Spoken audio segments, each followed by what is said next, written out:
Greetings from the Shigaraki family.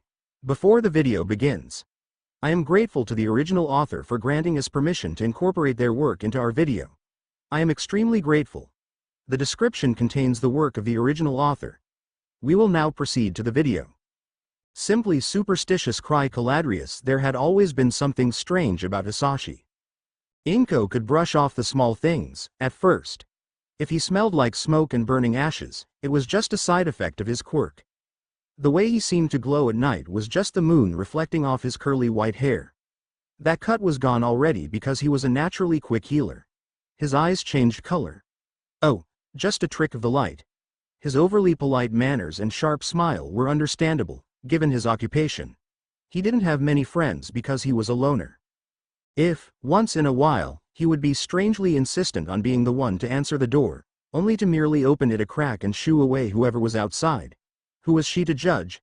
And was it really so strange that every full moon there would be salt piled in the corners of the apartment, a candle burning all night, and strong-smelling herbs scattered atop the doorframe? Even if, 2 of those times, Hasashi had been away on a business trip? At one point he had a rather loud argument out on the balcony. He was not carrying his phone. There was a rather sheepish-looking bird perched on the railing. Quietly, Inko closed the door and resolved to hang the laundry up later. But the night Izuku was born was so bizarre that Inko finally, politely, demanded the truth. Somehow, things only got stranger after that. Izuku had school today. At 7:38 a.m. in a stranger's apartment, he had less than an hour to finish up, switch outfits, and run across Musutafu like his life depended on it. In his hands a pot rattled, a vicious shrieking noise emitting from it as its 2 unwilling inhabitants struggled to break free. The aftermath of the frankly ridiculous 43-minute-long battle he had been part of was very visible on the tiled floor in the form of a puddle of formerly boiling water, smeared kitchen ingredients, and scorch marks. Izuku's still not sure where those came from. The apartment's inhabitant was still staring at the pot in his hands with a traumatized look on her face. Maybe she had a fire quirk? Izuku wished he had a fire quirk, or fire magic. Then he wouldn't have to tote a pack of matches around everywhere he went. Speaking of that, you might want to leave the room, he suggested, voice only partially muffled through his wooden mask. At some point during the scuffle, it had been knocked askew so one eye showed. Not that it mattered, he had a minor transformation spell on his face as a precaution. I have to take the lid off to light these guys on fire. Sorry for the mess. The woman nodded mutely and shuffled out in a daze. Izuku carefully rested the pot on the floor and held it shut with one foot while he lit one of his specially made matchsticks. With carefully timed precision, he lifted the pot's lid and tossed the flame in. He caught a brief glimpse of the rabid corn cobs trying to escape before he slammed the lid back down. A few moments later, all struggles ceased. He checked inside the pot, levitated the remains of the matchstick into his pocket, no need to leave evidence, and adjusted his mask. It's okay now. They won't bother you again, he called out the kitchen door. The woman didn't reply, but he hardly expected her to. She'd nearly been mauled by sentient vegetables, was saved by a weirdo in a mask, and now had to find something else to eat, preferably a meal that wouldn't spontaneously develop eyes, teeth, and murderous tendencies. She was probably trying to pretend the whole event was a fever dream. That's what most of them tend to use as a coping mechanism. He glanced at the clock. 7:42 a.m. How far away was the school from this neighborhood, again? Oh, Izuku was late by 14 minutes. He slunk into class with a nervous smile and mumbled that he was delayed by Mount Lady's debut, which wouldn't be a lie if he had taken his usual route. Kachan glowered at him, smoke rising from his palms, and their teacher waved him in with an irritated expression. School was not Izuku's favorite part of the day. As the top dog of the class, Kachan had set a precedent for the other students to either ignore or be outright nasty to Izuku. It wasn't as bad as the few years between his quirkless diagnosis and the miraculous development of his minor telekinesis quirk, but even a quirk was not enough to get back into Kachan's good graces. Izuku was still Deku, and he was still ostracized by his classmates. Which was why when the teacher offhandedly mentioned Izuku's desire to get into UA, he knew the day was still following the trend that had been set the moment he started whacking vicious cobs of corn across tabletops. The second the bell rang, Kachan towered over his desk. Izuku was just a second too slow in grabbing his hero analysis notebook. Kachan waved the book in his hands smugly. Where do you think you're going, Deku? Katsuki. What's that? One of Kachan's friends asked, a hint of a snicker in his voice. Hero analysis for the future, seriously? It's nothing. Give it back. Izuku pleaded. Kachan raised an eyebrow, then quite literally blasted the book out the window. Before he knew it, it was too far to catch with his telekinesis. Hey, why would you do that? Kachan scoffed. Most top heroes have stories about them from their school days.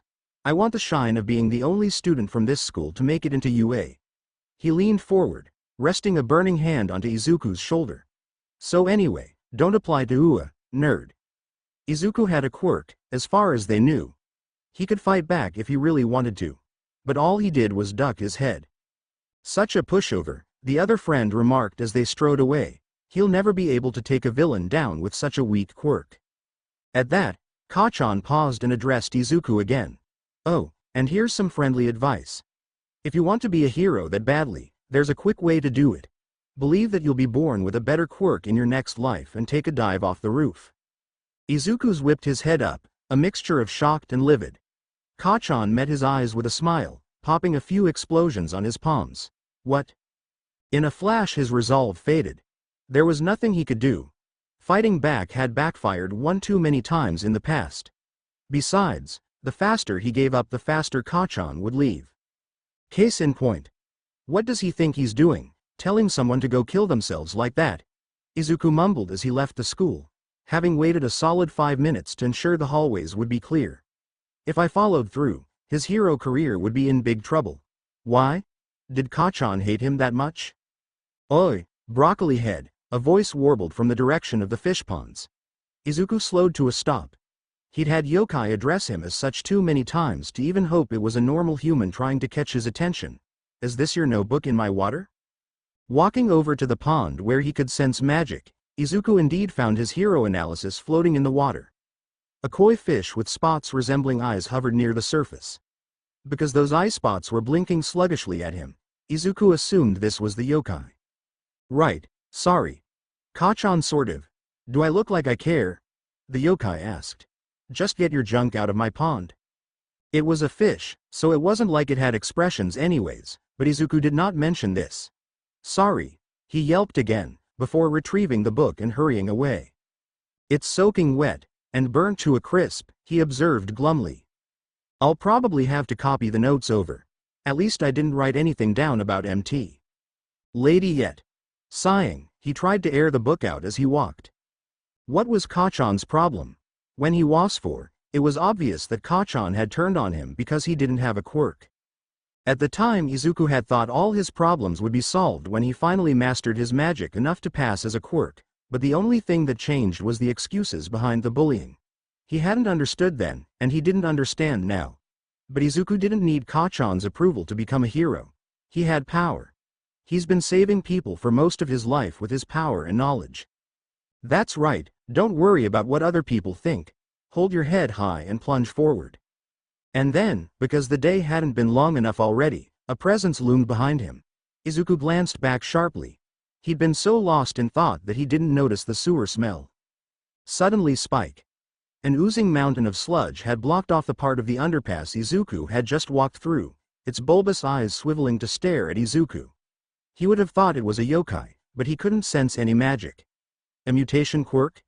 Not just that, a villain? A medium-sized invisibility cloak. He should move. He should probably run, right? Sorry. Hero analysis for the future number 13. He thought as he flung it bodily into one of the rapidly approaching eyeballs. But hey, at least you're good for something. Izuku spun and sprinted as the monstrous villain flinched backwards, calling upon the speed he'd honed from years of intentionally and unintentionally ticking off yokai. The villain was faster than Izuku would have thought, though, and it managed to catch him by the ankle. He hit the ground hard. Now, don't make this difficult for me, the villain said. Izuku lurched to his feet, yanking at the tendrils of slime as they engulfed his body. His telekinesis was more effective than his bare hands, but he could only grab a couple handfuls of liquid with it at a time. The sludge was shoving down his throat faster than he could pull it away. I just need to take over your body, calm down, it will only hurt for 45 seconds. You'll feel better soon. Choking on sewer filth, eyes watering from the pain and black dots filling his vision, Izuku had the feeling that better meant dead, dead. Is this it, then? Am I going to die? Something metallic clattered in the tunnel. It's all right now, young man. Who? I am here. No way, is that Texas, smash, All Might. It was like a hurricane had ripped through the underpass. As Izuku fell to the ground, he could suddenly breathe air again. The last thing he saw before he lost consciousness was a pair of steadily approaching shoes. Someone was slapping him. Hey, oh good. All Might backed away. All Might, I'm glad you're okay. Was Izuku having a fever dream? He'd never been on this side of denying reality. Is this how that lady felt earlier when her food sprouted teeth and tried to bite her? Sorry about getting you caught up in my villain fighting. I don't usually make mistakes like this, All Might was saying. But I was in high spirits on my day off in a new place. All Might. All Might saved him. Izuku will gladly embrace this fever dream. Alternatively, he was dead and this was heaven. He would be fine with that, too. But you were a big help. Thank you. All Might held out 2 soda bottles filled to the brim with the sludgy substance of the villain. I captured him safely. The number 1 hero, All Might, looks completely different in person. Actually, there was something off. It wasn't that he looked different, it was that he felt different. Why did All Might reek of so much magic? All Might. Izuku was just going to ask him. After all, nobody with that much magic could possibly be ignorant to yokai and the like. But suddenly something floated into view from behind the hero's head. It was a bright ball of burning light. Was that an onibi? All Might didn't even notice it lazily drift in front of his eyes. Izuku spluttered, changing track quickly. An autograph. Where should I? Spotting his notebook, he dove for it, wrinkly pages be damned.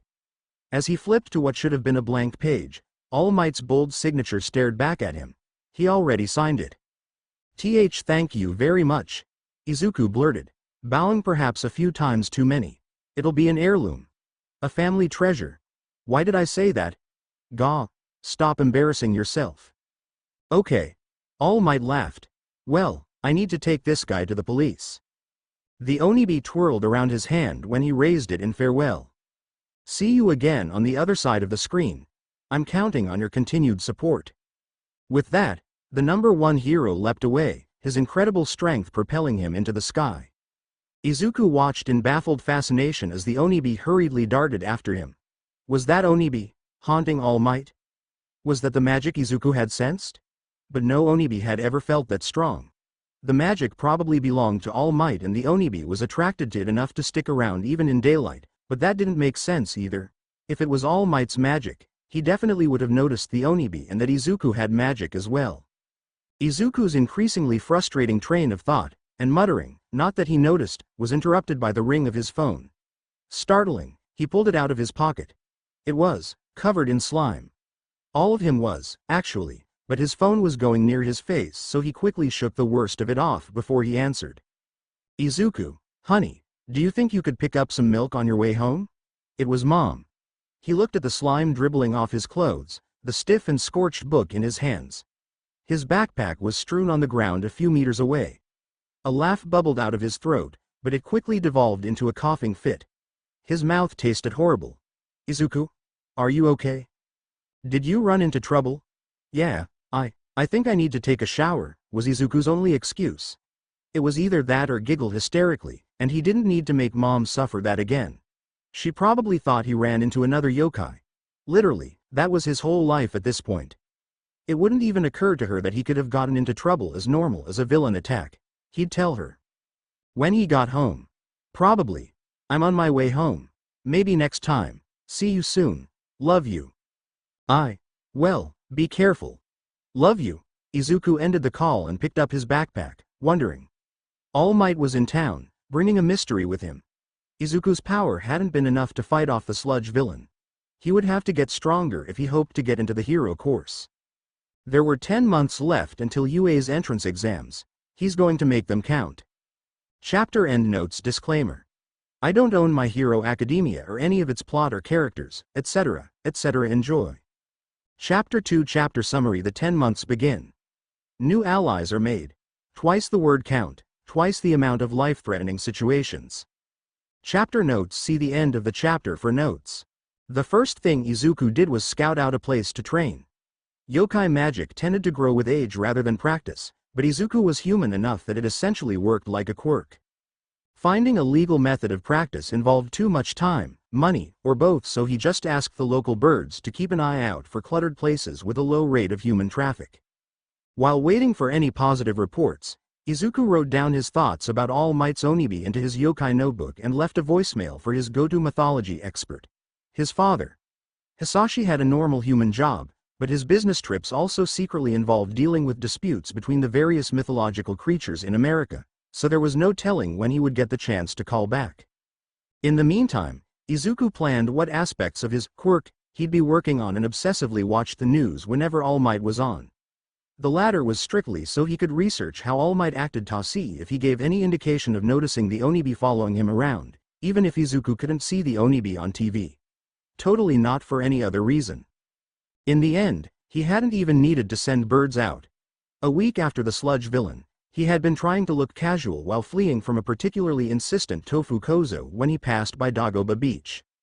Oh duh, his brain went, before the tofu kozo took advantage of his distraction to shove a plate of tofu in his hands and run off like a schoolgirl with a crush. "I don't want your moldy tofu," Izuku yelled after it, gaining odd looks from the few passerby in the area. The tofu wasn't moldy yet, but Izuku knew. Oh, he knew. Izuku used the tofu to bribe the birds into the more time-consuming duty of surveilling Dagoba Beach for a few days. Once he verified the place was pretty much abandoned, he garbed his phoenix mask outfit and set out. There were two reasons for Izuku to wear this outfit. 1. It was made for anonymity. If he was caught in the act, he could escape identity intact without having to waste magic on a disguise spell. 2. Dagoba Beach was a minefield. It was one thing to be aware that a junkyard like the beach was bound to be full of old mistreated objects perfect for the manifestation of your average yokai, but it was another to actually step onto the beach and feel the buzz of magic in the air. He could easily be snuck up on in here, and if a yokai's mutations were subtle he might not notice it immediately. Most of the yokai in here were probably malicious, and of course more active at night when he'd be visiting. But what better way to train was there than to immerse himself into a life-threatening environment? Izuku walked only a few trash heaps in before he tested out lifting some of the junk with his magic. Small stuff about half his weight limit. When nothing immediately sought his death, he started sorting out the pile in front of him. Sometimes he would physically lift stuff that was over his magic's limit, taking off as much weight as he could with telekinesis to help maneuver it. While keeping alert for any attacks, it was slow going. Naturally, it was when he tried to exercise the weight distance limit with a lamp a meter away that he messed up. The movement of the lamp dislodged something else in the pile, which in turn sent a bunch of objects tumbling and several yokai, and possibly a regular cat, fleeing. Izuku hopped out of the way, then flinched as the miniature landslide apparently instigated a long, shrill screech from inside the hill of scraps. After a moment of no immediate repercussions from whatever had screamed, Izuku, like an idiot, peered into the abyss. Instead of the abyss peering back, a frilly and colorful scarf launched itself onto his face. Izuku was wearing his mask, so the scarf wasn't quite wide enough to cover all the cracks and start suffocating him. Seemingly taking this fact as a challenge, frilly scarf yokai slithered around his throat and began choking him. Heck no, not this again, Izuku thought, and sharpened his fingers into talons. He tore off a glove and slashed at the fabric that was still over his mask, confident the wood would be fine under the protective spells he and his father had layered onto it. The yokai screeched and thrashed and receded, writhing in the air like a small floral dragon. "You did it! I know you did it!" Frilly scarf yokai howled, before a surprisingly large translucent body phased out of the tatters of the scarf, sending the fabric to the sand. "Look at what you did! You ruined my home." It then, rather pitifully, broke down into sobs. The actual body of the yokai revealed something Izuku recognized. It had the appearance of a long white strip of cloth, with wrinkled yellow eyes and no other features to speak of. Looking at the long rip on the fallen scarf that definitely hadn't been caused by his improvised claws, Izuku had the sudden feeling that there was a bit of a misunderstanding going on. "Ah, I'm terribly sorry, he told the hidden Momen cautiously, but I only purposefully harmed you in self-defense. Did you come out because your scarf got torn? Yes. The hidden Momen hissed vehemently, eyes narrowing at Izuku. How could you attack me like that? I was minding my own business. Izuku flushed guiltily. It was an accident. I was trying to sort this pile, and I didn't know you were in there and then I tried to move the wrong thing and just sent everything falling. I'm really sorry, that must have torn you the first time and then I just made it worse when you tried to kill me. It was an accident? The hidden Momen asked, somehow giving the impression of a severe frown with only eyes to work with. Izuku nodded his head vigorously. Fix it. What? I need a new home. Find me one. Or I'll kill you. The hidden Momen wasn't exactly corporeal enough to go about killing Izuku, but he would rather not push his luck. He readily agreed, and before he knew it his night of training had turned into an impromptu fabric scavenging session. By the time Izuku needed to leave the beach he had discovered that the hidden Momen was extraordinarily picky, and got the feeling that it had been looking for an excuse to leave its scarf anyways. When he explained it was time to go home, the hidden Momen had grumbled and insisted that it needed to sleep somewhere during the day. That's how Izuku convinced it to take temporary residence in one of his shoelaces. Yes, a shoelace. He would have to make an adjustment to the house wards if he didn't want his foot to catch on fire. On the way to school the next morning, Izuku tripped an unprecedented amount of times. This is your doing, isn't it? Izuku grumbled into the cement sidewalk. I only give good luck to people I'll be staying with permanently, the hidden Momen said prissily. That means you get bad luck. What about neutral luck? Can't I just have neutral luck? It's an incentive to find me a home faster, the yokai said, as if threatening Izuku's life wasn't incentive enough. Shoelaces were definitely something you could strangle people with, after all.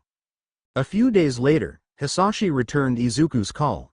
Hello Izuku. His father's voice chirped when he picked up. What was it you wanted me for? Izuku filled him in on his encounter with All Might and the Onibi, and after some brief superhero fanboying on both ends of the phone, his dad shared his thoughts.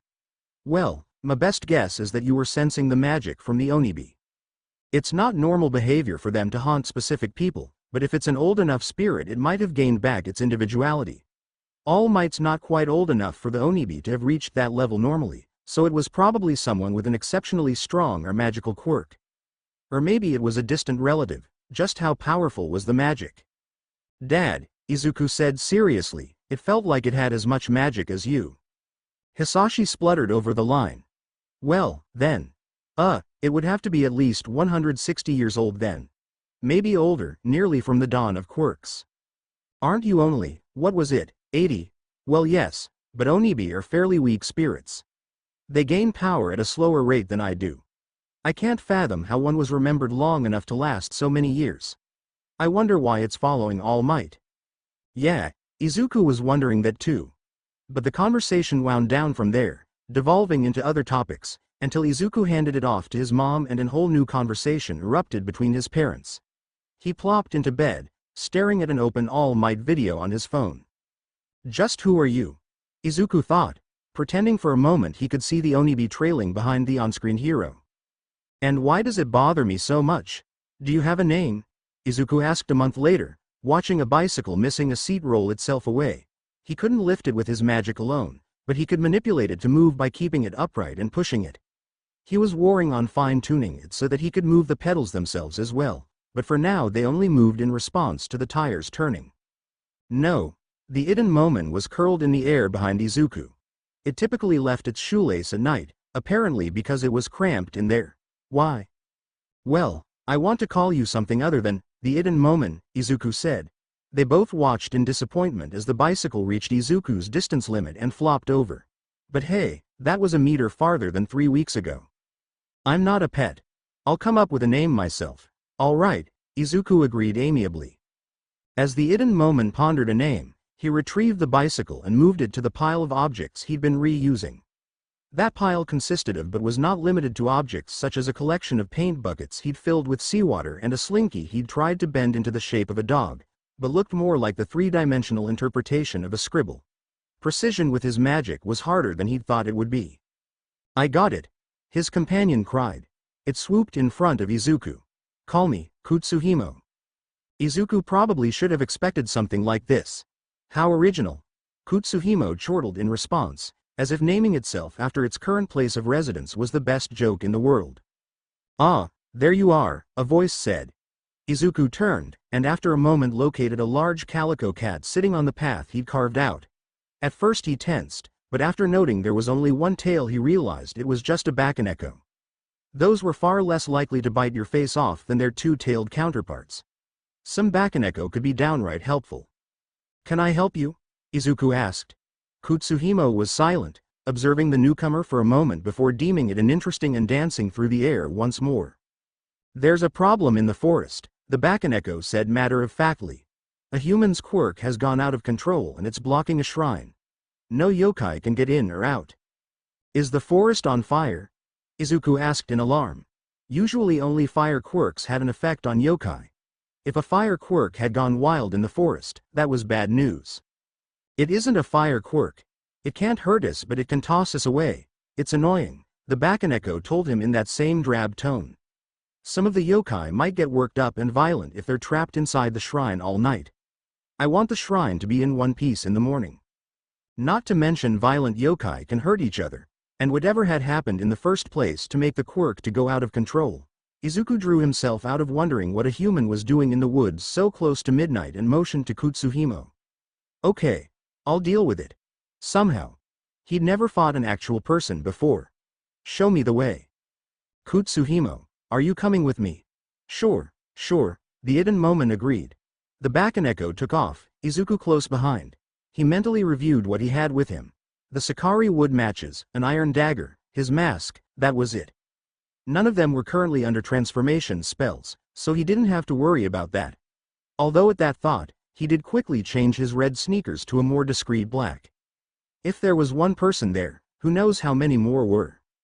Once they were 20 minutes into the forest, the Bakugo stopped running. They should be a minute or two ahead, it told them. "I'm not getting any closer." Izuku nodded and kept going. Barely 30 seconds passed before Kutsuhimo took the cat's absence as an invitation to fill the silence. "I've never liked cats," it commented. "They get their fur everywhere." Izuku had never owned a cat to speak of, but his childhood doctor had often complained of the same problem, so he opened his mouth to half-heartedly agree. That's when the giant shadowy hand smacked Kutsuhimo out of the air. The Iden Momon screeched in surprise, and Izuku gaped as the incorporeal cloth disappeared into the trees. The shadow hand dug itself into a tree and pulled the rest of its monstrous body into view with a low growl. It practically radiated human magic, the out-of-control quirk, which appeared to be a giant living bird shadow monster. Izuku itched for his quirk analysis notebook. Was it an emitter, transformation, or mutation type?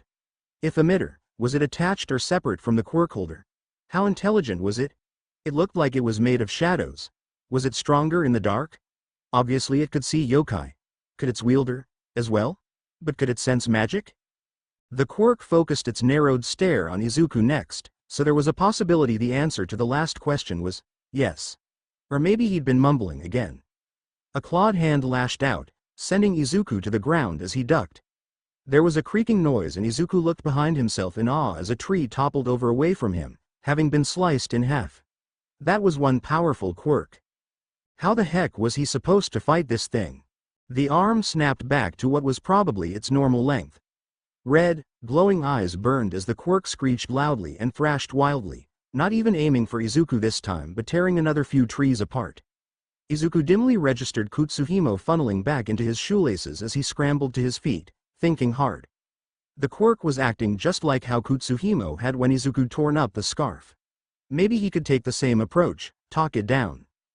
As Izuku gulped in anticipation, getting ready to move in case he only attracted the quirk's wrath, he wished he had his father's ability to control birds. It would probably have worked on this quirk. "Excuse me, it's okay, you can calm down." "What are you doing?" Kutsuhimo hissed from his foot. The quirk swiveled to face Izuku again, lunging forward. He dove for cover, needing to yank his clothes with his telekinesis in order to evade the bite that scooped a boulder's worth of dirt from the ground. "Who's there?" a hoarse voice yelled. "Get away, I can't control him." It's an emitter, then, Izuku thought, not sure how to handle that revelation. On one hand, attacking the quirk directly wouldn't hurt the human unless they shared pain. On the other hand, the quirk might be able to hurt its own wielder. How does your quirk work? Izuku hollered back, tugging himself along with telekinesis once more as another swath of land was assaulted. He was accumulating minor scratches and bruises from flying debris, but so far had successfully avoided any direct hits. Will it hurt you? There was a moment of hesitation, but the voice finally replied. He's weak to light. He won't hurt me, but someone attacked me and he went wild. Someone attacked them? Izuku didn't reply in order to catch a breath in the dip of a ravine. From his new position, he could feel the magic of what he assumed was the shrine. Cautiously raising his head above the ditch's edge, he could see a simple torii gate opposite of the quirk raging behind him. A few trees had been knocked over beside it, and no yokai were in sight. Izuku realized the ditch he was in probably the quirk's doing. Had a yokai attacked the human? It was unlikely because of the shrine's pacifying effect, but it would explain the way that anything magical was being targeted, and it definitely wasn't impossible. Or was it just because the attacker had fled, leaving the quirk to lash out at anything that moved, namely yokai that woke up and tried to leave the shrine for the night? The quirk screeched again and there was the distinct sound of more trees tumbling down. Izuku winced, checked the creature's position, then crept out of the ravine to sneak over to the torii gate. With any luck, there would be a yokai capable of light or fire willing to help him. After only a few steps he paused. It was hard to tell with the mixture of human and yokai magic, but there seemed to be a third magic in the air. He'd never felt this type of magic before. It was like rotten eggs. If summoned by his thoughts, a hulking figure lumbered out of the undergrowth to block the shrine's entrance. Its blood-red skin was bulging with muscles, its form grotesque and hunched even at a height almost twice that of a full-grown man. The creature's oversized fangs were bared in a satisfied smile, both them and its acid yellow eyes glinting in what little moonlight filtered through the canopy. A studded iron club as big as Izuku was clenched in one of its warty hands. For a moment all Izuku could do was gape in horror. Was he cursed? Had all the forces of the universe unanimously decided he shouldn't reach adulthood? Was that why he was stuck between a rampaging quirk and a freaking oni? He hadn't even reached high school yet? The very small part of him that wasn't freaking out told him this was what had attacked the quirk user, but it quickly joined the rest of him in panicking when the oni hefted its club up and tried to batter him into the ground. What is that? Kutsuhimo yelled as Izuku tripped backwards into the ditch. The ground vibrated under the force of the weapon's blow, dirt and rocks spraying over top of him. The quirk screeched in the distance, and from the sound of it was making its way back to them very quickly. Its loincloth is hideous. It's an oni, Izuku breathed out. He wasted no time as he scrambled further down the trench, and carefully refrained from commenting on the Iden Momon's concern over the demon's fashion sense. I don't know what it's doing in Musutafu, though. That was the only good thing about oni. The lack of them, especially in civilized areas. This was a forest, but still, Izuku had never seen one before. He didn't think his dad had even seen one before. There was a groaning noise, and Izuku hastily jumped forward as a tree fell behind him. Looking back, he saw the quirk howl as the oni smacked it out of sight before turning to Izuku with that eerie grin still plastered to its face. This is way over my pay grade, Izuku lamented. He clambered out of the trench using the fallen tree, although he was loath to even look in the direction of his imminent death. The oni was taking its time stalking over to him menacingly. Izuku trekked through the trees at an equally slow pace, not caring to waste any energy. He took stock of his options. The matches wouldn't do anything against a yokai that was this physical and possibly magic resistant if tales of oni being sorcerers were true. His telekinesis wasn't strong enough to move the club. It was iron, and huge. His dagger was the best choice, especially if he made it bigger or into a sword with a transformation spell. The only problem there was his arm strength, but maybe if he used his telekinesis. Whoosh! Look out! Kutsuhimo cried. At some point Izuku had taken his eyes off the oni. Staring at the ghostly blue fireball barreling at him, he reflected that had been a big mistake. His quick reflexes saved him once again, but he had to bite back a cry of pain as the fire scorched his leg. There was a loud crack as the fireball collided with the tree that had been behind him, and the resulting shockwave threw Izuku even farther than his initial magic-aided leap would have taken him. He was winded momentarily as he slammed into a tree. That's not fair at all, Izuku thought, pulling himself upright and trying to locate the oni by the trail the fireball had created. He pulled out his knife, but didn't apply the transformation to it yet in order to preserve his magic and maneuverability. It knows a fire spell? Because his eyes were where the fireball had come from, it was a sheer miracle that the Ona's swing of the club landed square on Izuku's mask. His whole body was thrown backwards, but the mask's protective charms absorbed the worst of the force and momentum. Izuku's heart might have skipped an unhealthy amount of beats from the shock of seeing such a large object racing towards his face. It's fast. Was the fireball just a diversion? He winced as he used his injured leg to help right himself, and sent a pulse of magic to help speed up the healing. An effective diversion. My mask won't take another hit like that. Something was missing. Fire magic. Kutsuhimo! Izuku yelled in sudden alarm, trying to catch a glimpse of his shoes as he stumbled away from the Oni, thankfully still gripping his dagger. But his laces were scorched black along with the rest of his shoes. He shuddered. If Kutsuhimo had still been in one of them, the yokai would have been burnt out of existence. Kutsuhimo, where are you? From the corner of his eye he spotted another azure fireball speeding towards him from where he'd last seen the Oni. He sprinted out of the way as best he could with his leg, but this time kept a vigilant guard. As the fireball passed and hit another tree, Izuku heard the rustle of leaves behind him. He turned around with a swipe of his weapon, but seeing the iron club inches away from his chest had him yanking himself backwards instead. Kutsuhimo's familiar translucent form suddenly flew between him and the Oni. Kutsuhimo! Izuku exclaimed in relief. Incoming! Was the Iden Momon's only reply. What? Izuku was cut off by the reappearance of the wild Quirk. A shadowy hand clashed with the Ona's weapon, grating against it before sliding off. Did you lead it here? Izuku asked in disbelief, before turning tail and running for his life.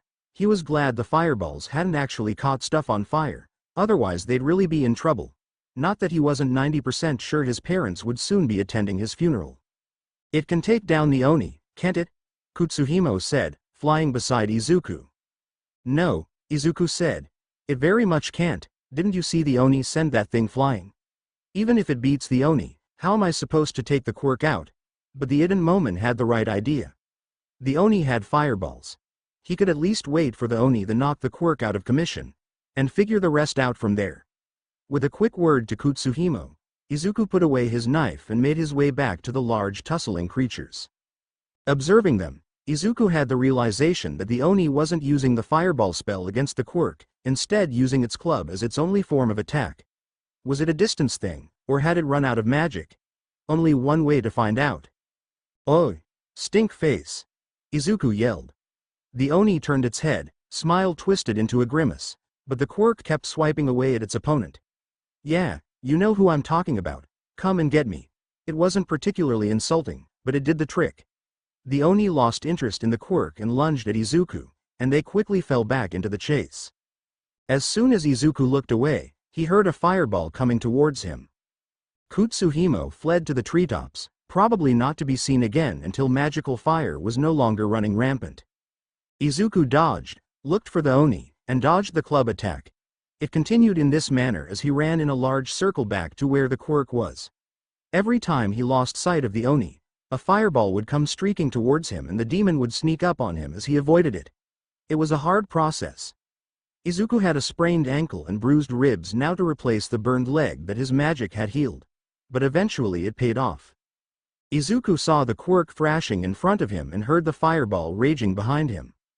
He darted out of the way, pulling his dagger in anticipation of the Oni making an appearance, and watched in satisfaction as the Quirk took the fireball straight to its shadowy feathers. It rapidly shrunk, revealing the bird-headed semi-conscious teenager now kneeling on the ground.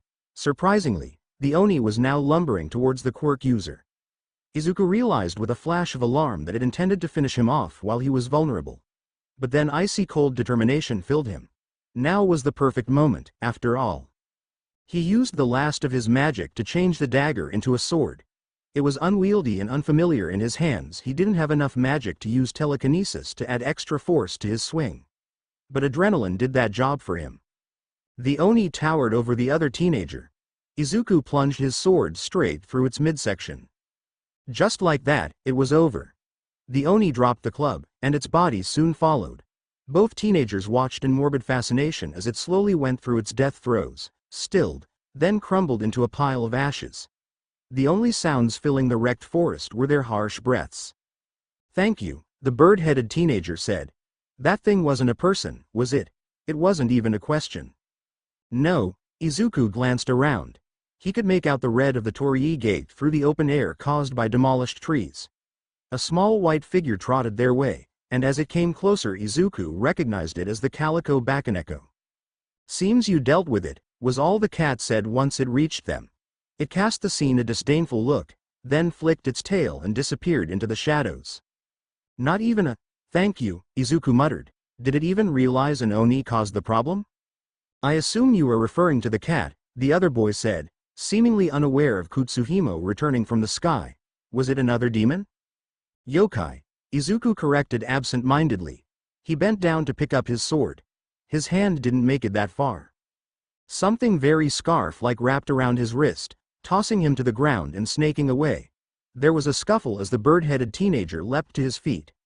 Izuku dodged another whip-like tendril by rolling over his sword. He grabbed his weapon and sprung upwards in one unsteady movement, just in time to whack away another attack. Eraserhead perched on one of the trees at the border of the freshly created clearing, his capture weapon floating around him and Quirk active. It seemed the clamor in the forest had drawn some attention. There were probably reinforcements coming to deal with something strong enough to bring down so many trees. Izuku needed out of there, fast. The capture weapon snagged his sword next, creating a tangle that trapped both the blade and his wrist. He struggled against it, eyeing another rapidly approaching fold with fear. Without warning, the hold on his wrist loosened as something tore at the taut fabric. Izuku staggered backwards and stared in surprise at the re-emergence of the other boy's quirk, which had cleanly sliced the tough capture weapon in two. "I'm sorry," the bird-headed teen cried. "I don't have control of my quirk under extreme stress." The quirk itself made a token effort at appearing to be out of control, but it wasn't anywhere near the size it had been when it was actually rampaging. Eraserhead didn't know the difference though, and he snapped his gaze over to erase the quirk seemingly without thinking. "Kutsuhimo, help me out," Izuku whispered in the pro's moment of negligence, indicating the torn part of the capture weapon still dangling from his arm. He took off in a run and the Iden Momon caught on quickly. It dived into the severed scarf and tugged Izuku along the same way he had been using his telekinesis earlier. Behind them, Eraserhead cursed and presumably tried to disable Izuku's non-existent quirk. There was a moment of silence, another curse, and then movement and a piercing war cry from the shadowy quirk.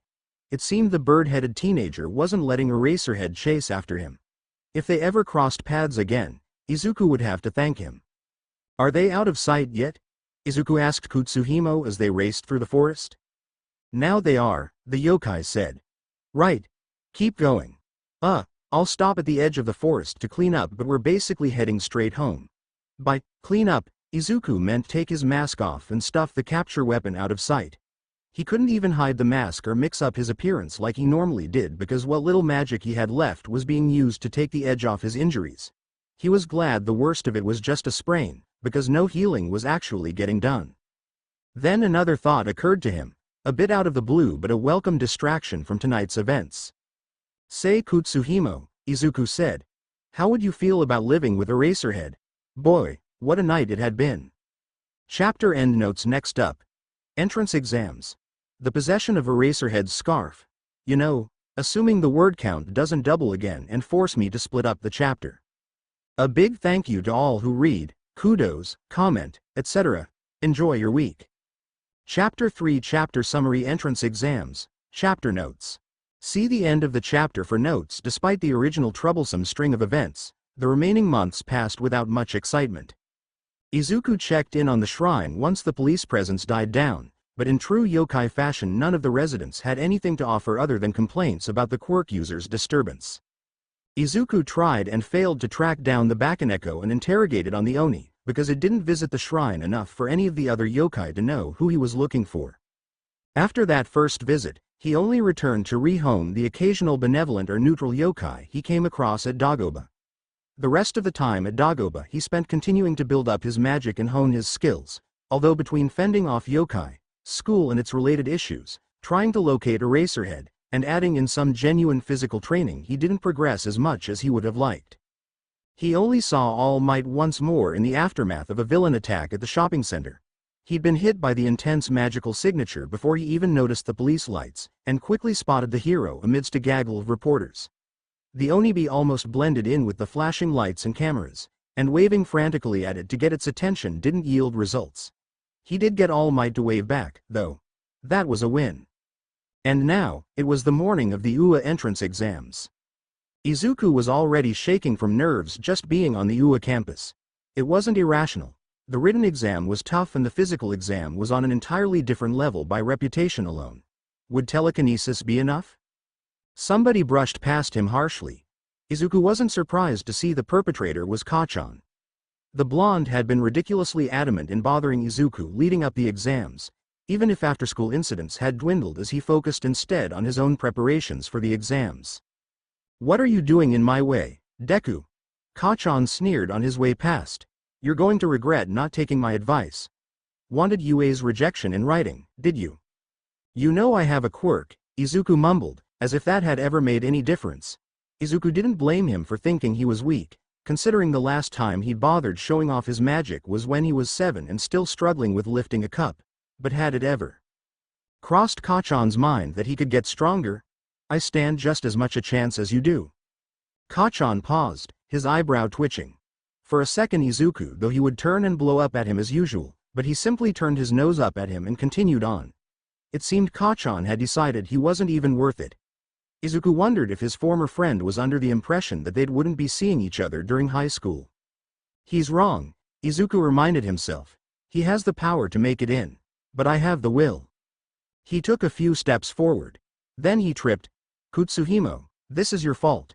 Izuku had the presence of mind to cast blame as he prepared for death via slow fake quirk activation. The hidden moment residing in his red shoes gave no indication it knew of his predicament, considering it was asleep and not actually responsible for his natural clumsiness. Surprisingly, his face did not meet the ground and he took the opportunity to belatedly tug himself back into a standing position. He didn't even need to use his clothes to do it. It felt like his OD weight had been completely negated. "Sorry." A voice chirped from beside him. His sudden weightlessness disappeared. There was a girl talking to him. "That was my quirk, please forgive me for using it without asking first. But I saw you trip and thought I'd help." Izuku gaped, but that was okay, because she didn't seem to expect a response. "Let's do our best. See ya." With a wave, the cheerful brunette continued on. "I talked to a girl," Izuku thought, clearly still suffering from emotional whiplash. "Then, I didn't get to ask about her quirk. And finally, shoot, it's about to start." Once the written exam was complete, the hero course applicants were directed to the physical exam orientation, which was in an auditorium and apparently delivered by Present Mike. Trying to ignore the fact that Kachan was seated next to him, Izuku focused on the orientation as much as he could while simultaneously geeking out over Present Mike's mere existence. Kachan threatened to blow his face off if he didn't stop, and then another attendee reprimanded both of them, and eventually after the whole debacle of Kachan also threatening that boy's facial integrity, the crowd of examinees was split up and directed to the various testing grounds. Battle Center B. 10 minutes to get as many points as possible versus robotic foes. Considering how bulky they looked during the presentation, he only had a few ways to deal with them. He was sure he could rip out the wires inside or destroy some of the weaker joints with compressive force, although both methods required physical contact to be most effective. He doubted being able to divert the smaller limbs would be helpful for anything but dodging. But he was optimistic. He just had to be quick. And if anything, Izuku was quick. The waiting student hopefuls milled around as they waited to start. Izuku spotted the nice girl from earlier through the crowd and perked up. Since they hadn't started yet, it couldn't hurt to go thank her for earlier. Deciding to do just that, he took a step forward but was immediately halted by a hand to his shoulder. Flinching at the tight grip, Izuku turned to see the outspoken boy from the orientation. "That girl appears to be trying to focus," the dark-haired teen said sternly. "What are you doing here? Are you taking the entrance exam to interfere with everyone else?" "What?" Izuku squeaked, mortified at the accusation. "No, of course not." This did nothing to prevent the murmur rippling through the crowd. Was a stutter really enough to label himself an opponent not to worry about? "Okay. Start." "What? What's wrong?" Present Mike cried from above. There are no countdowns in real fights. Run. Run. The die has been cast, you know.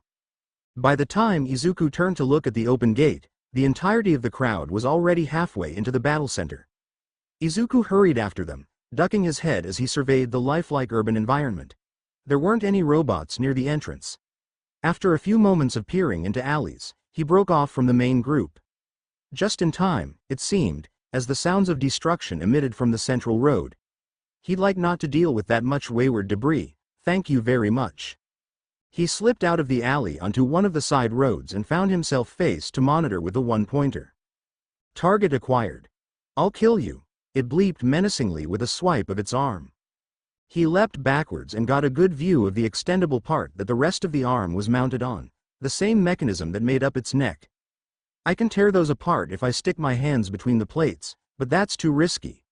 But the neck is only connected to the head by a small piece that I can definitely crush. I just have to get up there. Before he could do anything, though, the robot was blasted apart by a glittering laser. Thanks for distracting it, a flamboyant blonde boy said with a wink. At the same time Izuku was yanking a piece of the resulting shrapnel away from a passing examinee. Merci. We make a good team. But I don't think we'll meet again, adieu. The laser boy dashed away after delivering that less than uplifting comment. Izuku shook his head and looked for other faux villains. He located a free two-pointer just as the remaining 7 minutes were announced. Its head didn't have the same weakness as the one-pointer did, but he managed to climb onto its back where you would be able to mess with the wires inside the main body. He gripped the tail first and broke the tip off with the extra pressure his telekinesis allowed for the crushing trick, then put his palm on the metal frame beneath him and tore blindly at the inside. He did something right, considering the villain shuddered and collapsed to the ground. From then on, Izuku made progress slowly. He could deal with 1 and 2 pointers at a decent rate, but 3 pointers weren't efficient because there were no easy weak points to tear and the large body made it impossible to tear out wires without time-wasting trial and error. Whenever he ended up in a crowded area, he kept getting distracted with making sure other examinees weren't hit by the abundant debris that seemed to be flying everywhere. Izuku only just earned his 20th point when the entire cityscape shook. He had to use his magic to land off of the one-pointer on both feet. Down the street, dust clouds erupted as the corner of a building fragmented. A large shadow was cast over the teenagers fleeing past Izuku. Craning his head up with dread, he realized this was what Present Mike had called the zero-pointer. It was taller than even the fake buildings. No wonder they don't expect us to fight it, Izuku thought in horror. Less than 2 minutes remaining, Mike announced. 20 isn't going to be enough. I need to find more points. Even in this chaos. Izuku moved to follow the others. The zero-pointer was huge, but it would be moving slowly. He could dispatch another few robots in the remaining time without worrying about it. That is, he didn't need to worry about it until he heard the yell. That was all it took for Izuku to switch track against the flow of the crowd. He swept away as much dust as he could until he could see the fallen applicant who, surprisingly enough, was a familiar bubbly brunette. Her foot was trapped under a pile of fresh rubble that she was straining to escape. Izuku had noted earlier in the test that her floating quirk relied on 5-point contact, but it would be hard for her to twist around to touch what was pinning her down without aggravating her foot. And she'd been using her quirk a lot. She was probably close to or past whatever her limit was. No relying on that. He skidded to a stop next to her, examining the various concrete chunks layered over her foot and mindful of the dangerously close zero-pointer. There were too many to just try to lift with telekinetically aided strength. He had to do them one at a time. That in mind, he set to work. The instant you can, get your foot out of there, he told her. Right, she said, strained. He pulled away 3 layers before only the one on her foot was left, and from there it was simple enough to lift it enough for her foot to get out. He quickly helped her up, just as the zero-pointer slammed a fist into the closest building. Look out! The girl cried, sending them straight back down to avoid a piece of concrete riddled with rebar. His teeth slammed together painfully as his chin collided with the ground and his head rattled with exhaustion. We need to get up fast, he thought. The zero-pointer's too close, and I still need. Time's up. This announcement was made in conjunction with the loud mechanical screeching of the zero-pointer slowing to a complete stop. A few more bits of building crumbled to the ground. Points. Izuku's hastened scramble upward culminated into simply sitting on the ground panting. There was frustration, but also relief. His dangerous situation standards had been met. No one was dead. Well, as far as he knew, it was a surprisingly hazardous exam. Okay. Good work, a voice called. With the tapping of a cane, the youthful heroine, recovery girl hobbled through the crowd handing out gummy bears. Was everyone at UA a pro hero? Not that Izuku was complaining. And it was smart to have her Quirk on staff. Especially since it was painfully clear there was no failsafe to prevent blunt force trauma to vital places. Here we are, dearie. The brunette he'd helped was treated to a kiss to the cheek and gummies deposited in her hands before recovery girl moved on to Izuku. The stars in his eyes quickly faded into embarrassment when she tutted at him. You have a nasty gash, there, she said with a sigh. I do? Izuku said, glancing at himself, not helping his case. His hands were battered from the jagged shrapnel that resulting from crushing metal, his clothes were littered with rips, and his left leg had a long bleeding wound visible through the corresponding tear in his pants. Naturally, his body chose that moment to send pain signals to his brain again. Right, he finished through gritted teeth. He reluctantly bore through receiving a kiss as well and had to wait out the extra wave of exhaustion that followed before standing up. Recovery girl checked over his leg, informed him that it was perfectly healed and shoved some gummies onto him before continuing on. There were a few other kids with similar injuries around and the medical hero was thorough in treating everyone before herding them out of the testing center, clearly in a hurry to visit the other exam groups. Thank you for helping me out back there, the brunette chirped as she plopped down next to him on the bus. I thought I was gonna get stepped on for sure. I'm Ochako Uraraka, nice to meet you, she gave a little wave. Izuku spluttered. Izuku Midoriya, it's fine, it's not like I could have just left you there. And you helped me out, too. He pointedly ignored the intense gaze of the glasses-wearing boy sitting not far from them. Gosh, it would be great if we were in the same class, wouldn't it? Your Quirk looks a lot like mine. Choosing not to comment on how unlikely he was to get in with only 20 points, Izuku happily engaged in an intense conversation about the differences between his telekinesis and Uraraka's zero-gravity Quirk. When he went home that night he was torn between telling his mom he had a new, actual, human friend, despairing over his flunked exam, and pretending a girl hadn't just given him her phone number. So it looks like Eraserhead only patrols over here a few days every other week, so our best is to catch him here where we know he always goes on Friday evenings.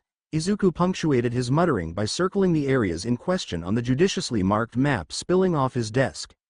Kutsuhimo's lengthy intangible form was sprawled over the floor and the yokai's face was inches from the paper. Was it dishonorable ambush a hero at a cat cafe? Maybe? It's not like Eraserhead would even notice them. Izuku just had to get close enough for Kutsuhimo to get into Eraserhead's scarf. Apparently, there was a distance limit from any intact current object of residence, which had made getting close enough while donned in pseudo-vigilante gear tricky, and then everyone would be happy.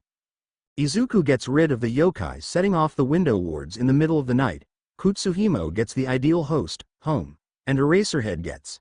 He gets. A guardian spirit. Izuku wasn't really sure how actively helpful it and Momon were to their host's owners. Kutsuhimo's perpetual irritation manifested in minor if annoying bad luck.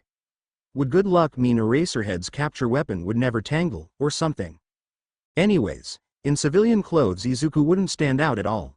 He would walk past the cafe while the underground hero was inside and then head home. Simple as that. That Baku is looking at me funny, Kutsuhimo scowled before engaging in a staring contest with the droopy-faced, taper-like yokai that had been following Izuku for the past half hour as they hovered around the cat cafe. The speed at which the Baku burst into tears could have given Izuku a run for his money. Darn it. Eraserhead had yet to show his face. He always came sometime during the evening but never with a set schedule. Izuku could just ignore the Baku. But the poor thing looked miserable. Was he being a sucker? Yes he was. Hey, he approached the cat-sized creature with a modicum of caution and a whole lot of concern. I know Kutsuhimo's mean, but it won't hurt you. Debatable. I know you've been following me. Do you need help with something?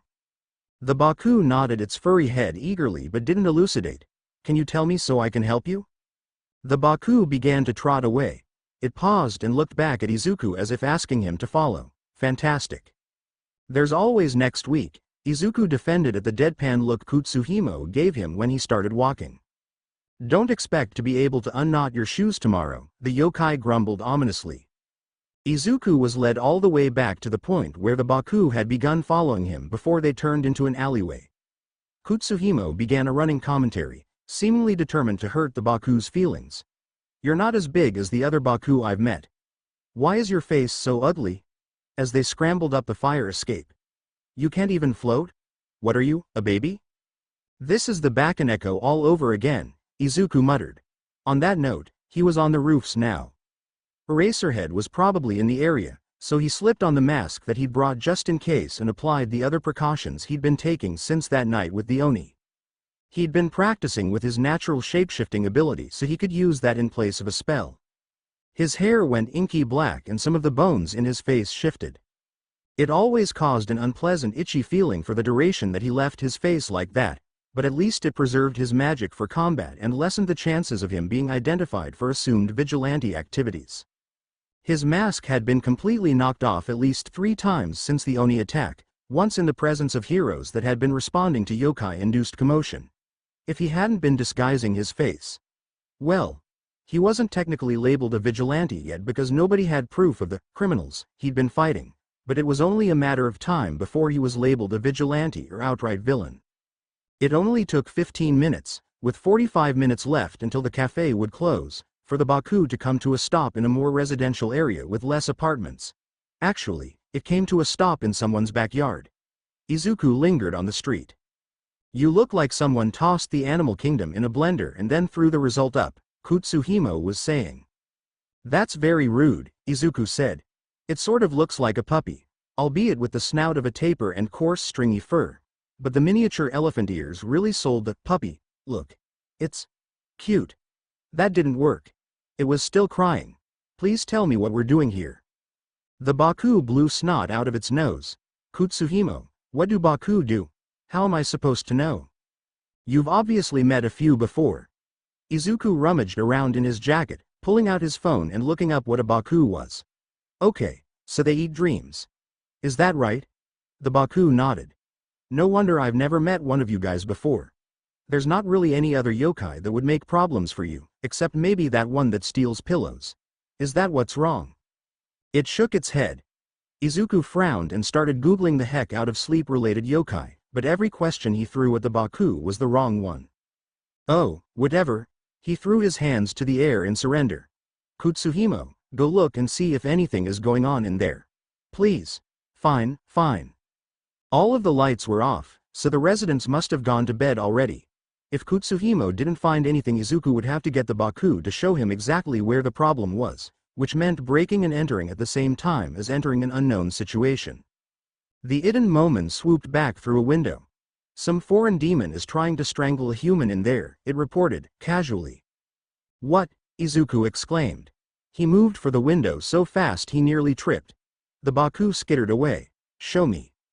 He was so jittery it took him 5 seconds longer than it should have to remotely open the window, and then he was diving into a homey kitchen and sensing the foreign magic for himself. Kutsuhimo led him up a flight of stairs, which he took at the speed of light while praying that he wasn't being as loud as he thought he was being, and bursting into a drab bedroom. The occupant, who looked to have fallen asleep at the desk rather than in the bed, was rigid in the grip of a goblin-like creature. His eyes were open, so Izuku assumed he was awake, but he didn't so much as twitch despite his terror-filled expression saying he very much wanted to. Not a yokai? Perfect. It was with great satisfaction that Izuku didn't even have to move from the doorway to yank the unknown mythical creature right off the boy's chest. There was a loud gasp and coughing as the purple-haired teenager regained the ability to breathe. The goblin creature struggled in the air until it slipped right out from the hold of his magic. It snarled at Izuku and Kutsuhimo and scurried toward them with sharp claws. Since physical contact was probably what caused the paralysis, Izuku grabbed it with telekinesis again and bashed it against the wall above the bed hard enough to shake the window. The former victim watched all of this with what Izuku had long ago labeled the "WTF is happening" expression. The goblin continued screeching. You don't happen to know what this is, do you? Izuku asked. The boy startled. then pointed at himself. Yes, I'm talking to you. It's not like he could see Kutsuhimo outside of its shoelace. I can't even see whatever the thing is. Wow, full invisibility even when directly attacking someone? He'd thought it was too physical for that. Would fire be more effective than the knife? Well, Izuku would rather not commit arson again. You never knew what worked with foreign magic. He'd try the knife first. The look the purple-haired boy made when he pulled out his dagger and stabbed the goblin was priceless. It was made even better by how anticlimactically the creature keeled over and died. Izuku holstered his knife without wiping the gore off it and looked at the body slumped on the floor. What was he supposed to do with it now? It wasn't disintegrating. He kicked it. Apparently that was effective enough, because the body promptly faded out of existence. Shrugging, he turned to leave. Hey! Who are you? The boy yelled. Then the hallway light turned on, accompanied by the shouts of people who were presumably his parents. Izuku shamelessly chose to turn back around, ignore the boy, open the window, and hop out.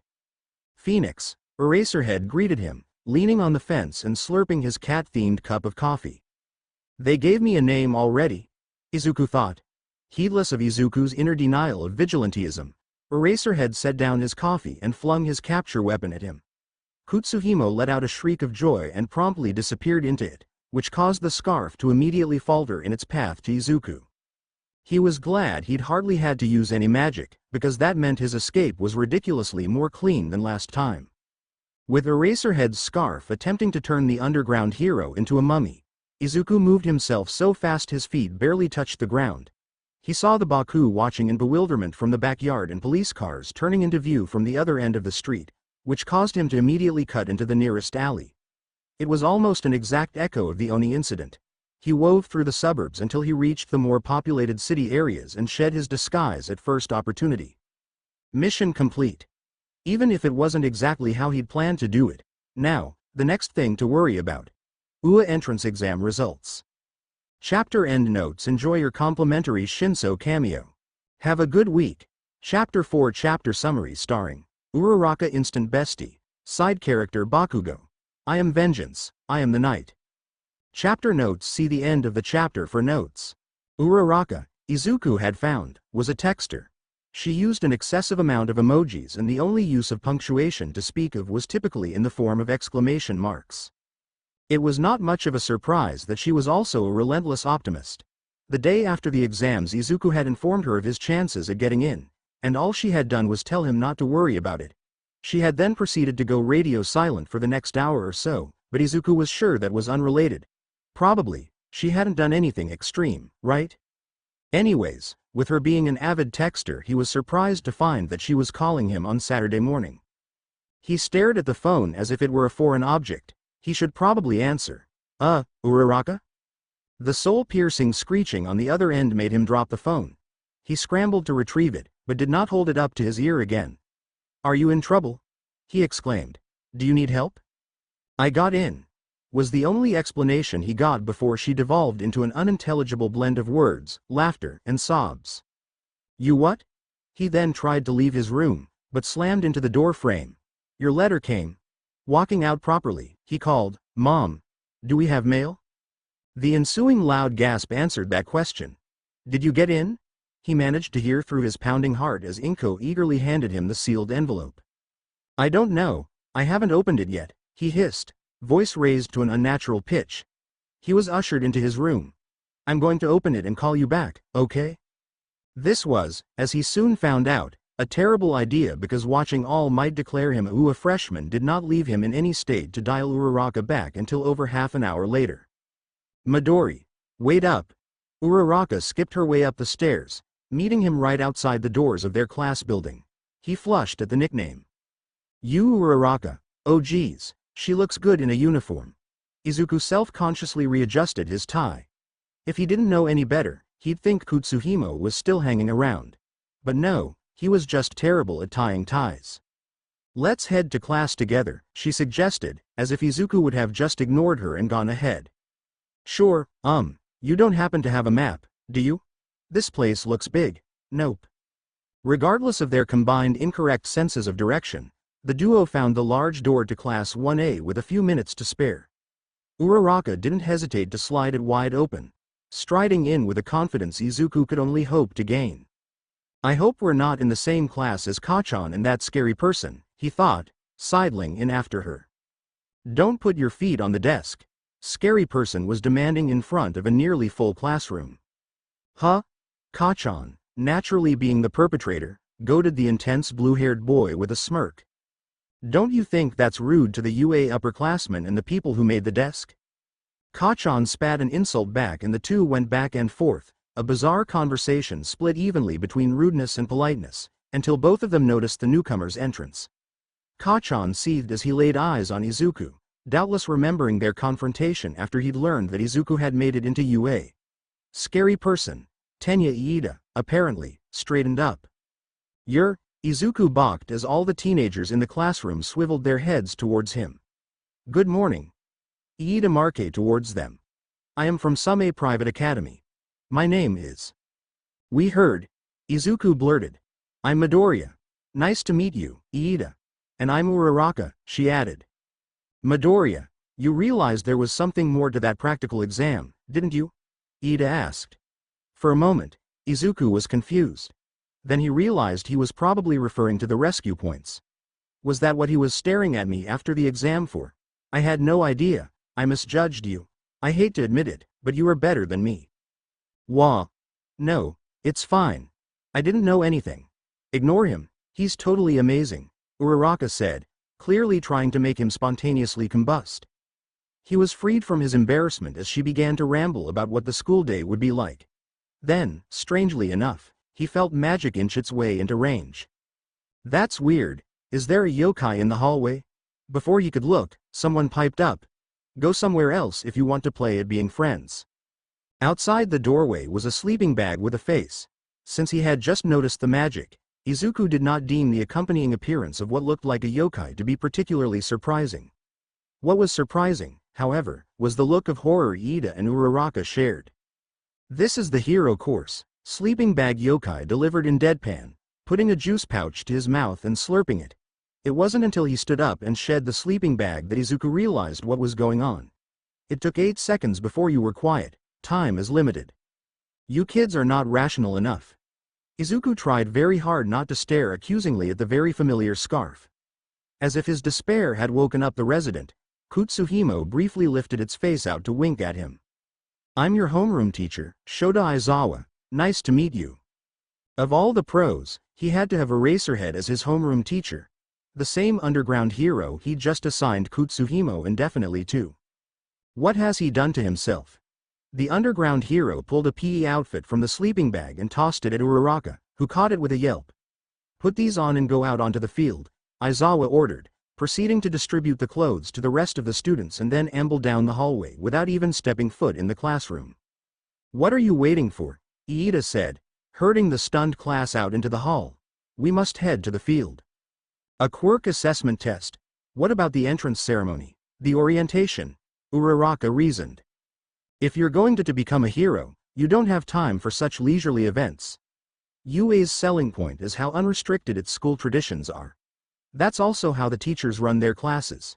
This will be like those physical assessments you took in junior high, but using your quirks. Bakugo.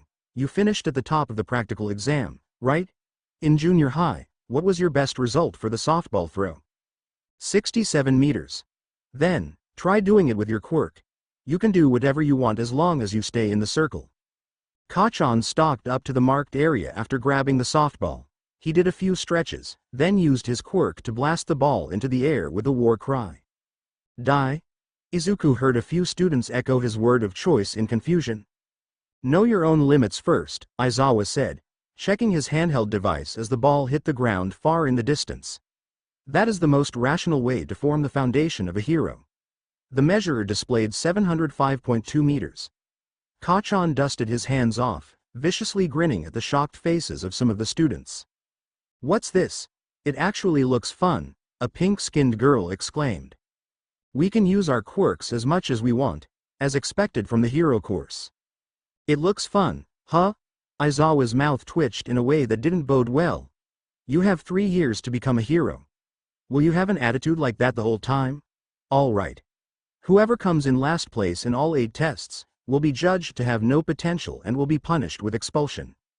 Seriously, that seemed harsh. Weren't the entrance exams enough? Was this an empty threat? Izuku couldn't tell. It was only the first day of school. He had no idea how things worked. The simplest thing to do was assume it would be followed through on. Last place will be expelled. It's the first day of school. That's too unfair, Uraraka cried. Life is unfair. Heroes have to expect the unexpected. For the next 3 years, UA will do all it can to give you one hardship after another. Go beyond. Plus ultra. Aizawa narrowed his eyes. Overcome it with all you've got. Demonstration's over. The real thing starts now. Izuku was surprised by how well he did. Telekinesis had a lot of applications, and there wasn't a single activity he couldn't use a little magic to help bolster his score. Slowly his worry about his progress faded. No, the only thing causing him stress was Aizawa's watchful eye.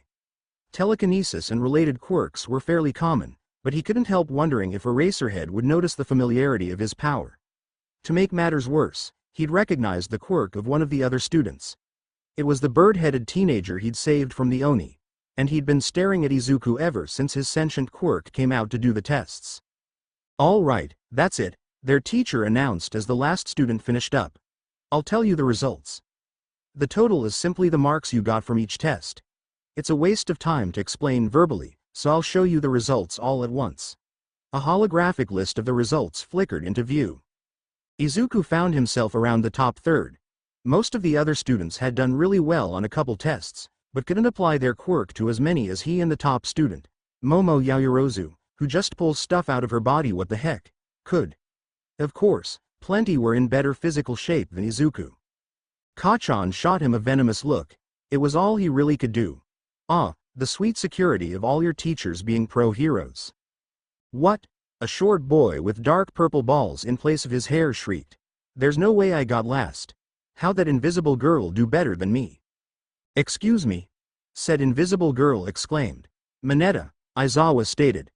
Pack your bags. You clearly have no potential as a hero.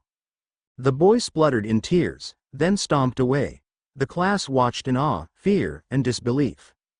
You, were serious about that? The girl with the spiky ponytail breathed out. Aizawa looked her dead in the eye.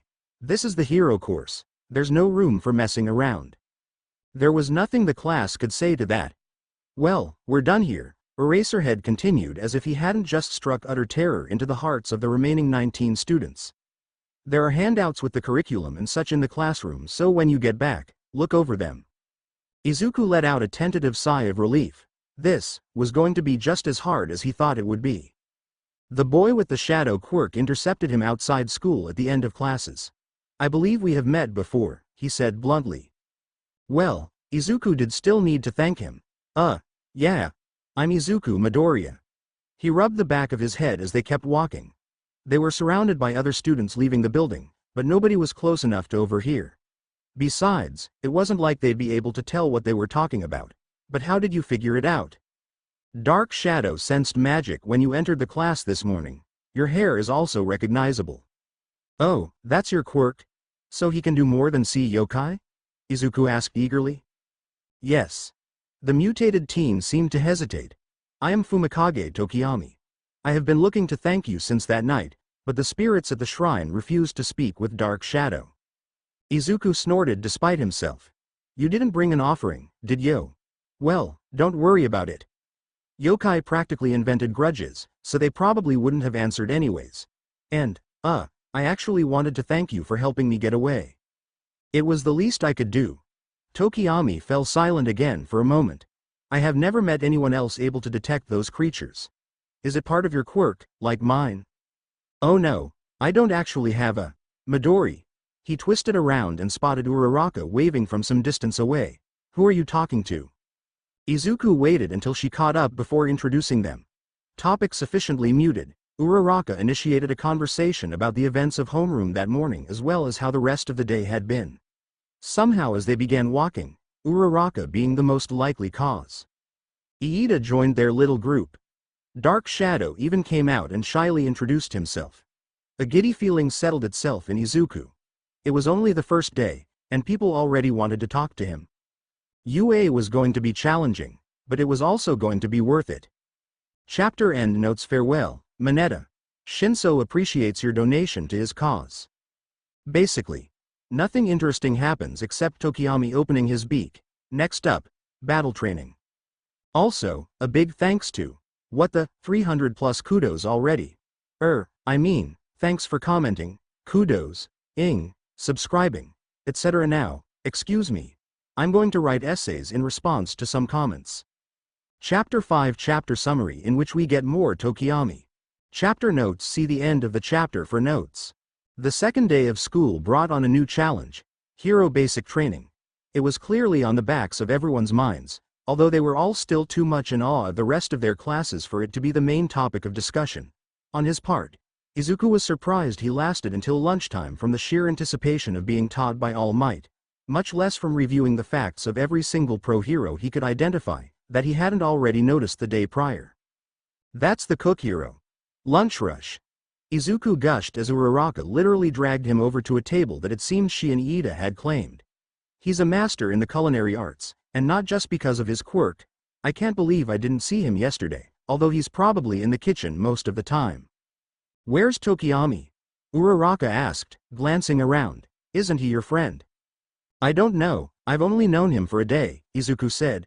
People aren't usually friends that fast, are they? I was your friend after only a day, remember? And Iida's our friend now, too, Uraraka said matter-of-factly. Izuku had the feeling Uraraka was a special case, but did not comment. Ah, there he is. Tokiyami, over here. Izuku just barely spotted Tokiyami through the crowd, nodding at Uraraka in response to her wave. He didn't move towards them, though. Oh, I guess he doesn't want to sit with us. Izuku was a little hurt at that prospect. No, silly, Uraraka said. I know what this is. Huh? He's a total introvert, just like you. Wow. Izuku felt vaguely offended. For absolutely no reason. It was a true statement, after all. Uraraka laughed at his face.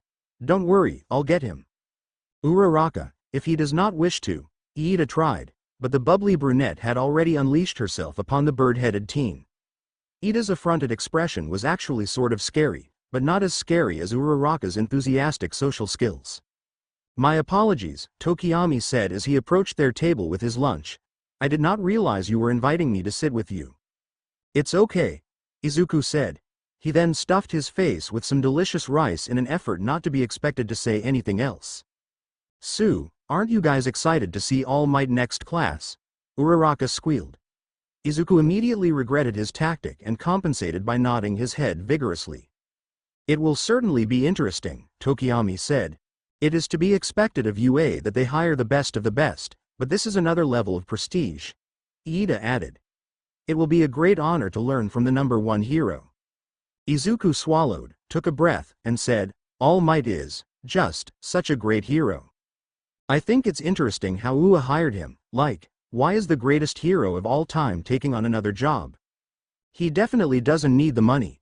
It's true he hasn't been as active recently, so I don't think it will cut into his active hours and he'll totally be able to do both, but there has to be a reason for it, you know?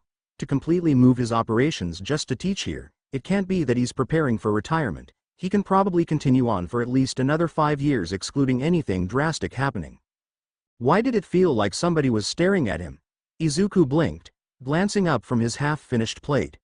3 pairs of eyes stared back. Oh, he blushed. Sorry, I was muttering, wasn't I? Totally, Uraraka said, but in a nice way. You really thought hard about that, didn't you? I can't imagine All Might retiring, maybe he's doing someone a favor. He is a UA graduate. We don't know how long All Might will be teaching at UA, after all. It could just be a year or 2. Right, I should have considered that, Izuku thought, nodding along. From what he'd seen of him in the news, UA's principal Nedzu seemed like the type to collect a lot of favors, although, maybe Izuku was just projecting that based on the fact he looked like a yokai. And if you had the means to make it happen, well, who wouldn't want All Might teaching at their school? Ah, we should finish eating before the bell rings, Iida suggested. Right. Izuku squirmed in his seat, already able to feel All Might's presence. He usually had an easier time pinpointing the location of yokai when there was only one, but like most strong magical Beings the Onibi's aura was spread out in a radius. Really, his passive magic detection was so finicky that it was frustrating sometimes. I am coming through the door like a normal person. The effect was somewhat undercut by the Onibi floating through the door shortly beforehand, but it was still startling to see All Might burst into the classroom clad in his amazing Silver Age costume like he was making a grand entrance into a battle zone. Izuku practically vibrated out of his seat. Judging by the exclamations filling the room, his classmates were not faring much better. With All Might hearing that he would be a teacher this year, seeing was believing, despite, or maybe because of, the conversation he and his classmates had earlier. I teach hero basic training, All Might announced, settling at the podium. It is a subject where you train in different ways to learn the basics of being a hero. You'll take the most units of this subject. Let's get right into it. This is what we'll do today, combat training. Here we go, Izuku thought. And to go with that are these costumes made based on your Quirk registrations and requests you sent in before school started. After you change, gather in ground beta. Several wall panels sprung out, filled with bulky and numerically labeled containers. This sent the class into another round of excited muttering. Izuku was smiling so widely his face hurt. His costume was nothing fancy, but he was looking forward to fighting in clothes that were actually fighting material. Not to mention wearing them would probably make him feel like a hero already. Everyone went as fast as they could to the locker rooms. For the most part Izuku doesn't think anyone so much as glanced at anybody else, so enamored they were with examining their completed costumes. Izuku felt pretty confident in his own, but that was mostly because he took no risks while designing it, and also because his mom reviewed it before he sent the design in. He'd tried consulting his father on it, but Hasashi had suggested using all of the Huu's traditional colors. Red, yellow, green, black and white. Yeah. Izuku was sure that an experienced designer could make such a bold color combination work. Like how All Might's costumes do, but Izuku. No, especially since he used those colors for his phoenix mask, which was both proof how gaudy they could look and was not an association he wanted to hint at so blatantly. Subtlety was key. He'd chosen dark green for the outfit as a whole, although Inko had added some white accents. His shirt was a tight hoodie, something he longed for when he was out saving people from yokai but usually couldn't utilize because his mask had a few annoying feathers that always got caught in the hood fabric, and he had black gloves and shoes. He had a grinning mouthguard that may or may not have been inspired by All Might, but that was okay because Izuku added his own twist by making the teeth sharp. Every cool yokai mask had sharp teeth, except Izuku's just had a beak, so he was making up for that in his hero costume. Even if it did look a little spooky. Attached over his hoodie was a black harness, so he had something nice and lightweight to pull with his magic. Unfortunately weapons don't come with the costumes, but he had places for any he might arm himself with, as well as a simple utility belt. Somehow, he was not the last one out of the locker room. That honor went to Iida, who appeared to have a full-blown set of armor. Actually, it sort of reminded Izuku of a different hero outfit, but he couldn't quite remember which one. Maybe he'd look it up later. Iida caught up to Izuku right as they exited the tunnel. "Ah, Midoriya, that costume is certainly striking," he commented. "Although to be honest, I thought you would have something brighter." Izuku shrugged, smiling sheepishly. I'm planning to go into underground heroics, so I didn't want something that stands out too much. And your armor looks great, too, it's very sleek." "Thank you. You two look awesome." Uraraka butted in from the crowd of gathered students, wearing a very flattering outfit herself. "I'm sort of embarrassed, I didn't want mine to be skin tight like this." "Tokiyami's is awesome, too. He's like a vampire." She emphasized this by holding her arm up over her chin like she was pulling a cloak around herself. "Very mysterious." "Thank you Uraraka," came Tokiyami's voice. The boy was indeed sporting a long black cloak hiding most of his body, and dark shadow. "All the costumes are impressive, including yours." "Now, it's time for combat training," All Might announced to the crowd. "Sir," Iida thrust a hand into the air. "This is a battle center from the entrance exam, so will we be conducting urban battles again?" "No, we're going to move ahead 2 steps. Most of the time, fighting villains takes place outside. But if you look at the total numbers, atrocious villains appear indoors at a higher rate. Imprisonment, house arrest, backroom deals. In this society filled with heroes, truly intelligent villains hide in the shadows, For this class, you'll be split into villains and heroes and fight 2-on-2 indoor battles. All Might, sir? The girl with the spiky ponytail, Yaoyorozu, asked. We're an uneven number right now. How are we fighting 2-on-2 battles? I'm glad you asked. You're a recommendation student, aren't you? Would either you or Todoroki want to try this exercise without a teammate? For this test it doesn't matter so much that you do well. It is meant to be your first taste of combat, after all. I'll go alone, the red and white-haired boy offered without hesitation. Yaoyorozu, is this fine with you? All Might asked. She gave it a bit of thought but ultimately answered, yes, I'm okay with that. Once that was cleared up, the class burst into a round of questions. All Might looked a little overwhelmed but valiantly continued, I'll answer all your questions. Here's the situation. The villains have hidden a nuclear weapon somewhere in their hideout. The heroes are trying to dispose of that. The heroes need to catch the villains or get the nuclear weapon back in the allotted time. The villains need to protect the nuclear weapon the whole time or catch the heroes. The weapon is retrieved if one of the heroes lays a hand on it. You catch someone by binding them with capture tape, which I will hand out at the beginning of each round. Both teams get some time to prepare before the round begins. Teams and opponents will be determined by drawing lots, with the exception of Todoroki and his enemies. Once the class settled down again, All Might began drawing the lots. Izuku immediately ended up on Team A with Tokiyami. Uraraka was on Team G with Asui, the frog-like girl, but poor Ida got stuck with Kachan on Team C. Fate has decreed we work together again, Tokiyami mused. Yeah. We already know each other a little, so we should cooperate well. That's pretty lucky, Izuku noted. The first teams to fight will be Team A and Team C. Team C will be the heroes and Team A will be the villains, All Might loudly declared. And that's not so lucky, Izuku sighed, cringing at the expression on Kachan's face. Everyone else, head toward the monitor room. As the rest of the students walked away, All Might grabbed a box and started handing out rolls of what Izuku assumed was the capture tape to both teams, as well as some communication devices. Villain team, go in first and set up. In 5 minutes the hero team will break in, and the battle will start. You have 15 minutes to win or lose. All Might held out a piece of paper as they approached the building's door, which displayed a blueprint of the building. Their instructor pointed at a red X on one of the floors as he handed it to Izuku. That's where the weapon currently is. Feel free to move it somewhere else. You two should also learn to think from the perspective of the villains. This is pretty close to a real battle. Go all out. Don't be afraid to get hurt. If things go too far, I will stop it. Yes, sir, they responded, hurrying inside. Izuku stuck the map up to his face, trying to quickly memorize the layout. The weapon was on the 5th floor in a large room, so they took to the stairs.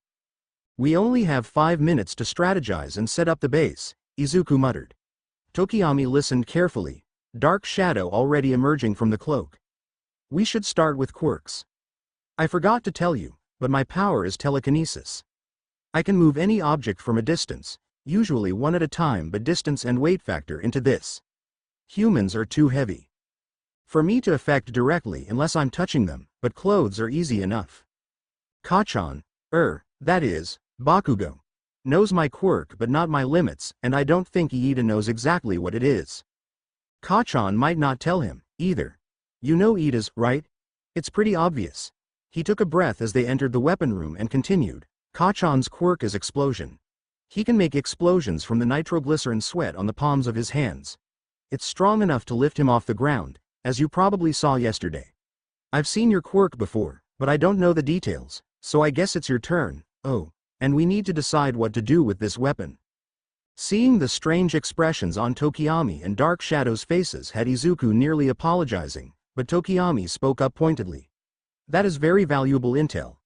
For my quirk, Dark Shadow is stronger in the dark and weaker in the light, but my ability to control him is the opposite. Bakugo would be a poor matchup for me. Wait, so the darker it is the harder Dark Shadow is to control? Izuku cast him an accusatory look. You were in the forest at midnight, and it was pretty dark, he didn't say. Tokiyami understood quite well, however. He managed to pull off a sheepish expression despite having a bird head. LTER, please. And as for the weapon, We want to keep it from their reach, but I do not see any way to do that in here aside from guarding it. You're right. Those pillars are too far apart to wedge it between them near the ceiling, and it's too big to hide without being obvious. The 5 minutes are up. Let the hero training between teams A and C begin. Those 5 minutes were way too short. Kachan will go after me first, and Iida has an advantage in a big room like this. So Tokiyami, how about you intercept them on one of the lower floors and engage Iida? The 3rd or 4th floor are best, they're like a maze, and don't have much light.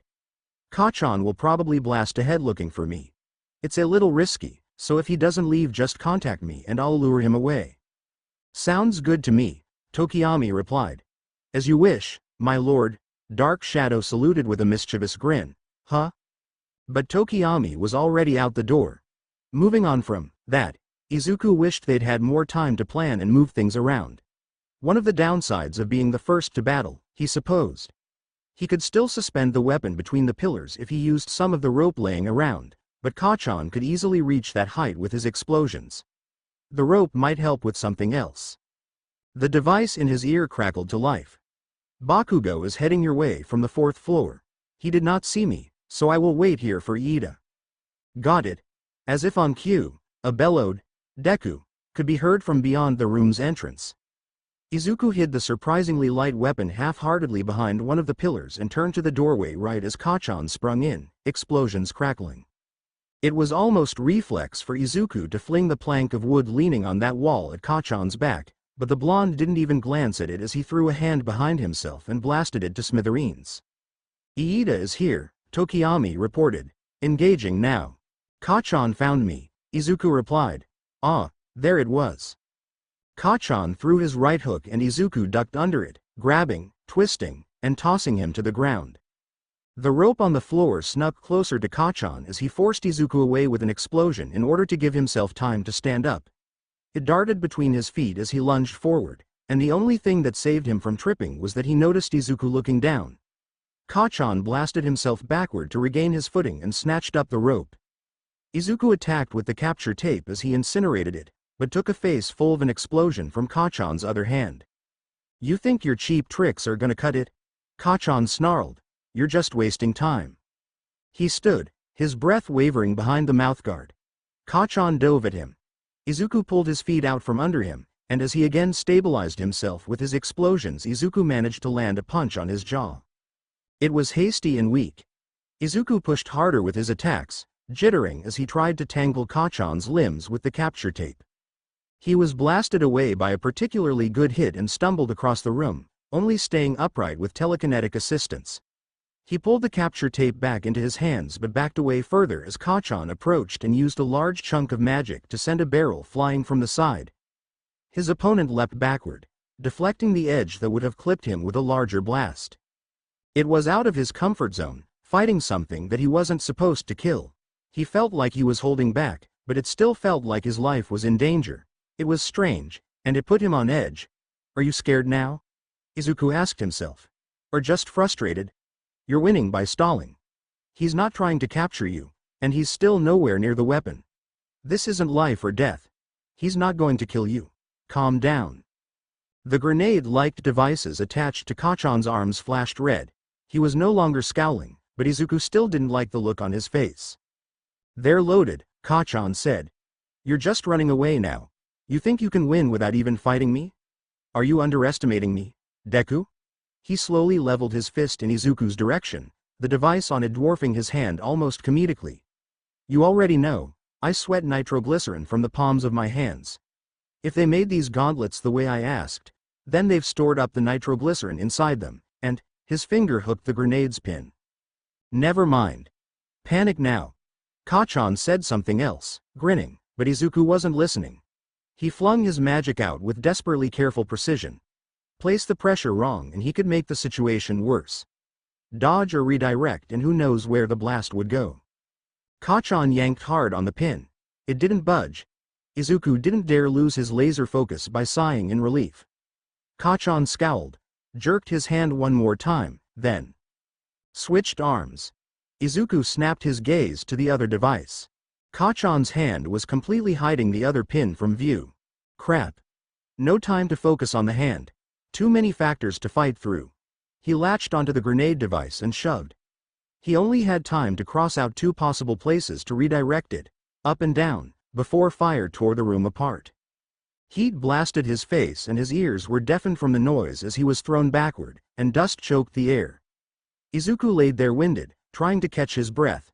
He didn't feel any major injuries. For a second, he let himself believe he'd successfully avoided infrastructure disaster. Then the ceiling crumbled down. The pillars. It hit the pillars. Midoriya, what was that? Tokiyami's voice came. He was too frazzled, trying to split his magic up too much to catch the debris. Kachan will be okay with his quirk, so stop trying to. Ooh, crap. That one's gonna hurt. Chapter end notes. It's not Izuku if he doesn't land himself in Recovery Girl's office by the 3rd day of class. Next up. Not USJ. Very close, though. How do I characterize? How do I dialogue? How do I choreograph? I dunno, but I managed to complete this chapter anyways. I hope I never see it again. Chapter 6 Chapter Summary. A Scarecrow Man is threatened with concern for self-care. Garbage is blown up, and a scarf enacts petty revenge on reporters. AKA. The week leading up to USJ. Chapter notes. See the end of the chapter for notes. Izuku woke up only a few minutes before the last class of the day ended. Are you awake now? A wrinkly face invaded his vision before he had the chance to panic. Good, good. He cautiously sat up, but was pleased to find Recovery Girl must have already used her quirk on him. His right arm was wrapped up, but it was just a little sore. It felt like some of his magic had been drained in the process too. Oh, the implications about that were interesting. You really should be more careful, she tutted. You had a bad concussion and a fracture in your arm.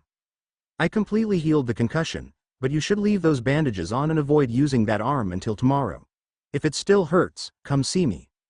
Yes, ma'am, Izuku said as if he wasn't considering healing himself the instant he got home. She eyed him dubiously. I can already tell. You're going to be quite troublesome, aren't you? She gave an exasperated shake of her head. To preserve his dignity, Izuku said nothing. Well, you'd better pick up your belongings from your classroom. All Might is waiting with your results from the training exercise in the teacher's lounge. Thank you, Izuku said, sliding off the bed as the last school bell rang and giving her a hasty bow. It would be great to get that feedback. He didn't even know who had won the exercise. But he headed for the classroom first, since he was still in his battered, but completely intact, hero costume. Oh, Midoriya's here, the red-headed boy exclaimed as he slid open the door. Surprisingly, this prompted several more of his classmates to approach him. Ash entered. Great work. The look on Bakugo's face when his bomb didn't work was priceless. You did do that, didn't you? The boy with the black lightning bolt in his hair added. Yes. Izuku managed to get out before he was swamped with similar comments and a variety of introductions. Midoriya, Tokiyami called from atop a desk, in the process of ignoring a vehement lecture from Iida. I am glad to see you are well. I was quite worried when the building shook. We all were. Uraraka added. But hey, did you hear? You guys won. Only because we were disqualified, Iida insisted. Had the exercise not been called off, the hero team may have won. Tokiyami captured you, and the timer almost ran out. The villains were totally winning. Wait, disqualified? Izuku asked. This onslaught of information was making him reel. Of course. Iida responded. Bakugo disobeyed a direct order from All Might and you were injured. As a result, the exercise was called off and the hero team disqualified, meaning you and Tokiyami won by default. Speaking of, where is Kachan, anyways? He got sent home early after class, and he got chewed out by All Might and Yaoyorozu so bad during the review. Uraraka had an amused tilt to her lips. It really knocked him down a peg. Didn't All Might go over the results with you? He said, trying to process that Kachan had gotten in trouble for something. No, I need to meet with him in the teacher's lounge, actually. Reminded of his purpose for being in the classroom in the first place, he snatched up his bag. Oh, and Tokiyami. Maybe we should discuss that thing over the weekend. Thing? Uraraka echoed, looking dangerously interested. Indeed, Tokiyami agreed as Izuku backed out the door. The weekend would be a good time. What thing? Teacher's lounge, Teacher's Lounge. Izuku trekked the maze of the UA building in its general direction, although he wasn't certain he was close until he felt a strong magic nearby. And, oh, there was a flash of white at about waist level disappearing around the corner at the far end of the most recent hall. Must be Principal Nedzu, he deduced. Sure enough, by the time he had the lounge in sight, Nedzu and a tall skinny blonde man were at the entrance. The stranger was partially inside the door, mid-conversation with the principal. Midoriya. Nedzu chirped, looking past the blonde man to Izuku and clasping his paws together. To what do we owe the pleasure? Izuku tore his eyes away from the creature's beady-eyed gaze, and he thought some yokai had unnerving expressions. I'm looking for All Might? The stranger opened his mouth as if to say something, but the principal cut him off. Unfortunately, All Might was called out for an emergency. An oddly threatening look was pointed at the skeletal man. You're going to have to wait until your next class with him. Right, Izuku said, internally screaming. If All Might wasn't here, then what was this presence he felt? Was there yet another yokai at UA, and as strong as the Onibi? Thank you. His eyes were drawn once more to Nedzu, whose smile only grew wider as if the creature could sense his inner turmoil. For all he knew, he could. Some yokai could sense emotions. And Nedzu was such a strange mix of creatures. Was his story of being an animal with a quirk just a cover for his strange appearance? There was an easy way to find out, and it wasn't as if there were any hostile yokai on campus to be attracted by the side effect of the spell he was about to use. Before he could talk himself out of it, Izuku cast his detection spell and kissed the last of his magic for the day goodbye. At that very moment, the magic in the corridor disappeared like it had been smothered out of existence. The detection spell continued on, registering a few wards surrounding the teacher's lounge and 2 minor yokai presences elsewhere in the building. Had Izuku been paying attention instead of draining his face of all its blood, he would have noted that that was 1 yokai more than expected. Was there something else you needed? Nedzu asked with deceptive innocence. No, Izuku said. With great effort, he gave a shaky smile and walked away stiffly. You had to be immensely powerful to hide your own magic, after all. That weekend, Tokiyami and Izuku had agreed to meet at the Musutafu Forest Shrine. Izuku had considered inviting Tokiyami to Dagoba Beach, but reconsidered when he remembered that there was still a large amount of yokai there, of unknown intent. He'd only gotten the beach 2/3 of the way clean so far, and the going was even slower now that he was only there on the weekends. Perhaps the shrine wasn't a much better choice when the yokai there still hated Tokiyami and Dark Shadow, but Izuku had an entire batch of yokai that he needed to relocate there from Dagoba. That shrine must be getting quite crowded, Tokiyami commented as Izuku passed back through the Torii gate, no longer lugging possessed and/or sentient objects. Most of them are incorporeal, Izuku shrugged, setting a trash bag of formerly possessed items down. Sure, it was starting to clutter with some of the more physical yokai, but it wasn't like that bothered the residents. So what were you doing out here past midnight, anyways? I was attempting to train my quirk, Tokiyami admitted. Dark Shadow nodded along. It was still early evening, so they had plenty of light, and therefore the quirk was out. I often enjoy the solitude of the forest at night on walks. I took advantage of the isolation to practice my control in anticipation of UA. There were no problems until that demon attacked me. Unfortunately, after that incident my parents temporarily restricted me from coming out here. Even now, I am bound by a curfew. Izuku nodded sympathetically. You weren't hurt too badly, were you? Sometimes he couldn't save the victim of a yokai attack, and he knew there were a lot of attacks that he would never be aware of. He knew even just the victim being alive was something to be grateful for, but he couldn't help but feel guilty for injuries he couldn't prevent. No. The bird-headed teen paused. Do you know what type of creature attacked me? Oh, yeah, Izuku said, entering lecture mode. That was an Oni, a physical and malevolent yokai. They're smart enough that you can reason and make deals with them, but only when that caters to their bloodthirst.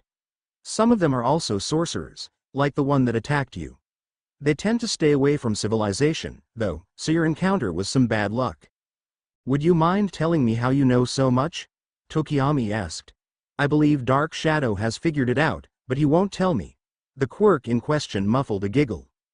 Well, my dad was a phoenix. He rubbed the back of his neck. The eastern kind, not the one that reincarnates. Although, you never know these days, he added in a mutter. So I have magic, and I can see mythical creatures. There's almost entirely yokai here in Japan, though. And, Dark Shadow, what exactly did you find out? Judging by what he had called him during the training exercise, Izuku had a suspicion. I came across this delightful spirit the other day. Using your advice, I got them to tell me all about you. Or rather, the bird snickered, your father. He's the king of all birds, which makes you the prince. That's an unofficial title, Izuku said with no small amount of exasperation. He's not royalty, and neither am I, please. Don't call me that. He never thought that rumor would extend to him. The mythical creatures of Japan did not have a monarchy, or even any form of society. But some bird yokai could be such pranksters despite their respect for hasashi, case in point. Magic. Tokiyami prodded. Yeah, I'm actually quirkless, so I just use my magic instead. I can also shapeshift, cast spells. Using it telekinetically was just more efficient to pass off as a quirk. Hey, now that you actually know about yokai, I should tell you the general rules. If you come across another hostile one, magical fire or an iron weapon can destroy them. Although, iron only works on physical yokai. Salt is helpful too. How would I create magical fire? A spell, but I don't think you can do any, with your type of magic. Sakari wood will turn any fire fueled by it magical, though. He demonstrated by showing his pack of matches. Although they were currently transformed into a wooden comb, so he quickly took the spell off, and fire quirks count, too. Quirks are magic? You really think things like tape dispensing elbows are an evolutionary development? They're human. Belief. Magic, so they don't usually affect regular magical creatures, but fire has purifying properties, so it works out. I still have many questions. Ask away. Tokiyami's curfew arrived unexpectedly quick, although Izuku could probably have talked with him for hours longer. He returned to Dagoba Beach with another phone number added to his growing list, so chances were he would keep talking to him. Whoa. Actually, never mind. He wasn't going to work on Dagoba tonight. He should probably just go home. Good thing he hadn't left any of his stuff over there. Oh, emergency services was already here. He didn't need to call them, then. Mom? Izuku called as he entered the house. She was cleaning up the living room table, which had been set up for tea. Oh, did you have company over this late? Somebody forgot to check under the welcome mat, Inko said. You know how Ms. Issa gets. Her stories are endless. What? Izuku cried, momentarily forgetting his latest brush with disaster. I just put a fresh leaf under last week. She shouldn't be coming over without invitation. Well, I think the janitor came around early, Inko hummed. The rug was crooked and the flower pots were disturbed. Sloppy, as usual. I'll put one out again, Izuku sighed. Don't worry about that. I took care of it. Were you going to say something else to me? Oh, right.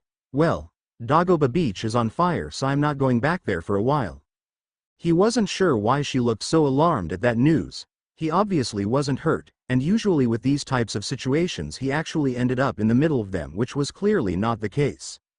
Maybe I can meet Tokiyami there sometime, if that cleared all the yokai out, or, actually, he can just come over here, can't he? Izuku thought aloud. Teenagers do that all the time, don't they? Mom, are you okay? What's with that face?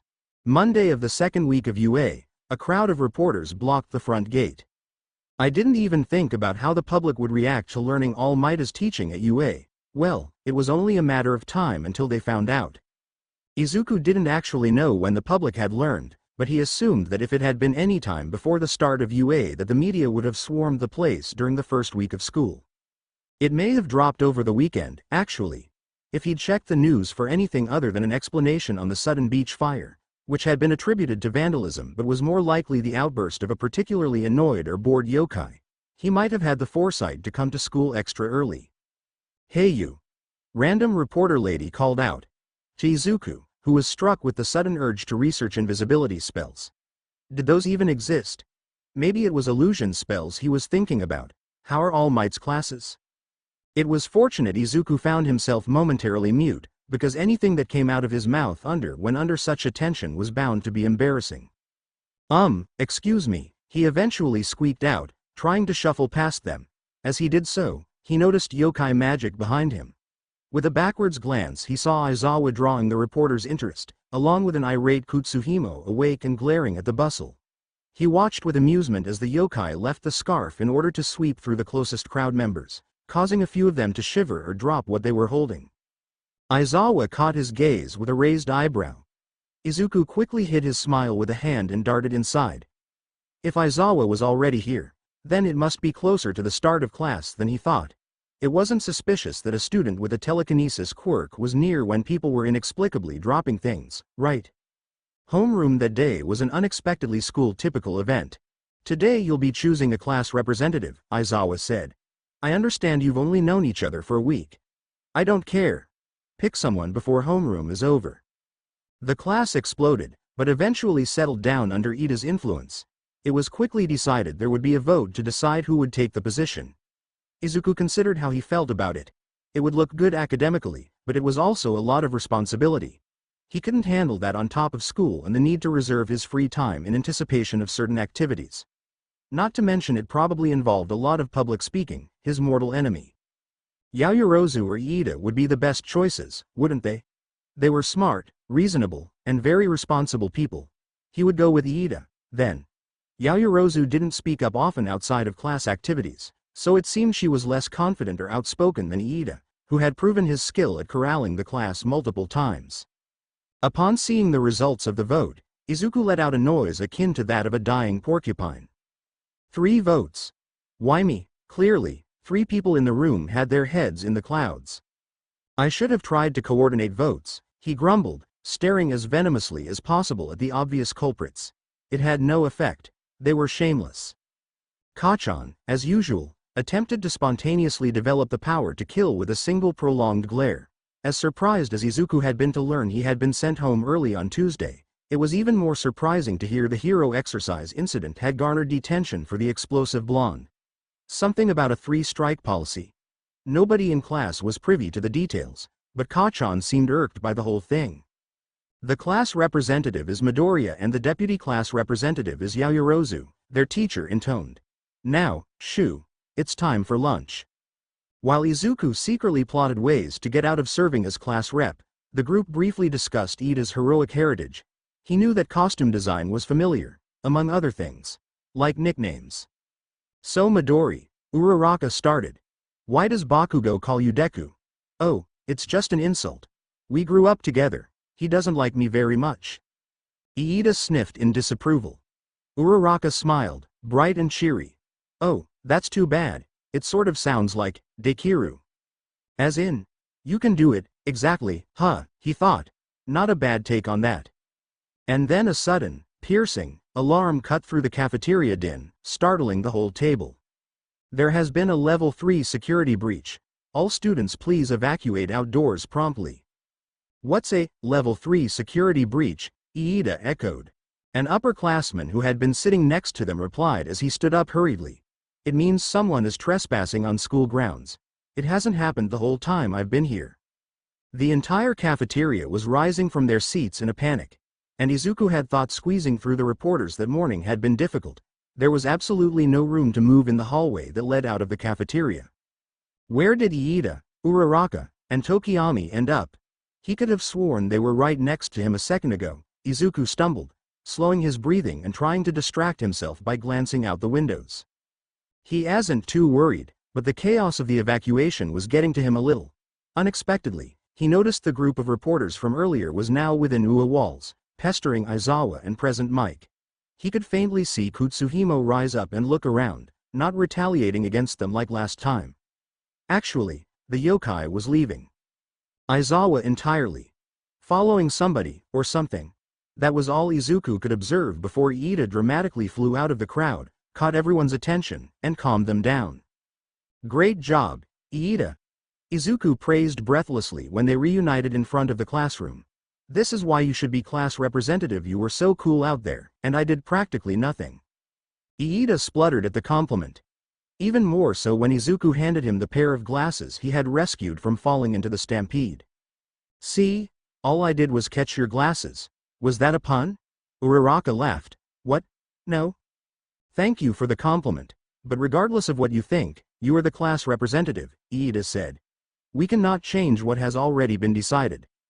Just watch me, Izuku declared, inadvertently drawing another laugh from Uraraka. His bravado, although short-lasting, was still enough for him to grant Iida the class representative position despite the severe chattering of his teeth while at the podium in class. Chapter endnotes. Next chapter. USJ. Although, warning, some minor manga spoilers in there, coming up in later chapters. More like references, and it's stuff I've picked up from reading other MHA fics, and it's sorta buried under magic nonsense, but still. Update 2024. Also by this point the anime has probably caught up. And because I'm terrible at slipping full explanations into chapters, here's a little on the spell Izuku used. Basically a magic detection spell, with a fixed and large radius but very accurate and costing about 1/5 of Izuku's magic level. The side effect is that it also instantaneously broadcasts Izuku's exact location to anything that can sense magic. Chapter 7 Chapter Summary. No circle all but upper left quadrant filled. Circle all but upper left quadrant filled, no Shaw on violence. Chapter notes. See the end of the chapter for notes. Today's hero basic training is going to have 3 instructors. All Might and me, as well as the rescue hero 13. You'll be going to an off-campus facility to do rescue training. Costumes are optional, so you should consider whether or not yours will hinder you in the circumstances of a natural disaster. Get ready, and then we'll take a bus to the facility. Since the previous, and first, practical exercise, some hero gear had changed. Kachan's was the most notable, still having gloves, but the large grenade portions of his gauntlets were gone. Izuku wasn't sure if that was a side effect of Kachan's punishment, or if his gauntlets had been damaged during the exercise, or both. Aside from that, Yayorozu had swapped the shelf on her belt for a more convenient book bag, and Izuku himself had stuffed some knives in his boots. He doubted he'd be using them much during rescue training, though. Iida, apparently choosing to go decked out in his armor, blew a whistle to direct everyone inside the bus. Izuku ended up settled between Asui and Sato, and was watching everyone else find their seats when the kid with the odd rock-like mutation let out a screech, which was probably the first ever noise Izuku had heard come from him, and practically plowed Kachan over as he retreated to the back of the bus. Koda, Iida reprimanded harshly. Such conduct is spider. Kaminari interrupted, not quite as terrified as Koda but still unnecessarily alarmed. Izuku peered at the ground between the facing rows, finding an average-sized spider scuttling between the startled students' feet. It's not morning anymore, but I wonder if that's still considered good luck. Somebody kill it, Kaminari said, looking like he was considering doing it himself as it approached him. What? Izuku said. Wait, don't die, Kachan declared, promptly eliminating any salvation for the arachnid with a blast of his quirk. Class 1A stared at the instantly cremated spider in silence. There was the distinct feeling that Aizawa was rolling his eyes at them from the front of the bus. Well, since it's not morning, it probably wasn't bad luck to kill it, Izuku hoped as Iida commanded the class to finish boarding. After the bus started to move, a conversation about quirks and popularity cropped up, courtesy of Asui. Somehow, it was widely agreed that Kachan's sour attitude was detrimental to his image and that Todoroki would have better luck because despite his unapproachable air he wasn't hostile. Izuku surprised everyone with his declaration of wanting to be underground. I'm not good with public speaking, Izuku said, while secretly going over all the reasons having cameras on him would be a bad idea. But you're right. My quirk's good for both combat and rescue, so I probably won't be completely underground, since most of the class was aiming for spotlight heroism. Aizawa cut off the conversation with the announcement that they'd arrived, and they met the space hero, 13, outside the impressive domed structure of USJ. After a quick introduction, they headed in. The rescue hero started by pointing out the various zones, but was briefly distracted by Aizawa. Izuku couldn't quite hear what they discussed, but he thought it might have something to do with the fact that All Might wasn't present. That didn't seem to bother the teachers though, as 13 continued on with a speech on the use of quirks. You do not have powers so you can harm others. I hope you leave here with the understanding that you have powers in order to help others. That is all. Thank you for listening, 13 finished up. Right as the pro stopped speaking, it felt like a veil had fallen over the building. It wasn't quite magic. More like a foreboding feeling. From the corner of his eye, Izuku saw Kutsuhimo drowsily lift its face from its host. They traded a look. So you feel that, too? And then everyone else caught on as the lights began to flicker. From the clearing where the fountain was, A dark viscous sensation bubbled up into existence in unison with a visible rift in reality. Now that was magic. It felt an awful lot like the Oni had, except less like rotten eggs and more like death. Figures. People? Immediately spilled out from the portal. This, Izuku knew with certainty, was not part of rescue training. He hardly needed to see the look on Aizawa's face to figure that out. And since it wasn't planned for, it was an attack. He wasn't sure what his class was seeing, but he assumed the imposters weren't all yokai. There was no way such a large group would be working together. This was an organized villain attack plus magic. Which was bad? Gather together and don't move. 13. Protect the students, Aizawa bit out. As more villains fanned out of the portal, a few of his classmates stepped forward cautiously, but were immediately stopped by Aizawa. Don't get any closer. Those are villains. Dark Shadow had slipped out from Tokiyami's cloak, looking to Izuku as if asking if that was what was really happening, only to receive a helpless shrug in reply. The rest of the class burst into murmurs as the teachers speculated on the possibility of an electricity quirk messing with the security system. Aizawa readied his weapon, causing Kutsuhimo to hide back in it, and 13 moved to evacuate the students. Sensei, are you going to fight by yourself? Izuku realized. There's too many. Even if you erase their quirks, your style isn't suited for frontal battles. Eraserhead barely glanced at him. You can't be a hero with just one trick. I'm leaving it to you, 13. With that, the pro leapt down the stairs to the large group of waiting villains. Izuku hesitated at the platform's edge as his class headed for the exit. Should he cast his magic detection spell? He would definitely make a target of himself, and who knew how much magic he would need later on. But he needed to know how many people in here had magic. Gritting his teeth, Izuku cast it and watched for a reaction in case anyone was masking their magic. Immediately, the portal villain's bright yellow eyes narrowed in his direction. Not good, but nobody else was reacting. He sensed Dark Shadow's human magic first, and then the radius reached Kutsuhimo, then the mist villain. The dark magic lingered on him and was, apparently, layered over top a quirk. The combination of Izuku sensing the human magic, just like how Dark Shadow's magic was easily detectable, combined with the villain's reaction made him sure the villain was magic aware, but not sure if he more than a quirk. It felt more like he was under a spell. And there was only one other, affected by the same sickly magic. It was that beaked, humanoid creature. It had multiple quirks. There was no way someone could have multiple quirks and still be alive. That was simply too much magic for the human body, no matter the mutation.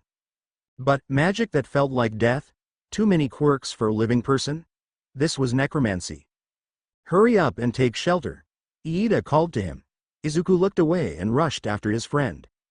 Wait, how did he detect the warp villain first? The beaked one should have been closer. The portal completing its formation ahead of the class answered that question. I won't let you, the villain said as he blocked their way, eyes lingering only briefly on Izuku before sweeping over the rest of the group. Nice to meet you. We are the League of Villains. It may be presumptuous of us, but we have invited ourselves into the home of the heroes, UA High School, in order to have All Might, the symbol of peace, take his last breath. I believe All Might should have been here. Has there been some kind of change? Class 1A was not particularly inclined to answer him. Well, that is neither here nor there. This is the part want him to play. Kirishima and Kachan didn't let another word come out of his misty face before springing at him ahead of 13. An explosion rang out, obscuring the villain with smoke. Oh dear, that's dangerous. The mist of the villain retreated from where it had risen to meet the attacking students. That's right. Even if you are students, you are excellent golden eggs. No, move away, you two, 13 commanded. My job is to scatter you all and torture you to death. The villain's cloud of deep purple surged forward before 13 could use her quirk. Izuku braced himself against the whirlwind of energy, no longer able to see any of his classmates. He reached for his knives, only for the environment to suddenly shift around him. He dropped a short distance from the air into a stiflingly hot atmosphere. All around him, fire crackled. The conflagration zone. Izuku pulled his mouthguard and hood up to help with the smoke and grabbed one of his knives as he assessed the street he was in. There was a haze in the air from the fires, but it wasn't as bad as could have been.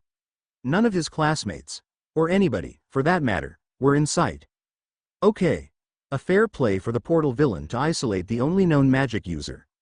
Would he be coming to deal with Izuku once the rest of the class was dropped off? A one-on-one fight would be convenient, if only so that nobody saw something they weren't meant to see. Three people who looked very much like thugs rounded the corner of one of the buildings. There's one. A man with mummy-like bandages over his face and torso shouted. He was accompanied by two other men with weapons in hand, one with a club and the other with two daggers. A 3-on-1 fight. Izuku was willing to bet that at least one of them would have a fire-based quirk. The warp villain probably didn't know if he was full yokai or not, but had sent him here to be safe. Thankfully, Izuku was only as flammable as the average human. Double Dagger rushed at him first, knives poised to slash. Behind him, Bandage Face was drawing the fire from his surroundings into his hands.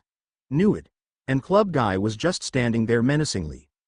Izuku yanked a knife out of Double Dagger's hands, throwing it through the glass of a third-story window. When the criminal paused in surprise, he promptly did the same to the other knife, although he had to twist it around a little to get his grip relent. Seriously? The criminal cried, and then Bandage Face was hurling a ball of fire at Izuku as Club Guy approached with bulked-up muscles and club at the ready. Wow. This was a very familiar situation, but this club was far lighter than the Ona's. A quick tug on the weapon, which the villain was clutching rather desperately, and Izuku no longer had to dodge a fireball. Club Guy might need some burn cream, though. He was also the only one out for the count, so the other two tried to rush him again. Izuku dodged a punch from Double Dagger while tucking his knife in a way, snatched the club off the ground, then spun around and clouded Bandage Face's head. The club was made of rock, so the thug went down pretty hard. Hopefully he wasn't dead, but Izuku really shouldn't be worrying about that right now. Double Dagger was gaping in. Weaponless, so it was easier than it should have been to knock him out as well. Izuku dropped the club and stared at the trio of unconscious criminals. Huh, he said, a bit nonplussed. I really thought my first time facing villains would be harder than this. A clamor from around the corner the thugs had come from meant Izuku had to think fast. He slipped into one of the nearby buildings and peered through the window to see a group of 6 or so criminals enter the street. They spotted their unconscious friends and approached, so he slunk deeper into the building, completely out of sight in the hallways. Conveniently enough, there was a back door. He peeked out quickly, and once he determined the coast was clear he exited into an alleyway. It was annoying to maneuver around the fires, but he slowly picked his way through the conflagration zone as he searched for the exit. Clearly Misty wasn't going to come fight him, so he'd just have to see what was going on outside. He wasn't sure if he'd be especially helpful against either of the necromancy puppets, since they were basically humans with quirks, but maybe he could find the necromancer? From what he knows of necromancy, it's like puppeteering. A dead body, the puppet, is revived and controlled by a magical connection, the strings, attached to the necromancer. If the necromancer dies or ends the spell, the strings are cut and the puppets will go back to being corpses. In the case of Misty, Izuku assumed some strings had been cut in order to let him have sentience and free will. Presumably, he'd die when the necromancer did.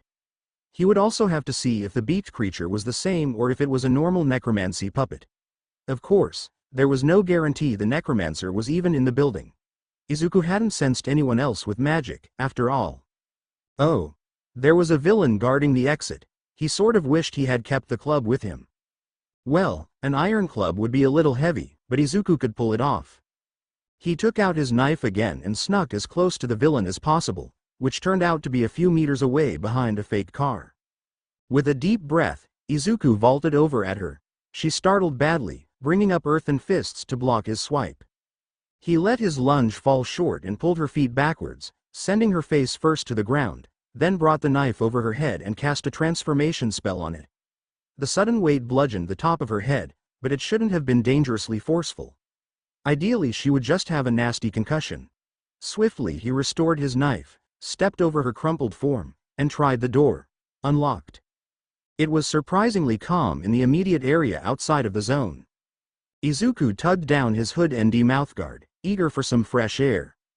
He could see Aizawa still fighting villains in the central plaza, and far in the distance by the exit was a hint of Misty's dark form, but none of the action was near him. The closest zone was the flood zone, where quite a few figures dotted the water around the mountain and waterslide portion. The boat that had been in the lake previously was now sinking in pieces. If he squinted, he could barely make out two smaller figures on the mountain. Hopefully, those were his classmates staying safe. He definitely wouldn't be able to help with that situation, so he turned his attention to the central area. The beaked puppet was there, and even if he couldn't find the necromancer, he could help his teacher by tripping up the villains. Decision made, Izuku moved to keep the fountain plaza between him and Aizawa's fight, which was gradually moving from the entrance stairs closer to the flood zone.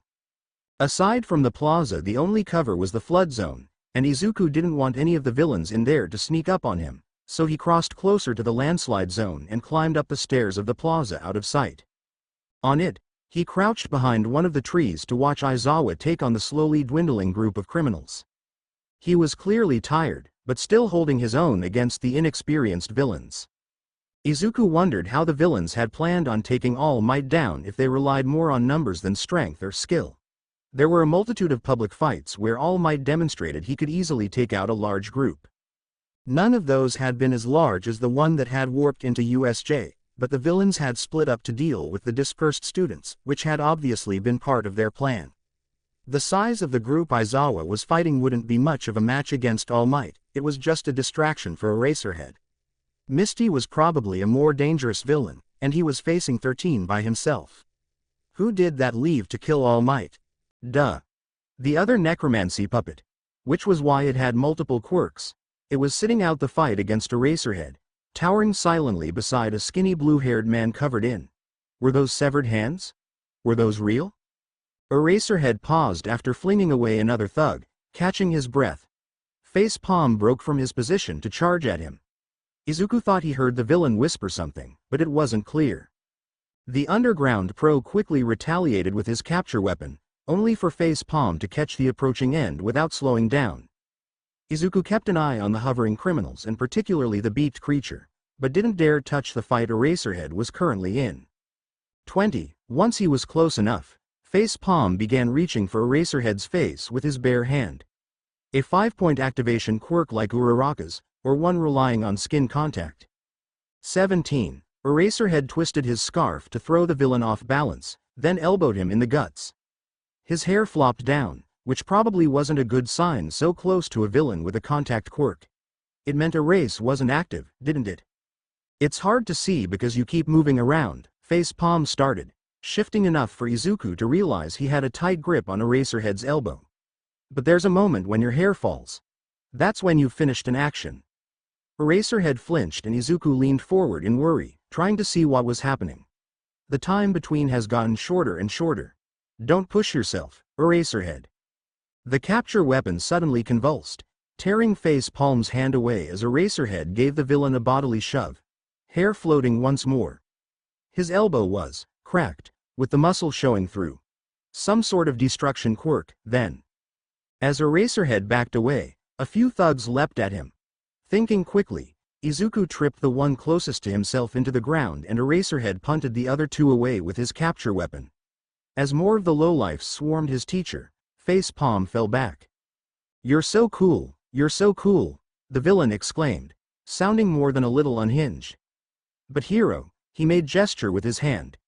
Izuku couldn't even blink before the puppet was looming over Aizawa. He had to clutch onto the tree to stop himself from leaping forward and blowing his cover. "I'm not the last boss." What happened next was something Izuku could not have prevented, but desperately wished he did. Bodies with human magic were difficult enough to grab with his telekinesis. Looking back, with the creature's enhanced strength and the decent distance between them, there was no way he could have held it back. That didn't stop Izuku from hating himself in that moment when the puppet's grotesque hand passed right through his grip and smashed Aizawa's skull into the concrete. Izuku managed to cover only his mouth for the motion that ruptured his teacher's arm, despite how much he wanted to cover his eyes. An unholy shrieking rose up, the capture weapon writhing under Aizawa's body. The monster and villain were unaffected, one mindless and one either uncaring or oblivious. Kutsuhimo's attempts to yank the puppet's feet out from under itself were fruitless, and when the puppet stopped, the capture weapon went eerily still. "I'll tell you, Eraserhead." There was an invisible grin in the villain's voice. "He's the anti-symbol of peace, the specially crafted, Nomu. You can erase quirks. That's wonderful, but it's nothing impressive.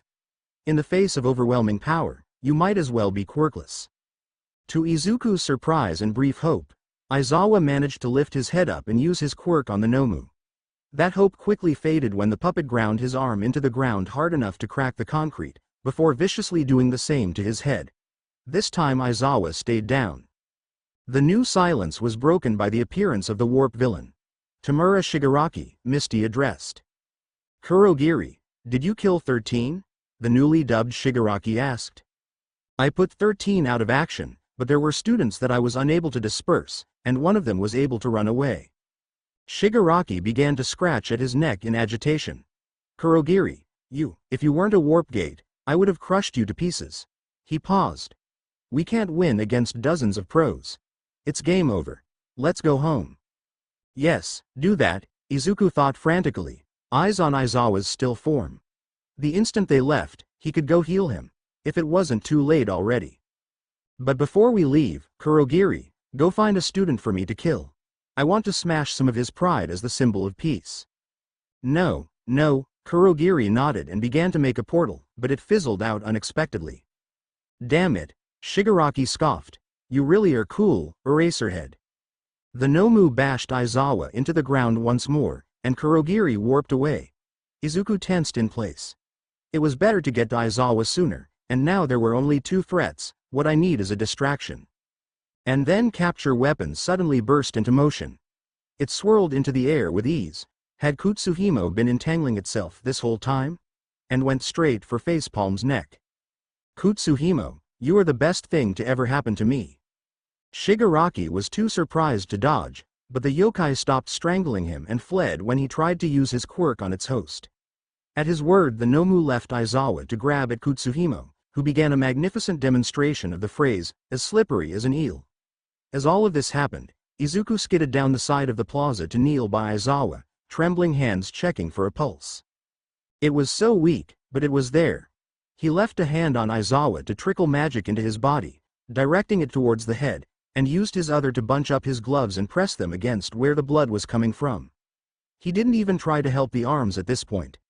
He wished he could just shove a boatload of magic into the wounds, but it was hard enough to GE the body to accept unfamiliar magic as it was.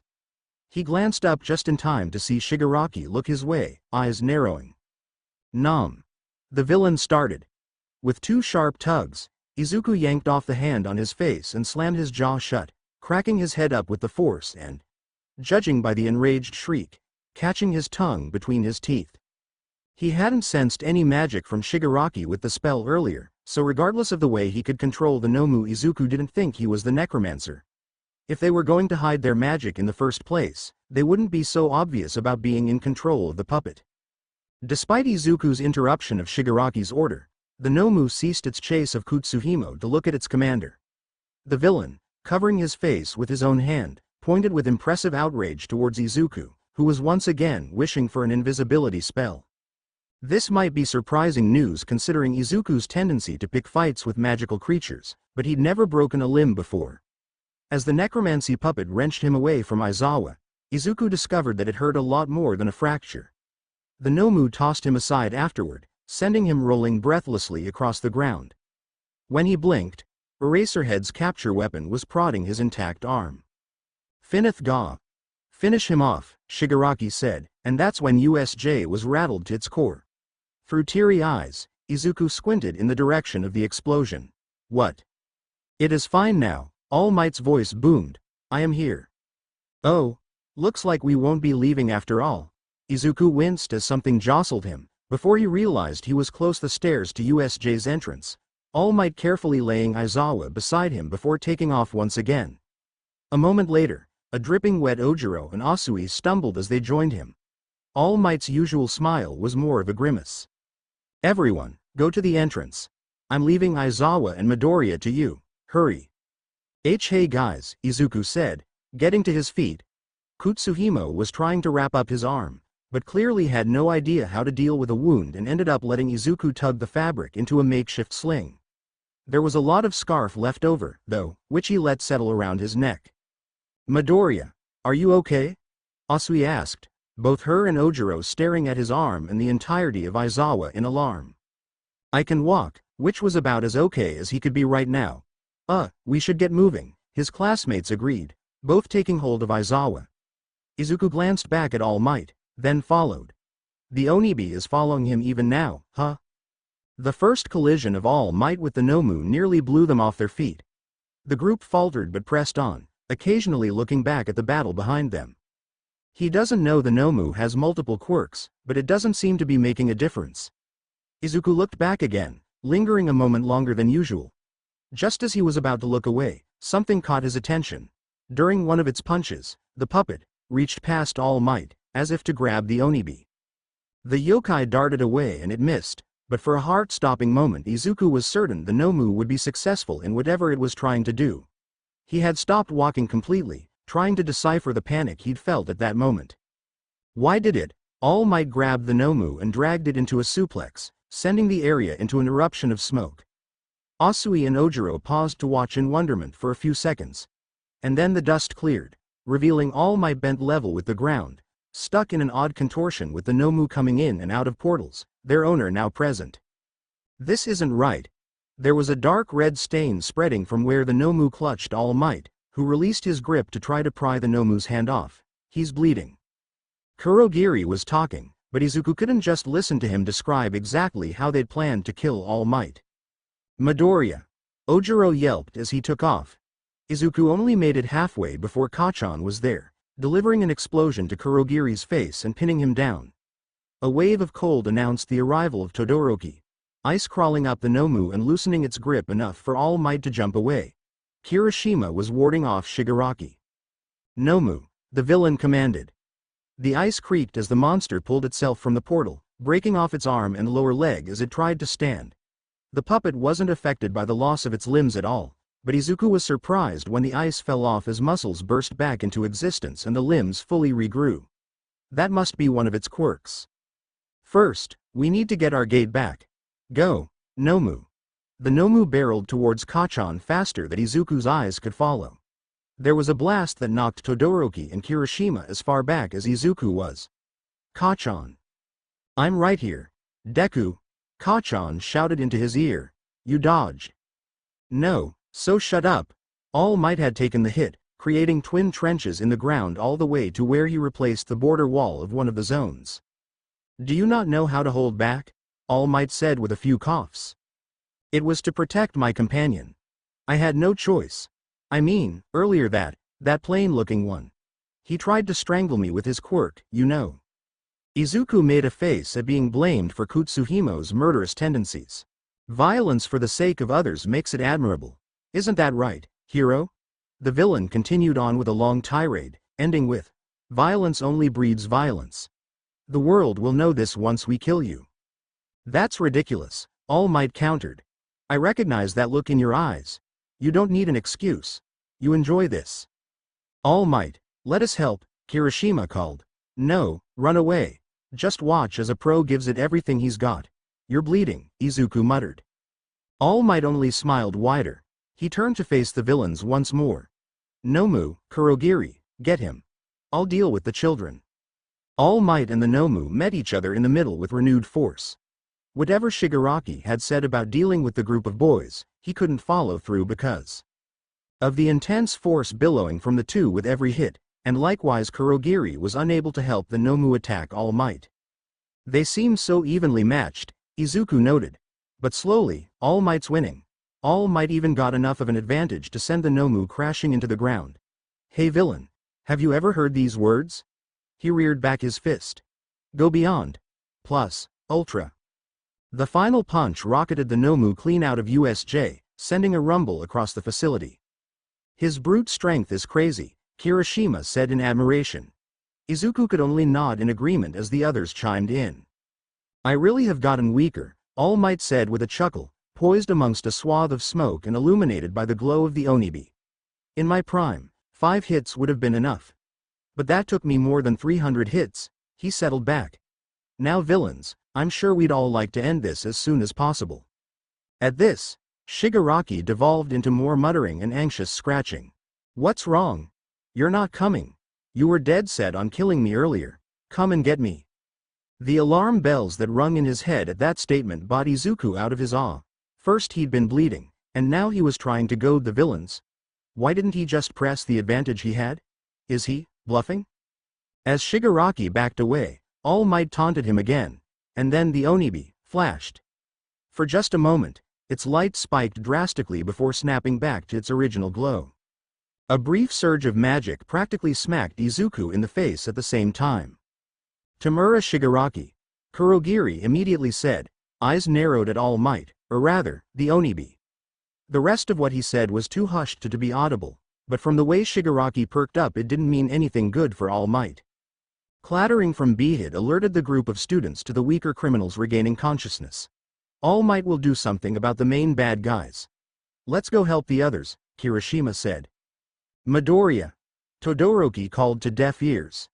Shigaraki sprinted towards All Might with fresh determination and Kurogiri by his side. The Onibi's light and magic was going haywire now, fluctuating between blinding, normal, and weak.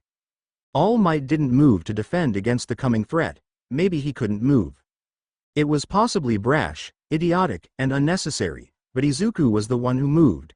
He leapt forward and extended his hand to ensure his magic would reach and threw Kurogiri into Shigaraki. The duo fell in a tangle of bodies, and before they could regain their bearings, several loud cracks rang out in the air. Something, a bullet, struck Shigaraki in his leg, and several more landed before Kurogiri could cover and warp them away. Izuku spun around so fast he went dizzy, barely making out the crowd of pro-heroes who'd arrived at the top of USJ, but then he turned back at the sound of All Might coughing some more. Confusingly enough, the pro was still mostly obscured by smoke. But there was no time to think about that. That was blood splattering onto the ground from his coughs. All Might! Izuku cried with concern, pushing past the pain of his arm to get a better view of his hero. Young Midoriya, don't! All Might was interrupted by a sudden burst of steam rolling off his body. What? The haze cleared just in time to reveal All Might outright morphing into an oddly familiar emaciated form. At the same time a blindingly white multi-tailed fox phased out of his body and grabbed the Onibi. Onibi? No, grabbed the Hoshi no Tama with its mouth. Ah, All Might said sheepishly, at the same time that the kitsune swallowed its soul back into its body. I can explain. Izuku very much doubted that. Chapter end notes. Now the real question is how All Might didn't notice he was being possessed on a daily basis. Greater than did you know? One Japanese superstition is that spiders seen in the morning are good luck, so you shouldn't kill them. Conversely, you should kill spiders spotted in the evening to avoid bad luck. Breaking a comb is also considered bad luck. At least, according to the internet. Another huge thank you to everyone who reads, comments, etc. Chapter 8 Chapter Notes. See the end of the chapter for notes. Izuku stared blatantly, certain his jaw must have hit the floor. First the villains, then the necromancy, then Aizawa, then this. Izuku was understandably a little overwhelmed. But that explanation will have to wait until later, All Might was saying. The kitsune, a full 9, no, 8 tails, seemed uninterested, glancing away from them. It wasn't as pristine as Izuku had thought it was, white fur ragged and shadows developing under its eyes. It had decorative red marks on its face and gloving its front paws, like one might see on a typical kitsune mask, but they looked more like dried blood than paint. In contrast, its yellow eyes were bright and lively as they scoured USJ. A kitsune. Izuku had gotten the impression that they faded out of existence some time before quirks appeared. All Might's mysterious quirk couldn't be a quirk at all if he was able to host such a powerful yokai without consequences. No, scratch the no consequences thing. This freaky emaciated form of his couldn't just be his natural form, it was the result of some sort of toll on his health. So did All Might have a quirk? Was the kitsune protecting him from the effects of its power? Why? Why was the kitsune possessing him in the first place? It was like it was lending All Might its power. But since he was unaware of magic it couldn't possibly be getting anything in return for this. There were just so many questions that Izuku didn't know which ones to try to answer first. And All Might was right, now was hardly the time or place to get those questions answered. Midoriya! Someone yelled. Izuku was still gaping at All Might, but they both looked over to see Kirishima swiftly approaching. Are you okay? Izuku broke out of his trance when he realized that All Might was not exactly himself at the moment. They glanced at each other in panic and then frantically tried to assuage Kirishima's worries before he could get any closer. Cementos blocked his classmate's path with a strategically placed wall and redirected him towards the gate. "Let's sneak you to the nurse's office, All Might," Cementos said, waving Izuku forward as well. If the pro-hero was surprised to see Izuku had witnessed All Might's alternate form, he didn't show it. Izuku kept pace with All Might as they walked and noted that the kitsune had chosen to keep its host between it and himself. It briefly met his eyes as he looked, expression unreadable. He tore his gaze away. Is Aizawa-sensei okay?" he asked Cementos, who not so discreetly glanced at the blood-soaked. "Sorry, Kutsuhimo." "And Aizawa?" Capture weapon looped around his broken arm before answering. "Recovery girl is with him. He was badly hurt, but he will recover. It seems his wounds look worse than they actually are." "Good." Izuku let out a sigh of relief. His magic had helped a little. Then Kutsuhimo's eyes leered out of the wrinkles in the capture weapon for a moment, but the yokai didn't say a word. "You seem a little banged up yourself. Does your arm hurt?" "Oh, it's probably broken." The pain was rushing back now that he thought about it, and he winced. Both teachers ogled him for a second. "It's broken? And you're just..." Cementos trailed off with a shake of his head. Belatedly, Izuku realized most people weren't used to his, quite literally, magically high pain tolerance. The rest of the trip to the nurse's office was spent in silence, although Izuku kept glancing at All Might and the kitsune. Once there, they were left to wait for Recovery Girl to finish treating Aizawa. Cementos had looked tempted to try to treat Izuku's arm himself but apparently deemed his makeshift sling good enough for the moment. He did, however, pointedly get out a bottle of painkillers for the two patients before he left to help deal with incident cleanup. "Looks like now is the perfect time for explanations," All Might said cheerily as they settled onto the beds. The kitsune sat down by the foot of All Might's bed, looking like it was torn between keeping an eye on Izuku and pretending to ignore him. "You see, the world views me as indestructible. But there was a fight 6 years ago, and during that fight I got injured. Got a nasty scar." He gestured tiredly to where blood glued his ragged shirt to his chest. "Lost my stomach, half of my respiratory organs. These days I can't do hero work for more than 3 hours before my quirk strains my body too much." "That was a lot, but also..." "What about the shape-shifting?" Izuku asked, glancing at the kitsune. "Is that part of your quirk?" "Shape-shifting?" All Might laughed as if the notion was ridiculous. "No, that's just me flexing my muscles." "No, that was very clearly shape-shifting," Izuku didn't say. He started in surprise a moment later when he registered a movement from All Might's companion. The kitsune had just rolled its eyes at All Might. "What?" Right," Izuku said. "Okay. Sure, ignore the magical fox." At that moment Recovery Girl bustled in, a whirlwind of movement as she simultaneously checked them over and scolded All Might. Her reprimands continued even after they'd been treated, and the number one hero looked more than a little embarrassed to be spoken to like a naughty child in front of Izuku. Neither adult appeared to mind the awkward silence emanating from him, probably because they thought he was processing, which he was. Kutsuhimo, that is, Aizawa's scarf, disappeared at some point during his treatment, and Izuku could only hope it had been returned to his teacher rather than thrown away. With the yokai gone, however, Izuku could properly sense the kitsune's magic, which had depleted to be so weak that even Kutsuhimo had drowned out its signature. Though the fox's physical appearance was not nearly as downtrodden as that of its host, its energy level was clearly in bad shape. At some point a detective stopped by ask All Might some questions about the attack, but decided to postpone upon seeing Izuku and left shortly after.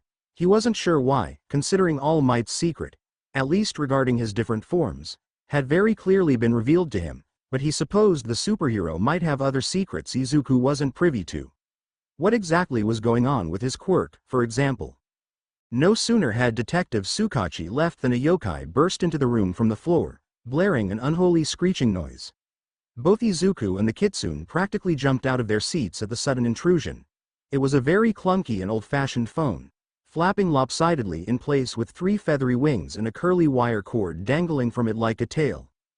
With each consecutive rattle the horrific tone grew louder and the phone, Phonekai prodded at Izuku. "Is something wrong?" All Might asked, both of the adults having glanced over at Izuku in concern. Shut that thing up. The kitsune snarled in a decidedly feminine voice. Nope, Izuku said. I just need to use the bathroom. I'll be right back. He hopped off the bed and fled the room, Phonokai swooping after him. Recovery Girl let him go with a reminder to be careful of his caste, and then he quickly found the closest bathroom and locked himself in a stall. Phonokai bobbed in after him and let out the loudest ring, yet, wincing, he gently grabbed the yokai and held it up to his ear, hoping that was what it wanted. Hello. Izuku. Ack. Rip eardrums. You're alive, Dad, Izuku yelped. Wah. How? I saw the news on the attack, across time zones in America, somehow, but considering Hasashi was using a yokai to make a transoceanic phone call, Izuku should not be surprised. And I was worried. Are you okay? Yeah, just a little shaken. Good, I'll be there as soon as I can. What? Izuku was met with what was probably supposed to be the click of a receiver, but sounded more like a weird grunt. Phonokai squirmed out of his grip and promptly fell through the floor. He waited a second or two before realizing it probably meant to do that and wasn't coming back. Hasashi was returning to Japan. For how long? Someone entered the bathroom and he quickly cut off his thoughts. He exited the stall to wash his hands before returning to the nurse's office. Izuku didn't fully enter, instead asking if he could get his phone and call his mom, which was granted. As he settled back into his corner of the office, waiting for her to pick up, he quietly regarded the kitsune. She glanced at him impassively, still sitting rigidly on the ground near All Might. The question he'd wondered about her months ago drifted back into his mind. Just who are you? Chapter end notes. Greater than Phonkai's ringtone is the sound of dial-up internet, whereas upon the end of a call is the Minecraft death sound. Why is making original yokai characters so fun? I hope everyone is doing well and continues to do well, for eternity. Why bother wishing people a nice day when you can wish them a nice rest of their lives? And thank you all for reading. Less than 3. Chapter 9. Chapter Summary. Interrogation. Featuring Naomasa Tsukachi. Human lie detector versus innocent broccoli child. Who will win? Chapter notes. See the end of the chapter for notes. Naomasa Tsukachi had known All Might for a very, very long time. They're more than close colleagues. They're friends. And everyone knew it, so he practically had first dibs on any All Might related incident. Naomasa was one of the first out the door when news of the USJ attack came in. He supervised the aftermath, but most of his attention was drawn to Toshinori, who he spotted in his civilian form being snuck into a car by Cementos along with one of the students. It was, perhaps, a sign of Toshinori's recklessness that Naomasa was more exasperated than surprised that his friend had apparently been forced to transform, most likely in front of a student as well. The detective turned away from the assembled students to look at the hulking creature that had been detained and led away by the other police. From what he'd gathered, this Nomu had displayed multiple quirks. That alone was enough to stir dread up in him, but there was something else about it that rubbed him wrong. Something repulsive. He wasn't the only one unnerved by its presence. A few officers and students glanced at it with expressions different than just fear. But now was not the time to muse on it. He needed to have words with Toshinori. At the nurse's office, Naomasa got a clear idea of just how badly his friend had been hurt by the villains. He was practically swaddled in bandages and resigned to bed rest instead of smuggling himself into the investigation immediately, which spoke of a whole new level of exhaustion. Thankfully, it wasn't nearly as bad as when he'd first gotten his career-debilitating injury, but that didn't mean Naomasa wasn't ready to rip Toshinori a new one about being more careful the moment he could talk to him alone.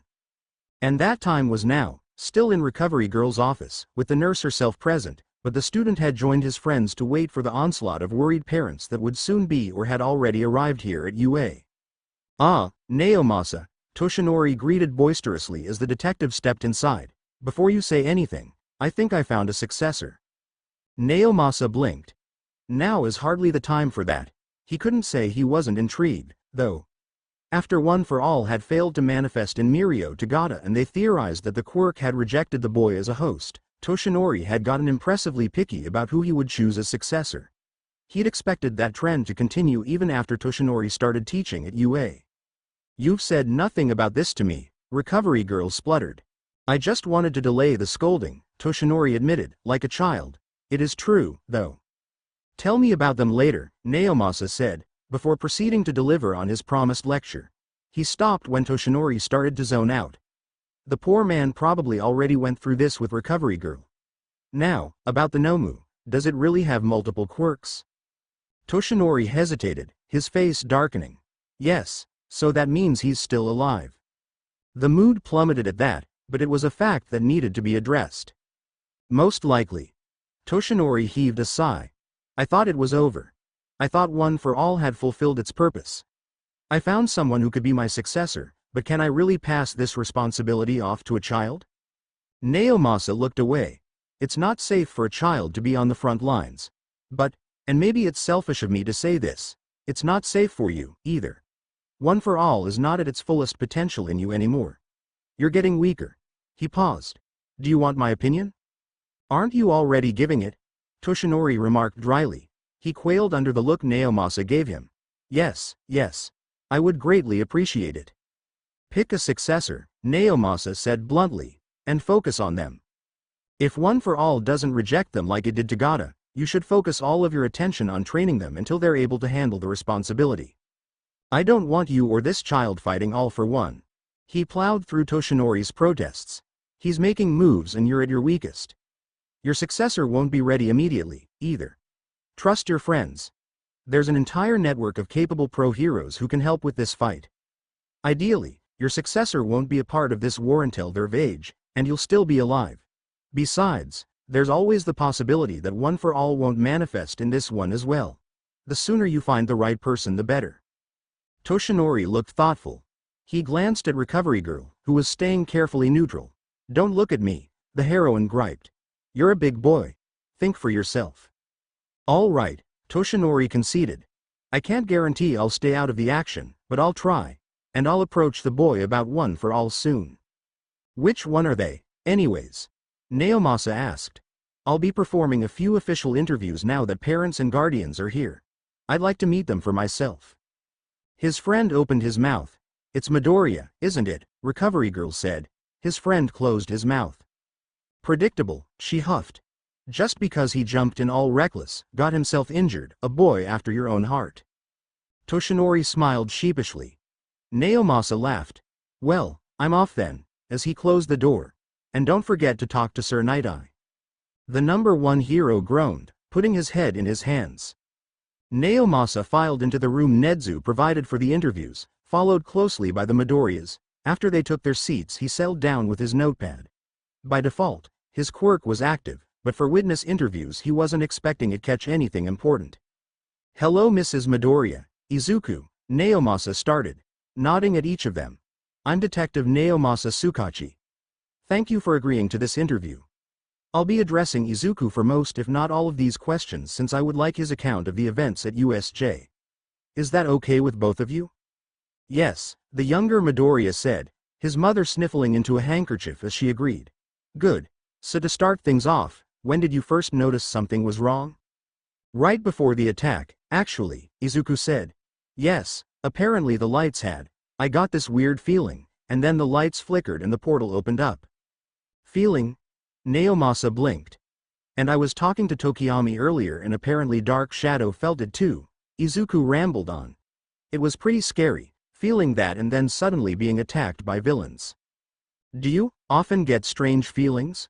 Would it have anything to do with your quirk? Not this kind of weird. And no, I don't think it's related to my quirk. I have telekinesis. He looked at Mrs. Midoriya, who was unfazed and still decimating the second box of tissues that had been given to her since she arrived on campus. It wasn't like Izuku was lying, so Naomasa let it go. Maybe it had something to do with the aura the Nomu gave off. He'd have to see what Tokiyami had to say. And once the portal opened, what happened? The villains came out right away. Aizawa-sensei went down to fight them and 13 stayed with us. We tried to leave, but one of the villains blocked the exit. The purple fog one with the portal quirk, he elaborated. Kirishima and Kachan. Kachan? Oh, sorry. Bakugo, I mean. They both attacked the villain but didn't do damage. Then the villain used his quirk on all of us, and I ended up in the conflagration zone. There were a few villains in there, and I ran into 3 right at the start. 2 of them primarily used weapons, so I managed to disarm them and actually knock them all out. I might want more details on that later, Naomasa said, if only for the purpose of hearing how this scraggly boy defeated 3 villains, then went and acted so calmly reciting the tale afterwards. Continue. Then I went into one of the buildings before any of the other villains could see me. Other villains? Yeah, another group came around a corner. So I went through the building to get to a different street and searched for the exit. There was a villain with some sort of earth-based transformation quirk guarding it, so I rushed her and knocked her out with the club I had. Club? One of the villains in the first trio had a club, which I used, Izuku said by way of explanation. Ah, Naomasa said, nodding like another person hadn't just been added to the boy's casualty list. I didn't hurt her too bad, did I? I hit all of them pretty hard. Izuku worried aloud. Do you know? I'll see if I can find out. So after you knocked her out you left the zone? Yeah. I saw Ojiro and Asui in the flood zone, and then Aizawa-sensei and the villains at the plaza. So I went there. Directly to the fight, when you could have tried to sneak past it to 13's group? He flushed in embarrassment. Yes, I wanted to help. I was mostly planning on tripping them up to help out Aizawa-sensei, anyways. I did that when I had the chance, but it was mostly Aizawa-sensei and the blue-haired villain with the hands all over him fighting. That villain had some sort of destructive, disintegrating 5-point contact quirk. He also commanded the Nomu, which hurt Aizawa-sensei a lot. And here the kid was showing more concern for his teacher than he had for himself during the entire interview. Toshinori, you sure know how to pick them. So after Aizawa-sensei was hurt, the warp villain came and called the hand guy, Tamura Shigaraki, and the hand guy called the warp villain Kurogiri. Kurogiri told him about Iida escaping, and then warped away to find a student for him to kill. Aizawa-sensei tried to stop him, but it didn't work out, and Kurogiri left. Izuku hesitated here. Is this when you took control of Eraserhead's capture weapon? Naomasa asked, hoping to prompt the boy into continuing. What? I talked to a few of your classmates before you, Naomasa said, intrigued at the boy's confusion. One of them mentioned seeing the capture weapon moving on its own. The capture weapon did start moving without Aizawa's input, Izuku said carefully, looking bewildered. You think that was me? You have a telekinesis quirk and were nearby, Naomasa pointed out. But his voice was weak. The capture weapon is way too big and heavy, and I wasn't even looking at it most of the time it was flying around. Those were probably all conditions for the effectiveness of his quirk. You just witnessed your teacher brutally attacked and you felt under threat as well. It's not unheard of for quirks to accomplish things they typically can't under extreme stress. Additionally, capture weapons like Aizawa's are particularly sensitive to telekinetic energy, which is how they move in the air almost independently sometimes. So your theory is, I did that with my telekinesis. That is most likely what happened, yes. That does make sense. And I guess, you could say I was responsible for the capture weapon moving like that. Even though Izuku was making a strange face, he wasn't lying. Naomasa prodded him forward. So, the capture weapon started moving once Kurogiri left? Yes. It, attacked Shigaraki and then sort of led the Nomu on a goose chase. I took advantage of the distraction and left my hiding spot. I was up by the fountain to see if I could help Aizawa-sensei. I tried to treat him, but Shigaraki sent the Nomu after me and it broke my arm. Then All Might arrived. Mrs. Midoriya had burst into tears all over again when Izuku mentioned breaking his arm, and Naomasa wondered how a woman so prone to crying hadn't done this back when Izuku was talking about the conflagration zone villains. Well, Naomasa said upon registering that Izuku looked a little worn out, All Might can fill me in on the rest. If you want, you can give me some more details on those 4 conflagration zone villains you fought so that I can find out what happened to them. Otherwise you're free to go. If I think of any more questions I'll contact you later. Both Midoriyas heaved sighs of relief. Izuku gave what probably qualified as a professional level analysis when He described each of the quirks of the 4 villains he fought, and then the 2 left the room they'd been sequestered in. Naomasa followed them all the way back to the remaining students and families, singling out the Tokiyamis. As they headed back to the temporary interview room, Naomasa mused on the boy who might be the next holder of One for All. It wasn't uncommon for even victims to lie during an interview, with little fibs to justify any decisions they make even if those decisions were completely innocent in the moment. Usually it came in the form of their emotions. They tried to at least not come off as cowards, no matter how understandably they acted. Even being a teenage boy, Naomasa was pleased to note that Izuku Midoriya didn't lie once. Chapter end notes. Naomasa hands Izuku the perfect explanation for Kutsuhimo. Izuku, born without a brain-to-mouth filter, counters that explanation. Naomasa counters that counter. Izuku. Okay, I guess you're right. Writing Izuku being naturally honest in a situation like this is just so funny. The Kutsuhimo vs Shigaraki plus Nomu scene was specifically set up for this chapter's interaction XD. Hopefully AM being somewhat okay with choosing a young successor despite knowing AFO is alive, making it less morally realistic than in canon, doesn't bug people much. I think it's at least mostly in character, and of course there's always the power of suspension of disbelief. Thank you all for reading, commenting, etc. Chapter 10. Chapter summary. Dialogue. So much dialogue. Until I give up halfway through scene 1, and then it's just summarized dialogue. And then more dialogue. Chapter notes. See the end of the chapter for notes. After his phone call with his mother, filled with partially nonsensical worried babble on her end that only toned down after many reassurances, and the news that Hasashi was coming home, Izuku decided to go to 1A's classroom, where he knew the rest of the class was milling around waiting for worried family members, picking up stuff they'd left there, or just hanging out. Not a second after he'd left Recovery Girl's office for the last time that day did a very familiar yokai wind itself around his free arm. "Oi, kid," Kutsuhimo hissed as it slithered around his neck, settling on him like it often did on Aizawa. "Kutsuhimo." Izuku spluttered. "Why are you?" "I can't find the man with the eye bags and greasy hair," the yokai whined. "Which?" Of course that was why. Not because it wanted to have a friendly talk with Izuku. No, because it wanted something from him. Izuku rolled his eyes and started walking. "Why'd you have to stay so close to the skeleton man's pet? She's so mean." "Kutsuhimo," Izuku started, a thought dawning on him. "Have you known about the kitsune since the start of the school year?" "Hard not to notice when her ward's on the place. All the adult humans gather keep waking me from my beauty sleep," it grumbled. A statement that prompted a very vivid flashback to that day. Just last week, though it felt like longer, Izuku had been looking for All Might in the teacher's lounge. Looking back, apparently he'd found him, and it hadn't been Nedzu who was hiding their magic but the kitsune who must have been inside the actual room.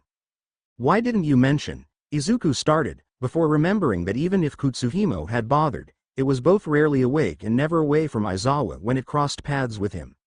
"Never mind." Glancing at the yokai again, it was only then Izuku noticed how spotless the capture weapon's fabric was. "Wait, you can repair your host?" He'd assumed the yokai couldn't use its magic like that after being unable to repair that ridiculous scarf Izuku had accidentally torn up. "Of course. I'm a yokai, aren't I?" Kutsuhimo huffed. "Then why did I have to find a new host for you back at Dagoba? Couldn't you have just fixed your scarf then, before just attacking me?" "I couldn't. You used your magic on me, but I didn't.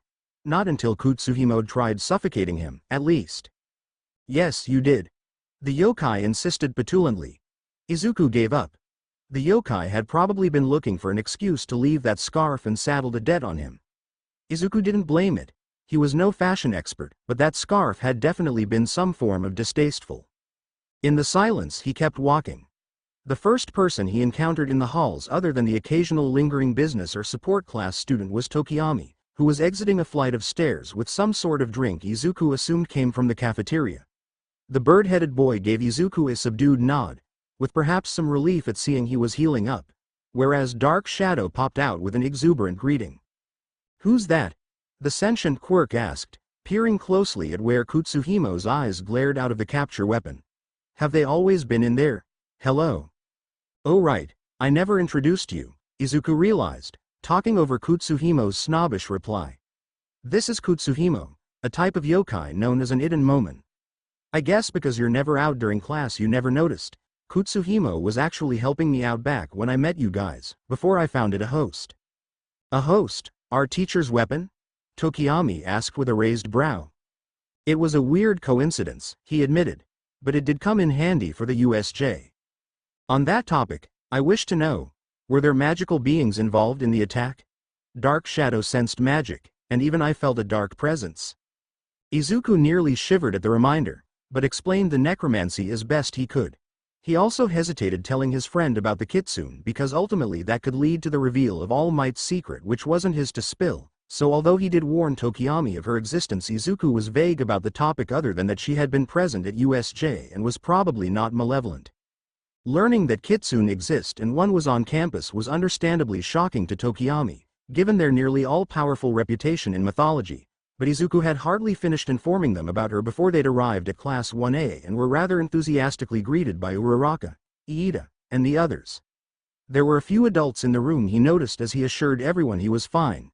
A member of the police, a pair Izuku assumed were Ojiro's parents, and present Mike. Mike-sensei. Izuku called upon, seeing the voice hero supervising the room. Can you, he sheepishly lifted Eraserhead's capture weapon up in offering. Get this back to Aizawa-sensei. Sure thing, little listener. Present Mike readily agreed. After taking the scarf, a baffled expression crossed his teacher's face and he searched through the folds like he was examining it for something. Where did all the blood go? Izuku's face screwed up in panic. Izuku, honey, came the heaven-sent voice of Inko Midoriya. His mother burst into the room wielding a box of tissues and hovered carefully around him. I came as fast as I could. Now tasked with calming his mother down, Izuku found himself distracted until the policeman who'd tried to talk to All Might earlier approached and requested they do an interview while they were still on campus. Once that nerve-wracking experience was over, the Midoriyas found themselves at home waiting for Hasashi's arrival. They weren't sure how long he would take, since it was entirely possible he would procure a magical favor to get him there sooner, but by dinner time it was clear he had probably taken a plane and wouldn't be in Japan until past midnight. Even though he would have all day off of school tomorrow to spend with his father, Izuku went to bed reluctantly. And was out within moments. Morning came with the distinct clatter of supplies from the kitchen, the smell of food accompanied by the low murmur of voices. Izuku practically leapt out of bed when he heard his father's laughter and tumbled to the door. Dad! He yelled brightly. Hasashi grinned up at him from his seat with a ready greeting, the table the only barrier preventing Izuku from glomping him then and there. Which was probably for the best, considering he still had to be careful with his arm. He settled for a wave of greeting as Inko dragged him into one of the opposite seats and set plates of food down in front of them. Looks like you woke up just in time, she teased as she sat down herself. I made your favorite. Izuku blinked at the katsudon set in front of him. For breakfast? Well, he wasn't complaining. Until he looked across to Hasashi's plate. Dad, he started in horror. What are you doing? Do that katsudon. Hasashi looked up from the bottle of ketchup he was viciously squeezing over his food. The label was in English. Oh, just adding some sauce. Everything really does taste better with ketchup. You do not have taste buds. Nothing else could explain why Izuku's own blood relation could commit such a crime towards perfectly good katsudon. Sweetheart, I can't see the katsudon anymore, Inko commented dryly while Izuku was short-circuiting. I suppose that's enough. He put the probably illegally smuggled bottle down and actually started eating the monstrosity that sat on his plate. So kiddo, you weren't hurt too badly, were you? I know you're healing up from that arm, but nothing else happened, right? You weren't too shook up? Izuku let himself be distracted for a moment by the fact that Hasashi wasn't even using his mouth to speak, since it was preoccupied with eating. He often forgot about the fact that the bodies of yokai sort of didn't exist, and for the ones that liked drastic shapeshifting, their consciousness and voice were the most consistent things about them. It was interesting, really. Voices could only change if the yokai had the technical biological know-how of how physical bodies produce voices in order to supplement their shapeshifting abilities. This wasn't the case for most if not all yokai, since they didn't need organs or bones in the first place. Unlike Izuku, who had to research carefully before shapeshifting any part of his body. Well, I guess that answers that, Hasashi chuckled. Izuku flushed and scooped some katsudon into his mouth to stop the mumbling. Well, actually, at the USJ there were necromancy puppets. Hasashi promptly spat out his meal. It was already a little crispy from being in his mouth, an effect Izuku had only seen before on pencils that his father often chewed on while in thought. Necromancy? Inko echoed shakily. As in, zombies? Izuku, please, explain, Hasashi asked. Right. He nodded and began. After he'd filled his father in on most of what had happened at the USJ, Izuku once more hesitated on the topic of the kitsune. Hasashi wasn't really human, and certainly was no danger to tell All Might's secret to, but he would feel bad telling him about that detail when he hadn't told Tokiyami. Then again, Tokiyami was his classmate who would be faced with All Might at school often, so any difference in his behavior towards All Might would have been noticed.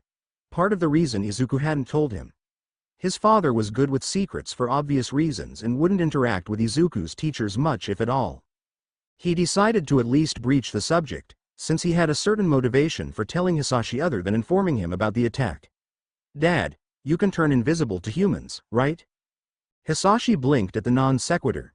"It's more like letting go of my physical form, but same difference."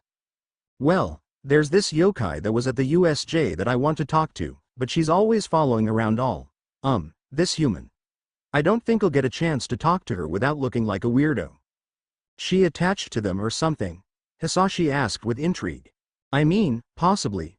Unlikely, though. How's that?" "Well, she's a kitsune." Hasashi slapped his hands on the table. "Say what?" He didn't wait for an answer, eyes suddenly sparkling as he vaulted to his feet. "Hasashi," Inko reprimanded as cutlery went flying. "A kitsune? Oh, I just have to meet her. Where is she?" Izuku had a brief flashback to that time when he'd asked his dad why he'd never seen some of the more well-known mythological creatures, stuff like Eastern dragons or kappa.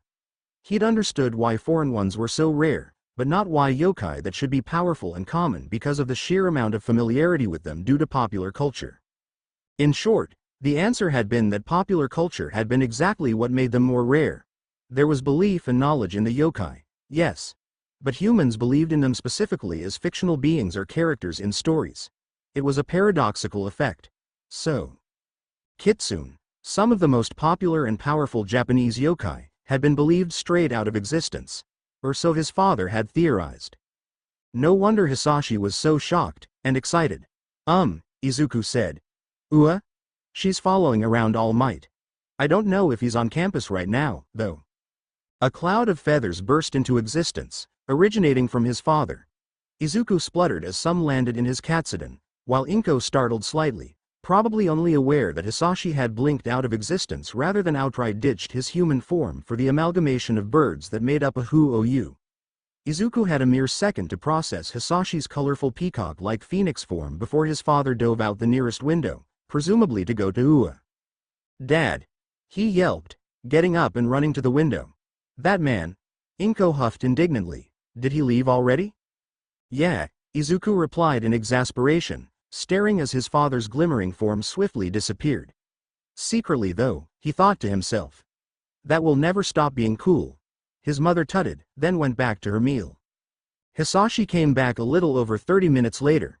He sat back in his seat almost somberly, picking at the katsudon ketchup soup. Izuku was a little confused at the mood change, but addressed him before his mother could tell him off. "Well? Did she talk to you?" His father made a face. "I really tried but," he cast his head down in shame, "she told me to F off." "But, with the actual swear word." "The kitsune told you to F off," Izuku repeated blankly. "How did she resist my charm?" Hasashi wailed dramatically, only to get whacked by an irate Inko. "Oh, not like that. All Might's kitsune uses swear words," Izuku said. Associating swearing with All Might just plain felt wrong. His father sighed, oblivious to Izuku's plight. "Sorry about that. I guess I didn't even ask what you wanted to know anyways, but I thought I'd at least get a name out of her." Izuku recovered himself. "I would have been happy with just that, honestly. I didn't mean to hijack your visit just to make use of your powers." "Well, I'll admit I didn't come here only to check up on you. I have a few things I wanted to talk with you about in person. Knowing there's a necromancer mixed up with those villains is just further incentive for this." "This?" Izuku echoed in confusion. Hasashi grinned. "My decision to teach you that fireball spell you've been begging for since your 7th birthday, of course." There was a moment of silence. Izuku exploded. Finally, "Oh my gosh. Yes." Inside voice, "Dear," Inko said, looking more than a little concerned at the prospect of her son gaining the power to set things on fire. More so than a set of matches allowed, at least. "I figured since you were being taught at UA, you would be getting the collateral damage know how to be earned the responsibility. I was planning to wait until your birthday, but then those villains attacked and, Well, I didn't want to wait any longer. The only problem is that we need somewhere to practice. Izuku was literally vibrating from excitement. I know exactly the place. That night, after paying an afternoon visit to Recovery Girl to get the cast on his arm off and agreeing to be careful, before using magic to finish the healing up the instant he was out from under her suspicious gaze, they arrived at that very place.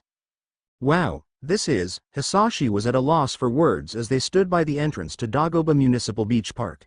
Kind of a dump. Perfect, right? Izuku's eyes roved over the familiar heaps of trash.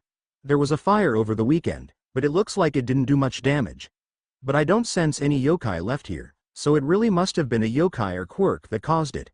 Extra burn damage wouldn't be noticed, and people are even less likely to wander around here because it's been labeled a fire hazard. It's a few weeks before the cleanup is due to start as well. Is that so? His father hummed, and they began the trek into the maze of garbage. Well, this lesson is a quick one. Sort of has to be. I need to leave for America tomorrow evening. Already? Izuku cried in surprise. He'd hoped it would be closer to a week. There's always stuff to do over there. I've told you about how messy it gets with all those magical cultures, Hasashi huffed, sounding just as annoyed at this as his son. Not to mention my human job and, I'm sorry, Izuku. Even though, well, I just can't stay as long as either of us would like. Even though, what? His father paused and shifted uneasily. Dad? He exhaled heavily. I'm a who you, Hasashi started. Izuku fidgeted impatiently as he waited for his point to be made. And who you are omens? I don't know exactly how it works. Magic has always been annoying like that. But I know I can't stay in a place where something big is going to happen. Something bad. And Izuku, he lowered his voice. All of my instincts have been telling me to avoid Japan. For a few years now, but it's nearly unbearable now. And I don't want you or Inko to get mixed up in whatever is going to happen. But there isn't anything I can do about it. The League of Villains, the mysterious necromancer, Izuku could see all too clearly how that could turn nasty. He'd never seen his father look so worried, and all of a sudden his knees were weak at the idea of some looming catastrophe. But then, he scrounged up the courage to speak. You're doing something about it now, aren't you? You're teaching me to protect myself. Hey, his dad laughed. You're right. Did you think about taking us with you to America? Izuku hardly wanted to leave Japan and UA, nor leave his new friends to possibly be victim to whatever was coming, but if it made his dad feel better it might just be worth it. Inko doesn't want to leave. I've already talked with her about it. She has her own reasons, but in the end, we've both noticed how happy you've been at UA, even just a week in. And we don't want to take that away from you. I trust you to take care of yourself. Oh. Izuku's eyes felt hot. I do expect you to keep me informed, though. Hasashi suddenly perked up. But regular phones are too unreliable for me. You met that cute little phone yokai I sent to you, right? I'll tell you how to use it. Okay. He less than discreetly rubbed something out of his eyes. Call it by holding your arm out like this. Hasashi pulled Izuku's arm perpendicular to the ground, hand flat. Then snap your fingers and whistle. The instant Izuku did so, a buzzing static filled the air. With a popping noise, Phonokai teleported into existence beside him. There's the little guy. Hasashi waved at Phonokai cheerily. Thanks for coming. I'm just showing my son how to call you. The telephone yokai blared the sound of a buzzer in response, but otherwise just flapped in place. Addressing Izuku again, Hasashi continued. It's good to use when you don't have a phone. Just tell it a phone number or the person you want to call and it'll contact them right away. The reverse works too, which is how I called you yesterday. If the person you're contacting doesn't have a phone on them, tell this yokai their name and it'll teleport to them as long as you have a phone yourself for it to connect to so you can talk to them. I'm taking care of the payment, so that's all. Oh, you can go now, his father added to Phonokai, which proceeded to drop into the ground. Got it, Izuku. He nodded. Okay. Let's get started on that spell then. It's pretty simple. Start with gathering your magic together into a ball shape. It might help to visualize this by cupping your hands close together, which also lets you estimate the amount of heat you'll be generating. No, don't touch your hands together, just pretend you're holding a basketball or something. Izuku flushed and corrected himself. A good chunk of his magic was sitting between his hands, but it wasn't doing anything else even when he compressed it a little tighter. Hasashi was squinting at the heat mirage effect it was giving the air. Looks like you've got enough there. Okay. Pointed at the sand somewhere, it might accidentally go off for these next steps. Quickly, Izuku did so. Use some your magic telekinetically to trap the rest inside an orb shape, like a shell. That'll keep the fire you're generating contained until you're ready to throw it. Now, rub the magic inside together quickly to start heating the air up. This is all just using my telekinesis, Izuku noted, as he felt it working. A tiny flame sprang to life, and he barely stopped himself from flinching when it suddenly grew to the size of the telekinetic shield he'd made. Nice job, Hasashi complimented. Aside from this, the other technique for making fire is to transform some air into combustible gas, or any explosive substance, and give it some magical friction, but that's less predictable. Okay. Now we're going to fire it.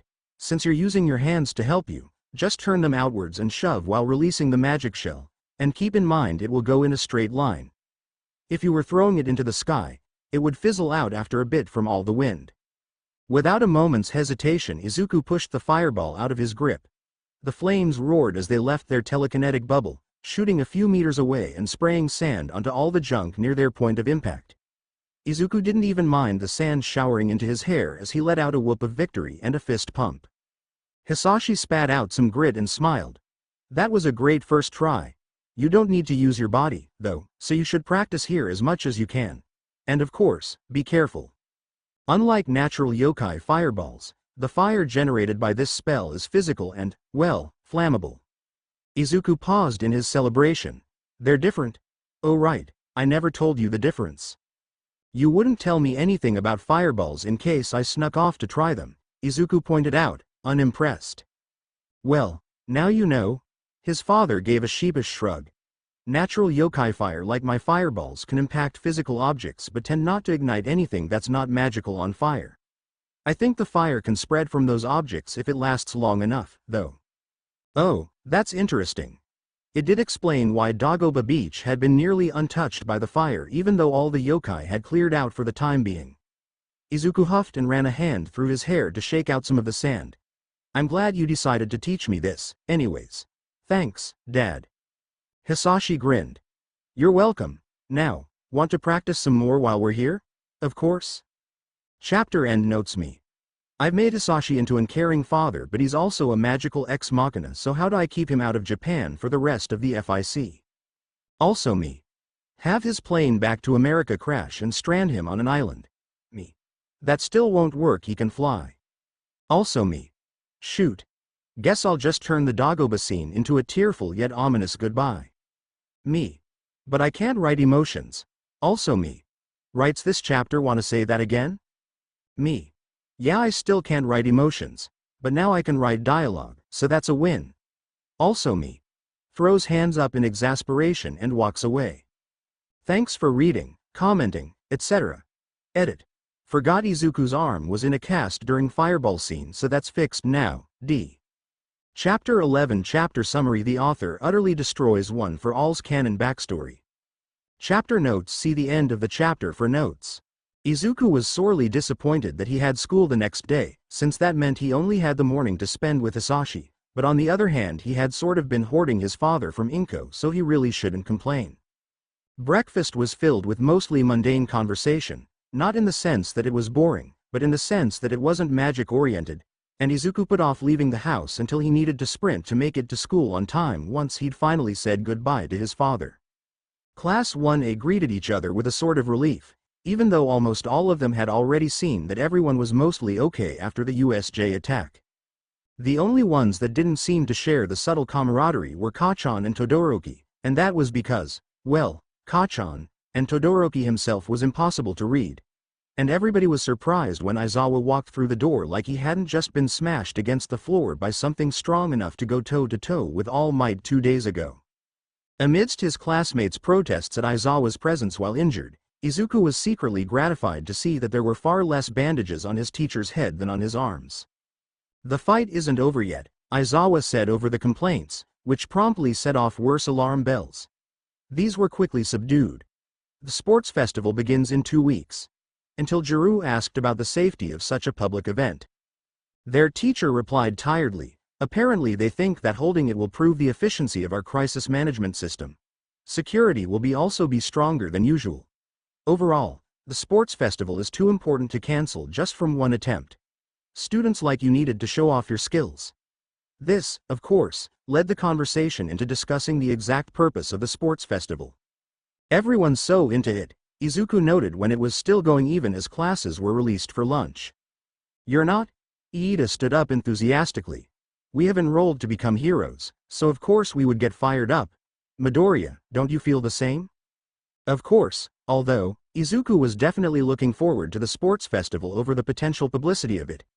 It wouldn't do to draw too much attention to himself while he was a student, because that might circumvent his purpose for becoming an underground hero when he graduated.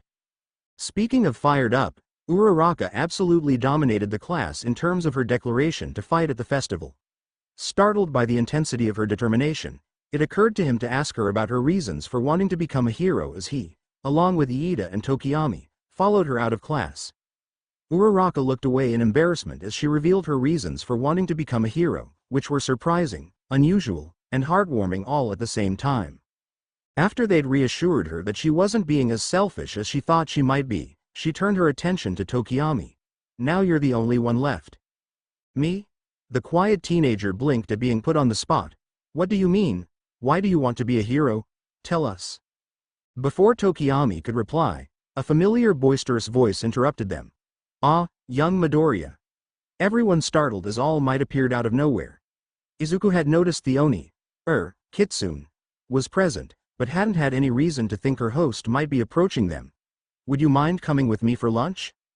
What was this about? Izuku had already agreed to keep quiet about All Might's condition, and technically hadn't broken that promise, even if Hasashi had to have noticed the person the Kitsune followed around very much did not look like All Might. Was this unrelated? Oh no, what if something was wrong with Izuku's schoolwork? Well, Iida was nodding for him to go, so there was only one way to find out. Izuku scrambled after his teacher, biting his tongue to keep his queries in check as All Might sequestered them into his office. As soon as the door closed, the hero deflated into his skinnier form. Izuku hopped out of the way as the Kitsune sprang out.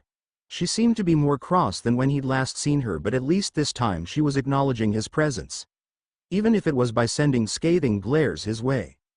Had his father annoyed her to this point, or was this merely the same level of irritation that had led to her telling Hasashi to beat it?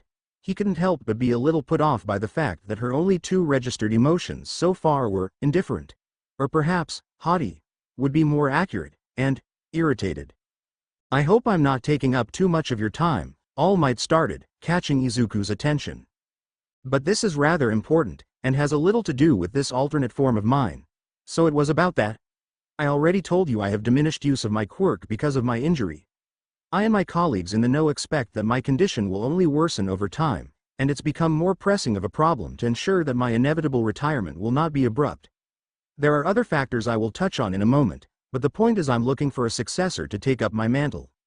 He paused to look at Izuku, who was too busy realizing everything about the implications of All Might's injury that he hadn't had the chance to back when he'd been distracted by the Kitsune to muse on why All Might would bring this up to him. All Might, for his part, continued. Izuku Midoriya, despite the fact that I am the #1 hero and by all appearances was handling the situation, you did not hesitate to leap to my defense against two villains. I would like to train you to be my successor. Izuku had to rewind the conversation in his head a few seconds to make sure he'd heard that right. He opened his mouth, but All Might cut him off. It's not like he would have known what to say, anyways. There's more I must tell you, however, before you make a decision, and he continued, this time talking about his power itself. What is this? Izuku was frozen as All Might's words rolled over him. A transferable quirk. Even though that hinted at possible reasons for why All Might didn't know he had a yokai attached to him, it made even less sense regarding what the Kitsune's motives could be. All Might prattled on. Izuku wasn't paying attention, his eyes on the quirk in question. During his speech she had stood to attention, directing her seemingly permanent glare at All Might. Now her contempt was directed full scale at Izuku, hackles raised and growling in an animalistic show of hostility. She looked like she was daring Izuku to say something. So he did. There is only one problem, All Might started to say. I'm sorry All Might. Izuku interrupted. The words spilled out of his mouth without a filter as he met the kitsune's gaze. I don't think she wants me to be your successor.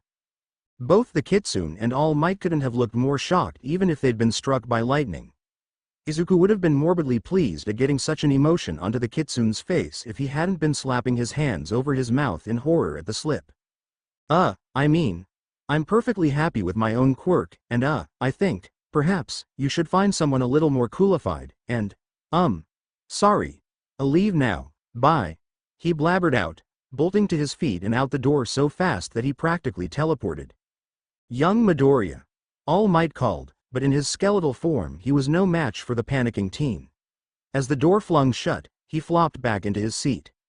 She, the number one hero, echoed, floored. Out of all the members of One for All, Toshinori personally only knew one woman. The one who, as his mentor, was the most likely to still be watching over him even in death. Could she be the reason One for All rejected young Mirio as a host? Had he picked successors she didn't approve of, and twice now? Could he have meant Nana? Izuku still hadn't recovered from the jitters his blunder gave him by the time classes ended for the day, but that problem was solved when they were shocked out of him by the sudden appearance of a large crowd of students blocking 1A's doorway. What's going on? Uraraka cried, having been the unfortunate individual to try to exit the classroom right after Aizawa. Izuku and Iida flanked her, but they were equally surprised at the sudden group of unfamiliar teenagers awaiting them. What business do you have with Class A? Iida asked, trying to be diplomatic above the complaints of his classmates. Scouting out the enemy, Kachan said. He stalked up to the crowd without care. We survived a villain attack. They want to see what's so special about us. There's no point to it. He stood intimidatingly in the doorway, practically nose to nose with a few of the closer onlookers. Out of my way, extras. I came to see what the famous Class A was like, came a voice from deeper in the hallway, but you seem pretty arrogant. The owner shuffled to the front as he continued talking, but Izuku was distracted by how familiar he looked. From the shock of purple hair to the deep eye bags, there was no doubt that this boy was the very same one he'd rescued from the attack of some variety of sleep paralysis demon the night he'd passed Kutsuhimo onto Eraserhead. But there was something very wrong with this picture. Why did he still have eye bags? Baku eat dreams and or nightmares, a very simple concept that meant they needed to feed from a sleeping human. That was why the Baku from that incident cared that its human was being tormented by the foreign magical creature, because it woke up its human, therefore meaning the Baku couldn't feed. Izuku killed the creature causing the problem. If a similar problem had come up, even though that was highly unlikely to happen to the same person twice, the Baku knew where and how to find Izuku, and that he could help. If the boy had sleeping problems such as insomnia, the Baku wouldn't have bothered to feed from him because there were plenty of other options. It was unlikely something like that had developed as recently as. When had that happened? Sometime after the entrance exams, but before he got his acceptance letter, right? Yeah, that was a little too recent for such impressive eye bags. So either something had happened to the Baku, or he remembered all of the things Kutsuhimo had been making fun of the Baku for, like being small, not floating, not speaking. Most yokai never bother learning how to change their voices when they shapeshift. Either something had happened to the Baku, or the Baku had not been a Baku. Maybe Izuku was jumping to conclusions, but he was feeling a little paranoid after a necromancer had attacked the school. Midoriya. Someone placed a hand on his shoulder, and he whipped around to see Tokiyami tilting his head at him. The room and hallway were completely clear. You were muttering, he said after a moment. He took his hand off his shoulder. I told the others to go ahead. Are you well? Yeah, Izuku said, and maybe that was a lie. Let's go. He did not fall asleep easily that night. Izuku woke up to complete darkness. This in itself was not unusual. What was unusual was that he wasn't in his bed. In fact, he was standing up. Izuku said into the black void, which he was quickly realizing was also what he was standing on. He could see his own pajama-clad body in perfect lighting, which was weird. He turned around, which didn't solve anything and in fact made him incredibly disoriented because it was getting harder to tell up from down by the second. A white fox melted out of the shadows. Oh, Izuku said. Oh. Mythology claimed kitsune could manifest themselves in dreams. This was apparently true. Unless this was just a regular dream, which would be a little disappointing. Hello. Boy, All Might's Kitsune said with a disdainful sniff. She looked remarkably better than her waking world self. The colors of her eyes and markings vivid against her practically glowing fur. And Izuku wondered if this was what she looked like at full health. What are you playing at? Izuku blinked. What? Why did you refuse All Might's offer? She snarled. He suddenly came to the realization he might have had the wrong impression earlier. I'm sorry. I thought you were telling me not to accept. If it's important, I can take back my refusal. No. The Kitsune barked harshly, making him jolt from surprise. She let them fall into an uneasy silence as he squirmed under her searching eyes. What do you want? To get to know you? Maybe to help you, if you need it? The look she gave him made it clear she thought he was lying through his teeth. He threw his hands into the air. What else would I want? She scoffed. I don't make deals with those who don't reveal their motives. Take your gold digging somewhere else. What the heck? No, I'm not trying to make a deal with you. I just want to talk. She looked at him as if he were speaking a foreign language. Okay, if that's what she was convinced was going on, time to start over. Izuku straightened and bowed as deeply as he could. I'm Izuku Midoriya, he declared. Nice to meet you. The Kitsune looked at him with an unreadable expression on her face. Izuku realized he was holding a hand out, and she very much did not have hands. He awkwardly turned it into a little wave. Do you, have a name I can call you by? She scrunched her nose up and shifted in place. Terasu. Nice to meet you, Terasu, he dutifully acknowledged. Let me phrase things differently. I want information on why you're following All Might. And in return, I'll help you with anything you need. Within reason. Claiming something like this felt almost dirty. No yokai had expected to have to pay him in return for his help, and all he'd wanted was to talk with her. He wasn't even sure if Terasu needed or wanted help with anything. She was just treating this situation like she couldn't trust anyone not to have ulterior motives for interacting with her, and that was what he had to offer. In contrast to Izuku, however, the Kitsune seemed to relax at the proposition. She by no means lost her distrustful disposition, but she at least stopped glaring at him. You're not with him, are you? It wasn't really a question. With who? Terasu ignored him. Well, if talking to you will get you to leave me alone. Wow. I made a pact with a human a couple centuries ago. That is why I follow All Might around. There was a pause. Wait, that's all you're going to say? Why did you make that pact? What about why All Might isn't even aware of magic? Why does he think you're a quirk? Were you really passed down from host to host? Is there a reason you couldn't heal that injury he has?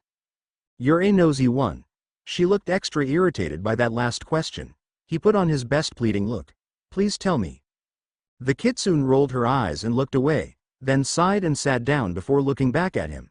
If you must know, the deal I made was meant to be a mutually beneficial contract between me and the human. We both had similar goals, and a common enemy. She hunched over herself, and her tale began in earnest. I was born not long before the human population started to gain the specialized magical abilities you call quirks. We didn't have any parents or other Kitsune to teach us, and here, Izuku had to bite his tongue to stop from interrupting, so we learned about the world through observation and experience. We discovered humans couldn't see us despite the new outbursts of supernatural abilities. We learned that other yokai were less than friendly. We spent most of our time eavesdropping, keeping to ourselves, and playing petty tricks. I wouldn't call it lonely. We had each other, after all, but that didn't dim my brother's excitement when we found a human whose quirk allowed him to see yokai. His name is SHIGARAKI. What? Izuku cried. Terasu was not particularly impressed at the interruption. Are you thinking of that child who attacked you and your friends? There's no doubt they're associated with each other, but they're not the same person. Butt in again and you'll find yourself being rather rudely awakened. He promptly shut up. We weren't wary at all. We thought he couldn't hurt us, like any other human. It wasn't like he could burn us up even if he wanted to, and for the first time in our lives our games weren't one-sided. But, that week was how we found out what happens to Kitsune whose Hoshi no Tama are stolen. Shigaraki took my brother's soul and wouldn't give it back. He took my brother. She suddenly stood up again, nails scraping against the non-existent ground and voluminous tails lashing as she growled the words out, and wouldn't give him back. Izuku backed up a few steps at the display of anger. He wanted to say something, anything, but had no words. What could he even say that wouldn't result in him being kicked straight out of the dream? Thankfully, Terasu calmed herself down quickly. It was hardly a few moments before she continued on, heedless of whatever face he was making. Shigaraki used my brother to steal the magic from other humans, and his power over quirks spread his influence over other humans like wildfire.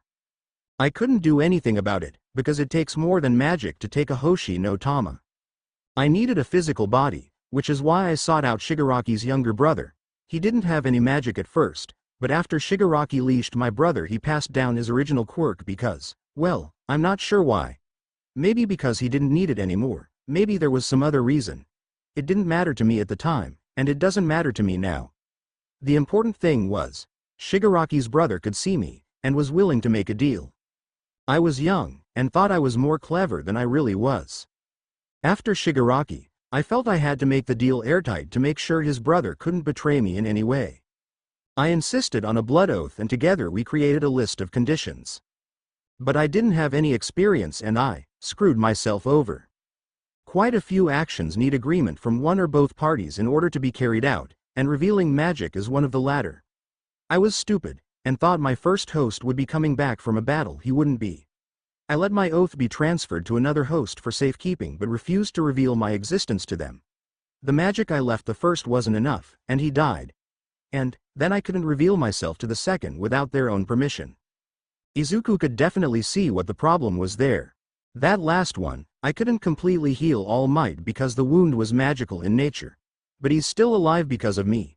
The same way Shigaraki is still alive after causing that injury because he's been using my brother. Terasu couldn't quite shake out of the miserable mood that she had gradually taken on as her tale progressed, even as she narrowed her eyes once more.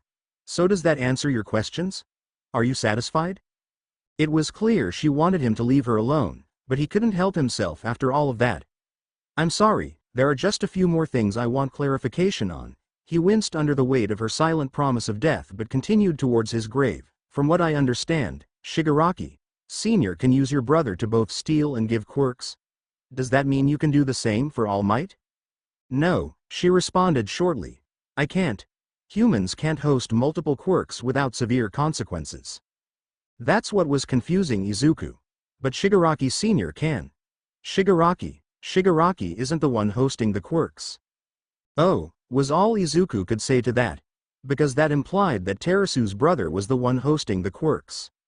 Human magic and yokai don't mix well, was the only other thing she said on the matter. Which said everything about why she wasn't doing the same for All Might or her previous hosts. It must be physically painful, and who knew how many quirks her brother was being forced to hold onto and use at any given moment. Izuku almost allowed the awkward silence return before he remembered the last thing he wanted addressed. Eagerly, he spoke up, Terasu, about your contract. Is there anything stopping secondary parties from revealing the existence of the supernatural? She frowned as much as the face of a fox allowed her to. The contract doesn't apply to you. The closest condition would be the one that prevents the host from asking a secondary party to reveal the existence of the supernatural to someone. There isn't one stopping you from asking?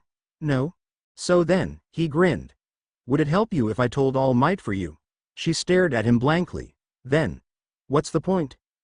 He spluttered. What do you mean, what's the point? You'd get to talk to him. There are more things you can't do without his permission than just telling him about you as well, aren't there? Like using your magic more freely? Won't it help? You wouldn't be able to make him believe, and it won't help as much as you think it will. In fact, it will just make things worse. He doesn't need to know it's much harder than he thinks it is. He gaped at her. His jaw flapped uselessly for a good minute as he took her words in. They were so tired. She looked so resigned. You, in an instant. Izuku felt more indignant he had in a long time. He pointed a finger at her in childish accusation. You've given up. How could you? You're a kitsune. One of the last ones. Have some faith in yourself. You have hundreds of years left to exist. Are you going to waste them moping around feeling sorry for yourself? Are you really going to let your brother suffer for the rest of his life? Holy crap, he did not mean to say all of that. He would have taken it back instantly had he not felt so justified in saying it. Terasu looked just as stunned as he was at his outburst. But unlike what happened in All Might's office earlier, she reciprocated with a vengeance. I can't save him, she snarled. pitch rising to a near yell. I can't. If I could save him, he would have been free 2 centuries ago. The only way I could have failed him for so long is if it were impossible since the very beginning. It's not like you could do anything about it. At the end of it they were both still panting for breath, staring accusingly at each other. Izuku was not someone who got angry easily. And he wasn't even really mad right now. He was just frustrated, and he wanted to help so badly. It was obvious Terasu still cared about freeing her brother, but it was just as obvious she'd lost all hope. It was painful to even look at the expression on her face, it was so filled with self-loathing. Terasu, he started once he'd gathered his thoughts. Just because something takes a long time doesn't mean it's impossible. You haven't asked anyone for help, have you? I won't tell All Might for now. But since you told me all that, I owe you a little more than just leaving you alone, right? He attempted a chuckle that came out weak. I know I'm not very powerful in terms of magic, but I think I might surprise you. Can you at least let me try to help? She kept her glare up for only a few moments longer before sagging in defeat. Do whatever you want, I don't care. At that the discussion tapered off into silence. Like the other times, it didn't last for long. Terasu. In an instant, the distrust was back. What? Your brother, does he have a name? She startled and then, for the first time during the conversation, she turned around and began to walk away. Izuku was immediately worried he'd finally pried too much, and she would end the dream. But then. Kiyoshi. I called him Kiyoshi. Izuku mustered up the most determined smile he could, even if she wasn't looking. We're going to free Kiyoshi, Terasu. I promise. The dreamscape dissolved without another word. Chapter end notes. That's right folks. The goal of this FIC is to #Savekyoshi, which means, All for One needs to lose his, quirk, evil smiley face. Also don't mind any plot holes in the few terms and conditions noted for the OFA oath, possibly only coming up later. Whatever, because I fried my brain thinking about it too hard and gave up. It's not like anyone reads terms and conditions anyways. Thanks for reading, commenting, etc. Less than 3 Chapter 12. Chapter notes. See the end of the chapter for notes. A certain night not long after the UA entrance exams. Neko's blackest, bitterest coffee had a discount every Friday that Shota routinely took advantage of. Friday nights tended to get a little crazy. He needed that caffeine. After entangling himself from his capture weapon and failing to locate his target before eventually returning to the scene of the crime, Shota took a spiteful sip of his cold coffee. Sorry, Hitoshi Shinso said. The boy wasn't apologizing for Shota's coffee. Someone else was responsible for that. I tried to catch him with my quirk, but it didn't work. That's okay, kid, one of the responding police officers said offhandedly from his place investigating an open window leading to the house's kitchen. It's not your responsibility. Hey Sarashina. He called up and around the building's corner to his coworker in Shinso's bedroom. It looks like this window wasn't forced open with any tool. What about that one? It was open from the inside, he wouldn't need a tool. Oh right, the officer muttered. The guy unlocked that one without touching it, Shinso offered. And then pulled it up with his hands and jumped out. He was wearing gloves, though. He'd already told Detective Tsukachi his view of the seemingly bizarre circumstances of Phoenix's latest appearance, with Shota on the sidelines, although certain details like that were obviously still occurring to him. The man in question was currently talking to the kid's foster parents at the front of the house, and Shinso had wandered to the edge of the police's investigation while casting furtive looks at Shota.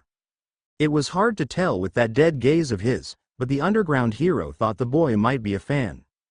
He also knew Hitoshi Shinso was one of the many hopefuls who had taken UA's entrance exams. Shota typically didn't pay attention to the contestants, but he vaguely recalled Shinso hadn't used any discernible quirk the few times he'd shown up on screen. Hey kid, he started with blunt curiosity, what's your quirk? Shinso tensed. Shota eyed him, about to point out that he didn't have to answer, but then the boy said, brainwashing. Why didn't it work on Phoenix? Phoenix? Shinso echoed in confusion. Shota raised an expectant eyebrow. It's triggered by the target responding to me, and he didn't. Shota hummed in thought but didn't have a chance to say anything else. Tsukachi and the Guardians approached and Shinso swiftly left for his caretakers when Tsukachi indicated he wanted to talk to Shota. The hero and detective walked out to the street, lingering by the parked police cars. What are you thinking? Tsukachi asked. You'll have to be more specific. He took another sip of his coffee, because caffeine was caffeine and he still had the rest of his patrol after this was wrapped up to get to. Your thoughts on Phoenix? There was a barely restrained obviously in there. It's looking more likely that he has a telekinesis quirk. The kitchen window is the most obvious giveaway. A hallucination quirk like you were thinking can't do that. Tsukachi nodded. Shinso's foster mother's quirk gives her perfect memory, and she says the window was definitely locked. It could be a memory-altering quirk, but it's unlikely.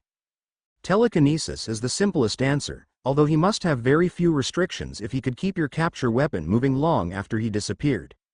Or some sort of locomotive quirk, Shota mused.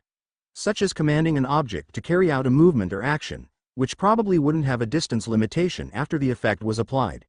At least, not a short one. That would be pretty unique, Tsukachi said.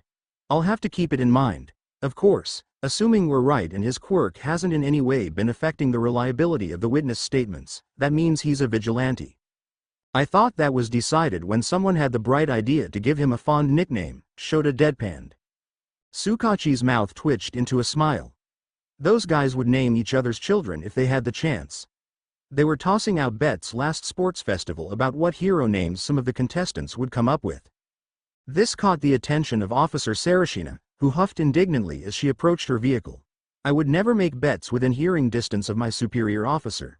Or in the station, even.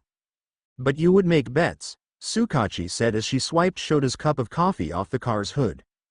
Don't leave your coffee on my car, she told Tsukachi. Well, I'm all done here, Shota interjected. I need to finish my patrol. I'll come by for an update on Monday. We can discuss the implications of Phoenix's quirk then. The detective nodded and waved him away. Shota really did need to continue on, but it was worrying that Phoenix might be a vigilante. Because then he would need to be a vigilante against something, like the presence of invisible forces reported by many of the witnesses, that Phoenix seemed able to see or at least sense. The theory practically reeked of the possible vigilante fighting against a villain who was the cause of the forces. The whole thing was fairly small scale and not much of a priority amongst Shota's other cases, but lack of clarity on what exactly was going on in each incident was frustrating and kept it on his mind. Shota sighed and shook his head. Well, he shouldn't ruminate on it too long or he'd be distracted during patrol. Better to put it aside for now. As he left, he noticed Sarashina spitting out his coffee in disgust and smirked. After that Monday, the next time Shota encountered Tsukachi was an hour after waking up with both his arms in casts and recovery girl by his side. The ensuing interrogation had apparently been why he was lucky enough not to suffer the excessive exuberance of a certain blonde coworker right away, which was soon evidenced by Hasashi's swift appearance after the detective had left the room. Shota, his friend cried, marching in with snacks piled atop the weaponizable scarf bundled in his arms. He plopped down at Shota's side, tossed the capture weapon and packaged food unceremoniously on the hospital bed, and began drinking from a juice box without offering the underground hero any of his haul. You are Terry BL, Shota stated, doctor's orders. Recovery girl was just in here. I can eat. Hasashi peered over his sunglasses with a frown. He took an obnoxiously loud slurp of his drink. Nope. Consider it motivation for taking it easy however long you're supposed to this time. Bribery. See, you get it, not good enough. The sports festival is in 2 weeks. I'll be out by Friday. Keep telling yourself that, Hasashi said, but he looked uncertain as he no doubt recalled the countless other times Shota had made good on his promise. What do you even need to do for the sports festival? Let a sub take over for a few days. All Might's the one training them. I don't trust substitutes. And I'm considering one of the students for an internship. Hasashi looked baffled, but then his expression cleared. Oh, Midoriya? Midoriya. Shota blinked. No, someone else. Why did you think I meant Midoriya? You know, his friend gestured vaguely, 'cause of the capture weapon thing. Shota's face apparently betrayed his confusion, because Hasashi explained, during the attack, after you got knocked out, apparently the kid used your scarf to distract the villains for a while. Nothing too exciting, except he apparently didn't realize he was doing it. How do you know this? Tsukachi had, apparently, not bothered to mention it to Shota. Eavesdropping, Hasashi replied nonchalantly. On what? Midoriya's witness statement. No, the students. Like that's any better, Shota grumbled. Who was it you actually had in mind? Hitoshi Shinso. Oh. The voice hero snapped his fingers. That kid with the fantastic purple hair, Shota snorted. They bickered on for a while longer before Hasashi was dragged away for something and Shota was left to plan his escape in peace. And also, reconsider his plans for internship week. He'd wanted to approach Shinso about what the kid planned to do for the sports festival, given the nature of his quirk and his desire to be a hero meant he would likely become an underground hero, which meant the publicity of the sports festival wouldn't be desirable for his future career. Students were allowed to abstain from the tournament, so he wanted to make sure Shinso had considered that option and in fact offer an internship as a chance to prove himself to Shota and earn personal recommendations to other underground heroes for future events like the work studies. On the other hand, Izuku Midoriya had a telekinesis quirk, a sense of justice strong enough to lead him to attend a hero school. Green hair. Shota wasn't an idiot, he knew Midoriya matched some of what they knew about Phoenix. It wasn't very likely, he was, after all, directing that sense of justice into his future career and that meant he didn't have the distrust of the system most vigilantes did. And green hair only popped up in a few of Phoenix's descriptions over the dozen or so reports they have of him, even if the only other colors were less conspicuously black or brown. Not to mention that although the more reliable reports were only in the past year and a half, there were incidents suspected to be linked to him going back 4 years. 10 or 11 was a young age to be a vigilante. Not that it wasn't possible, nor was it guaranteed Phoenix really had been active for 4 years. It was all just improbable. Something about the fact that Midoriya used his telekinesis on Shota's capture weapon, though. Well, the boy wanted to be an underground hero. Offering an internship would be a good excuse to observe him. But he would rather not leave Shinso to his own devices. What to do? Shota thought about it throughout the school day on Friday, his presence during which was much to Hasashi's ire, and came to a decision over the weekend. After school on Monday found him ambling out of the teacher's lounge to meet with both boys in classroom 1A. Shota! Hasashi yelled. Where are you going? I thought you were going to eat out with me and Nomori. I told you already, I'll meet you by the gate in half an hour. I have an appointment. That said, he promptly kicked the door shut in the voice hero's face and nearly ran into All Might in his civilian form as he turned around. Ah, sorry, All Might said hastily, looking like a lot was on his mind.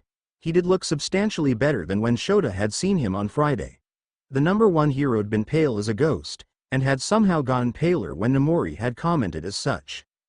Well, it wasn't any of Shota's business. He moved out of the way without a second thought and continued to his student's classroom. By the time he arrived most of the class had cleared out and Shinso was already there, lingering inside the doorway while seemingly trying to ignore Midoriya's curious gaze from his seat. Because, of course, neither student had any idea what this meeting was about, nor why the other was there. Shota moved to stand at the front of the classroom. This meeting is about the sports festival, he said flatly. You both want to be underground heroes. So what are your plans? Both boys blinked and glanced at each other briefly. They looked reluctant to speak with the audience of a stranger, so it was little surprise Midoriya was the one to speak first, as one of Shota's actual students. I don't really have a plan. I want to try it out, since all my friends are going. He shrugged, flushing. And I do want to increase my chances for an internship. Shinso, however reluctantly, nodded his head at the last comment. I'm going to participate, he said, and win.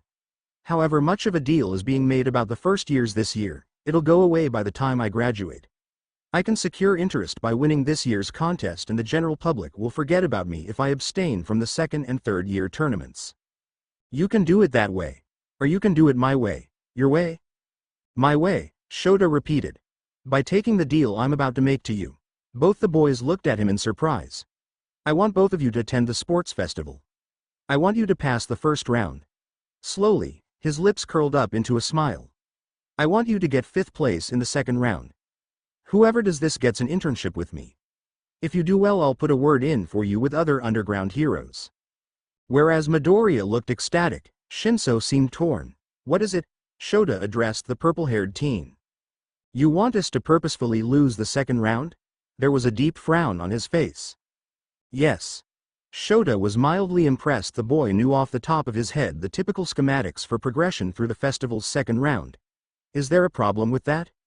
Is it about what you were saying to Class A on Friday? Midoriya piped up suddenly, startling both Shota and Shinso.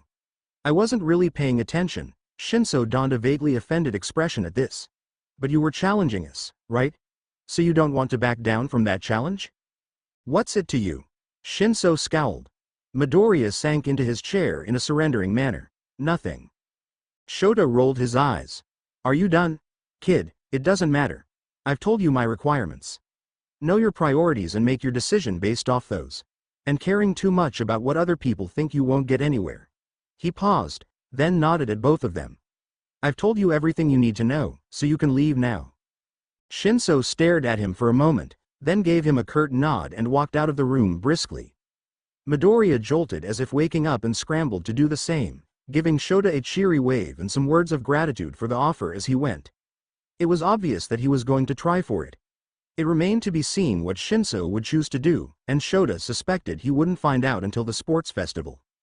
Well, it wasn't like he hadn't been expecting some uncertainty. After all, he'd already determined when coming up with the offer that if he couldn't decide who was interning with him, he'd let the candidates decide for him. Chapter end notes. Full disclaimer: no police procedure was researched before the writing of this chapter. Smiley face LFLSDLF. The last scene probably would benefited a lot from being a Shinso or Izuku POV, but whatever XD. Plus thanks for reading, commenting, etc. Chapter 13. Chapter notes. See the end of the chapter for notes. Excuse me. Izuku called as he left classroom 1A, hastening to catch up to the general ed student striding down the empty hallway. The boy tensed and glared over his shoulder at him, but Izuku was getting a lot of practice ignoring such efforts these days. He pulled up next to the teenager with a nervous smile on his face. I'm Izuku Midoriya. It's nice to meet you. Shinso, was the curt reply. He didn't say anything else but gave off the same distrustful aura as Terasu had during the dream a few nights ago. Izuku briefly pondered trying to make some conversation in order to get to know him better. Especially since he wanted to figure out the whole Baku not Baku thing. But it was obvious Shinso didn't want to talk to him. Well, there was plenty of time later, probably. Assuming no creature was stalking Shinso and trying to kill him again. Good luck, Izuku said as unawkwardly as possible, and forced himself to split off from Shinso's path before he could devolve into a fit of calculations regarding the chances of Shinso still being plagued by a yokai. He didn't look back at the other student as he left, instead focusing on what magic he could sense in the building. The smaller one of Kutsuhimo was long gone, both from the distance Izuku had gained from the classroom and from Aizawa leaving the opposite way of the two boys after their meeting. And what a meeting that had been. He definitely never expected to be offered an internship like that, and there was no way he was going to pass up the chance, although he felt guilty that he might end up taking the same opportunity from Shinso. All Might was still in the building, around the teacher's lounge, with Terasu's magic back at full strength. Or at least back to the partially hidden strength she kept her signature at. School today had been interesting, to say the least. He wasn't sure, but Izuku thought he was having an easier time discerning where Terasu was despite her magic's large radius. It was possibly a side effect of her invading his mind, and a welcome one at that. Since Izuku had been avoiding All Might all day, it had started that morning before class, when Izuku noticed that, well, that All Might was on campus. It was very unusual for a Monday since All Might taught classes only on Tuesdays and Thursdays, and if he was at school on other days it was usually in the afternoon. Izuku had wanted to see Terasu, though, so it felt like good luck. It was not good luck. It was the opposite of good luck. All Might had been actively looking for him, skulking in the background in skeletal form trying to catch his attention, because as the hero himself had told Izuku when he pulled him aside that morning, he had something to talk to him about, regarding something Izuku had said when he left their meeting on Friday. Given that Izuku had then very vividly recalled both that he'd alluded to Terasu during that meeting and that he had promised not to reveal her to All Might, he had never lied so blatantly in his life, because you must be imagining things. While chuckling maniacally and avoiding eye contact, totally convinced All Might to drop the matter. Good job, Izuku. You slip up one time, so yeah, All Might was probably going to be stalking him for the foreseeable future. Not that he was one to talk. On the way home Izuku made a detour to the closest suitable store and bought a loaf of bread. Then he bribed the Minas that liked to perch on their balcony into spying on Shinso's home for 2 weeks.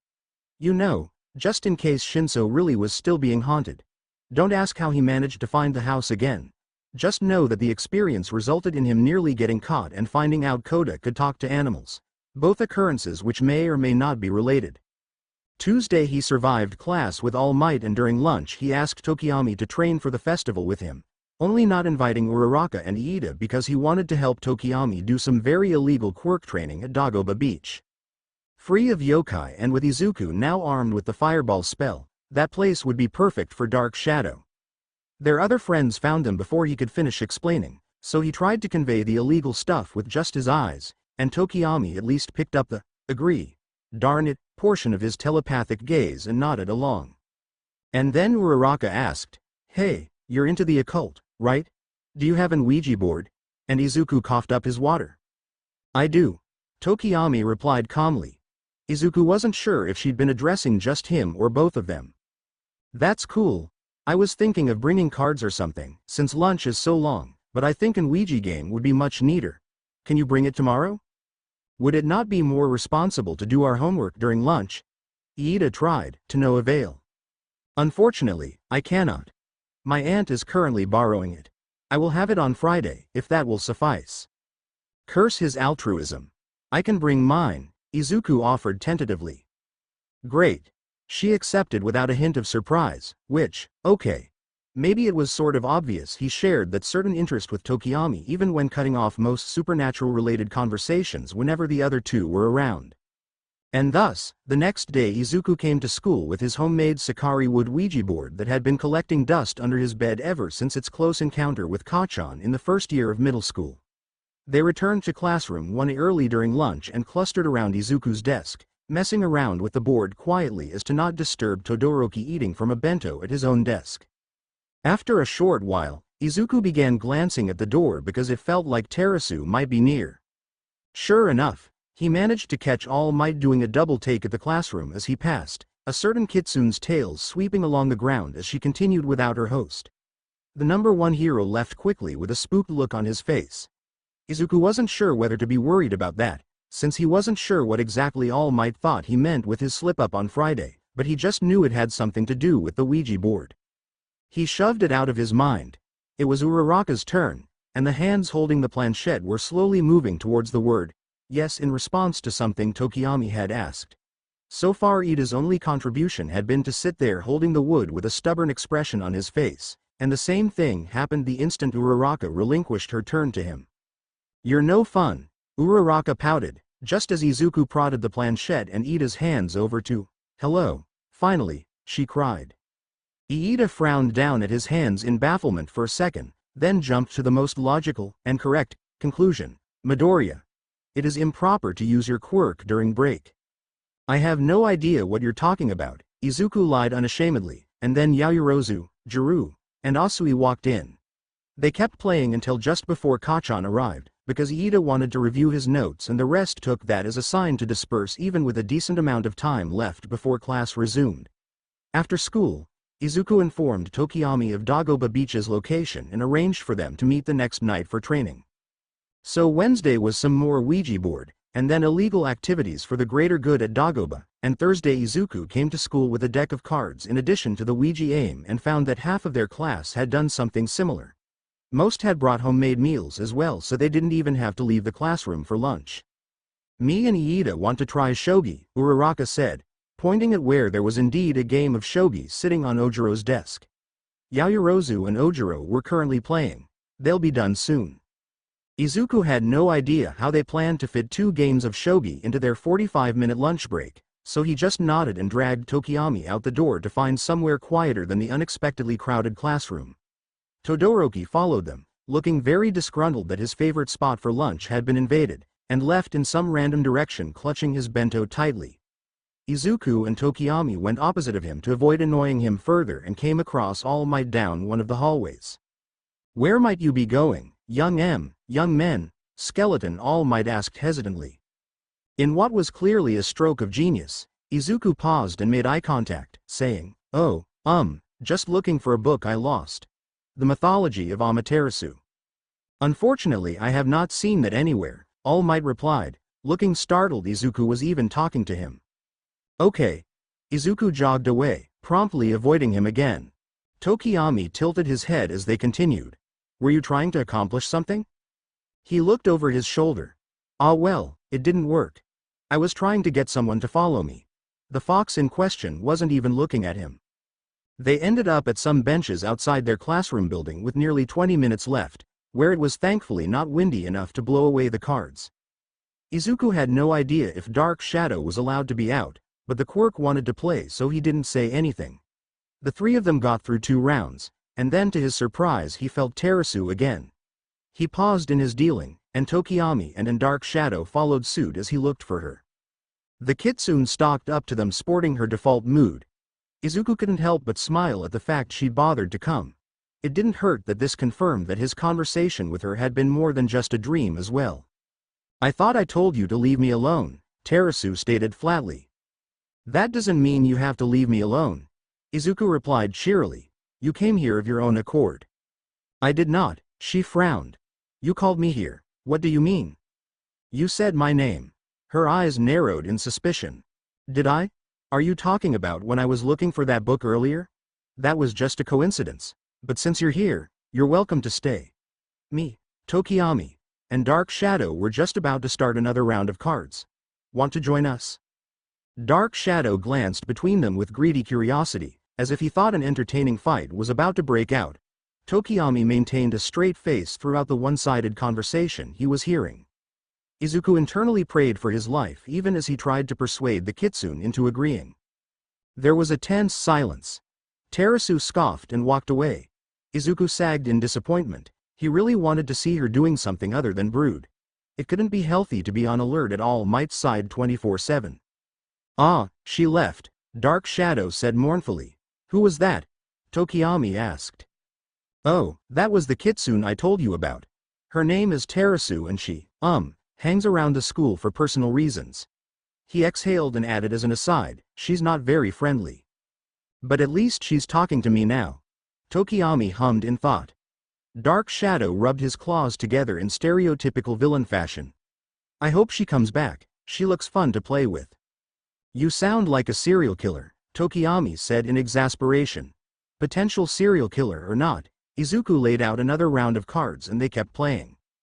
Friday, before class, Aizawa raised an eyebrow at the needlessly intense tournament of rock-paper-scissors 89% of the class was participating in. Although, their teacher had walked in late enough to only witness the final battle between Sato and Kaminari. Juru lost 10 lollipops to the bet she made that Kaminari would lose, but both of them were smart enough to wait until lunch before making the shady-looking exchange. Izuku wasn't sure what bet Kaminari had lost, but Juru ended up with all of his pencils for her troubles. Aoyama generously lent him a bright green glitter gel pen before the next class, even though Izuku could have sworn he only had pink and yellow ones. Izuku and Tokiyami kept up a training schedule of roughly every other night.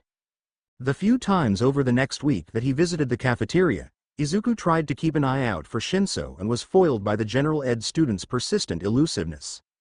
Wednesday of that week Terasu sniffed in distaste at their terrible shogi skills and ended up decimating Tokiyami in the shortest amount of moves Izuku had ever seen before she sauntered away with the reminder that class would begin in the next 51 seconds.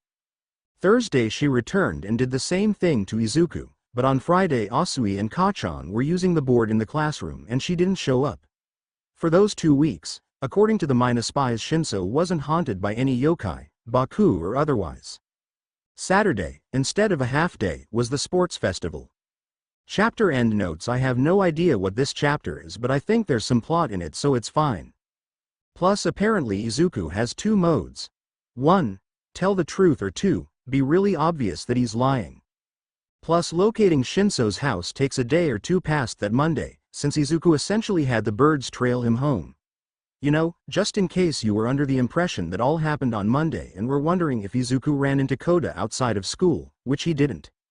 Plus only Hagakure and Todoroki didn't participate in the RPS contest. Bakugo lost to Ashido and there were 17 witnesses to her death. Iida lost during the first round because everyone knows his hands only have 1 mode, and that is karate chop. Plus Izuku. Somehow, from 1 word, All Might has definitely deduced that yokai exist and a kitsune follows him around and is also his quirk, and now he wants to confront me about it. All Might. Ouija board? Ghosts? Nana? Chapter 14 Chapter Notes. See the end of the chapter for notes. Are you going to watch it? Izuku stuffed his deck of cards into his backpack, right next to the extra money his mother had handed him earlier for if he wanted something from the festival's vendors. His phone was wedged between his ear and shoulder as he double-checked that he'd packed everything. Of course. I wouldn't miss it for the world. I'll even be live streaming it, Hasashi replied. Live streaming? It's just a competition. I'm not even going to make it to the third round, not for the first time. Izuku wondered if his father ever slept. Hasashi had never graced the question with a proper answer. That'll just make the first 2 rounds more interesting, won't it? Izuku, you're going to be late. Ah, got to go dad, sorry.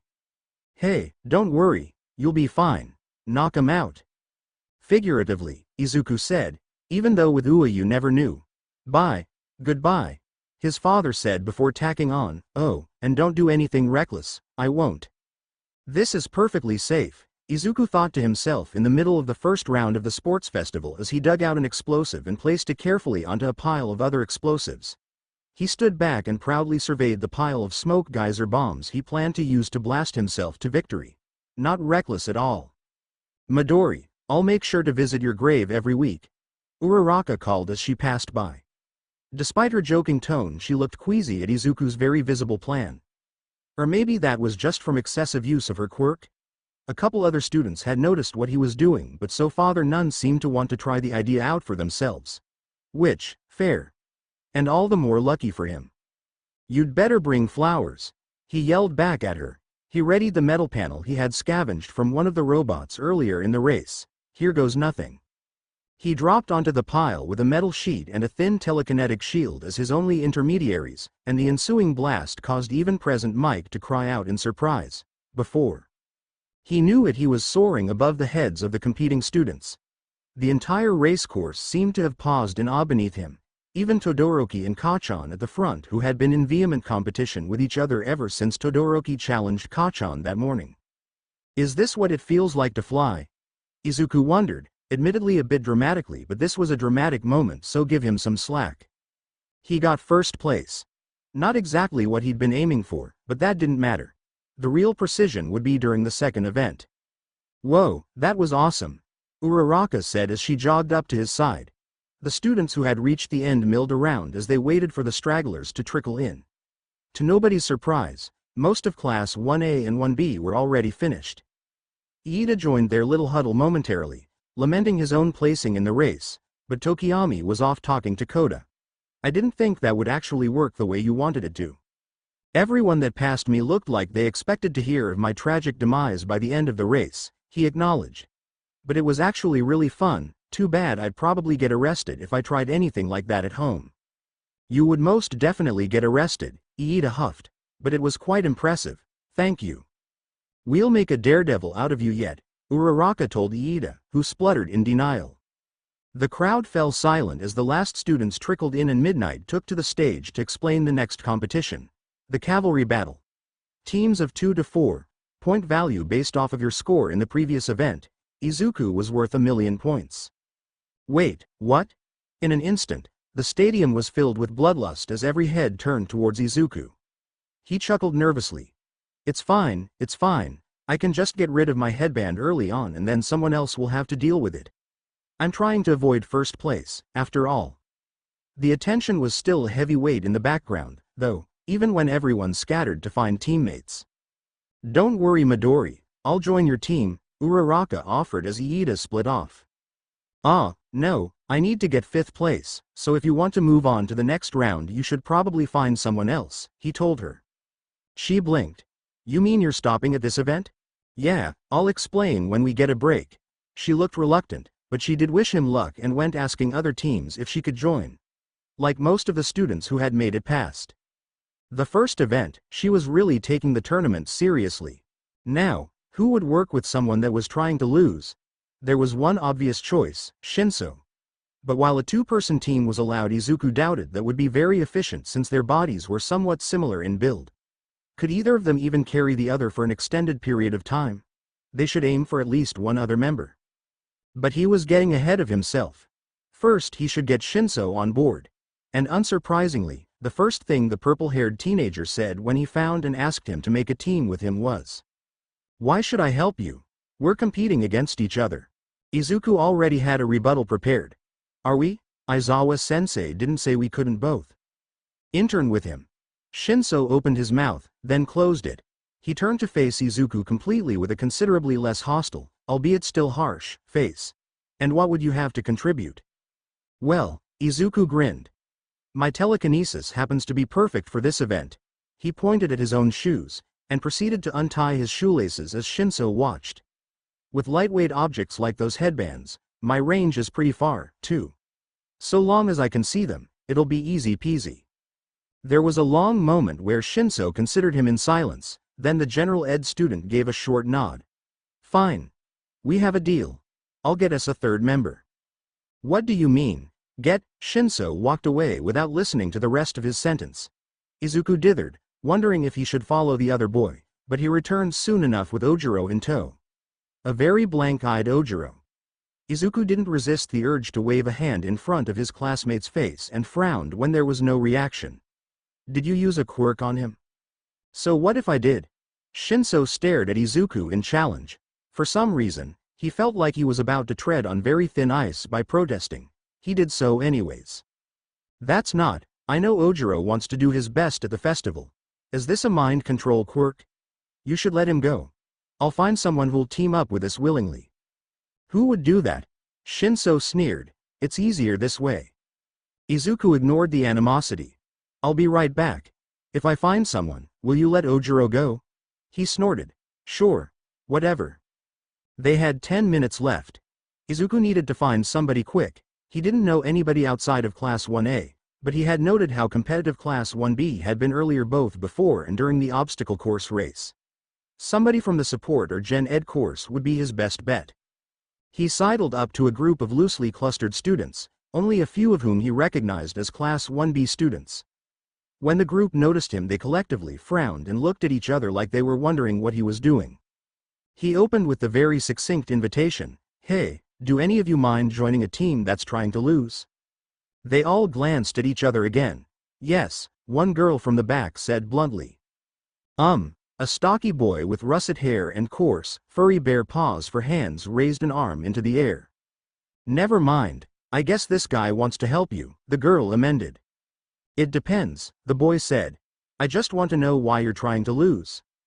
Izuku explained the internship offer quickly. The boy's eyes widened in surprise. "Really? That's very interesting. I'm actually working on an essay about the marketing of underground heroes, so I suppose I'll help you too." He blinked. "Are you a business course student?" Because he'd almost forgotten those existed. "No, none of the business course students are participating," the boy reminded Izuku as he gestured at a trio of students in the stands who were furiously writing in notebooks. "I'm in general ed. I might transfer over, but I'm not really sure yet." "Well, nice to meet you. I'm Jun Komine." Izuku nodded. "Izuku Midoriya. Let's go. I don't know how much time we have left, and Ojiro needs to find a team as well." "Ojiro?" Komine echoed as Izuku dragged him through the crowd. "Our backup member." Not exactly the time to explain that particular situation. Speaking of which, hey Shinso. You can let Ojiro go now. The purple-haired teenager snapped his head in Izuku's direction and eyed the newcomer. "You're really joining the team?" he asked. "Yep. My name is Jun Komine. HMPH. I'm Shinso." He looked off to the side and Ojiro jolted in place, a hand automatically raising to his head. "What's your quirk?" he asked while Izuku shooed a very confused Ojiro away with 5 minutes left in the hope he would find a team to join. "Perfect memory." Izuku perked up. "Oh, that'll be helpful. Mine's telekinesis." "Brainwashing," Shinso tacked on, looking less than pleased to do so. Komine didn't notice, merely nodding. "So your bare paws are vestigial?" Izuku wondered, still stuck on Komine's quirk, before he caught himself. Well, we should probably strategize. Who's going to be the rider?" "You," Shinso said decisively, and a bit quicker than Izuku had been expecting. "You said you need to see objects to move them, and you'll have the best view there. And you don't look too heavy. I'll be the front of the horse and Komine can serve as the rear. First thing we do is lose the 10 million points." Sounds good to me, Komine said, with Izuku nodding along. Let's do this. The instant the cavalry battle began they lost the 1 million points. The three of them blinked as Zero reeled it in with his tape gleefully. I know we meant for that to happen but for some reason I feel really embarrassed, Komine commented. That was probably because of how easily the boy had taken them by surprise. Shinso didn't say anything but Izuku could feel his venomous look at Kachan's group, which found themselves under assault by everyone aiming for the instant win. A few more reserved teams skirted the edges of the battleground, looking to scuffle with each other. Without any points everyone had immediately lost interest in Izuku's group. At least now they think we're not a threat, he suggested brightly. Are we going to wait before taking any headbands? Shinso asked. That would preserve our energy. We would also have a better idea of who will be placing in the top 4. Komine, do you know everyone's points? The only problem with waiting to collect points was that their group had pretty poor mobility. They wouldn't be able to swoop into the middle of battles between teams like Todoroki's and Kachan's and get away easily. Izuku's telekinesis would help with that, but there was also the entirely different matter of keeping track of who had what headbands at all times in order to calculate what headbands they would need to place 5th. If there was ever a time to pray to the 7 lucky gods, it would be now. There are 12 headbands at play. There's the 1 million points, of course, but also ones worth 90, 305, 460, 725, 685, 635, 455, 325, 245, and 2 worth 190. Wonderful, Shinso deadpanned. Izuku shared the sentiment. But the worst-case scenario would have been if everyone had made 2-person teams and they ended up with 21 headbands to keep track of. If everyone keeps their original headbands, the points that would land 5th place would be, Izuku blanked. So many numbers. 460, Komine supplied. But obviously that's not going to happen. Team Bakugo already had the 1 million, which meant whatever number was after 460 would be the current 5th place. Komine, try to keep an eye on the teams and scoreboard. I guess the scoreboard takes priority, since it's easier to get everyone's information at once. While they had been lingering in place, a few other headbands had already swapped teams. Teams Bakugo and Todoroki were duking it out in a stalemate on the opposite end of the arena. A few teams were hovering around there hoping to sneak a grab at the 1 million, and the rest were scattered. Their own team had no idea where to even start. We have 25 minutes to go. So should we start moving with 15 or 10 left? 15, just in case. Right, Izuku nodded. Okay. They idled, and Izuku soon found that nothing was more awkward than standing still in the middle of a battlefield. Maybe we should at least pretend to be doing something. They were getting a few suspicious looks already. Fine. After shuffling around and not doing much more than observing everyone's quirks until the halfway mark, Team Midoriya made a few passes at some of the lower points in order to get a decent base amount that could easily be lost without affecting their placement too much, and eventually snagged one of the 190-point headbands from Team Tokiyami after a vicious tug-of-war between Izuku's telekinesis and Koda's birds. It was a struggle to lose Tokiyami's pursuit after that, but an advantage of their small 3-man team was that they managed to sneak through another team's skirmish to escape. When there were 3 minutes left, their next target was the 305-point headband. A few teams had multiple headbands at this point, which meant 305 alone was 6th place. The team who had it, however, was currently in 3rd with 630 points because they also had the 325 headband. Taking 305 would move Team Asui below Team Midoriya, push Team Monoma into 3rd, and Izuku double-checked the scores. Yep, Team Tokiyami would end up 4th and his own team would be perfectly within 5th. The problem was obvious when they got Team Asui in their sights. I can't see the headband, Izuku hissed. Below him, Shinso cursed. Komine peered around them to look at the way Shoji sheltered Asui with only a small crack between his webbed arms for her tongue to shoot through. Oh right, you need to see it to use your telekinesis, basically. Shinso twisted to look at Izuku. Are you sure you can't do it without a visual? I can try, but I don't want to accidentally yank an eyeball out. His teammates blanched. You can do that, Komine whispered even as Shinso turned back around. Whatever, I'll do it. How? Hey Kakashi. The purple-haired teenager yelled. Do you wear that mask because you're ugly underneath, or do you just get tired of your own pit odor? Shoji crinkled his brows into a frown as he noticed them. What? Put your arms down, Shinso commanded, and the hero student staggered to a stop and unfurled the limbs in question. Asui blinked owlishly at her sudden reveal. The two headbands displayed clearly atop her head. Oh right, thanks, Izuku said, and pulled the one marked 305 straight into his hands. He pulled it over his head and checked the scoreboard once more. They were neatly slotted into 5th place, and the timer blared. Everyone paused. The scoreboard flickered as a last-second change was registered.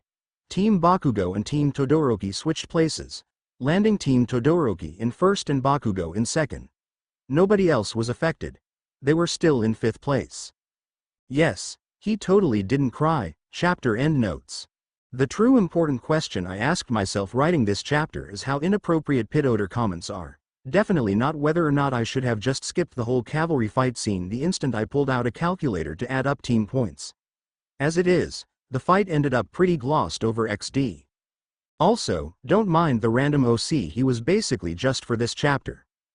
Thanks to everyone who reads, comments, etc. Chapter 15. Chapter summary recap thus far, for those who want it. Pretending his magic is a telekinesis quirk, Izuku attends Ua. There he finds friends in multiple people, Tokiyami, whose life he saved from an Oni and whose sentient quirk can see, hear, and sense yokai. Magic unaware classmates Uraraka and Iida. And Shinso, an acquaintance who survived an incident with a foreign yokai that had been brought to Izuku's attention by a Baku he suspects was not all that it seemed to be. Meanwhile, more than humans have roamed UA's campus. An Iden Momon named Kutsuhimo sleeps in Aizawa's capture weapon, and a kitsune, Terasu, is tangled up in the legacy of One for All and All for One alongside her brother. The USJ attack brought not just villains but also awareness of a necromancer whose puppets bear more than one quirk. Now, Izuku and Shinso have just earned 5th place in the sports festival's 2nd round, successfully earning them the honor of learning under Aizawa during internship week, and Aizawa the chance to keep a closer eye on who he suspects might be the vigilante dubbed Phoenix. And so the sports festival wraps up. Chapter notes. See the end of the chapter for notes. The students were released for lunch immediately after the 3rd event was announced. Shinso left the field swiftly, ignoring Izuku's shouted invitation for him to join him during the break. Komine accepted, though, and as Izu sat down with Uraraka and Tokiyami in the cafeteria, he soon found out it was mostly for the purpose of interrogating him on the deal he and Shinso had made with Aizawa. Iida ate with Yaoyorozu, but he joined the trio as they left the cafeteria to head back to the stadium. Komine splitting off shortly beforehand to share his spoils with some students who looked like they were in the business course. Izuku was looking forward to the recreational games, since he wouldn't be occupied trying to prepare for the upcoming tournament. During the actual tournament, well, he'd had the foresight to bring a fresh journal with him today. Since he didn't know any of Class 1B's quirks, it was about time he rectified that lack of information. The break passed in a blur, full of simple yet fun games. Then when the tournament started, it was time to find a spot in the bleachers and arm himself with his journal and writing utensils. When they didn't have matches coming up, Uraraka and Iida sat on either side of him. During a break late in the tournament, right after Iida returned to his seat with a defeated expression in the aftermath of Todoroki winning their match, Izuku stood up and declared he was going to fetch them snacks from the concession stands. He overruled their token protests and departed, determined to try and cheer his friend up with the way to any teenager's heart. Junk food. Although Iida might appreciate something a little healthier, he mused as he made his way down the corridors. Izuku was distracted from his thoughts when he felt magic around the corner. It seemed about average strength. With all these people, it was unlikely to be hostile, or it would have made a disturbance by now, so Izuku deduced it was inhabiting someone's family heirloom. A watch, he bet, and had been brought to the stadium that way. Curious to see if his guess was right, he continued onwards. Oh, he yelped, immediately regretting his decision when he bumped into two people. He backed away and quickly bowed with a muttered apology to the first, the tall, intimidating hero Endeavor, and was more subtle as he also angled it to the other person nearby. A yokai in the form of a woman with a serpent's tail instead of legs, wearing a horned demon mask to conceal her face, and practically hanging off of Endeavor's arm as she leaned on his body with familiarity. As Endeavor grunted in reply to Izuku, the yokai tipped her head politely. "No worries, little one," she rasped, and returned her face to where it practically nuzzled against Endeavor. He suppressed a grimace at how touchy the yokai was being with the number 2 hero. She must be interested in seducing the man, which was thankfully unlikely to come into fruition due to the hero's unawareness. Izuku was just glad she was wearing a kimono. He'd seen a few too many nude, or partially so, human-like yokai trying to catch their infatuation's attention. Endeavor and his attachment forged onwards, already ignoring him. Izuku glanced at them before deciding there was no danger and returned to his seat in the bleachers once he'd picked out snacks he thought Uraraka and Iida would like. Since there were still a few minutes left before the next match, he pulled out his phone to see if he could find any yokai matching the snake woman's description. As he did, somebody else's phone buzzed nearby. Iida shuffled out of his seat, revealing his was the culprit as he checked the caller ID and left the stands to answer the call. Izuku returned his gaze to his phone. Just as he pulled up his internet browser, there was a soft ping as a notification popped up from his Hero News app. The part of the headline that fit onto his screen read, "The hero killer strikes again. Ingenium." Ingenium? Izuku, alarmed, clicked on the pop-up instantly. That's Iida's brother. He didn't notice the start of Todoroki and Bakugo's match as he scanned the information in the article rapidly. The second he was finished, he turned to look at Iida's chair, which was, of course, empty.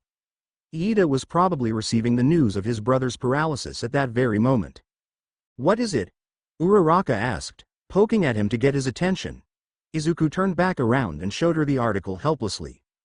He had no idea what Iida might be feeling, so he asked, "What do we do?" She stood out of her chair and put her snacks down, clutching a fist to her heart. "We go find him, of course." But they didn't find him. Soon enough it was announced that Iida had withdrawn from his match with Tokiyami, landing the bird-headed team third place in the tournament by default. Todoroki got second, to Endeavor's ire, judging by how he not so discreetly stormed out of the bleachers, and Bakugo was first, scowling throughout the entire award ceremony and even rejecting All Might's attempt to give him the medal. The worried and supportive texts he and Uraraka, and Tokiyami once he was informed of the situation, sent Iida were left unanswered. And since it was the weekend, none of them would see him again until Monday. Before they went home they agreed not to spam his phone anymore, hoping some time unbothered would help, and went their separate ways. It left Izuku simultaneously frustrated at himself and feeling useless. Give him a monster to fight any day. When it came to emotionally supporting a friend, it looked like all he could do was try his best. But would his best be good enough? Chapter endnotes. Just a transitional, I'm not dead, getting back into the groove chapter smiley face. Plus Endeavor's yokai won't be expanded upon in Simply Superstitious. Basically, I couldn't find a way to slip a Todoroki friendship arc into this FIC, so out of guilt I put that yokai in as a thread to a possible sequel. No guarantee a sequel will be made, though. I might yet find a good way to include Todoroki some more anyways. Plus I had this ready yesterday but decided to wait until I had more energy so that I could catch up on comments right after posting, except today I got dragged out on a long shopping trip and now I'm dead tired T_T. So, don't know when I'm going to get to answering comments. However, I have been reading them, so thanks to everybody who has been doing so, and of course, thanks for those just reading this FIC as well. No pressure to anybody if they don't want to comment. And the cherry on top, there's fan art and it's legit epic. Many thanks to tis_but_a_scratch_69,420 for the gorgeous art. Web links. Chapter 1 CryCaladrius. Chapter 16 Chapter notes. See the end of the chapter for notes. Izuku shuffled impatiently at the street corner, hiding from the downpour of rain under his black umbrella.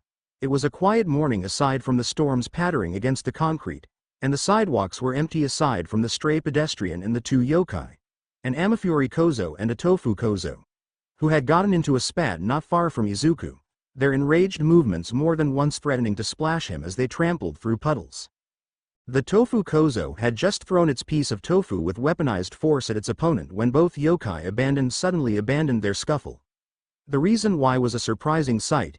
Iida, decked in a yellow raincoat, blasted his way down the sidewalk and came to a stop jogging in place next to Izuku, also waiting for the traffic light to change.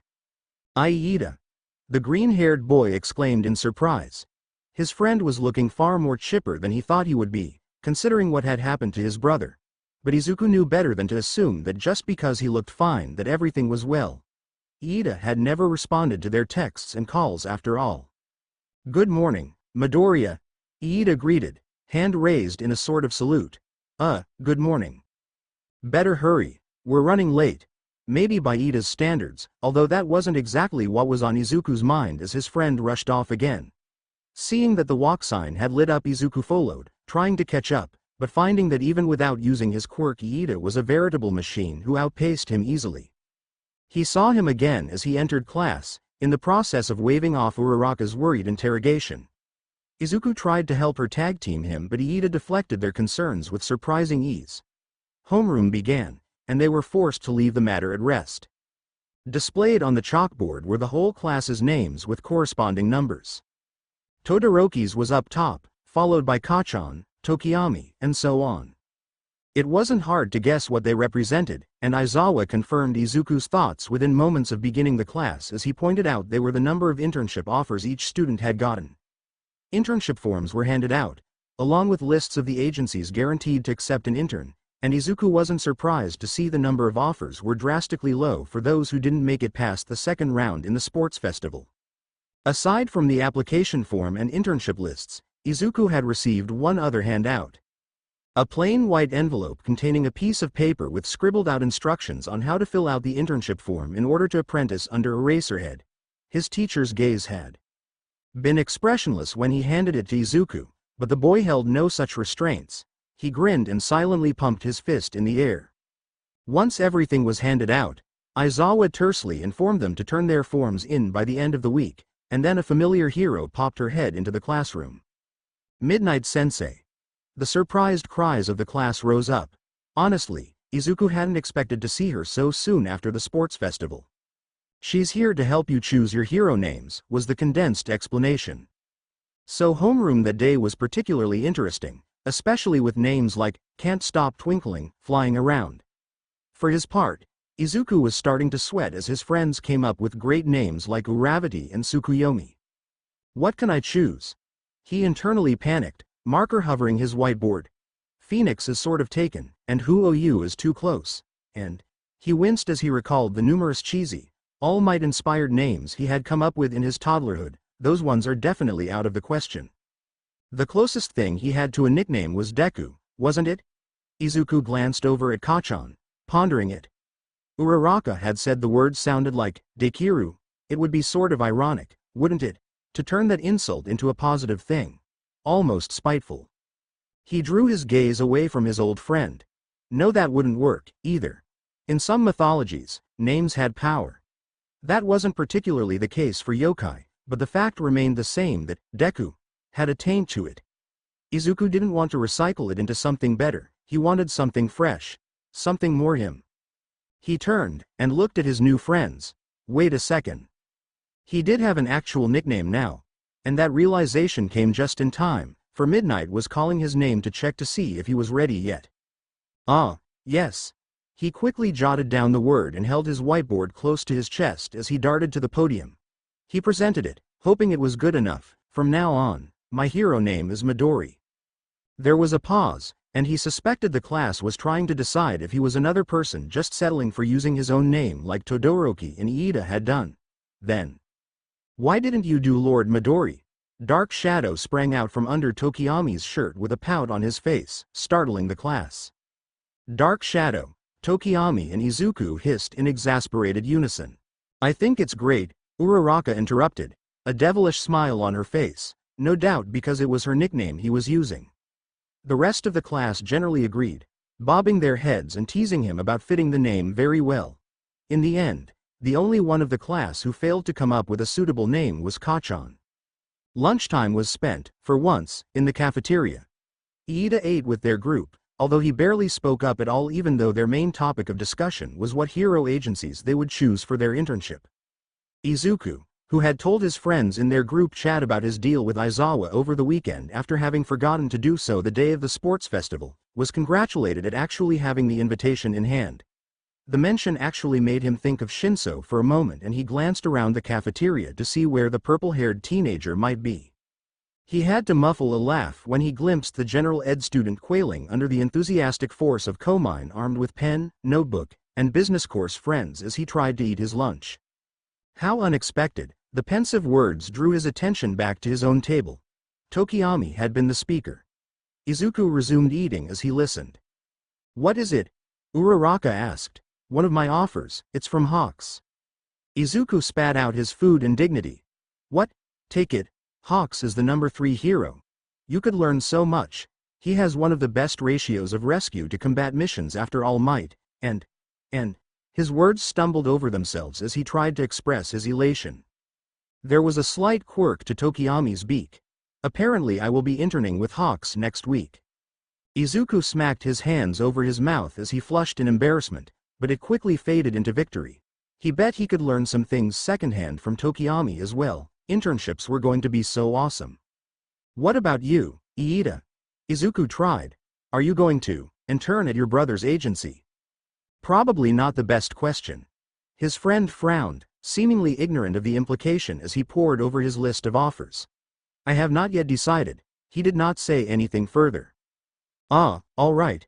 Just ask us if you need help choosing," Izuku offered. "I will." Uraraka took up the conversation from there, and the day passed without much fanfare. Internships would start next week, but the students were given plenty of time to make their decisions.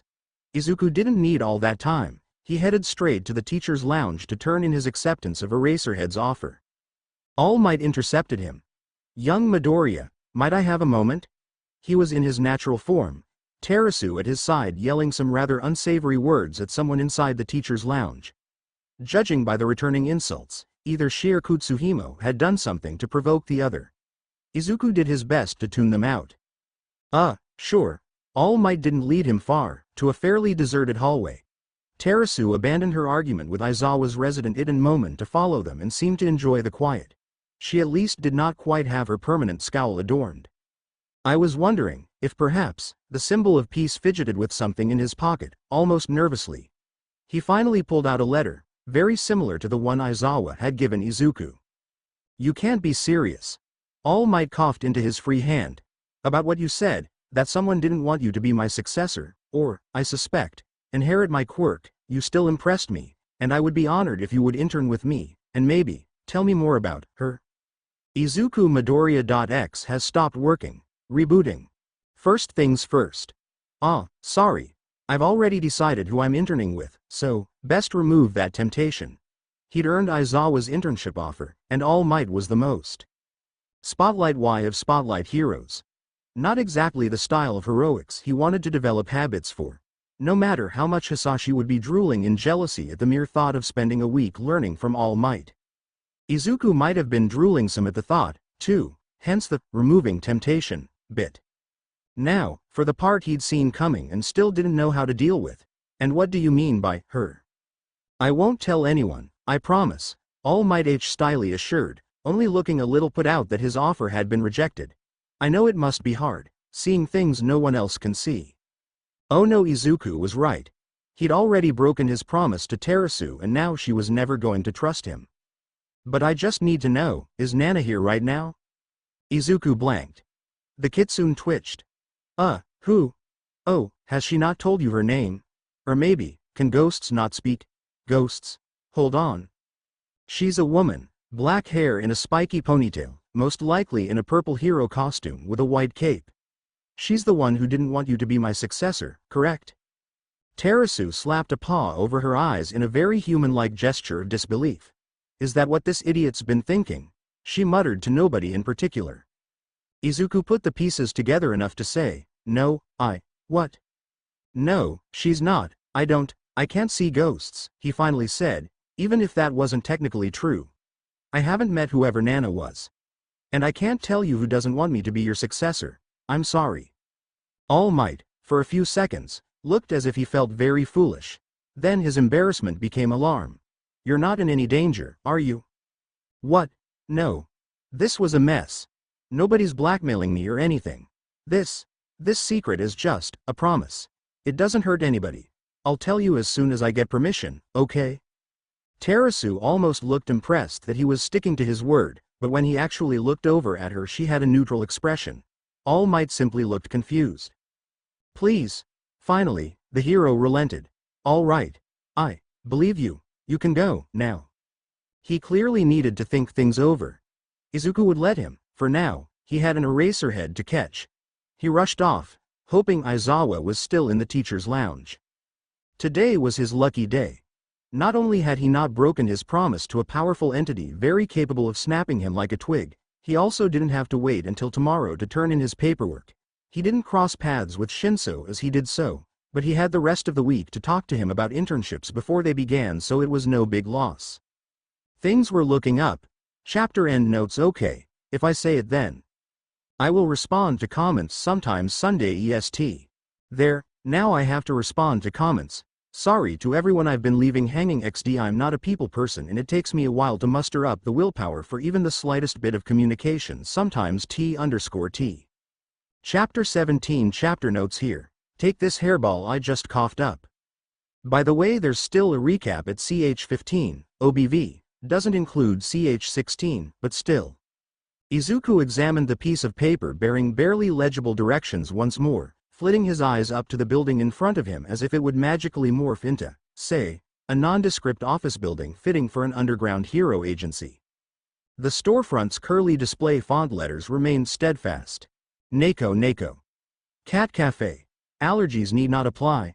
Maybe this was just their meeting spot? Perhaps Aizawa would guide them to the hero agency, if he was even associated with one. This internship was more like an apprenticeship, after all. Or maybe he's going to out you as a vigilante, the pessimistic voice of his anxiety sang in the back of his head. He shook the idea off like a champ though, because it would be more logical to merely get Izuku arrested if his identity had been discovered, and Aizawa was all about logic. The fact their meeting spot was at the same cat cafe Izuku had staked out before was just a coincidence. Enter Shinso. The pair of boys blinked at each other. Shinso frowned at Neko's door. He pointed at it, glancing at Izuku. Is this? The sort of human shrugged. If you're here too, then I guess I didn't mess up the instructions? Or we both messed them up, Shinso and the pessimistic voice of his anxiety said simultaneously. Izuku plastered on a cringe-worthy grin in a futile attempt to keep the negativity at bay. Don't judge a book by its cover, someone said from behind them. The duo yelped and spun around to find Aizawa there in civilian clothing, raising a rather unimpressed eyebrow at them and sipping one of his jelly packets. It's not a good trait for a hero to have. Why yes sir, Izuku said, restraining himself from performing a salute. Shinso merely crossed his arms and gave the teacher a curt nod like he was pretending he hadn't been just as startled as Izuku. This is the place, Aizawa continued gruffly.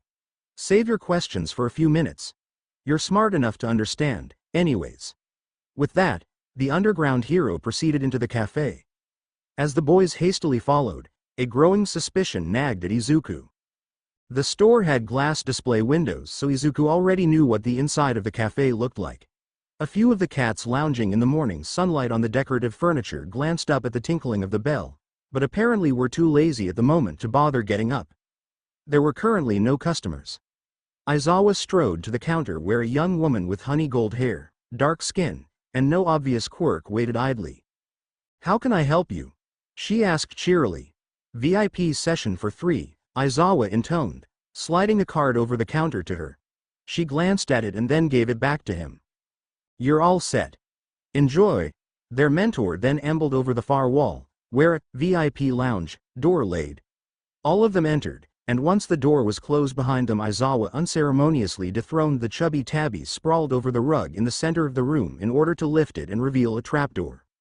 Izuku leaned over to Shinso as discreetly as possible. Are we in a spy movie? The brainwasher bit his lower lip and did not reply, but Izuku caught the way the edges of his mouth unwillingly twitched upwards. Aizawa gestured for them to go first and didn't reprimand them when they both pet the tabby cat on their way. The trapdoor led to a ladder, of course, although the rungs were flat rather than round. It was small, but roomy enough for adults without any relevant disability to go down comfortably, and it didn't take long before they reached the floor. Instantly a musty smell hit his nose. Faint footsteps and voices echoed through the metal floor, the rustling of paper almost making the area up ahead sound like an office building. There was a bark of feminine laughter, and then Aizawa joined them below. "Welcome to the underground haunt. Okayan," their mentor informed them. "Yes, of course both of you would recognize that name," he sighed, putting a hand up to stop there, or rather, Izuku's, visible fanboying before it could bombard him. "You're here for present heroics, not past vigilantism. If you want to interrogate someone over this place's history, do it later, and not to me." They trod through the echoing corridor as they tried to tone down their awe in the wake of Aizawa's relaxed gait. The chamber the path opened up into was spacious but cluttered with the byproducts of a very lived-in workspace. Cheap plastic chairs were strewn in seemingly random positions across the room, many with overflowing filing cabinets or briefcases or even support gear piled on and around them, with very few empty or being used as actual seats at a desk. There were a total of 5 different computers, all of them different models and makes, and one in particular looked like it might have been from before the dawn of Quirks, yet still somehow chugging along. In contrast to the large amounts of organized clutter, because there was, in fact, carefully maintained floor space if not table space, there were only 3 people in the room other than the newcomers. A man and a woman in civilian clothing were seated at desks, the former fiddling with some sort of harness as he conversed with a mint-haired costumed pro, and the latter nearly hidden in the far corner as she shuffled through a mountain of paperwork. The mint-haired pro, a woman Izuku recognized as the Smile Hero, Ms. Joke, greeted the incoming trio with a broad grin. "Zawa. Fancy meeting you here," she trilled. "Ah, what's with that frown? Why are you here?" It didn't even sound like a question. "Don't get your scarf in a knot now, dearest. I just had to get a look at your new apprentices. 2 in one go, who'd have thought?" True to her words, Ms. Joke turned to examine Izuku and Shinso, ignoring Aizawa as he muttered, "Interns. They are not my apprentices." The woman in the corner snorted in amusement, then tried to cover it up with a cough when Aizawa turned his scarlet glare onto her. "Ignore her, she doesn't belong here," he told them as an aside. "Since you've made it this far, you can officially count this internship as started. First things first are the rules. In here you can use your real or hero names, it doesn't matter. In and out of costume on the streets you use the respective names. You're both under my direct supervision. My word is law. You can ignore everybody else, unless for some reason I am incapacitated or unavailable, in which case you defer to Yasutomi first." The woman in back raised a hand in acknowledgement, and Maruda second. The man shot them finger guns from where he had returned to chatting with Ms. Joke. He continued, "The Okayan Haunt is not an official agency, but it is a point of contact for several underground heroes. This is the hub. There are multiple exits from here into city maintenance tunnels. The dorms you'll be staying in are down that hallway." He gestured to one on the right side of the hub's chamber, which also contains medical facilities and the combat room. "Your Wi-Fi will work a lot slower down here because of our security measures. If you have a problem with that, you can use Neko's Wi-Fi. Same thing if a vigilante shows up. Go back up the ladder, or into your dorm room." "Huh?" Maruda piped up as Ms. Joke went off to bother Yasutomi. "The haunt is neutral grounds. Vigilantes on our safe list are allowed to crash here for a night or 2, get medical attention, and so on without threat of their identity being revealed. None of them like to be bothered, though, and some of them can be real testy." His face darkened as if thinking of a specific individual. Anyways, we try to stay out of their way unless we're their underground contact. That's the gist of it." Interesting. Izuku had always suspected underground heroes had dealings with vigilantes, but he had no idea they had a safe haven system like this. What qualified a vigilante for the safe list? How many vigilantes used this haunt, and was that the difference between an underground agency and a haunt? The neutrality? What he said, Aizawa mumbled. "Go pick out your rooms and get settled, then change into your hero outfits and find me in the combat room. We'll be warming up for tonight's activities with some martial arts training." "Tonight's activities?" Izuku mouthed curiously, but Shinso was already lugging his own backpack to the other hallway. The phoenix-blooded boy hurried to follow. Chapter 18. The martial arts training was quirkless hand-to-hand combat, and despite Izuku having the self-defense basics drilled into him solidly, Shinso still practically pounded him into the ground through sheer scrappiness and the marginally larger amount of muscle he bore. Neither of them were any match for Aizawa, though, and that evening found them both with sore muscles as they slurped cheap ramen over a cleaned-out spot on the floor of the hub. Although Yasutomi was typing furiously away at a computer, Maruta had disappeared a while ago. Aizawa was thumbing through a box of files with an idle expression, slurping one of his jelly pouches that he was seemingly addicted to. Kutsuhimo seemed to have woken up. Yellow eyes peered from the folds of their teacher's scarf, watching Izuku and Shinso with a bored expression.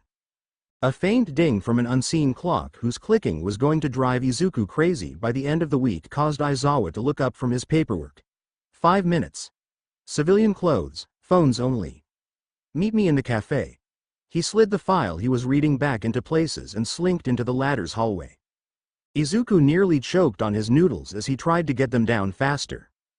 Thankfully, he was almost finished, so he wasn't far behind Shinso, who had simply abandoned his food, as they returned to their rooms to change out of their combat gear. He did end up reaching the ladder first, but it took both of them to open the trapdoor because that large tabby cat had been laying on top of it in the rug, refusing to budge. Izuku took a second to straighten the rug back over the door and plop the tabby onto it before following Shinso into the cafe, which was empty aside from their teacher, the cats, and the cashier. Only 20 seconds early, Aizawa grumbled. Well, you're here now. Tonight's activity starts the instant one of you steps outside the door. Call it whatever you want, but it's essentially large-scale hide and seek. The hider gets a 5-minute head start before the seeker can step outside this building. No entering buildings, no causing disturbances among civilians. Fire escapes and rooftops are allowed, but make sure not to leave the district. You are allowed to move freely at all times, and once the 5 minutes are up, the seeker has an hour to knowingly get within 5 feet of you. I'll send a text when that time is up if the hider is not found within that time limit. Our rendezvous point is outside the police station on Lotus Street. He paused, adjusting his scarf. If you come across any illegal activities, text me your location and maintain a distance. Only engage in self-defense, or the defense of others. Any questions? Just one. Are we allowed to use our quirks? Aizawa glanced over to Izuku. For the exercise, only so long as you don't use them on citizens or to harm each other. In self-defense, absolutely. Understood? The boys nodded earnestly. Whichever of you wants to be the hider first, just step out the door and I'll start the timer. I'll be observing from a distance. Izuku looked to Shinso to see what he thought, but his peer was already moving towards the door. He blinked, but didn't protest and waited patiently as Shinso left and Aizawa started the timer. His teacher drew the shades down over the windows and stepped in front of the door so Izuku couldn't watch where Shinso went. Although he'd asked the question, he wasn't entirely sure what use his telekinesis would be in this exercise, at least as the seeker. Sure, he could use it the way he usually does to hasten himself, maybe get onto roofs easier, and hold Shinso in place in order to get within the 5 feet of him. But in terms of actually locating Shinso, he'd probably need the full hour. 5 minutes are over, Aizawa said, and Izuku forced himself out the door. Ruminating on tactics was all well and good, but he couldn't waste any time looking for Shinso. With the boy constantly on the move, on streets Izuku had a feeling he knew better than himself. Shinso did live in this district, after all, and a large area to cover. He would have his work cut out for him. Right, left, or straight ahead. Would Shinso take to the roofs immediately or stick to the alleyways? It was still bright enough out that groups of people walked the streets, so would he try to blend in with the crowds? Aizawa exited the shop behind him, strolling off to the left. It seemed like an arbitrary direction, but he didn't so much as glance back at Izuku despite having claimed he would be watching them. He briefly considered that Aizawa was heading the way Shinso went, but dismissed that notion. The pro-hero wouldn't make things that easy for Izuku.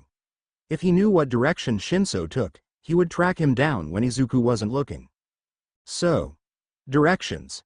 Shinso's hair was distinctive enough that Izuku felt he'd pick him out of a crowd even with how diverse people's appearances had gotten after the rise of quirks, so he was most likely in the alleys or on the rooftops. Izuku crossed the street to a brick building with a fire escape on it. The alleys would be more familiar to Shinso, and the rooftops were practically one open space in comparison to the maze of backstreets and paths. Whichever one Shinso had chosen, Izuku had a better chance on the roofs. He would be able to scan the tops of the buildings and the alleys below, with the most mobility possible and least chance for civilian encounters.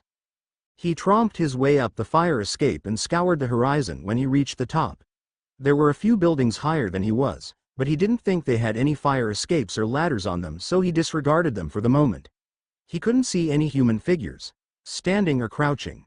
So he trotted to the edge of the building and looked into the alley below. Garbage bins and clotheslines. Would Shinso try to hide in a garbage bin?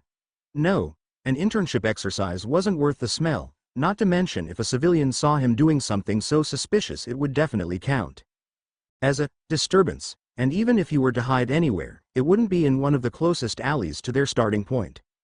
Izuku continued to hop the rooftops, peering around and below him as he went, also keeping an ear open for any suspicious noises.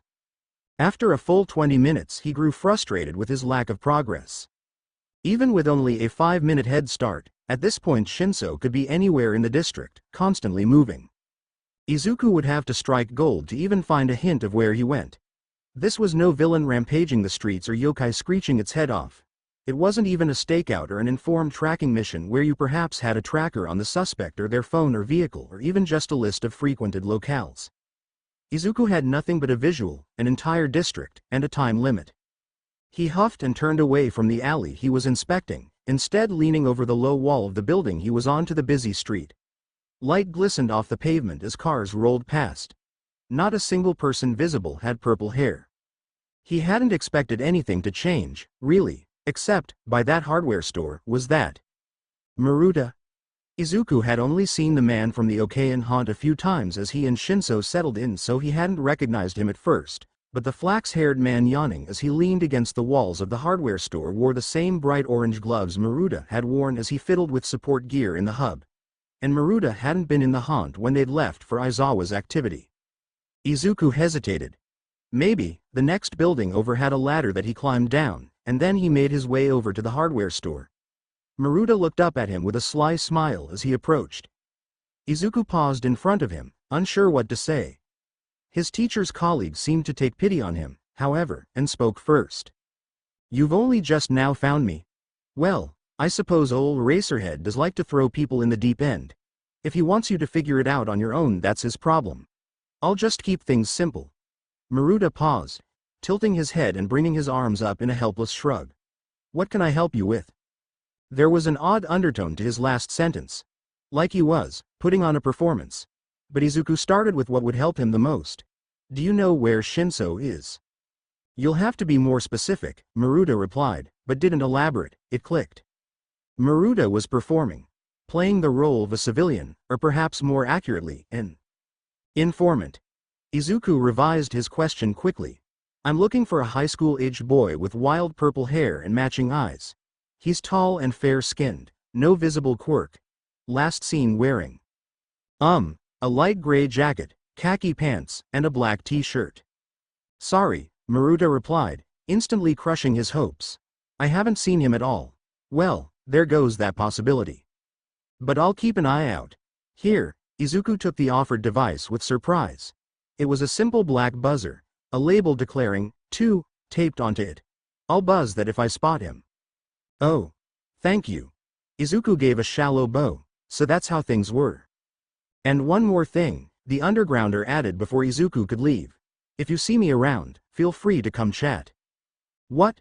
The puzzle Maruta's comment had presented Izuku turned out to be fairly simple, for 5 blocks away. Maruta sat on a bench, typing away at a phone. "Is your quirk teleportation?" Izuku asked curiously, walking up to him. "I'm your second one, then. Need anything?" Izuku rattled off Shinso's description automatically. "He passed by 5 minutes ago, went into that alley," Maruta pointed. "I'll contact you if I see him again."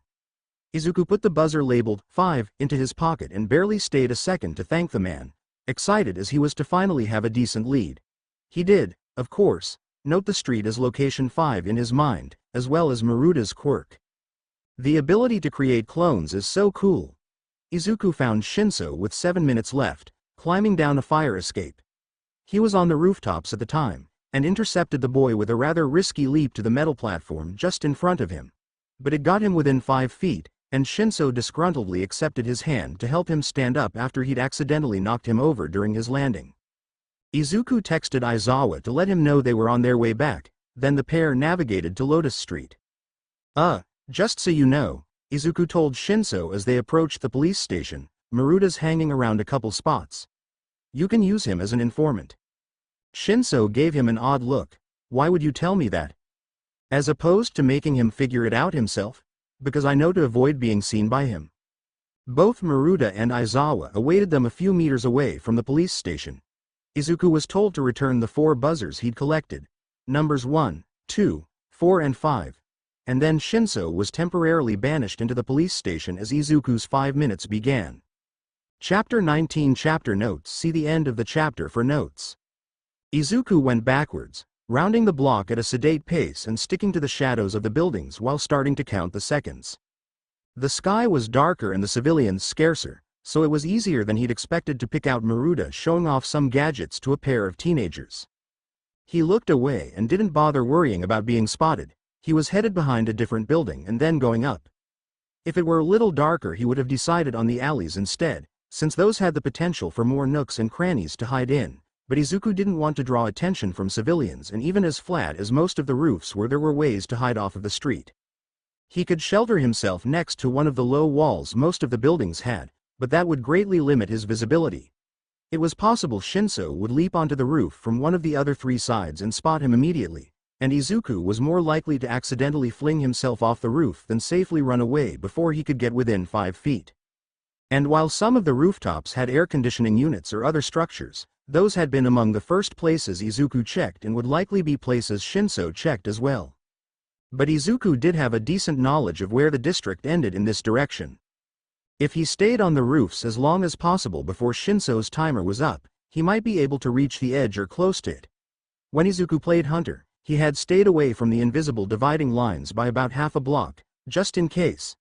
Now he was hoping to get out of Shinso's primary search areas and leave no clues as to which direction he had went, so when he finally searched the DGES he wouldn't know where to even start. Okay. The 5 minutes should be up pretty soon. He checked the streets below to make sure Maruda wasn't around, then made his way down and continued onwards. Luckily, in this light his hair looked like a much more discreet black than green, so even if Shinso caught up to him from the rooftops he might not notice him just by glancing down at the streets from above. And there, that block was just barely still in the district. As long as he stayed within it he wouldn't be outside of the approved zone. So he went to the furthest building that had a bench anywhere near it, a bus stop, in this case, and sat down to wait. If he'd had a hood, he would have pulled it over his hair, but at least his civilian clothes were pretty inconspicuous in and of themselves despite Shinso knowing what he was wearing. He did pull out his phone to check the time, and almost put it away before thinking better of it and instead held it like he was reading something off of it, since most teenagers busied themselves with their phones while waiting for anything, Izuku included. He scrolled through it idly for a few minutes until his paranoia got the better of him. He'd been careful not to move his head too much, but it was nerve-wracking having no idea if Shinso was in the area or not, so he switched to the camera app and put it in reverse so he could at least see the rooftops behind him. Not the best angle, especially with the presence of the bus stops sheltering plastic, but the more movement Izuku made the more likely he would draw attention. Civilians would assume he was playing a game on the phone if he tilted it every which way, but any attention from Shinso could result in recognition and capture. Time ticked by, past the halfway mark. Izuku grew increasingly more nervous, since his schoolmate would soon catch on that he's staying in one place due to the lack of information Maruda could provide, and that would lead to more in-depth scrutiny and even strategized patrolling. If only Izuku could apply his magic more efficiently in tracking or detecting. He could have crafted a talisman or sigil to track Shinso if he was aware of the exercises beforehand, but he wanted to be able to pass such an ability off as part of his telekinesis, so he would need to approach the problem as if he only had his telekinesis at his disposal. Not to mention that talismans and sigils would have to be placed on the object or person they were affecting. He could send out a pulse of telekinesis, as in, cast his detection spell, but he wouldn't be able to tell anything apart, so that idea was completely useless. His phone vibrated and he habitually glanced down at it. Aizawa-sensei. Time's up. Well yeah, Izuku's 5 minutes of ahead started ended forever. Wait. Sorry, what? He looked around, as if he'd missed somebody sneaking up on him. Shinso was nowhere in sight. His phone's clock stated the exact time the round would be over. His strategy actually worked. Apparently so. Aizawa, Shinso and Maruta awaited him when he returned to the police station, and then their teacher was brusquely giving both of them efficiency tips for urban tracking and camouflage and comparing that to their individual performances. Both boys nodded along eagerly, all seemed well, and then Aizawa made them do the exercise for 2 more hours. Izuku was so tired by the time it ended that when they returned to Okayan Haunt he conked out in bed before he could change into more comfortable clothes. Breakfast was at 9 a.m. the next day, and quirkless combat lessons began at 10 o'clock. Then a lunch break of an hour followed by quirk improvement training until well into the afternoon. Yasutomi and Maruta jointly bombarded them with tech demos, such as popular equipment and the typical digital systems they would be working with, until everything finally calmed down at 4 p.m. The urban exercise would start again at 6 p.m. Izuku followed Shinso up the ladder to relax in the cafe with the cats and message his friends. Tokiyami plus loyal burb minion Tokiyami. Why, Izuku.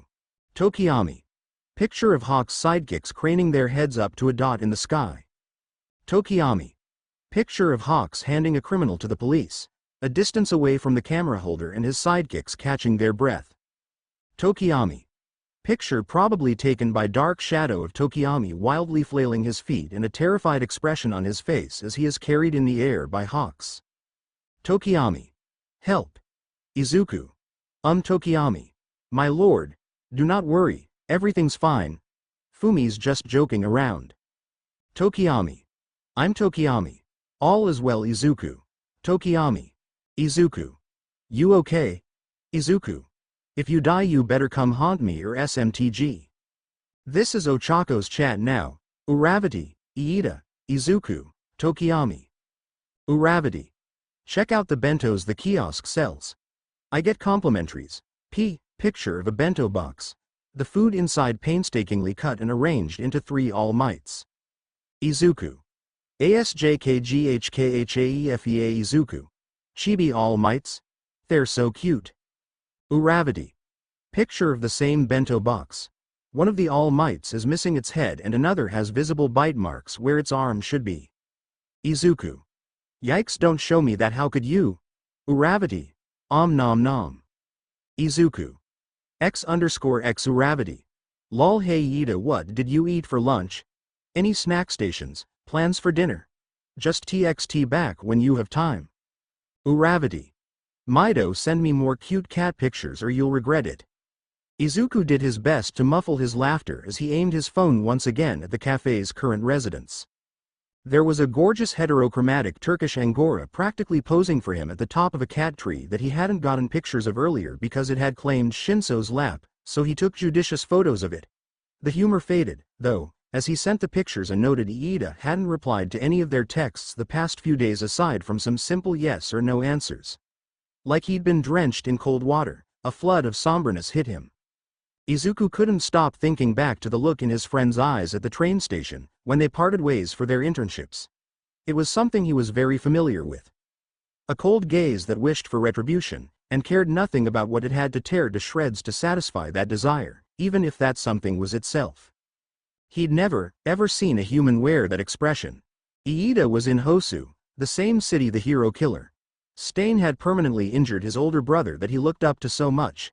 It was a deliberate choice on Iida's part and said a lot about his classmates' current mindset. And here Izuku was, laughing with Tokiyami and Uraraka, distracting himself with the exhilaration of Aizawa's tough but rewarding internship. Almost 2 days in and he'd been focusing more on making Shinso his friend than making progress in helping the one he already had. Stop relying on Uraraka to prod his shell, he told himself. You're his friend too. Tenya Iida Izuku. Hey, are you doing okay? Izuku. I just want to reiterate what we told you at the station. We're your friends, and we're here for you. I know why you chose Hosu for your internship and... Izuku. Well, I trust you. I just want you to take care of yourself. Take care of yourself first before anything else. Anger, rage, worry, grief, whatever you're feeling. Your well-being comes first, not your emotions. Please keep that in mind. Tenya Iida is typing. Tenya Iida. I'm fine. Izuku. You don't have to be. The next text Iida sent wasn't that day, or even the next morning. It was sent Wednesday evening, as a train carrying an underground pro-hero and 2 of his students raced towards Hosu City. It was sent right before a little brother ignored instructions in order to avenge his personal hero. It was sent as a promise. Tenya Iida. Yes, I do, and I will be, soon. Chapter end notes. Fellow Genshin addicts PLZ, send me good luck, I need Kazuha TT. Chapter 20. Chapter notes recap again because of time between updates. Pretending his magic is a telekinesis quirk, Izuku attends Ua. He finds friends in multiple people. Tokiyami, whose life he saved from an Oni and whose sentient quirk can see, hear, and sense yokai. Magic unaware classmates Uraraka and Iida. And Shinso, an acquaintance who survived an incident with a foreign yokai that had been brought to Izuku's attention by a Baku he suspects was not all that it seemed to be. Meanwhile, more than humans have roamed UA's campus. An Iden Momon named Kutsuhimo sleeps in Aizawa's capture weapon, and a kitsune, Terasu, is tangled up in the legacy of One for All and All for One alongside her brother. The USJ attack brought not just villains but also awareness of a necromancer whose puppets bear more than one quirk. Now, after passing Aizawa's test in the sports festival, Izuku and Shinso are learning under Aizawa during internship week, giving Aizawa the chance to keep a closer eye on who he suspects might be the vigilante Phoenix. We last left off with a city-wide version of hide and seek, starting from the underground hero base OK and Haunt, under Neko Neko Cafe. See the end of the chapter for more notes. Izuku reluctantly ended his Neko Neko interlude to head back down and change clothes again. This time he pocketed the beanie his mom had stuffed into his backpack as a precaution. It would help hide his hair, and as long as Shinso didn't know he had it, would also help break up Izuku's known appearance. When they met in the cafe, it was evident Shinso had a similar idea, since he now wore a hoodie. Aizawa waited for one of them to volunteer, Izuku, this time, and then started the timer. The rules were exactly the same. Maruta was helping out again, although he refused to help Izuku hide with the reasonable excuse that he was meant to portray a normal law-abiding citizen rather than a neutral lookout. Maybe that varied from clone to clone, but Izuku had decided not to risk it from then on. The rounds seemed to irrationally move both more quickly and slowly than those the day before. First, because he'd gotten used to the way the exercise worked, and second, because during the 4 rounds, not a single time did either of the boys get captured, resulting in pretty much a solid 4 hours of the exercise. There was one moment where Shinso had almost caught Izuku, but the timer ran out before he could get close enough. Izuku was a little disappointed he hadn't managed to catch Shinso at all, but it did make sense. Now that they were both used to the game, the hiders had a clear advantage due to the large area of space that needed to be covered, and for half the time it was dark enough out that they both had trouble seeing. But when they met up with Aizawa for the last time, he made it clear that there was no winning or losing the game, and it was a measure of their methods and strategies for both seeking and hiding. Izuku had seen their teacher on the rooftops once, watching him as he was seeking out Shinso, but Aizawa was clearly a master of stealth when he wanted to be, because he didn't see him again after that. "Are we doing this every night?" Shinso asked as they walked a few buildings away from the police station to the maintenance tunnel linked to OK and Haunt. "Not tomorrow," Aizawa said. "But Thursday and Friday, yes. It won't be exactly the same, either," he added ominously. "What's happening tomorrow?" "Field trip. There's no Spotlight Hero Agency in this sector, but you're going to need to know what it's like when undergrounders and spotlighters cooperate on a case. There's an active case going on in Hosu, which I'm sure you two have heard about. That will be perfect for understanding police involvement as well. You'll both be under strict instructions during the outing, so make sure you're listening when I tell you the rules tomorrow." "All right," Izuku stammered as Shinso nodded his head. They would be in Hosu? Apparently there weren't many concerns over Stain and the internships colliding, considering Iida was allowed to intern at Manuel's agency, but Izuku couldn't help but wonder why Aizawa was seemingly going out of his way to bring them to Hosu. Was it really just for the internship, or did he have an ulterior motive? Maybe he would check on Iida while they were there. He was a good teacher. It felt like something he would do. Manuel's agency was just as humble as the hero himself, one building nestled away amongst the others near the middle of Hosu for prime response times. It was professional nonetheless, and the 2 interns were made to wear guest badges so they could enter the 2nd floor.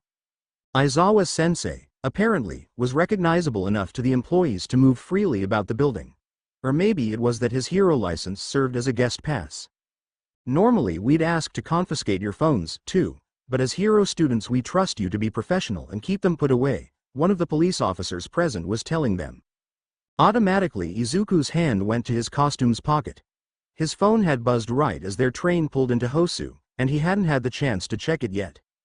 From this point on, I shouldn't see you on your phones in this building unless there's an emergency, Aizawa added. His hair rose up as he turned to side-eye his interns with a quirked glare, and Izuku hastily removed his hand before it could be spotted. So much for sneaking a peek while he had a chance. There was no getting past Aizawa's sharp eyes. Well, if it was important then he would have gotten a phone call. As the group of police and heroes walked to their designated conference room, Izuku instead asked a sidekick on his right, "Excuse me? My friend Iida happens to be interning here. I was wondering if I would have a chance to surprise him?" "Maybe," she hemmed. "I believe he went with Manuel to patrol 10 minutes ago. If you kids are still here when they get back, I'll make sure you can say hello." "Oh, thank you." A grin found its way onto his face.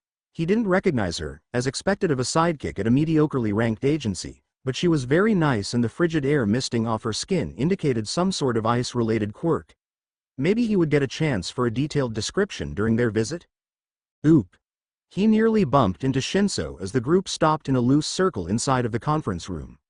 There was a bulletin board filled with pictures of evidence and a few piles of documents and gear lay on the conference table. A particular photograph centered on the bulletin board drew Izuku's focus. It was a camera angle into an alleyway, and there was a very clear view of Stain the hero killer with swords drawn as the murderous vigilante looked at something. It was recognizable as the picture used in the news broadcasts to spread Stain's appearance to the public. Unlike the public photo, however, this one did not censor out what Stain was looking at. The bloody corpse of Stain's third known kill, a pro hero who had been in the business for barely a year. The young boy grimaced and searched for something more informative on the board. One was instantly found, a big label under the photo identifying Stain in handwritten marker. It read, "Stain. Previous Stendhal name, Shizome Akaguro villain in X0921. Cases. Merged to number 78V." Izuku blinked. He thinks the name was briefly mentioned in the news, although it wasn't emphasized much since Stain hadn't been in public as his civilian self ever since his second victim, but now that he had a chance to properly look at it. Is his name really Bloodstain? Shinso took the words right out of his mouth. The meaning of the kanji of his surname were similarly ironic, containing both red and black. Much like his villain costume's colors. That's so on the nose. It's like his parents wanted him to be a serial killer. Izuku choked on a laugh. The officers and sidekicks took the comment with grace and several shrugs as if to agree with the ridiculousness. The lead presenter, a tall male officer, cleared his throat and let their humor die down before starting his introductory lecture. As you can see, there will be some focus on current open cases, although the information you will be provided will only be on Stain's first few victims since this is ongoing. We'll also be reviewing a cold case, and your mentor has a few experiences of his own he plans to share with you. Please, take a seat. I'll pass out the relevant files for our first topic and we'll get started. Everyone chose a seat to shuffle into. Izuku had to be careful of Shinso's lanky elbows as they pulled out seats simultaneously, and waited for the other boy to get in his before moving to sit down in his own. Except, his elbow jerked and he missed, falling onto his knees on the floor instead of his seat. Shinso blinked down at him in confusion. The nice sidekick lady let out a sound partly surprised and partly amused. But while everyone looked at him in confusion, Izuku was scrambling back up to look out the window. "Midoriya, what? Aizawa-sensei," he cut his teacher off without glancing away from the window. Wordlessly, he then pointed out towards the faint glow of fire and column of smoke in the distance. "The patrolling heroes will handle," the lead officer started to say. "All heroes, this is an emergency alert," crackled from the communication devices on the sidekicks in the room. Aizawa's phone let out an urgent series of beeps. A similar message began to play from the police office's radios. Multiple hostiles engaged in multiple sectors. ID. Nomu OR variant thereof. All available, please crowd control OR engaged threats. Respond with ETA.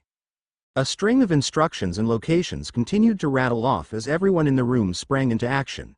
The necromancy magic that had alerted Izuku grew stronger, growing fully pungent and hostile in the air with terrifying speed. The necromancer wasn't even trying to keep the heroes away from the puppets. This was an attack just to cause chaos and destruction as fast as possible. Aizawa spared a moment to stop Izuku and Shinso from darting out the door recklessly. You two are on crowd control, no arguing. Only use your quirks to fight self-defense or defense of others, and always prioritize removing yourselves and civilians from engagement. Both of you have my permission to use your quirks on civilians to expedite safe evacuation. Text status reports when you get a chance. And then he was off, flying down the stairs of the building right behind the officers and sidekicks. Izuku took a moment to rein in his anxiety and mentally thank his mentor's insistence that they wear their hero uniforms into Manuel's building, and then he was down and out the building as well. Chapter end notes: I didn't even get C0 Kazuha, but at least I got C3 Haizu happy crying face, love you all less than 3. Chapter 21 Chapter summary warning, blood. Chapter notes. Enjoy might have some errors, IDK less than 3 north, east, and south moving central.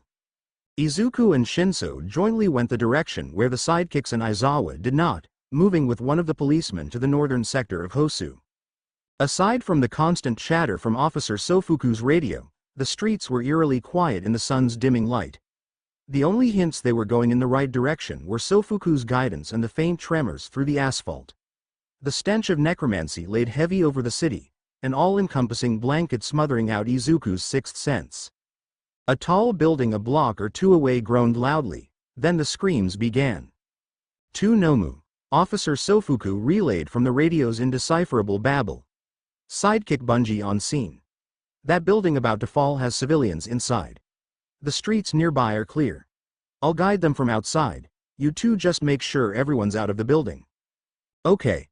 They propelled themselves ahead of the officer, hurrying through thickening debris and then skirting the edges of the fight between Sidekick and Nomu as Bungie did their best to prevent the two bulky necromancy puppets from further damaging the slowly crumbling apartment building. Elasticity quirk. Possibly enhanced grip strength or a suction or sticky element as well. Izuku noted, and then he ducked inside the building. The hallways were mostly intact, although every superpowered blow from outside sent the cracked walls into dangerous shaking. All the doors on the first floor were open. Those residents had probably already evacuated. He'd check them more thoroughly on the way back down. Right now the top levels were most at risk. Up the stairs he barreled, giving the second floor a quick glance as he hit the landing. 2 civilians, a man and woman, knocking on the doors of the hallway. At the opposite end of the hall was the fire escape door, propped open with a laundry basket full of junk. The fire escape is intact, he shot the question out. All the way to the top floor, the woman confirmed. The man ushered an old lady and a few kids with mutation quirks out of one of the doors. Then go that way, the fight is taking place in front of the main entrance, and leave as soon as you can. We're hero students, we'll get the higher floors. Why yes, thank you. With a quick nod he ascended the stairs again. Shinso split off at the 3rd floor to help get a hysteric elderly woman out of her room, and right as Izuku reached the top floor something heavy slammed into the building. Dust flew out of the ceiling in clouds and Izuku lost his footing enough to send him sprawling against a wall. There was a shrill scream and the cacophony of twisting metal as some part of the building fell away. As soon as he gained his bearings he looked up. A large crack ran through the ceiling, just barely narrow enough not to let light in. Mortar and drywall crumbled away from the fire escape's wall, and something heavy and animalistic thumped above their heads. One of the civilians bravely peered out the askew fire escape door, and looked back at the growing crowd with a pale face. The fire escape fell down, she yelled. A screech, and the presence was forcefully dragged off the roof, leaving gaping claw marks in the ceiling that Izuku had to lower debris gently from. These stairs are still good, Izuku said after a quick double check, and barely refrained himself from yelling out, hurry. That was how you started stampedes. When you get to the ground floor, don't rush out the door. We need to check to see where the fight is. As they filed towards the stairs Izuku scoured the apartments behind them, double-checking that everyone was out, before joining them again. To his relief, despite all the visible fear, they all maintained enough composure to avoid shoving each other aside. At the bottom of the stairs he could see Shinso's purple hair next to a mop of gray that was probably the senior who'd needed brainwashing to calm down, and then both of them disappeared into the ground floor. The building rumbled again as Izuku squirmed through the crowd to double-check the third floor. He peeked out the emergency exit door as well, looking down into the alley to see if anyone had been injured by its fall.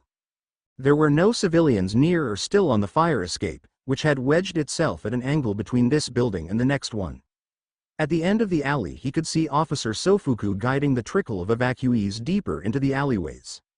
So the fight had moved back to the front, says SKK. Whoa!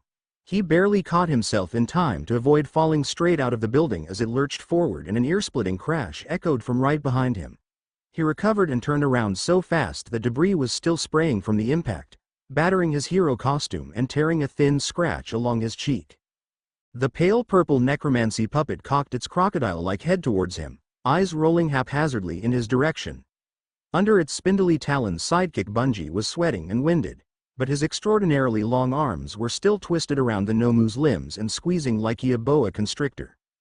In the stairwell, a toddler being carried by his mother had dropped his jaw wide open in an expression that would have been comical under any other circumstances. The few remaining civilians at this floor's landing stood similarly frozen. For a moment it was like time had frozen. No one dared move, lest they attract the Nomu's attention. And then, heedless of the sidekick still attached to it, the puppet threw its upper body towards Izuku, opening its jaw to loll its tongue out in a rabid fashion.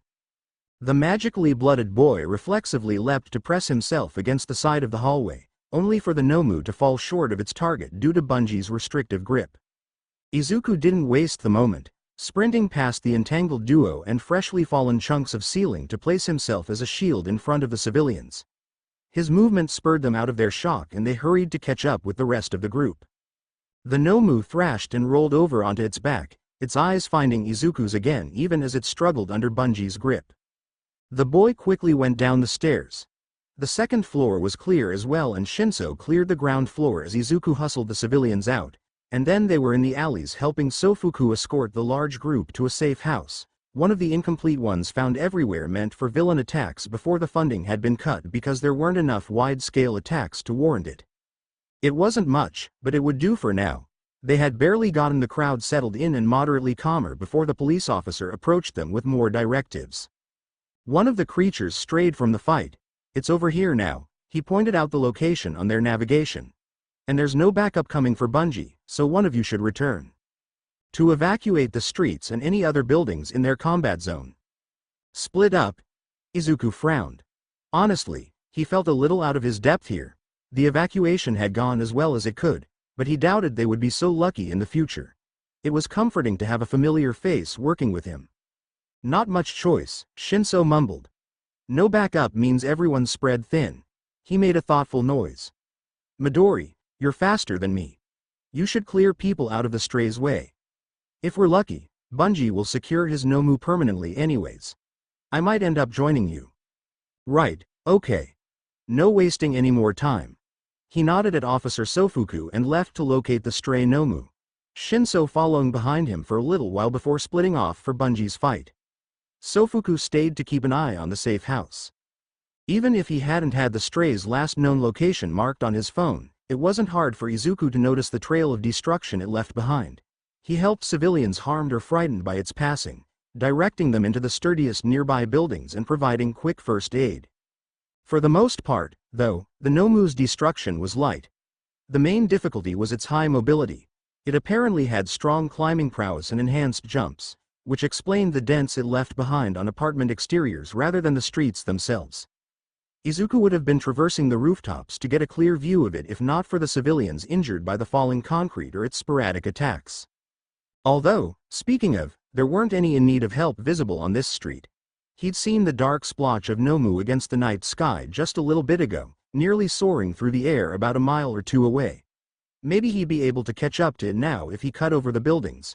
He wasn't supposed to engage, but he could at least prevent any more civilian injuries. A flash of light briefly sparked in the distance where he'd seen the necromancy puppet and then, as if the universe had agreed with his plan and decided to give him further incentive, a column of bright orange fire erupted, its dull roar rolling over the distance between them like thunder. Did the Nomu do that? Okay. Yes, catching up to the Nomu took priority now. He cut into an alley, scouring the sides of the buildings for a fire escape as he navigated the backstreets in the direction of the constant bursts of flame drowning out the starry sky. There, that side path on his right, had a fire escape. And, a dull gleam of silvery white, a lump of something near the other end, and a figure with red cloth dangling from the disguise on their head disappearing around the corner. Stain. His target, a pro-hero, and that blood-stained armor was. Any thread of composure he'd managed to hold onto during the evening was snatched from his grip in an instant. "Iida!" he screeched, stumbling forward to kneel at his friend's side. The crimson shadow of the hero killer was instantly deprioritized as he hyper-focused on the crumpled boy at his feet. A gash on the back of the head. His armor was scuffed and pink and red from blood that pooled on the ground, but the source wasn't his neck. As far as he could tell, the most life-threatening wound was hidden by his armor. He needed to get it off to see where Stain had struck him, but it was bulky and he didn't know how it all locked together, so he forewent caution and hardened his hands into jagged talons, plunging them into the crevices of the plating and ripping it apart with all his strength. He pulled it off of Iida as soon as possible and tilted him as he searched for the injury. Ribs, left side, angled up towards the heart. Izuku didn't waste any more time, clamping his hands down on the wound and surging magic into the skin. Iida lay completely motionless underneath him.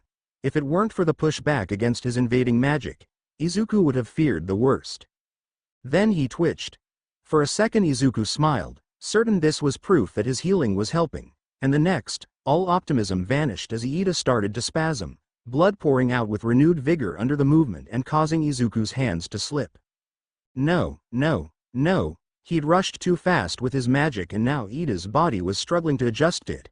But he couldn't go any slower, or Iida wouldn't heal fast enough. His magic just wasn't suited for healing in this way. The best he would be able to do is hold Iida in a temporary stalemate for maybe 5 minutes before his magic wouldn't be enough to maintain the outflow.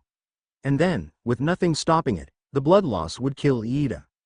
A hand found his wrist. Iida stared up at him with hazy eyes. "Midoriya." He bit his tongue and stared back until his classmate's gaze dropped, staring into nothing.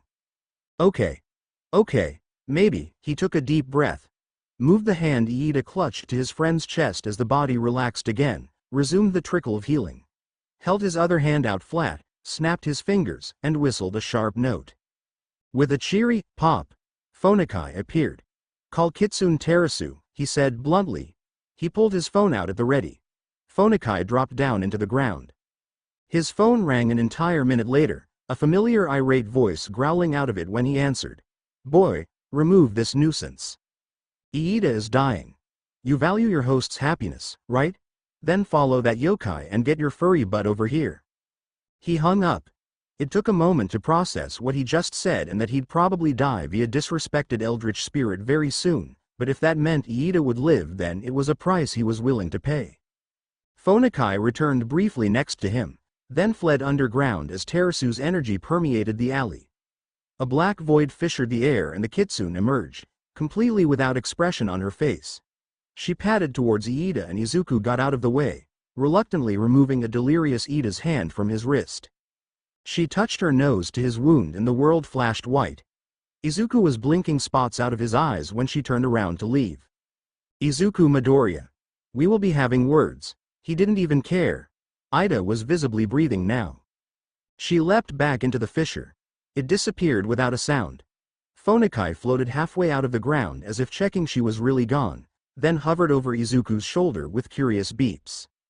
He checked Iida's wound. He seemed stable, although she hadn't healed the wound all the way. But he had no room to complain, so instead he pulled up his phone's contacts and dialed Aizawa's number with shaking fingers to inform him of Iida's injury, its cause, and their current location. He rushed through the report, not hearing if his sensei even had a chance to respond, hung up and looked at Phonekai. "One more thing," he told it through the blood pounding in his ears. He racked his memory desperately. "Please? Call Kai. Shizome Akaguro, also known as Stain. Answer yourself for him. And play the audio I'm about to play on my phone at your highest volume possible regardless of my phone's volume." Phonekai chimed the ding ding ding of a correct answer and left, which he took meant it was going along with his scheme. Izuku pulled up YouTube and entered into the search bar. Continuous screaming. He selected the longest one he could find and muted his phone, just in time for Phonekai to connect, pressed play. Let's see Stain get away from the police this time. And then the past 3 minutes caught up to him. A surge of dizziness hit him and he happily lowered himself to the disgusting ground that he could honestly care less about. You, he muttered aloud, only partially addressing a now completely unconscious Iida, are going to be in so much trouble. Chapter 22 Chapter Notes. See the end of the chapter for notes. It wasn't the sidekick Bunji nor Officer Sofuku nor Aizawa who were first to reach Izuku, but that wasn't a surprise. Everyone was spread out all over Hosu, so no one stayed in the same general area for very long. What was surprising was that the medic that trotted into the alleyway was being escorted by a very familiar young and scarred face. Todoroki. Izuku spluttered incredulously. What are you doing here? Endeavor's agency was decidedly not in Hosu. The other boy gazed down at Iida with an indecipherable expression. If you mean Hosu, Endeavor was hunting the hero killer. If you mean in this alley. I did mean Hosu, Izuku muttered. We were simply the closest to your location. Right. He was cut off by the medic, who had been treating Iida, standing up and walking swiftly over to the pro-hero in the corner that he had completely forgotten about. Oh, are they dead? A shiver crawled from shoulder to shoulder at the curt declaration. Izuku had seen the pro-hero breathing when he first came across Iida, which was why he had taken his attention off of them so quickly. They'd been alive, with less blood on them than Iida, so he hadn't even thought to check on them. When had they died? While he was healing Iida, or in the interim between Terasu stabilizing him and the medic arriving?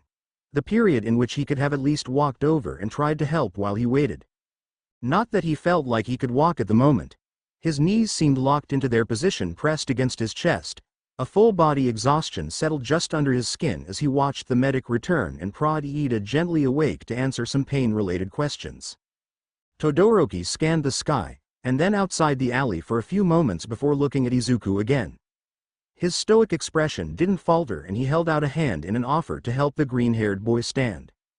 He took it, sliding up along the wall as his support and settling there awkwardly, quivering knees partially bent and with his body pressed against the concrete. Lean on me, Todoroki suggested, unimpressed. An ambulance will be here soon for you both. Izuku didn't want to be standing up at all, but yeah, he should probably at least move out of the way. So he let himself be manhandled into hanging off of the shoulder of Todoroki's fireside, which was pleasantly warm. MMMKAY. I just need a moment though. Can still help out. Young man, the medic began in the tone of a disappointed parent, you're clearly too tired to be in the field. You have Quirk exhaustion, at the very least. You're done for the night. They started stitching one of Iida's wounds, which Izuku watched in morbid fascination. He couldn't think of a defense other than, I don't have a quirk, therefore I don't have Quirk exhaustion, so he remained silent. Are you hurt anywhere? Todoroki asked while they waited on the street edge.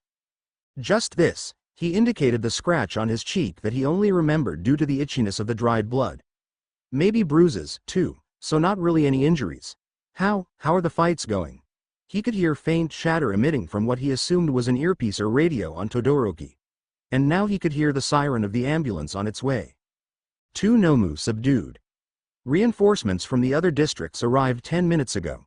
His classmate tilted his head. A few are retreating through portals. Endeavor is in pursuit of the hero killer. Okay. It was, technically, good news, but with the necromancy still an invisible fog on the edges of his peripheral vision, Izuku didn't feel comfortable saying things were quieting down just yet. Flashing lights rendered the street white for a moment before Izuku's eyes adjusted. The ambulance rolled to a stop in front of them, the paramedics working with practiced ease to pull Iida carefully onto a gurney. The bluish-costumed hero manual popped up from seemingly nowhere as this happened, acknowledging the conscious hero students with a nod before conferring with the original on-site medic regarding Iida's condition. He faltered when he looked further down the alley, where the other pro's body lay, then grimly continued. Any injuries? One of the other paramedics came up to Izuku and Todoroki. Nothing urgent. Do I need to come with you? Before the paramedic could even answer, the one Todoroki had escorted piped up from their conversation with manual with a resounding, yes, Quirk exhaustion. Izuku coughed awkwardly. All right. No need to yell, he shuffled on his legs, testing their compliance. I can help you into the ambulance, Todoroki said. No, I'm fine. He stepped out of his classmate's hold. See? The ground swooped out from under his feet. For a second, Izuku thought, well, that's embarrassing. So much for not falling over.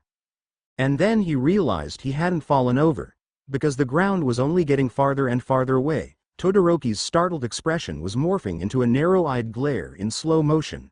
A large winged shadow cast itself upon the road, and 2 sets of thick knives had burrowed into each of his shoulders.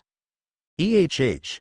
A spear of ice shot up, clipping the Nomu in one of its wings, but the undead creature flapped onwards, swaying him back and forth wildly as more pillars sprung up in chase of them. Izuku tried to twist his torso to loosen himself before they could get too high, but the Nomu's talons only pierced him deeper as they tightened in response. Kicking his legs made him dizzy from the excessive swinging, and he nearly got bludgeoned by one of Todoroki's ice pillars anyways. The ice pillars started falling short once they ascended past the rooftops. As much as Todoroki had raced to keep up with the Nomu, the physical attacks weren't having much effect. They were about to possibly get out of range, too, unless Todoroki wanted to risk hurting Izuku with a larger attack. Is he giving up? There wasn't any more ice coming. Todoroki was just, oh. Izuku instinctively flinched when bright searing flames burst into existence, barreling towards them like a flamethrower. But he needn't have worried. The fire was aimed at the Nomu's right wing, engulfing only the edge of it and enticing out an enraged screech from the monster, only some of the heat of the attack reaching Izuku himself. The Nomu banked a sharp right, beginning to lose height but still a fair distance away from Todoroki and losing sight of him between buildings. In a whirlwind movement it toppled onto a rooftop, both of them rolling together roughly as it held Izuku until the impact of the cement tore them apart. Despite his aching muscles, the pseudo-yokai boy scrambled to put distance between himself and the necromancy puppet, not eager to earn more wounds like the ones gouged into his shoulders. He glanced back at the Nomu, crouched down in preparation to dodge. 2 bulbous eyes rolled in its head. The crumpled Nomu twitched, both wings splayed out, the one Todoroki had hit marked by a hand-sized charred hole in the membrane. Izuku knows those wings. That burn was enough to ground the Nomu. But even though this one didn't have a regeneration quirk, it should still be able to move. So why wasn't it moving? He knows those wings. The quirk fire hadn't burned away the necromancy magic, it would have had to burn the whole Nomu for that. But, oh. Izuku nearly laughed in relief. The Nomu must have been driven off course enough by Todoroki that it left the range of the necromancer, or whoever had its strings. The thread of connection was too thin to actually control the Nomu, so it would be dormant until the puppet master was close enough again. Aren't those wings? Okay, so he should just wait for Todoroki to catch up. Hopefully the puppet master was more focused on the other Nomu, and wouldn't get in range of this one.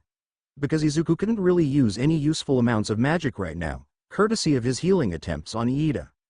Oh crap, spiders. Wait, what? Huh? The Nomu. The Nomu was barfing up spiders. You have got to be kidding me. Chapter end notes: minimal editing and a cliffhanger. The quintessential combination. Lots of love to all who read, comment, kudos, etc. Less than 3 man I love her comments, but I'm trash at replying to them nowadays. Chapter 23 Chapter notes. Spiders. See the end of the chapter for more notes. Some would say there is nothing more horrifying in the world than watching a spider you've stepped on keep walking. Izuku had 2 saving graces. He was far from arachnophobic and their resurrections were expected. A necromancy puppet just vomited them up. It stood to reason these spiders, too, were the results of necromancy. It seemed that, much like Izuku's telekinesis, smaller undead could be controlled from farther distances than larger ones. He did wonder, in the moments between trying to grind his assailants to dust and shaking them off as they skittered up his pant legs, if the spiders were being actively controlled or were simply operating on a command that had triggered once the Nomu left range. They spread over the rooftop like a flood, but converging back towards Izuku so that there were always 2 creepy crawlies there to replace the one he'd brushed off, until it was faster to just stumble backwards than defend himself. He got dangerously close to the edge of the building before ice swathed over the stone, encasing a thick crowd of them in like fossils and delivering its user onto the roof. Todoroki! Izuku shrieked, hastily running towards his classmate as the untouched spiders, the ones that were already on him. Decided that under his shirt was the perfect place to torment him from. Save me. His savior slapped him in the face, but that was okay because the withdrawing hand had a spider crumpled on it. Unfortunately, the precarious balance Izuku had maintained was now disturbed and he slipped on the icy floor, flopping onto his back while flailing akin to a distressed turtle. Meanwhile, Todoroki cheated his way into remaining standing by gluing his feet to the ground with ice even while the arachnid on his hand twitched back to figurative life and joined a few other strays in decorating his clothes. Well, so much for his savior. Izuku was all by his pitiful self on the floor shaking zombie spiders out of his sleeves. This one too, please, he said, dangling one such squirming spider from his fingers in offering when Todoroki turned one of his own into a chunk of ice. The other boy obliging made another arachnid popsicle. Thank you. Gosh, was he tired. All the adrenaline had worn off, again, and the spiders had lost their shock value. They weren't even biting them or anything, just being little terrors. That said, Izuku didn't let any remain on him long. They had to have some purpose other than making people itchy. A purpose it looked like he wouldn't be finding out today, he mused as Todoroki froze the last spider solid. Honestly, Izuku would have preferred him burn them all to crisps, but apart from earlier, when Todoroki had attacked the Nomu, his classmate was still only using his ice half. Did I get them all? Todoroki asked, surveying his work. I think so. They patted themselves down just in case before conceding Todoroki must have frozen all of them. The necromancy puppet was still inert, and Todoroki must have decided that was the end of his job, as he radioed in the location and helped Izuku up. His classmate sighed. We should get down to ground level so the paramedics can treat your shoulders. You too. Todoroki had some blood trickling down his clothes from some injury under them, although it didn't seem serious. Probably just scrapes and cuts from earlier in the night that had been aggravated during the Nomu chase. The building they were on only had a ladder down, which wouldn't be very kind to his shoulders, so instead Todoroki ended up freezing and then busting off the padlock on the roof's door, and from there they took the stairs. The building was either already evacuated or recently abandoned, so they didn't have to explain their intrusion nor the Nomu on the roof to any inhabitants, and they eventually were met with a fresh ambulance on ground level. Welcome, fellow prisoners. What might you be in here for? Todoroki blinked from where he sat politely on a cot. He frowned at the speaker of the conspiratorial whisper in oblivious confusion. This is the hospital. Whoa, Shinso. Izuku couldn't hold back his awe, as evidenced by his jaw dropping at the sight before him. What happened to your face? Half of his fellow intern's face was hidden behind the bag of ice he held to one eyebrow. The edges of a big fat welt pressed the eyes shut and hinted at a wound a shade of purple quite unlike that of his hair. The Imo Ua student mumbled something. Could you repeat that please? I said, Shinso grumbled, a toaster, happened, a toaster? He didn't elaborate. It's not as bad as it looks. One of the nurses used a pain-killing quirk on me, so I can't even feel it. But what happened to your shoulders? Izuku had been forced into a hospital bed with no shirt and a mass of bandages looking like shoulder pads plastered on the injuries in question. Compared to him, and Shinso, Todoroki looked virtually unharmed. And Izuku felt silly being the only one not allowed to wear a shirt. A Nomu tried to fly off with me. Had some huge claws, so. It did fly off with you, Todoroki pointed out. I meant, like, it tried to kidnap me or something. Through flying. Which you prevented, so thank you. You're welcome. Sounds like you had quite the adventure, Shinso mused. I'm sure it wasn't as interesting as your toaster encounter.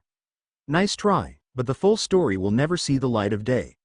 Someone knocked thrice on the door to their hospital room. Come in. All the hospital staff gave barely a tap or two before walking in, so who was this going to be? Of course. A policeman that Izuku recognized as the one who'd been in charge of the stain presentation that evening, and a man with a dog's head dressed in sharp clothing walked in. The latter was the first to speak. He cleared his throat with a noise that sounded auspiciously like a woof. Before he spoke, hero students, I am the chief of police in this district, Kenji Suragame. It is to my understanding that Midoriya here came upon young Iida's encounter with the villain stain. Seeing as Iida is still in surgery, we thought we might ask some questions from you. He nodded towards Izuku. Yeah, sure. He's still in surgery. I hope it goes okay. First of all, please detail what happened from your point of view. Izuku complied, watching as the other police officer jotted down the occasional note or two on a paper pad and the chief nodded along to his story. The young half-human was straightforward with his experience, but naturally had to leave out that he healed Iida with his quirk, instead limiting the explanation to holding in the blood and trying to keep the wounds closed. So you barely got a glimpse of the hero killer, the chief mused. So you couldn't have gotten a clue to what his quirk is. And there was no one else in the alley besides you, Iida, native, and temporarily the hero killer? No sir, Izuku confirmed with a shake of the head. The two police seemed weirdly troubled. Had he said something wrong? Is there a reason you think there might have been anyone else? Oh, Terasu had been there, and Phonakai as well, but he hadn't even considered them when answering the question. Not like he could explain them, either, so Izuku didn't let this proof of his disjointed recollection show on his face. The two police glanced at each other again, and the one who Izuku wasn't sure he ever learned the name of told him, "We're not certain, but I think you'll be glad to know that Stain was apprehended not long after your encounter." Wait, really?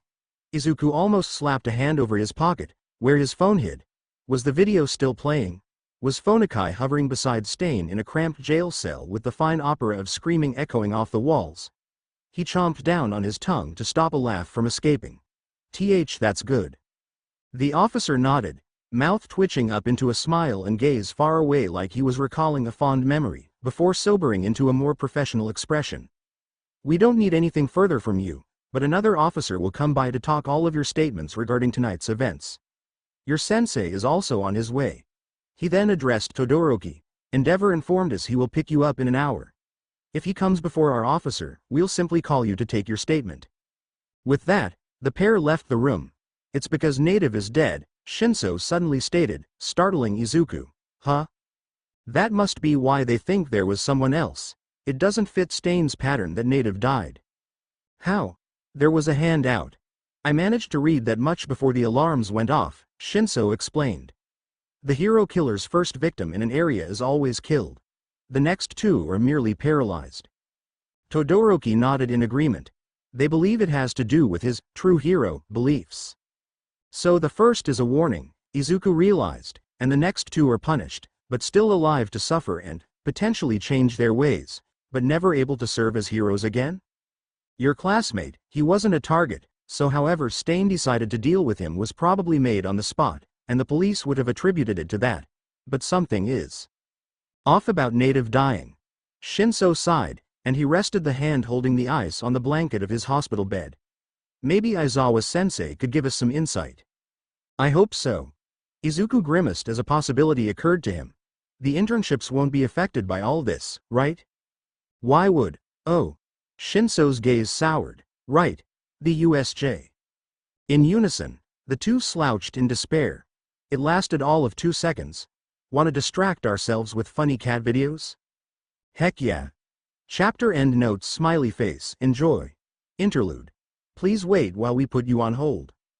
Chapter notes. See the end of the chapter for notes. On the computer screen of Chief Kenji Suragame. Stain. Case file 11 items within. Edited May 29, 2236. Folder. Reports. 5 items within. Greater than Hosu incident reports. Greater than intake report. Stain XO921. Stain activity during Hosu Nomu assault RO92119 Pro Hero Native. Homicide RO92118. Pro Hero Ingenium. GBH RO92117 Pro Hero Octopunch. Homicide RO92116. Loading intake report. Stain XO921. Intake report. Stain XO921. Reporting officer. G. Sofuku date. May 28, 2236 Iodine mononitride. XO921. Aliases. Stain, Stendhal, Chizome Akaguro status. Detained, pending incarceration. Details. Apprehension of villain XO921. Stain occurred in the aftermath of the Hosu Nomu assault. C. RO92119. At 10:12 p.m. 2 civilians reported loud, terrified screaming. That did not cease. Officers G. Sofuku, myself, and Kaabe responded to the complaint with sidekick Saul on call due to the possibility of a rogue Nomu. Upon arrival, we were able to locate the offending noise, which in fact originated from the personal space of Stain. When we identified Stain, we requested sidekick Saul's backup and stood by to observe the situation. The best we could discern, someone's Quirk had sent an invisible entity to follow Stain and produce an uproar with a loop of screaming. The source of the noise moved whenever Stain attempted to grab or slice with his sword at it, hence why we believe it is an entity rather than just sound. Note: Stain was also unable to see this entity. He was attacking based on auditory signals. Sidekick Saul arrived at 10:32 p.m. with Sidekick Grimoire and both successfully apprehended Stain relatively easily since he was exhausted and unable to hide due to the unidentified entity's persistence in following him. Throughout processing, the noise of screaming continued until approximately 10 minutes after detainment in cell number 8. It was at this point an observing officer, Ueguchi, noted that the screaming was abruptly replaced by an audio advertisement for Relay Insurance Company, which played for 29 seconds before cutting out. Unable to get a hold of a RIC representative at this time, we'll try again during work hours. Report history May 29, 22:36 12:40 a.m. Eraserhead commented on request, 01. Notes. To hope for that is a fool's errand. 12:37 a.m. Manual, request, 01, approved. Access granted, view only. PII redacted, notes. Please keep this office updated. We can only hope there wasn't another vigilante to keep track of in this mess. 12:11 a.m. Eraserhead, access granted, view only. PII redacted, folder. Phoenix VO76. 12:11 a.m. Eraserhead replied to comment, I thought, on request, 01. I thought so too, sending details. 12:09 a.m. Manual commented on request, 01. I thought your involvement with this case was through your interns? May 28, 22:36 11:58 p.m. Eraserhead request, 01. For access. Basis, term match. Invisible entity. 11:50 p.m. G Sofuku, updated, details. 11:08 p.m. G Sofuku, updated, reporting officer, date, in, aliases, status 11:02 p.m. G Sofuku, created new report, intake report, Stain XO92. Correspondence log. The 4th of June 2236 from K. Suragame at hpd.gov. 2. S. Izawa at ua.edu subject. Forward, XO921 update Eraserhead. I sent this to your Hero Public Safety Commission email 3 days ago. Forwarding now in case it was sent to spam. Again, please respond at your earliest convenience, thanks. Chief Kenji Suragame, Hosu Police Department begin forwarded message from K. Suragame at hpd.gov to Eraserhead at hpsc.pro.gov subject. XO921 update. Eraserhead, it has come to my attention that your forensics regarding the vigilante Phoenix's possible involvement in Stain's detainment have finished processing. Could I trouble you for what conclusions can be drawn from them? Please respond at your earliest convenience. Thank you, Chief Kenji Suragame, Hosu Police Department. From S. Izawa at ua.edu to K. Suragame at hpd.gov subject. Forward. XO921 update Chief Suragame. My apologies, I do not check my Official Pro inbox consistently. I'll attach the forensics results to an email from my underground account so that you may have that as a reference. In regards to the conclusion, yes, it was determined that Phoenix was present during the Hosu City assault. Therefore, I'll also send over the relevant information in order to link the cases. From K. Suragame at hpd.gov to S. Izawa at ua.edu subject. Forward, XO921 update. I have received the information, thank you. However, could you clarify that I am interpreting this correctly? Is this report truly indicating that the cause of the noises accosting Stain was not a quirk nor a machine?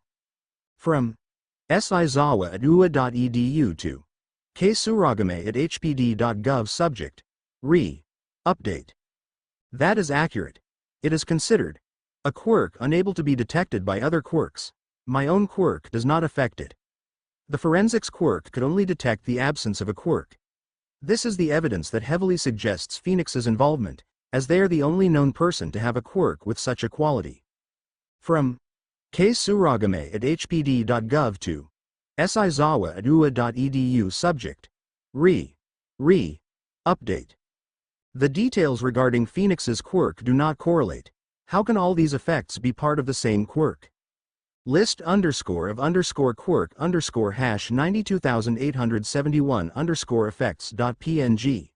From Shizawa at ua.edu to Suragame at hpd.gov. Subject. Phoenix's quirk they might not be.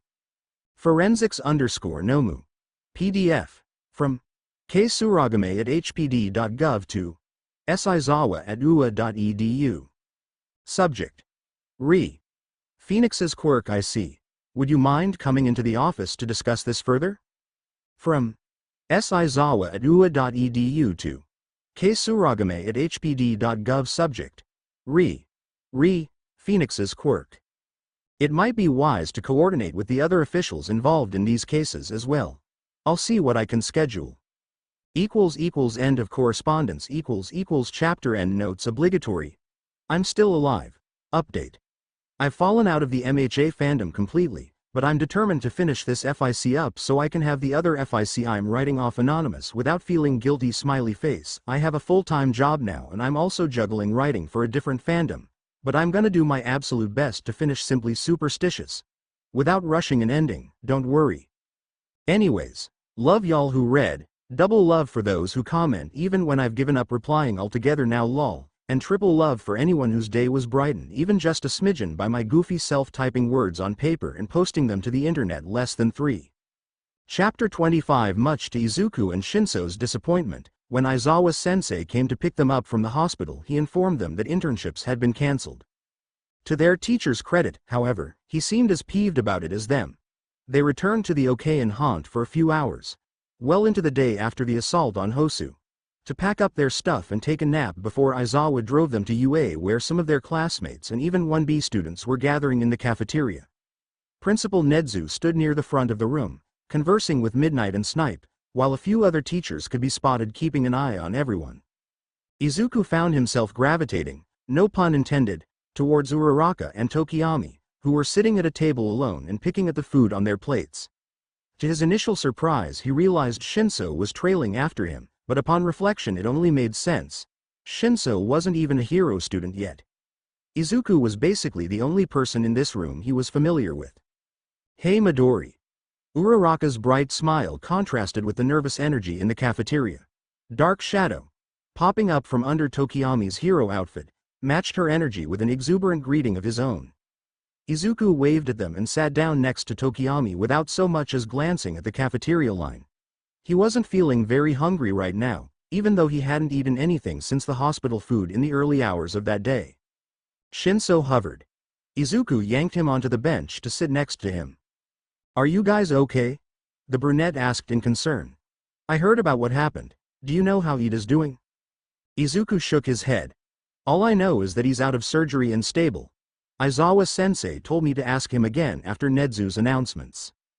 All four of them glanced at the principal, who was still occupied coordinating with the school staff.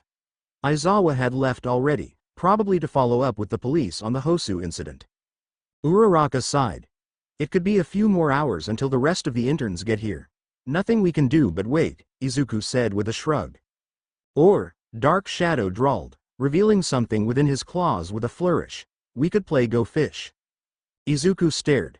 Wait, that's where my gold edition All My playing card set went. Nedzu's announcements went as expected.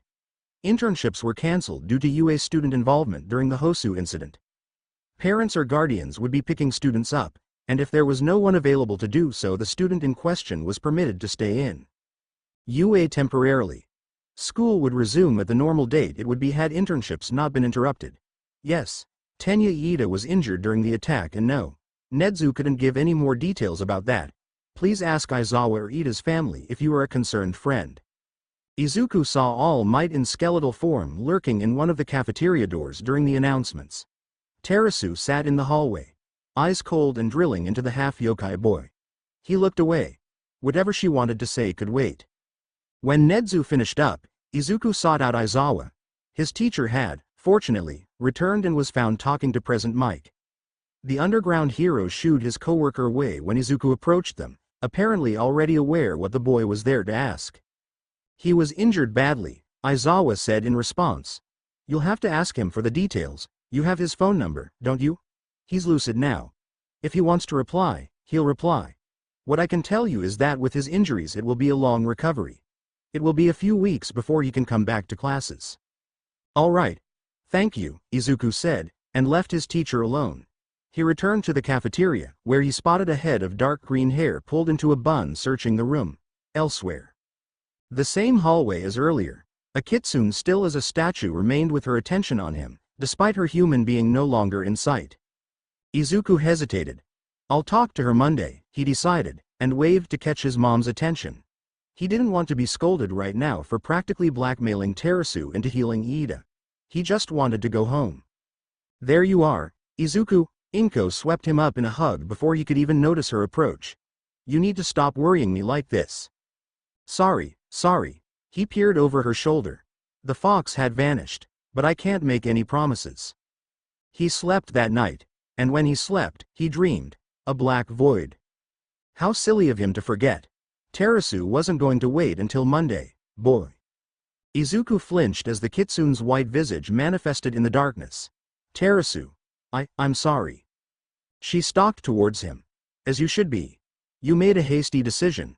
You asked for something you didn't know the price of. Izuku slowly lowered himself to the ground, sitting so that he could meet the fox eye to eye. Her tone struck him as unusual. It wasn't harsh or angry or bitter. You're not being very grumpy today. It was tired. Her voice was tired. Her face, contemplative. Yet she still managed to level him with a look of utter disdain at the implication that she was usually grumpy. He raised his hands in surrender. Name your price. I'll work something out. You're lucky. The price has already been paid. A surge of relief went through him. Really? What was it? Did Dad? Your sire was not involved, she cut him off. Healing demands an immediate price. What you asked of me needed energy, and I had a limited amount of time to find one to draw from. The implication hung in the air.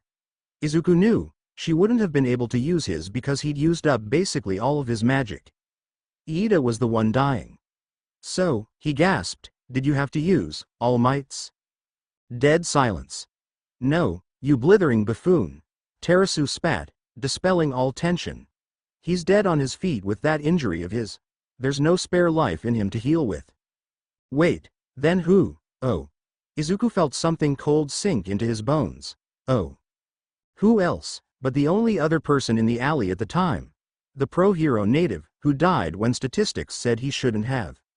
But wouldn't your contract have included no killing? He grasped at. The first did not have such a strict moral code as Toshinori, Terasu said. And besides, it is well within the rules to harm one human to save another. This is important for you to know. I do not desire to be called upon in such a manner again. I owe you nothing, I only saved that boy's life because of the possible impact of his death on my host. But there will not always be a convenient target to draw energy from, and I will not use my own nor Toshinori's strength for this purpose. Do not inform me of such a situation again. Find another way. Izuku could choke on his guilt. It was his fault native was dead. Not just because he was too late, or neglectful in his focus on Ida, but because he'd actively traded one life for another? Terasu turned away, he couldn't let her leave yet. Wait. He sprang to his feet, darting his hand out towards the kitsune. Please, you have to help. She greeted his approach with snapping teeth and a dog-like bark. You dare still demand. Wrong move. He caught himself, reined in the guilt and desperation, and forced himself back to the ground. With a deep inhale, he arranged his limbs into the Caesar positioning and bowed from it as best he could. My apologies. It's just, your healing technique is so much more potent than mine. I can't always reach people in time, but my healing works so poorly on anyone other than myself. Would you be willing to teach me? I'll do a contract. That way, we both benefit. She eyed him. That contemplative expression had returned to her furry face, and he tried not to hold his breath as he peeked up at her. And then minusculely, her eyes softened. Cease your bowing, child. I think we can come to an agreement. Really? His eyes sparkled. Thank you so much, Terasu-sensei. What the, don't call me that, or I might just change my mind. Yes, Terasu-sama. You're doing that on purpose, you little brat. I'm not, what's so wrong with calling you honorifics? The kitsune nipped at his heels. He rocketed up with a yelp. Human titles are meaningless to a yokai. I have given you a name to call me, you are only permitted use that. All right, I will, The void brightened, white light drowning out Terasu's spiritual body as Izuku found himself closer to waking. Find me on Monday, we will go over the terms then. Got it, Izuku tried to say, but the dream had already ended. Chapter 26 Chapter Notes. Just a quickie, less than 3. The rest of the week passed. Iida finally replied to their bombardment of well wishes but claimed he wasn't feeling up to visitors, instead asking if they could keep him updated on their classes. A video was uploaded by one of Stain's fans, dissecting every hero he killed, pointing out their flaws, and overall preaching Stain's values to the world. Monday came with the video a topic of gossip, but the announcement of the time left until final exams quickly replaced it in importance to the students of UA. Izuku snuck away from his friend group at lunch so he could talk to Terasu in private. Where's All Might? The green-haired boy wondered aloud when he found the kitsune alone by the patch of forest within school grounds. He's not over here anywhere, is he? He didn't usually see Terasu so far from the main buildings without her human. In the teacher's lounge. I have enough protections on that room that he won't get into any trouble while we negotiate, hopefully, she explained, the same way a long-suffering mother would in regards to an accident-prone child. Izuku realized, with a flash of hidden embarrassment, that he was so familiar with that tone only because it came so often from Inko. He coughed. Okay, so I've got about half an hour. Do you know what you would like the terms to be? Yes, the fox said, but let us formulate a draft, so that both our portions are clear. Of course. He rummaged in his backpack for a pen and notebook, only to notice Terasu rolling open a scroll that hadn't been there a second ago with one paw, a brush and inkwell sitting neatly in the grass beside her. Where did those come from? The white kitsune looked him dead in the eyes. Magic. Okay. What should be written down first? Your gains. You desire for me to teach you healing magic, correct? For the purposes of a bloodbound contract, we must make the requirements more specific. For example, she looked down at the scroll, and the brush dipped itself into the inkwell before beginning to write her following words down on the scroll. Let this be an exchange of services, property, or other compensation as agreed upon in the following contract. On the part of the kitsune Terasu, any knowledge of healing magic shall be imparted unto the yokai-born Midoriya Izuku. She paused, letting the brush settle back into the inkwell. This is too broad. It does not specify in what manner the knowledge may be imparted, and any knowledge itself is loose terminology. We must also define healing magic, and a method of evaluating whether or not you have successfully learned what I have taught. But if we're too specific, won't that risk something like, well, like your own contract with All Might? That is why we must be very careful with our language. All possibilities must be accounted for. Izuku shook his head. It's impossible to predict everything that could happen. And I don't think teaching and learning are really worthy of heavy restrictions. Maybe we can do a punishment system instead, so the oath only compels us to pay for breaking the contract rather than breaking it in the first place? Like, let's say one of the terms is that you must teach me one lesson of at least 60 minutes length a week. If this condition is not met, the punishment might be something like completing the minimum required time at a later point or adding it onto the time of another session. That way, you can cut the lesson short if necessary, but you'll be compelled to make up for it later. Now you're making it more complicated, Terasu complained. Says Miss. We must account for all possibilities, Izuku muttered without thinking. Then he caught a glimpse of the kitsune's peeved face. Fair point. We need to keep it simple and concise. So, how about this? The fox telekinetically picked up her brush again and proceeded to write several paragraphs of legal jargon. That's not simple or concise. She furrowed her brows and surveyed her work.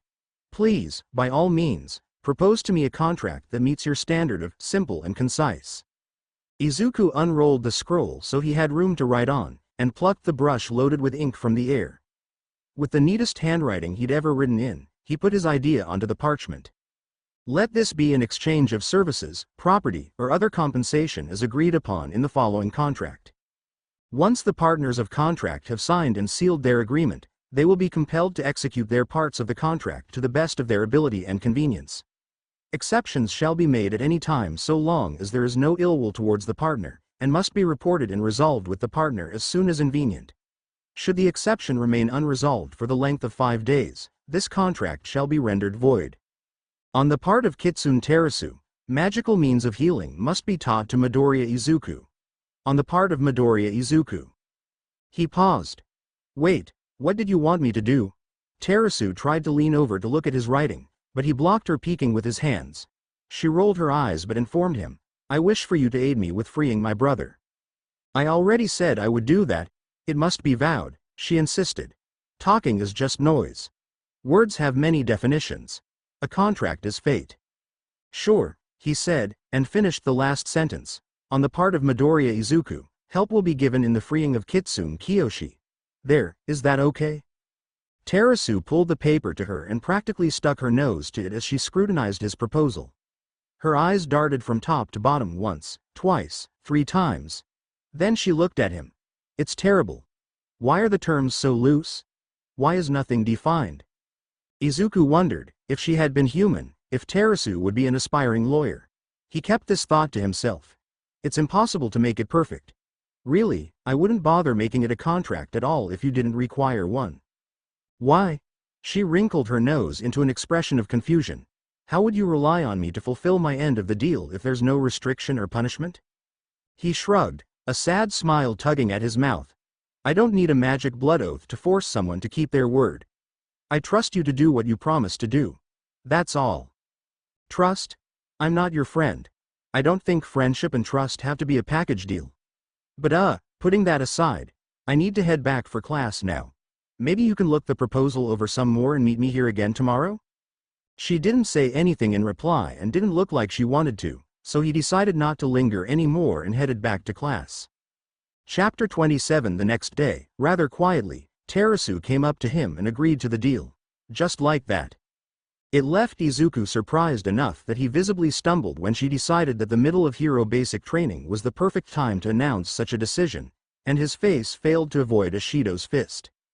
He spent the rest of that class holding a bag of ice, courtesy of Yaoyorozu, because he didn't want to leave class just to make Recovery Girl fix up a bruise and some swelling to his cheek and waving off the pink-skinned girl's apologies. When the bell signaled the start of lunch, he rushed to the woods to meet Terasu and signed the agreement per her instructions. Their first session, they decided, would be tonight in the dreamscape so they could go over what techniques he currently used and knew about. For any practical teaching, he would have to sneak onto campus on days when All Might stayed late so that Terasu could feel safer leaving him to meet the yokai-blooded boy in the flesh. Lesson 1. Basics. Let's start off simple. Describe how you heal yourself, the fox instructed from within the dream. I channel my magic through my body to accelerate the natural healing process. She nodded. A manipulation of the physical self. So when you heal other humans, you do so in the same way? You apply your magic directly to their flesh and blood? I guess so, yeah. The reason why their bodies resist this is because they are only attuned to their own spirit. The way I heal others is by fueling their spirit, which in turn boosts the physical repair. This method works from the core, outwards, and burns away most scarring and fever that comes from typical human healing processes. But depending on the severity of the wound, her tone turned grave. There may still be repercussions to the body. She shook her head. In any case, if you can learn to give energy to someone's magical core, it will be far more efficient than the method you currently know. There are spells that fall under the category of healing, which utilize one's own magic even less, but that is because they use certain items and rituals to replace that energy. They are more useful for old scars and illnesses due to their time commitment. That makes sense. Izuku wasn't sure that spells would be particularly useful to him, then, since his focus was on rescue. He felt he would be best at getting people out of dangerous situations rather than the recovery afterwards. So for now I'd like to prioritize this more efficient healing method. I've never messed with someone else's magic before, but I've also never tried. We shall see if it is something that comes naturally, or if you must dedicate study to it. Perhaps you can practice with that human friend of yours, the classmate with feathers? I suppose I can try.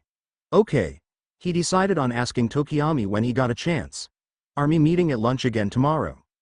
Yes. Bring your friend if he's available, that way I can observe your attempt. Agreeing to this, Izuku bade the kitsune farewell and waited for the dream to fade away. I don't know what this will feel like, Izuku warned Tokiyami, who sat with him in the outskirts of the campus forest. Dark Shadow was out, a manic grin on his face as he tried to make conversation with Terasu, who was visibly regretting her own presence here but stuck to her word valiantly.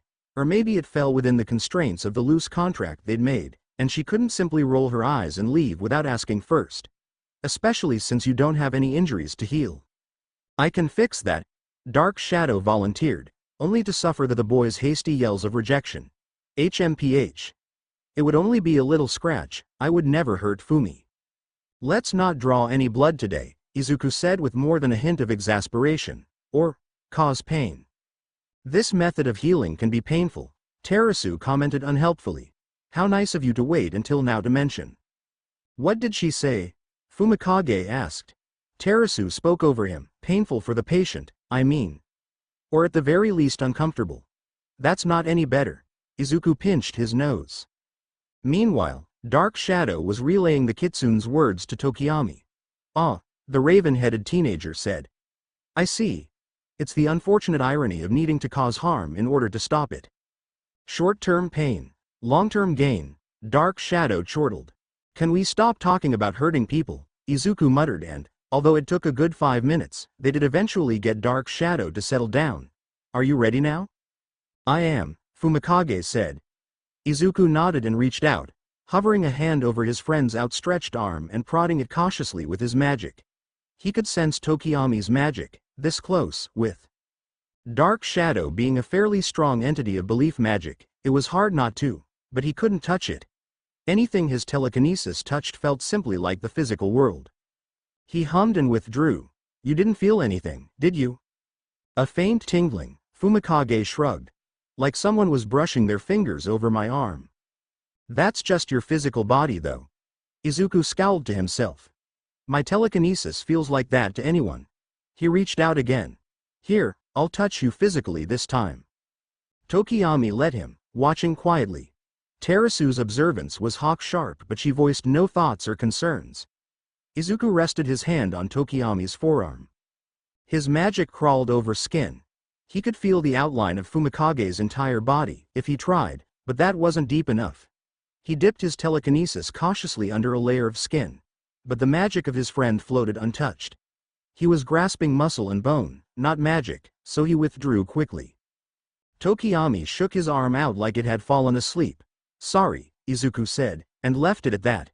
He hadn't pulled or pushed so he knew he hadn't hurt his friend. His telekinesis could be considered tingly, or itchy, though.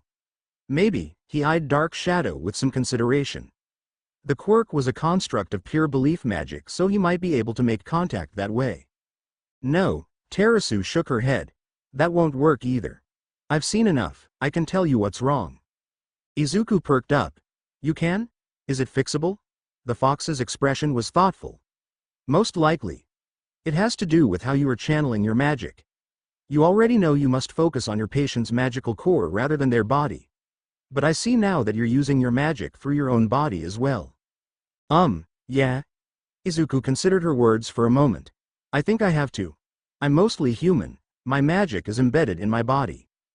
Could you describe your heritage to me? Terasu asked. Izuku blinked at the digression. My heritage? I mean, it's nothing special. Mom is a human. She would probably be considered a commoner, if this were an older era in history. Dad is a Huou. I think maybe he might qualify as a noble. Maybe. Not, he looked pointedly at Dark Shadow, so noble that his son would have a title of my lord. The quirk grinned innocently. Why? You said you were mostly human, Terasu explained, but really, you are only half human. In terms of heritage, Izuku said, but not inheritance. It's like how many traits one gets from each parent. I have more traits from my mother than from my father. More humanity than yokai, Ness. Is that truly so? Terasu mused. I will admit I have never met anyone of mixed yokai and human heritage. To my knowledge it was uncommon and even when yokai activity was in its height. Not rare, but certainly undocumented from a research standpoint. In all the stories I have heard, children born of yokai and human love might at first appear human. If they appear human at all, but eventually turn out to have very little humanity at all. And I've heard plenty where they're humans with a few yokai powers, Izuku countered reasonably. Not every case is going to be the same. How yokai I am doesn't matter aside from, if I'm yokai enough to, what? Separate my magic from my body. That is only possible if your soul leaves your body. Fortunately, as a kitsune I have some experience with that, if I just. Izuku leaned away as Terasu began to reach a tail towards him. Hold on. Can we think things through before punting souls out of bodies, please? Indeed, Fumikage remarked dryly from where he'd been sitting, forgotten with only a wildly entertained dark shadow as company. We only have a few minutes left of our lunch break. I believe our teachers would prefer all souls to be in their proper vessels when classes resume. Izuku yelped. Time to go. Sorry Terasu, let's talk tonight? Yes, let's, she agreed, and sat back to watch as they sprinted to the main buildings. I will ask you some questions, Terasu said, and hopefully the nature of your answers will reveal the likelihood of you having the ability to detach your soul from your physical form. If it does not seem likely, I hope you will still follow my instruction and try during our waking meetings, because without this ability I fear you will be unsatisfied with what I can teach you about healing. Don't worry, I'll do my best, and I'd never blame you for my own lack of talent, Izuku assured her. She gave him an odd look, as many people seemed to give him. Then she proceeded with her questions. To start with, have you ever astral projected? Definitely not. If he had, he'd be a lot more confident about removing himself from his body, but he couldn't blame her for starting with the most obvious indicators. No strange dreams? Sleepwalking, perhaps? Izuku gestured at the dreamscape. This is the only thing I've experienced? All right. Do you know what your appearance was when you were birthed? Izuku thought back, trying to recall if any mention about his appearance was made during Inko's stories about his birth. I think I had feathers on my head? That's promising. Your natural human form doesn't have feathers, so that could have been a lapse in your physical self while you were still stabilizing on the mortal plane. Sure. 1 point in favor of soul eating. I'm a natural shapeshifter, though. It's very physical, dependent on my body structure and stuff. That doesn't discredit the notion. It's so physical because you channel it through your body like the rest of your magic, she said. Only 2 questions left. Fire away. Do you need to breathe?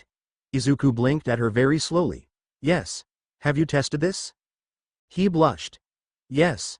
It had, admittedly, not been the smartest decision his 7-year-old self had ever made.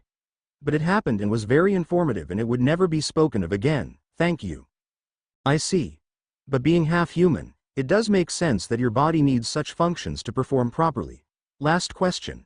When your body is injured, do you feel pain? Yeah. I have a pretty high pain tolerance, but wounds do hurt. Terasu tilted her head in interest. A high pain tolerance? Have you experienced pain so much that you've grown numb to it? No, it's from the magic. Or the adrenaline.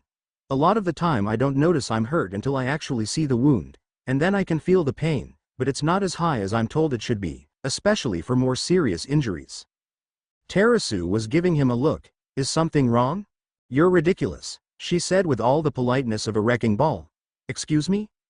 I misspoke. She twitched her ears. What I mean is, you're oblivious. Are you saying you most often experience pain when you receive visual confirmation of an injury on your body? Izuku felt like he should know where she was going with this, but he wasn't quite connecting the dots yet. Yes. Or when I feel an impact striking with enough force to cause injury. It's a defense mechanism, Terasu said. Your soul slips slightly out of your body when you enter combat, so that when you receive an injury it does not slow you down. But you are human, and when you see the injury, you believe you should be in pain. This is either grounding you enough that your soul is returning fully to your body, or more likely, what little human magic you have is simulating the pain you think you should be feeling. Izuku gaped. Are you telling me? Yes, you have a strong potential to learn to leave your body at will. That I could turn my pain on and off this whole time. They blinked at each other. Yes, that too, the kitsune acknowledged. But you don't have the at will part down yet. Izuku hung his head in mourning. All those times I stubbed my toes. The dream was cut off with a hint of humor before he could even finish the sentence. Knowing he could do it and actually doing it were two different stories. Izuku didn't have enough concentration to fall into meditation. Terasu's suggested practicing method, during school lunches, so he ended up sneaking onto school grounds after hours so that Terasu could guide him through the process. He also refused to let her punt his soul out of his body, because that wouldn't be teaching him how to do it himself at all. Despite the lack of strenuous physical activity involved in these training sessions, even just forcing himself to focus for hours on end ate into hours he could be using for sleep, which in turn slowly began impacting his energy levels during the day. He stopped pursuing yokai attacks whenever he could to try and compensate, but the fact of the matter was that final exams were coming up, so school classes had tripled in difficulty. 2 weeks before exams, Izuku was exhausted enough that people decided to stage an intervention. Several people, and several interventions, on the same day. Morning. Izuku, honey, Inko said, putting a plate of well-balanced breakfast down on the table and forcing him to sit and eat it before he could leave for school. Is there something you'd like to tell me? And don't make me call your father, young man. Midday. Midori. Uraraka cried dramatically, flinging her arms around him in a body-trapping hug. You're eating lunch with us today, no excuses. Tokiyami and Dark Shadow nodded sagely in agreement, flanking him on each side to corral him into the cafeteria. Iida, weary and oddly distant from his hard work catching up to class, had a hint of his usual passion back as he led the charge. All of them steamrolled Izuku's protests, with Uraraka the loudest of them all. My word is law. Midnight. Child, Terasu greeted him, immediately followed by, I think we should pause our lessons for a short while. You too? Izuku was stunned. This was the most concern Terasu had ever shown towards him, and it was over something as inconsequential as sleep? Had somebody put her up to this? Maybe Tokiyami and Dark Shadow? Come on, I've done it a couple times now. I even healed Tokiyami's bruise earlier today. I'm just training consistency and potency, now. I'm aware, the kitsune said. Was it his imagination, or was that glint in her eyes hiding pride? But work must be balanced with rest. That is how efficiency is achieved. And I don't imagine you will be very happy if you neglect your human schooling so much that you fall behind. I won't fall behind, he insisted. I just have to, I have to get this right. I don't want it to happen again. The death of that pro-hero? He winced at the way his brain automatically translated her question to, your sacrifice of one person for another, yeah, that. It couldn't be avoided if you wanted Iida to live, Terasu spoke frankly. You were uninformed as well. I could have warned you of the price. I wanted them both to live. That's not always possible. I know. That's why I'm learning as much as I can, as soon as I can, to make it more possible. You can increase your chances as much as you like, Terasu said. But what are you going to do when you come across something impossible? Nothing's impossible. Let me rephrase. In that alleyway, let's suppose I had told you what the price was. What would your decision have been? Izuku fell silent, watching the fireflies buzz by idly. He wouldn't have asked her to proceed as she planned to. He would have probably risked waiting for medical aid, but no, Iida would have certainly died if he hadn't been healed with those next few minutes, so, I would have asked you to take the energy needed to save Iida from me, not native. That would have killed you. Maybe, but I would rather risk my own death than Iida's, or native's. Are you suicidal? Terasu barked out, shockingly loud in the silence of the night. Of course not, he shot back. He would never do that to Mom, to Dad, all his wonderful friends that he's made at UA. The longer he lived, the more people he could help. Yet in that same vein he would also like his family and friends and even strangers to live, because they all had reasons to live too. So when he had a choice, when he was the only one able to choose to take a risk, he would always risk himself.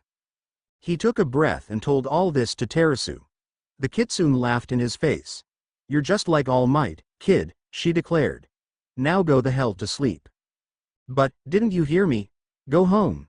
We'll pick up our lessons again after the exams. Izuku let out a breath that was half a laugh, half a sigh.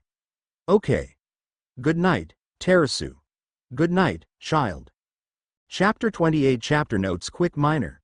Dissociation warning for latter half of chapter. Not sure if that's accurate terminology either, it might be a panic attack shrugs. See the end of the chapter for more notes. Izuku passed the practical final exams by what felt like the skin of his teeth.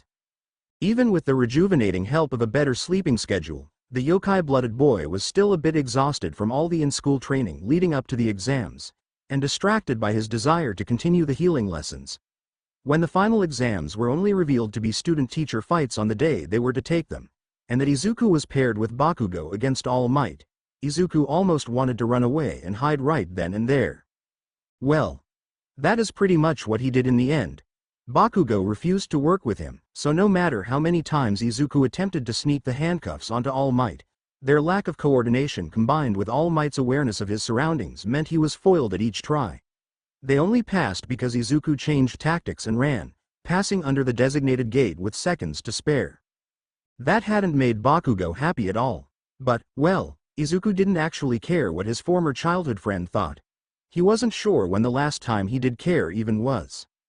What he did care about was the rather unexpected guest who had evened out their class numbers for the final exam pairings. Shinso had joined them for the debriefing, and when he was paired up with Zero against Midnight, their victory was quite impressive considering the purple-haired teenager fought quirkless because of Midnight's quirk forcing him to hold his breath. "Congratulations," Aizawa dryly remarked to Shinso, in Izuku's earshot, once all the results were in. "You are officially part of Class 1A, now. Everyone," his voice raised higher just so the rest of the class could hear. "Shinso is now your classmate. Also, what I said earlier was a logical ruse. Everyone, regardless of if they passed the exam or not, will be participating in summer training camp." The latter announcement was met with a raucous whooping, although a few people other than just Izuku and his friends cheered for Shinso as well. Despite his dissatisfaction with his performance in the exam, Izuku was at least proud of his score on the written exam. With all the positivity radiating from his classmates, he went home with a bright smile on his face and a plan to join the rest of the class on their mall supply trip. When Izuku arrived at Kiyoshi Ward Shopping Mall, he was surprised to see how many of his classmates were already gathered near the entrance. Only a few people were missing: Kaminari and Sato, who were expected to join, and Bakugo and Iida, who had both decided not to come, so their absence was expected. It did look like Yaoyorozu, surprisingly, had managed to convince Todoroki to come after all, because there he was in the background with his usual placid expression, not actively talking to anyone. Izuku trotted up to Uraraka and Tokiyami, who had accepted Shinso into their fold and were letting Dark Shadow torment the poor former General Ed student with questions. "Hey guys," he interrupted the Quirk, "have your lists sorted out? It looks like we'll be heading in soon." "Hiya," Uraraka chirped.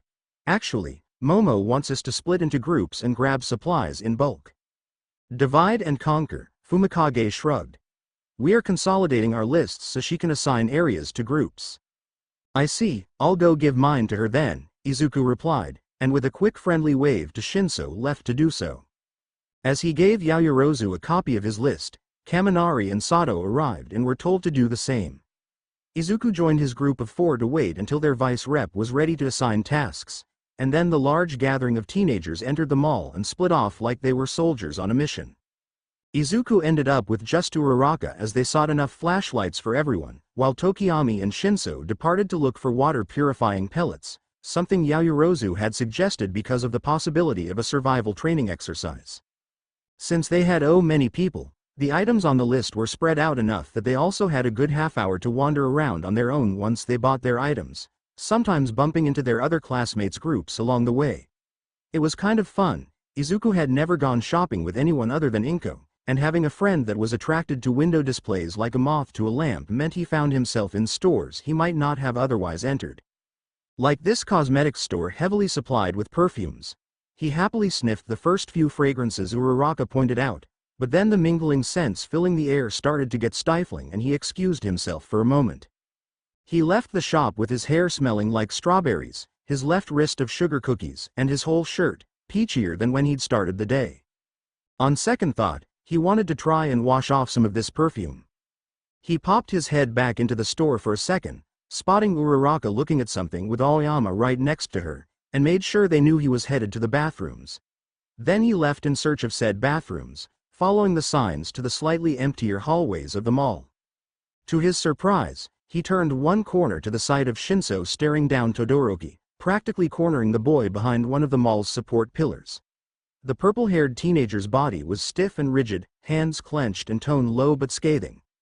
Todoroki stood indifferent, enduring the thinly veiled accusations Izuku could hear being leveled at him with eyes full of sour, almost amused curiosity. Okay. Time to cut this conversation short, Izuku decided, even if he hadn't the slightest clue what had brewed the storm roiling between the two boys aside from Shinso's known bitterness towards those privileged with heroic quirks. Shinso, he called, opting to address his friend first. How far have you gotten on your list? The lavender-haired boy hushed. Midoriya, he acknowledged after a second, not quite dragging his attention off of Todoroki. The other 1A boy's stoic body language clearly irked him, and he seemed torn between pressing for a response or returning to the original purpose of the mall trip. I'm almost finished. What do you have left on your list? Izuku prodded, trying to subtly wedge himself in the scarce space between the two surly teenagers. Are you almost done too, Todoroki? I am done, the split-powered son of Endeavor replied. He turned his back to them and left. I'm not, Shinso growled, and stalked after the hero student. Izuku pinched the bridge of his nose. Why couldn't everybody just get along? He couldn't let this continue. The summer training camp would be a disaster if Shinso and Todoroki demonstrated an inability to tolerate each other. It could jeopardize Shinso assimilating into 1A. He took a quick breath, accidentally getting another strong whiff of the various perfumes on his body, and stepped out from behind the pillar to follow the two boys. He probably should have looked before he leapt though, because he immediately bounced off the pudgy body of a man who barely reached his height. He automatically reached out to steady the stranger. I am so sorry. Izuku stared. This wasn't a stranger. Dr. Tsubasa. The spitting image of his childhood doctor adjusted his thick bronze glasses and blinked at Izuku through them a concerning number of times before quirking his bushy mustache into a surprised smile. Ah! He exclaimed in a faintly recognizable voice, it's you, boy. They stared at each other. The doctor cleared his throat. I do recognize you, but I don't quite recall. Izuku Midoriya, sir. He put a hand to his head at the whiplash of running into an old acquaintance while he was in the middle of trying to juggle the relationships of his new ones. Also, the perfume was not helping. Excuse me, I need to. He attempted to slide past the doctor. Wait 1 second, please. A hand clamping onto his wrist delayed his escape. Izuku brushed off the irritation at the man's grabbiness before he looked back at him. Dr. Tsubasa's smile became a tooth-displaying grin, wide enough to remind the yokai-blooded boy of the Cheshire Cat from the tale of Alice in Wonderland. Sharp enough to match, too. Izuku's instincts reared. A polite smile masked his face. Yes, sir. Like the flip of a switch, the doctor relaxed, letting go of Izuku's arm. He hemmed and hawed nervously. I am terribly sorry, I didn't mean to startle you. I simply have been quite lost, returning to this area after so long. I was wondering if perhaps you knew if any of my former acquaintances were still here, and free to show me around. Your mother, for example? My mother, Izuku echoed blankly. Do you think she would agree to meet me for a spot of tea? Izuku tilted his head and looked at Dr. Tsubasa. Observed the glinting of his flat human teeth, the way his eyes squinted through his glasses. Felt more than saw the predatory nature hidden under layers of clothing and flesh. A body fitting poorly. Recalled the intonations and pitch of his voice, familiar in a way that didn't belong to a childhood memory but rather to carefully measured words from almost a year ago. You're not Dr. Tsubasa, he realized out loud. The yokai did not miss a beat. Whatever do you mean? You. His confusion turned wary. The yokai sensed it and scrambled to recover its advantage. I don't mean you any harm. Yes you do. He knew it with absolute certainty. Was bold enough to say it, in the safety of a public space in the daylight. Because you're the damned cat. The yokai's human body ceased all movement. It did not breathe. If it had a heart, it was still too, for it never pumped blood in the first place. The Bakuneku, but you're not a Bakuneku at all. You were the Baku who wasn't a Baku. His voice sped up breathlessly. The Oni, the foreign demon thing, not shapes. But maybe summons. Dagoba Beach was on fire the same night the janitor messed up their cedar leaf ward. You're a sorcerer. You've been following me. Why? Who? He clamped a hand over his mouth. How do you know who my childhood doctor is? He already knew the answer. He wasn't seated fully in his own body, straining so much to look past the glamour of the yokai's disguise. But it wasn't a shifted form so much as it was a body prettied up to seem alive. A corpse, the putrid stench of necromancy releasing from the smothering magic the yokai hid it under, because when your target knows that it's there, it's not worth keeping hidden. Tsubasa. A Nomu with wings. A cat, a Bakuneku, a shapeshifting sorcerer. Summons. Fire. Predator. Necromancer. You're Dr. Tsubasa's cat, Izuku said. A wish sprung up in his heart. A wish that this was a dream. You became a Nekomata. And you devoured Tsubasa and his grandson. The Nekomata in its dead owner's skin continued to smile, not a hint of denial in its expression. I did. It admitted like it was proud of the deed. But I paid dearly for it. Now you will, too. And an emptiness swirling with galaxies began to open beneath Izuku's feet. How had this happened right under his nose? Izuku had played with Dr. Tsubasa's cat before, when it was still a mortal creature. He remembered it as a skittish one, hard to coax out from under furniture with treats or toys, but one that loved cuddles nonetheless. It hadn't been abused, or so he'd thought. But maybe that was from the lenses of a toddler determined to see the best in the world, or maybe it had even been Tsubasa the grandchild's influence on the pet, positive to Dr. Tsubasa's presumable negative. Hasashi had never met Dr. Tsubasa before, much less his cat. Inko was only human, but Izuku had played with the cat once, maybe twice, before Tsubasa and his grandfather moved away. It wasn't his fault he didn't notice, no matter how much it felt like it was. This was a logic he could understand, even if he couldn't internalize it just yet. He was a little busy being very stunned right now, after all. So stunned he just stood there like an idiot while a villain's portal opened beneath him. This trick might have even worked on him had he not been visiting this mall with just about an entire class of hero students. Thick pink muscle wound around his midriff and reeled him towards its owner. Someone else shouted, two figures leaping past him towards the human-skinned Nekomata. Dr. Tsubasa's former pet looked past the students. It smiled wryly at Izuku, like it had come across a slight inconvenience, and shrugged. A finger twitched, the growing portal changed course, and two teenagers cratered the ground the yokai had just been standing on. The commotion and billowing dust from Kirishima's and Ojiro's impacts drew startled shrieks from the crowd of civilians occupying the surrounding area. Rapid steps and blue uniforms announced the interest of mall security. Dust stung Izuku's wide eyes. Midoriya, Tsuyu asked once her tongue was back in her mouth. Are you all right? Yes, he immediately said. Haha, no. Don't worry, she said. I think he's gone. Also, why do you taste like peaches? Hopefully that was a rhetorical question, because Izuku could not for the life of him remember why he tasted like peaches. He could barely remember what he was doing at the mall as it was. All he could remember, the only thing his brain could focus on, was the brief encounter that had just happened. Dr. Tsubasa, no. He's dead. They're both dead. Midoriya. Who's dead? He scrubbed his face with a hand. What was he doing, again? He needed to talk to somebody about this. About? The necromancer. But wait, he couldn't. That was magic. He couldn't discuss magic with pro-heroes. But, the League of Villains was a pro-hero concern. Terasu. And Dad. And Mom. And Tokiyami. Those were the only people he could tell about this, right? None of them were here. But hadn't Fumikage been here? Where did he go? Toko went with Shinso, remember? Oh, that was Uraraka. And wasn't she wrong? He saw Shinso just a little bit ago, and Tokiyami wasn't there. Okay, so maybe I don't know where he is right now. But I'm here. Do you think you can breathe with me for a few minutes? He's already breathing fine, somebody whispered.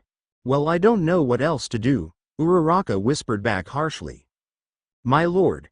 A rambunctious voice called. Oh my, that doesn't look safe. That was all the warning he received before somebody shoved him fully back into his body.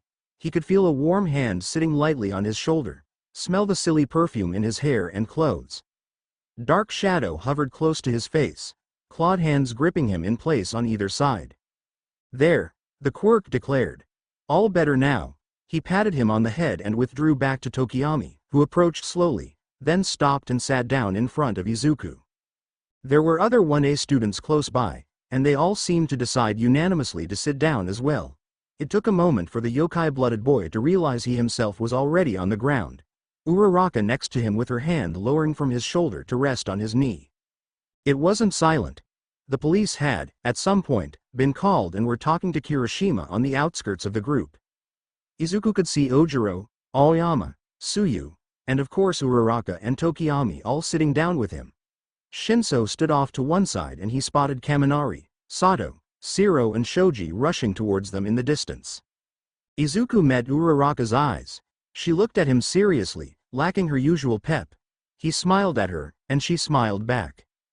"Do you feel present now?" Fumikage asked.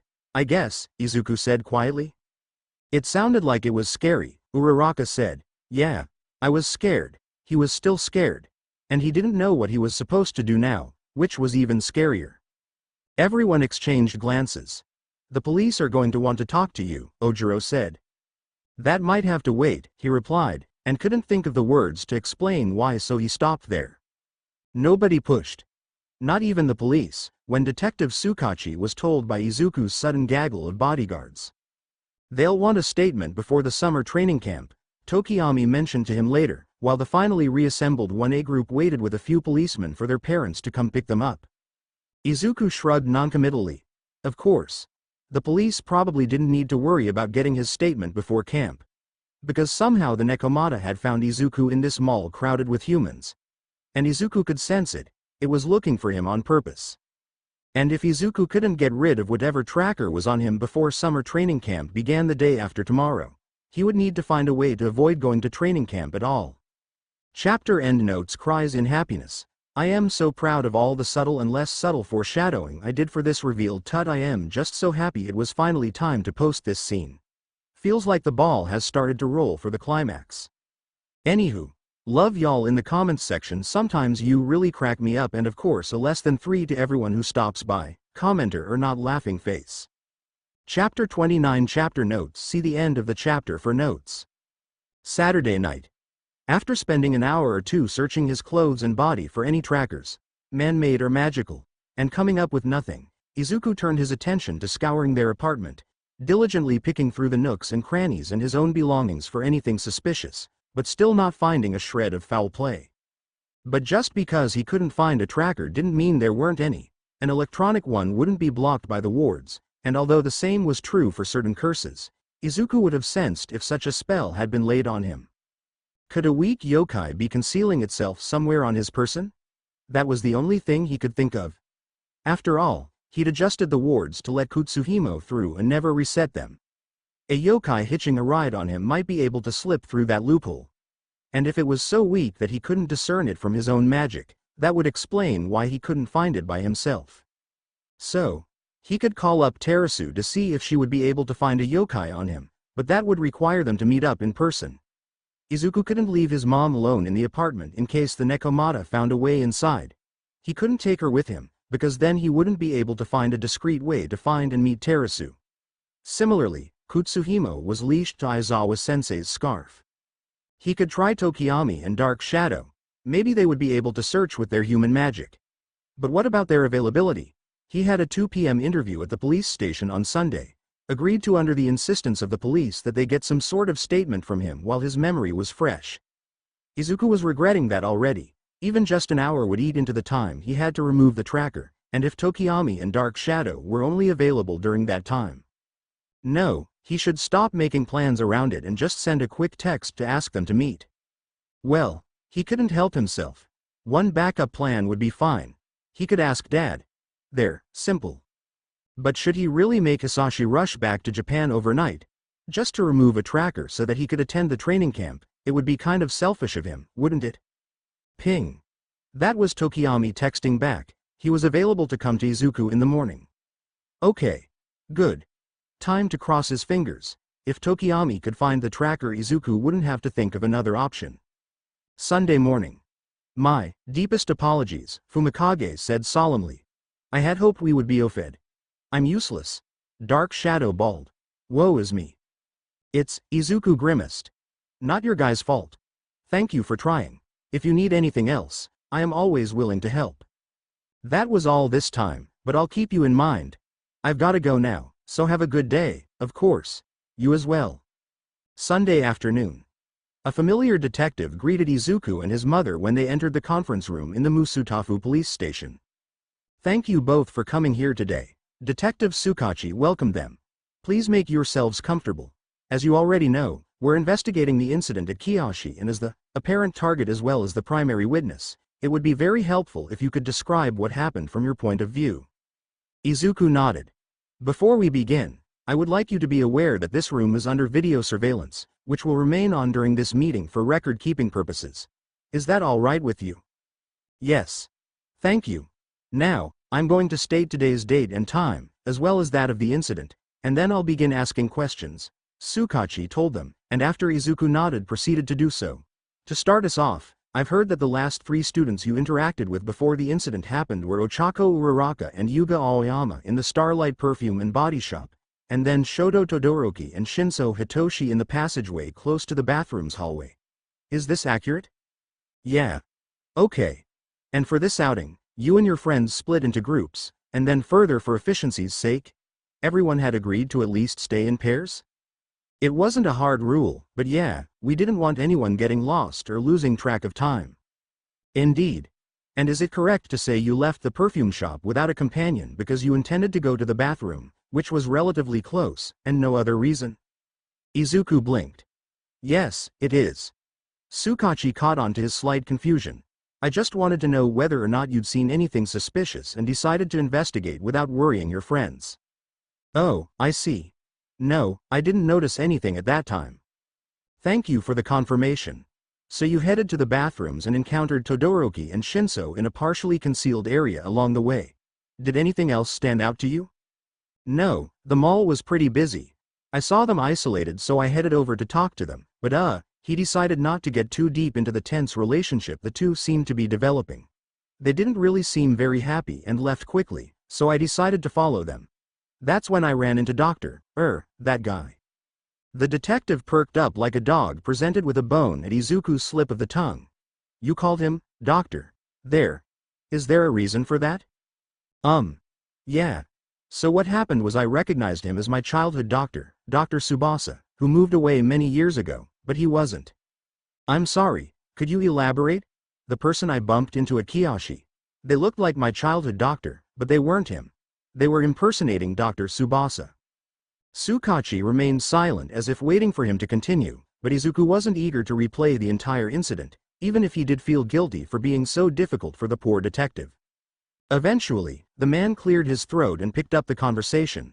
So, was it to your knowledge at the time you bumped into them that this person was Dr. Tsubasa?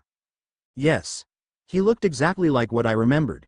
His glasses and his mustache were pretty unique, and I didn't realize he wasn't himself at first. Okay. So you bumped into someone you identified as Dr. Tsubasa, in a partially concealed but still public and fairly busy area. What happened next? We addressed each other and I tried to continue past him so I wouldn't lose track of Todoroki and Shinso, but he grabbed my wrist to get me to stay. When he let go, since he clearly wanted to talk, out of politeness I didn't immediately leave. We talked a bit, and Izuku fought to stop from cringing. How was he going to explain how he realized the Nekomata wasn't Dr. Tsubasa? He'd already pulled the weird feeling card on Detective Tsukachi before. He didn't want to use it again. It just sounded so fake, and it wasn't even true this time because of the yokai's concealment. Maybe he could get away with being vague about it. I grew suspicious of his identity and confronted him about it. He admitted he wasn't the doctor, and then the portal opened underneath me. Thankfully, the detective either didn't notice or let the vagueness slide. Do you think the villain was targeting you in particular? Yes. But if he said, they would ask why. They might even put him under police protection, for whatever length of time he'll be home this following week and maybe beyond that. And he couldn't answer those questions or have any sort of surveillance on him when he needed to be investigating. And since he couldn't say yes, Izuku said, no, I think it was a coincidence. I'm the one who called him Dr. Tsubasa. He asked me to remind him of my name.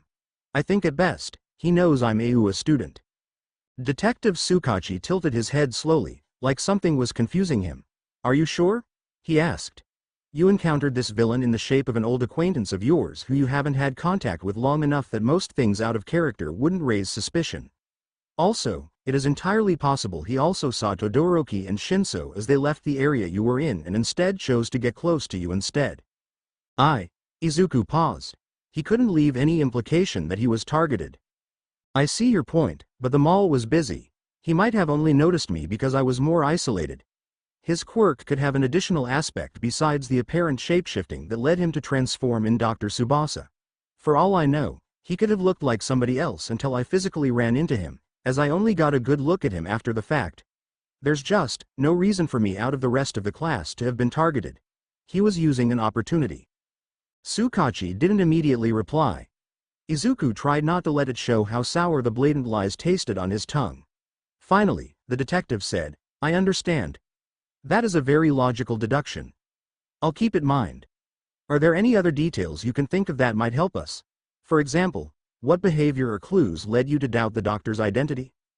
The way he was acting was what Izuku decided to go with. It made me think he wasn't truly Dr. Tsubasa. He was acting out of character for the doctor.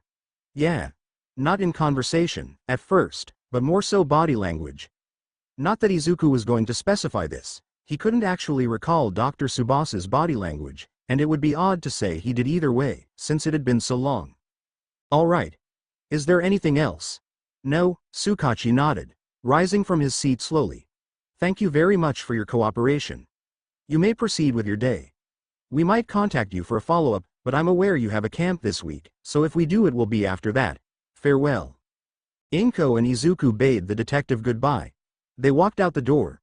Izuku could feel the detective watching them carefully as they left, but he pushed it out of mind. He hadn't managed to find the tracker in time and had decided not to contact Hasashi when there was still time, so now he had to focus on one thing.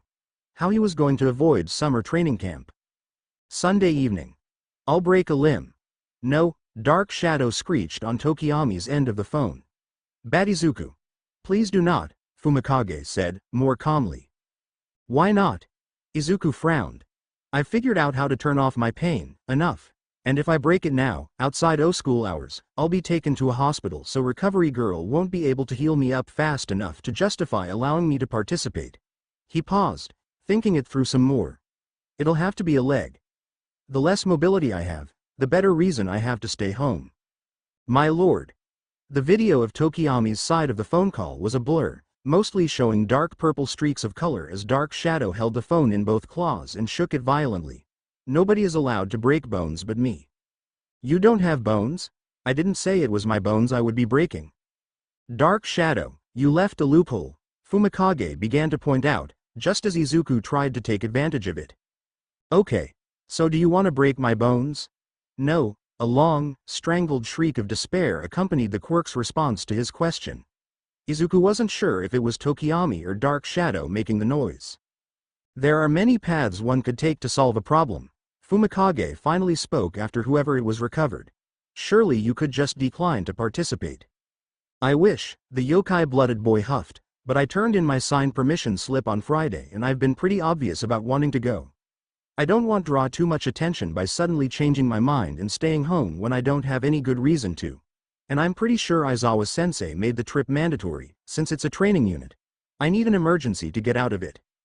And you have no way to stop yourself from being tracked, and no way to ward the location the camp will be occurring in? No, it's too complicated of a setup. It takes a while to complete, it has to be immobile so I won't be able to protect the bus, and it can only be so big. He wrinkled his nose. There's no other option. I have to break my leg. Bang. Everyone on both sides of the video call practically leapt into the air at the loud noise. Izuku looked around wildly, searching for a threat, dreading the thought that the Nekomata had found a way inside his house. His eyes landed on a scenario far worse. His bedroom door had been flung open so hard it slammed into the wall. An imposing shadow with gleaming eyes seemed to fill the entryway despite its short stature. Izuku, dear, Inko Midoriya said in the sickeningly sweet tone of a disappointed mother. Did you just say something about purposefully breaking your own leg? Monday morning. Izuku did not break his leg. Instead, UA's receptionist received a call from Inko Midoriya at 7:12 a.m. informing him that Izuku would be unable to attend school today because he had, in terribly unfortunate timing, caught a case of strep throat. It was confirmed to be his mother who called, and Izuku had a perfect attendance record, so the Midoriyas were not required to provide documented proof of his illness. Because of the security measures put in place for the summer training camp, even when he recovered in a few days he would not be allowed to be driven to the location to join the other UA students, and other staff was unavailable for any placeholder lessons on campus during the week, so Izuku was granted the full week off with no harm to his attendance record. And that, his mother said, dusting off her hands as she ended her phone call, is how you safely skip school. For the next 3 days I expect you to avoid so much as a phone call with anyone who interacts with UA. You can't fake a sore throat. Thanks, Mom, Izuku said.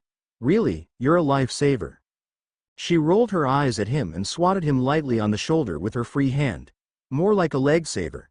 You're going to give me a heart attack one day, I swear. Love you too. Love you most, Inko replied automatically, making him pout at the skipped, love you more. Now, just what are you going to do with your ill-gotten week of freedom?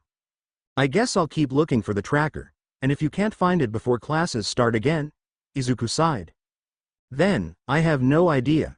Chapter end notes less than 3 Chapter 30. Chapter notes see the end of the chapter for notes. Izuku's father agreed to catch a plane for a quick visit. Since the need to rush had, for the moment, passed, he would be home Wednesday afternoon. Terasu had contacted Izuku in another dream and generously agreed to an in-person visit to conduct a search with her expertise. Izuku at this point was still holding out hope either Hasashi or Terasu would find the tracker, since they were both more knowledgeable in spells and curses than him, but there was a niggling suspicion that he wouldn't figure out how the tracker was concealed until it was too late. But he had to wait until Wednesday. That was the earliest Terasu could meet him, and then Dad would get home and try if the Kitsune's attempt was fruitless. So he waited. 2 days seemed like a short amount of time, but when one was stewing in their own anxiety it really dragged out the hours. Izuku couldn't text any of his friends. They'd had to leave their phones at home before they left for the training camp. He also didn't feel safe leaving his mom alone in the house when there was nobody available to protect her. Not that Inko couldn't normally protect herself, but if a supernatural threat managed to breach their wards it would definitely be too powerful for a single human to counter. He even felt that leaving for his meeting on Wednesday would be a risk, since Hasashi wouldn't be in the immediate area, but Izuku could bribe a few birds to alert him of any attacks and Terasu would be with him to make sure he couldn't be delayed by a divide-and-conquer tactic to keep him from going home to help her, so it would have to do. It still didn't feel like enough. Izuku felt like he would throw up as he left to sneak onto UA's campus. Just a little longer and Dad would be back, just a little longer and Terasu would be here. I'm here. Speaking of the Kitsune. Izuku settled his fidgeting fingers and greeted the yokai with a smile. Terasu. Thank you for doing this. The fox spirit shook her head and didn't respond directly, instead trotting up to him in a businesslike manner. I will cast several spells to identify anything of concern.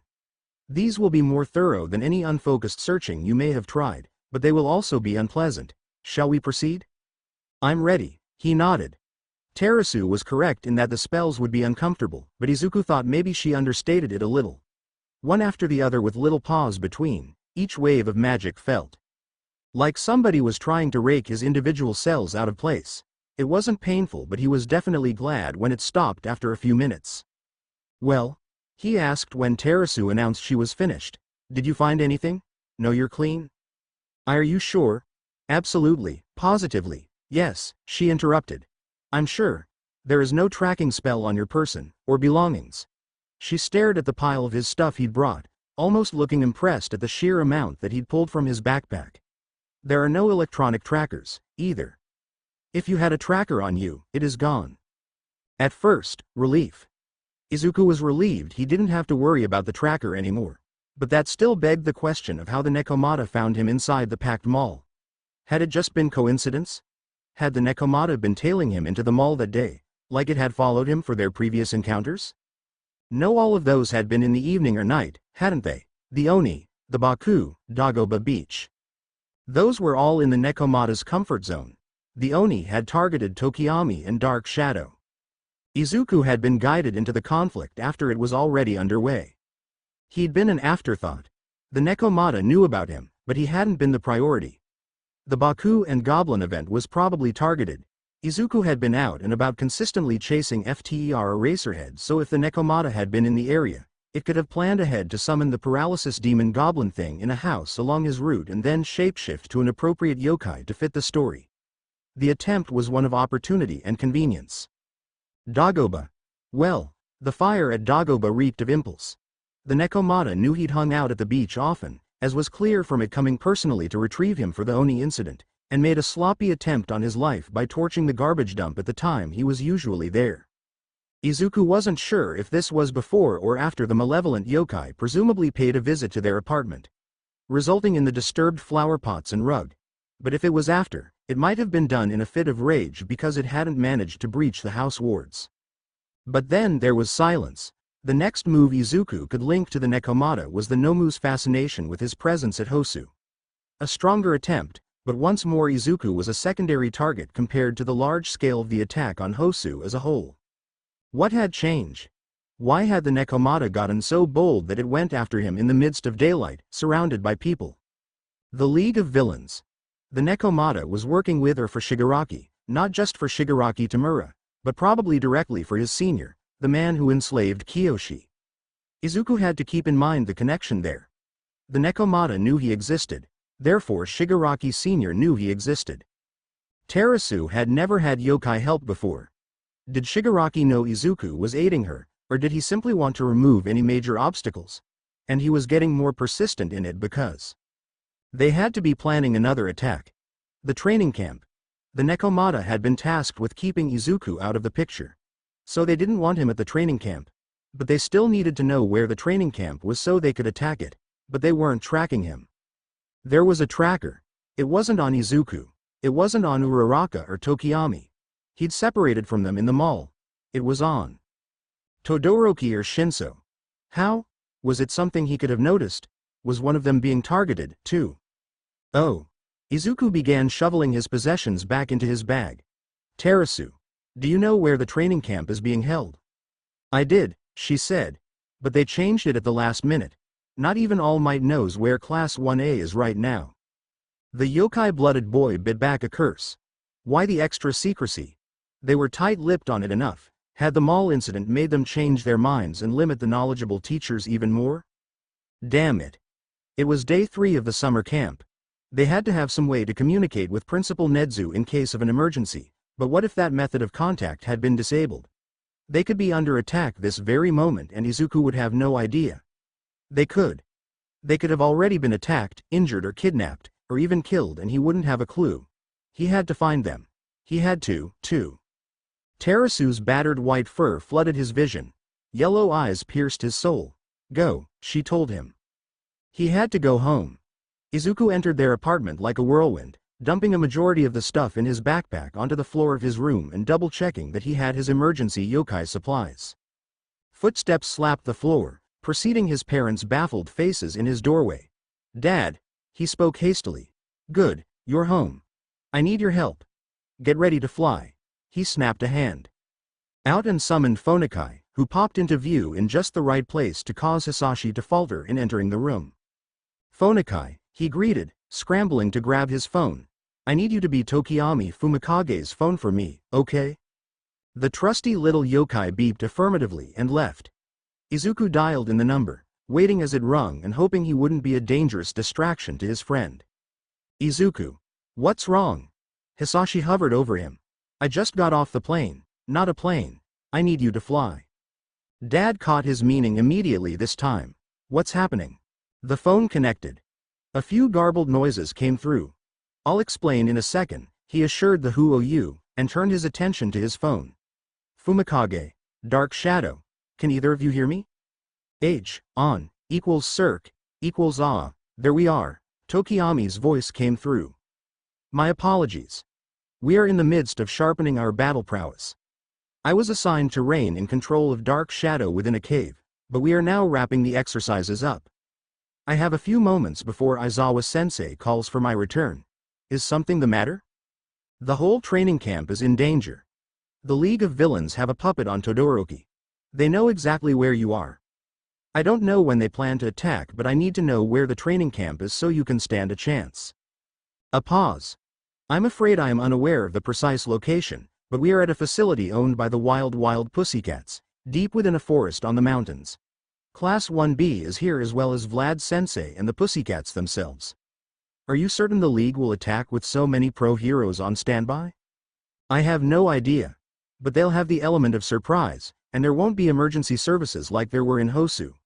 If they have enough villains, they might be able to overpower the pros. It'll be just like the USJ. Except All Might is not close enough to save us, Tokiyami whispered. Izuku grimaced. We need to pull the alarm. If the villains don't attack today, it'll at least cancel the trip and get everyone back to civilization where I can remove the tracker, and the League will have to make new plans. And if they do attack today before I can get there, we can at least make sure you're ready for them. How do I pull the alarm? Fumikage asked. Izuku thought about it. They couldn't pull the ominous feeling card again because that would discredit Fumi in the best-case scenario that the League didn't attack, and cast him under suspicion if he predicted their arrival again. It might also not be enough to prompt caution. So if not Tokiyami, then, you don't. Izuku turned, meeting eyes with his father. I do. A yellow-eyed Mina tapped against the window of UA's principal Nedzu. A crinkled letter was clutched in its beak. A father and son pored over the internet's treasure trove of information about the superhero group known as the Wild Pussycats. They narrowed their location of interest down to a single address. A raven-headed teenager watched as his teacher was handed the main cabin's landline phone. When his expression darkened and he glanced up at his students, the boy knew the message had been sent. As the crow flew, or in this case, the Hou, the summer camp was little over an hour away. Izuku estimated for whatever pro heroes Nedzu had on call, it would be at least 3 hours at their fastest. Hasashi soared at a slower pace than usual, but Izuku knew that was because he was unaccustomed to bearing a passenger.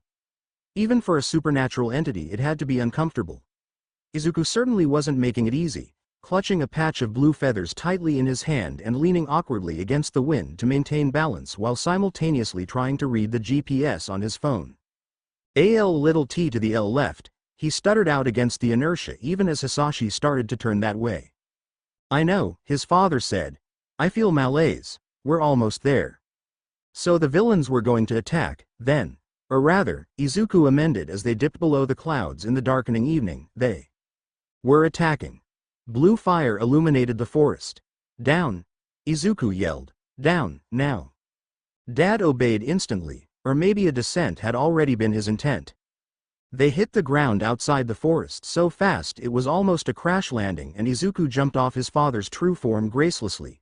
He ousted for a bare moment, observing the fire eating up the woods, before spotting a spot not yet ablaze and plowed into the untouched undergrowth. Almost immediately he felt sweat bead at his hairline from the heat of the blaze. I'll head east, he told the empty spot where his father should be. You. He paused. Spun around frantically. Dad. A bobbing patch of white hair past the tree trunks soothed his alarm. Hasashi was still there, he just hadn't followed his son. Izuku rushed back to see what the problem was. His father was back in his mortal guise. Dad, what's wrong? The Hou paced at the forest's edge, the worried expression on his human face clearing when Izuku returned to his line of sight. Izuku. He called. I can't, he trailed off, then gestured helplessly at the azure fire ravaging the forest. The realization slammed into Izuku all at once. The fire was obviously a Quirk fire. Hasashi couldn't come into the forest without risking burning up. His dad's human form had also taken on a concerningly green complexion, like he was nauseous. Were his Hou instincts protesting his very presence here? The bare few Izuku had certainly were. Dad, tears sprung into Izuku's eyes. This was way too much. How was Izuku supposed to tackle this? The League of Villains, Tamura Shigaraki, the Nekomata, they were all waiting, teeth bared and claws ready to tear into Izuku's friends, and there was a giant fire on top of who knows what else in that forest to help them do that. Every yokai Izuku fought and won against granted him a small bit of pride different than his own desire to save lives. It was pride that here he was, battling supernatural threats in his own way. Hasashi kept the balance between the mythologies in America. Izuku kept the balance between yokai and humans in Japan. Compared to Dad, What Izuku did was small. Tiny.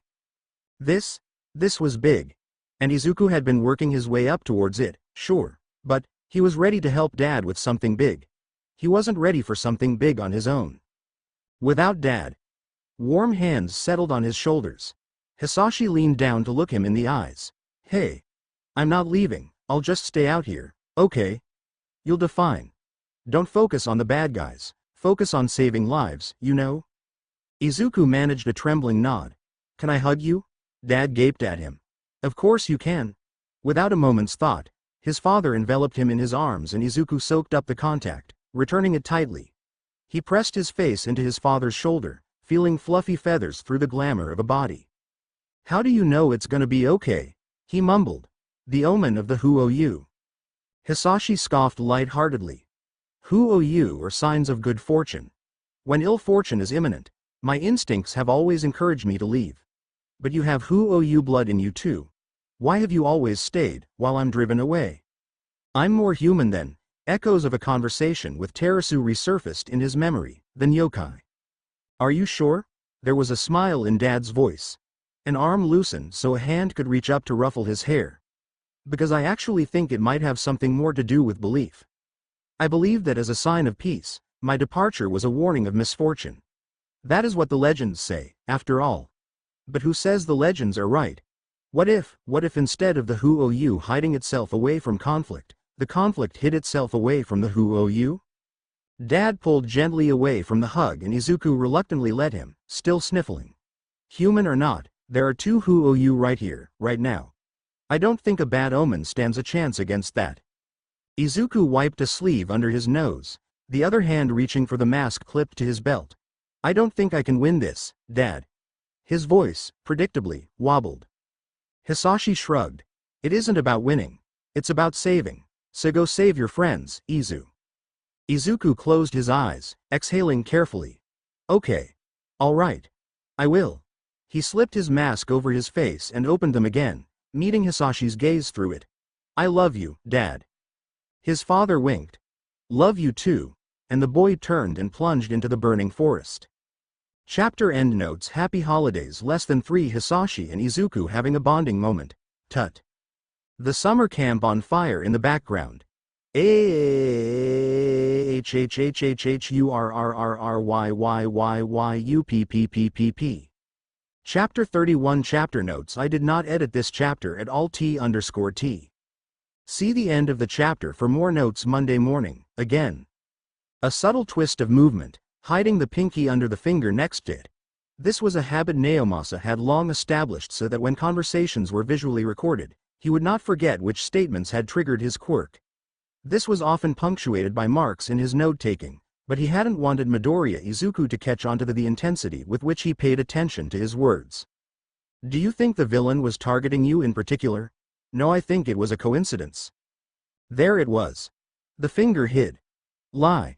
Not that Naomasa had forgotten what young Midoriya had lied about, considering its importance. But knowing he had lied about such a relevant detail led to the detective reviewing the footage as soon as he could, picking apart the UA student's words for possible loopholes. So, was it to your knowledge at the time you bumped into them that this person was Dr. Tsubasa? Yes. Truth. We talked a bit, and I grew suspicious of his identity and confronted him about it. Truth. But what had caused the suspicion? The way he was acting. It made me think he wasn't truly Dr. Tsubasa. He was acting out of character for the doctor? Yeah. Truth. But perhaps that wasn't accurate to say. Naomasa's quirk only alerted him when it detected a lie. It did not, technically, alert him to truths. If someone phrased their words the right way, if in fact they kept certain things in mind while they spoke, what might leave their mouth might be neither lie nor truth. Midoriya Izuku had not had contact with Dr. Tsubasa since his childhood. This was a fact supported by documentation and records from the quirk doctor's old practice, and also the missing persons reports for both him and his grandson in a different locality, news of which might not have ever reached Izuku's neighborhood. Yet Midoriya had confidently said Dr. Tsubasa acted out of character for himself. Or rather, he had implied as such after Naomasa's question. But that might not have been the question the boy was responding to. If the question had been rephrased as, He was acting out of character for how you thought he should have been acting based on what you knew of him. Then, Midoriya Izuku's simple response of, "Yeah," would not be a lie. The thing that caused suspicion would have to have been a detail Midoriya would assume to stay the same after nearly a decade.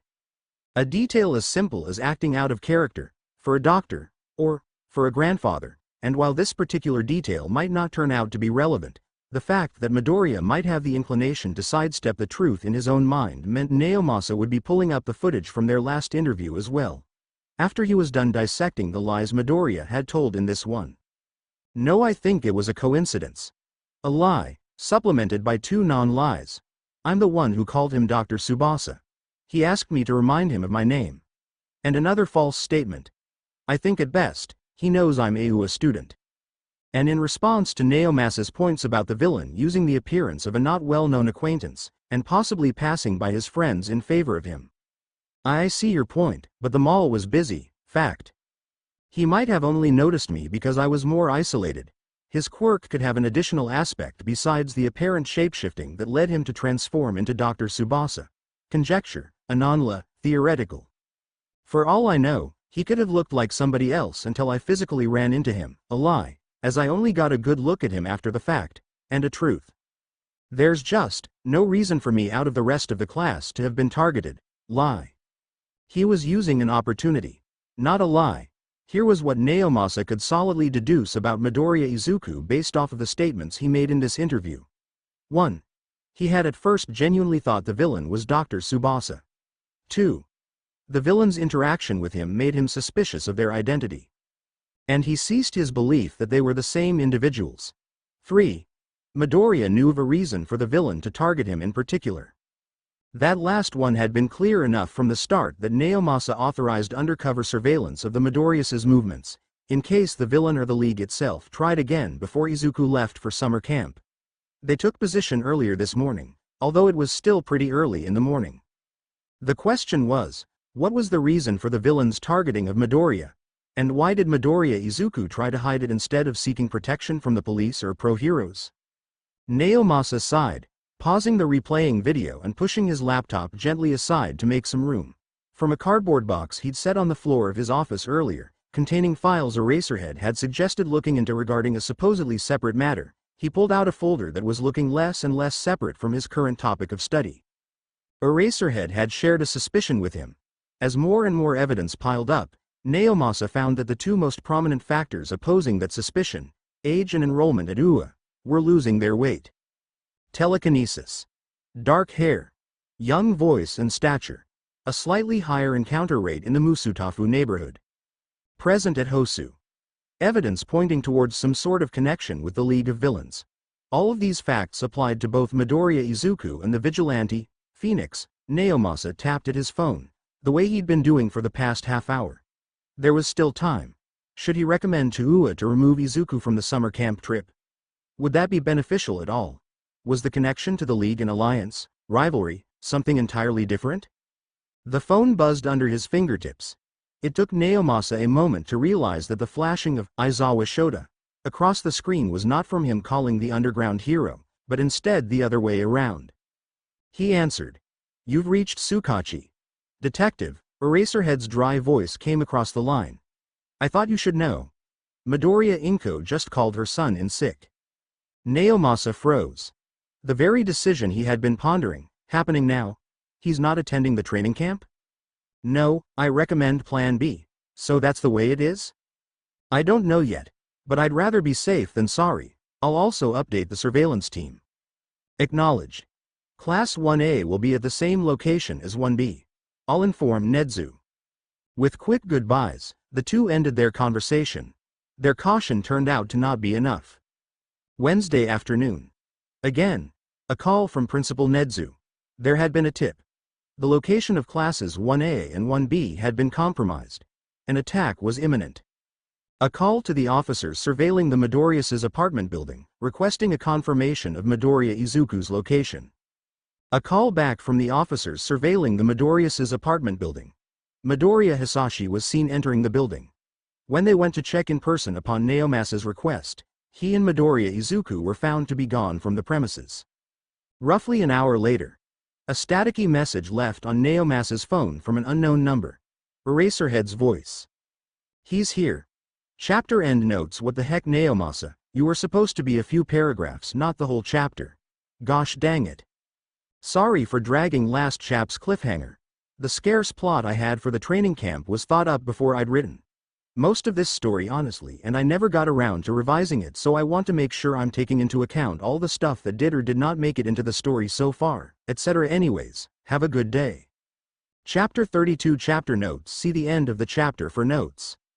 That day at the USJ felt like it took place an eternity ago, but already echoes of the conflagration zone could be found in just these first few moments alone in the blaze.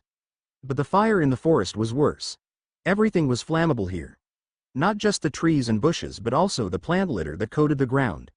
There was no open area, like the streets of the USJ's faux city had provided, and that applied not just to ground level but also to above.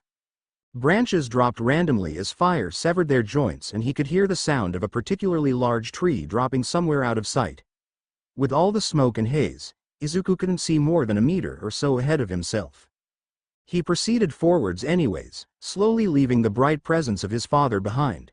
He began running, pulling his mask all the way over his face despite it not helping the visibility situation. He was going to at least try to get out of this with some plausible deniability for totally normal Quirk teenager Midoriya Izuku. Plus, it did have other uses. It kept most of the smoke from reaching his lungs, and of course protected his face. He couldn't hear noises of fighting over the roar of the blaze. He didn't know if that was a good or a bad thing. He wished he could call Tokiyami and make sure he and Dark Shadow were alright, but it would be too risky to summon Phonokai with all this fire. The little yokai might get hurt. A lot of people might get hurt. Izuku needed to find everyone, get them all to safety, but the chances that the supervillains had pulled another divide and conquer maneuver were unfortunately very high. But maybe it didn't work. If the pros had time to prepare, they would have gathered everyone into just one or two refuges that had the best defensive capabilities. Possibly the Pussycats facility would suffice, but Izuku also wouldn't be surprised if there was a bunker underground or hidden in a cave, to take full advantage of this being their home turf. In any case, Izuku wouldn't be able to help his classmates just by running around like a headless chicken. He couldn't track them, but he could definitely locate some of the necromancy puppets. It also had the bonus possibility of drawing the puppets towards him instead of the heroes in training. He paused briefly in a spot where there was no immediate danger of getting set on fire and cast the detection spell. It swept through the trees within the space of an instant. A necromancy spell tangled with multiple quirks indicated one Nomu to the west. Another one in the northwest only had one quirk. Maybe that missed villain. Two minor yokai presences in the same general area, along with Dark Shadow's unique human magic. One of those yokai had to be Kutsuhimo, and the other should be the spider puppet. Its presence so small he couldn't even feel the death magic on it. Eraserhead, Todoroki, and Tokiyami were all together. There was a good chance the rest of the UA students were there too. Izuku was pretty sure that was where the main cabin of the Wild Pussycats was. But there were only 3 necromancy puppets, and the spider one wasn't meant for combat. It seemed as though the Nekomata's hand, paw, in this attack was very light. The League must be using more villains in contrast to their exclusively Nomu attack in Hosu. Which meant, either specific abilities were needed, or an ability to strategize was being prioritized, or possibly both. A portal opened up near him, not even a whisper of noise indicating its presence. But Izuku had been prepared for this possibility when he cast the spell. He'd already placed himself exactly where he needed to be to observe his surroundings and catch the mist villain off guard. Kurogiri's dark, wavering body and metal collar that Bakugo had once used against him solidified into existence. Izuku couldn't make out his eyes from this angle, but he could still see the motion of the Nomu's head moving from side to side, scouring the area. 2 seconds after the villain manifested himself, a flaming branch and a teenager dropped right onto his head. It was pretty epic, but it didn't work quite like Izuku had hoped. Instead of Izuku's weight burying the tree branch into the ground with Kurogiri's collar thing trapped between the prongs, the ground was tough enough to splinter the branch apart. Izuku tumbled off one side with only scorched clothes to show for it, and the mist villain swayed back to his feet, flaming tree branch comically still stuck in his intangible body. Kurogiri's yellow eyes sent Izuku a death glare. Without him moving, A small portal opened up and cut the tree branch in half, dislodging it from the collar. "Are you done playing games?" Kurogiri asked mildly. Izuku didn't dignify the villain banter with a reply. He held his hands out in front of him. The mist villain's smoke circled him tauntingly. The necromancy puppet continued. "Do you really think your psychokinetic magic can keep me at bay?"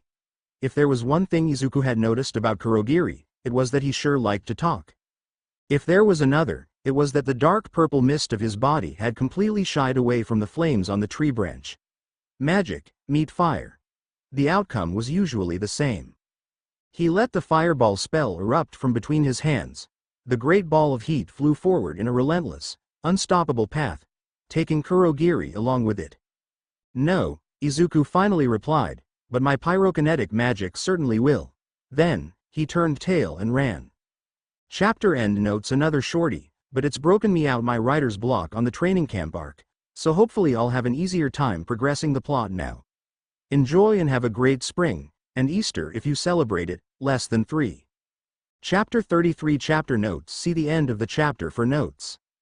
Midoriya Hasashi did not do idle. In his near century of existence, the Hou had touched his talon to all 7 of the world's continents, hundreds of countries and islands, both inhabited and not, and kept himself busy every second of the way.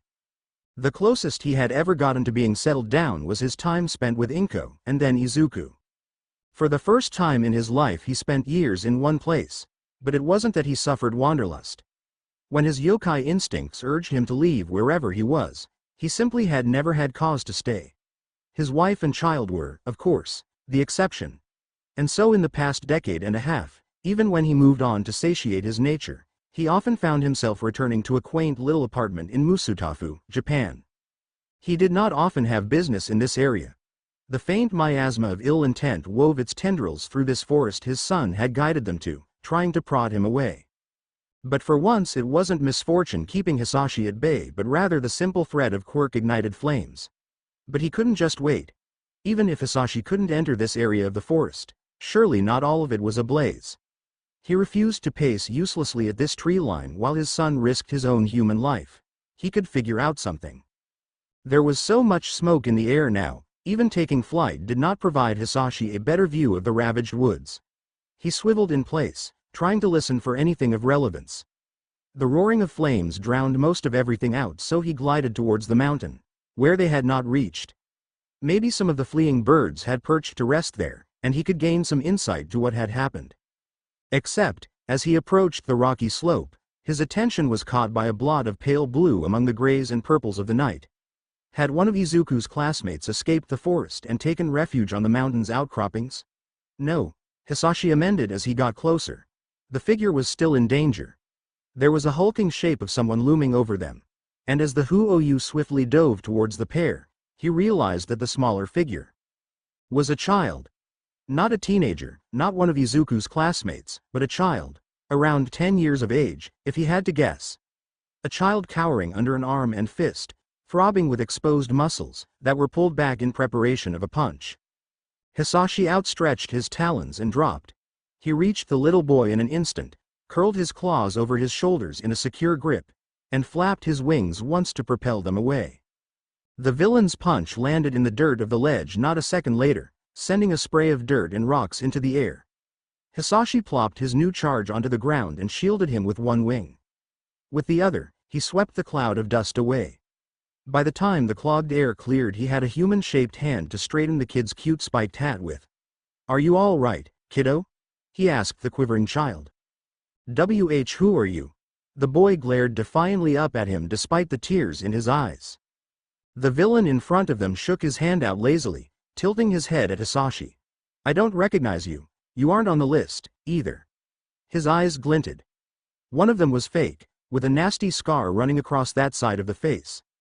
The Hou tensed as the villain's skin split apart to allow more mutated muscles through. They bulged so big that they began covering up his face and upper body, with some growing from his legs as well. "Are you going to be any fun?" The villain darted towards them so fast he was almost invisible. Hasashi barely dragged them both out of the way in time. Pesky quirks, the Hou thought to himself. It's a strength enhancer, but it applies to speed as well. If I fly us away, he could jump after us. Even if we escape, that leaves him free to turn his attention to other targets. Anyone still in the forest. What can I do to incapacitate him? Not much. Hasashi wasn't a fighter. The purpose of a Hu-O-Yu was to serve as an omen, so the only natural weapon he had was his ability to produce fireballs, which were more effective on other yokai than on physical things. He had talons and a beak, yes, but they were dull and not shaped to rend flesh. Okay, so maybe Hasashi couldn't hurt this guy directly, but if there was one thing he'd learned in his decades of existence, it was that it wasn't just magic or quirks that could have devastating effects. Sometimes all it took was adding a little gravity to the situation. The villain charged again like a rampaging bull. Hasashi flitted himself and the boy aside once more, but this time he didn't give the muscle-encased man a chance to breathe when he impacted the cliff. The Hu-O-Yu shifted quickly, digging his talons into the villain's limbs. The villain struggled in his grip, muscles winding around the yokai's claws like they were trying to absorb them into the flesh. But that only worked to Hasashi's advantage. He rose up, effortlessly taking the villain, who was spitting curses to no end, with him to soar over the forest. After a moment's thought, he hovered over one of the flaming sections of forest. Even if the fall somehow didn't at least knock him out, the blaze would surely finish him off. At this point, the villain was squeezing Hasashi's scaled legs with a savage look in his eyes.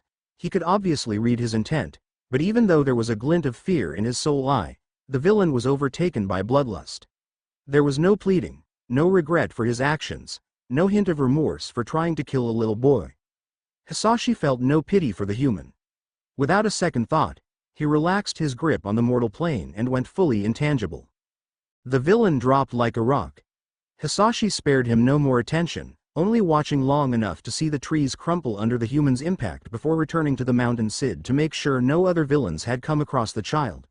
Now no longer concentrating on maintaining his presence in reality, the kid was oblivious to Hasashi's approach. The Hu-O-Yu landed a short distance away and manifested his human shape, hoping not to scare him too much. The boy still flinched at his sudden appearance. Stay away. It's okay, you're safe now, Hasashi said, crouching to meet the kid's eyes. What's your name? Instead of answering, the young boy did what any stressed-out child with an attitude would do when confronted with a sharp-toothed stranger. He balled up his little fists and kicked Hasashi right between the legs. Maybe he'd donned a little bit too realistic of a human shape for this encounter, because he was felled instantly. Chapter endnotes. Next chapter coming this month. As seems to be a habit with me, the side character scene got away from me and ended up as its own chapter. Haha. Love all of you. Love your comments. Have a good day. Less than 3.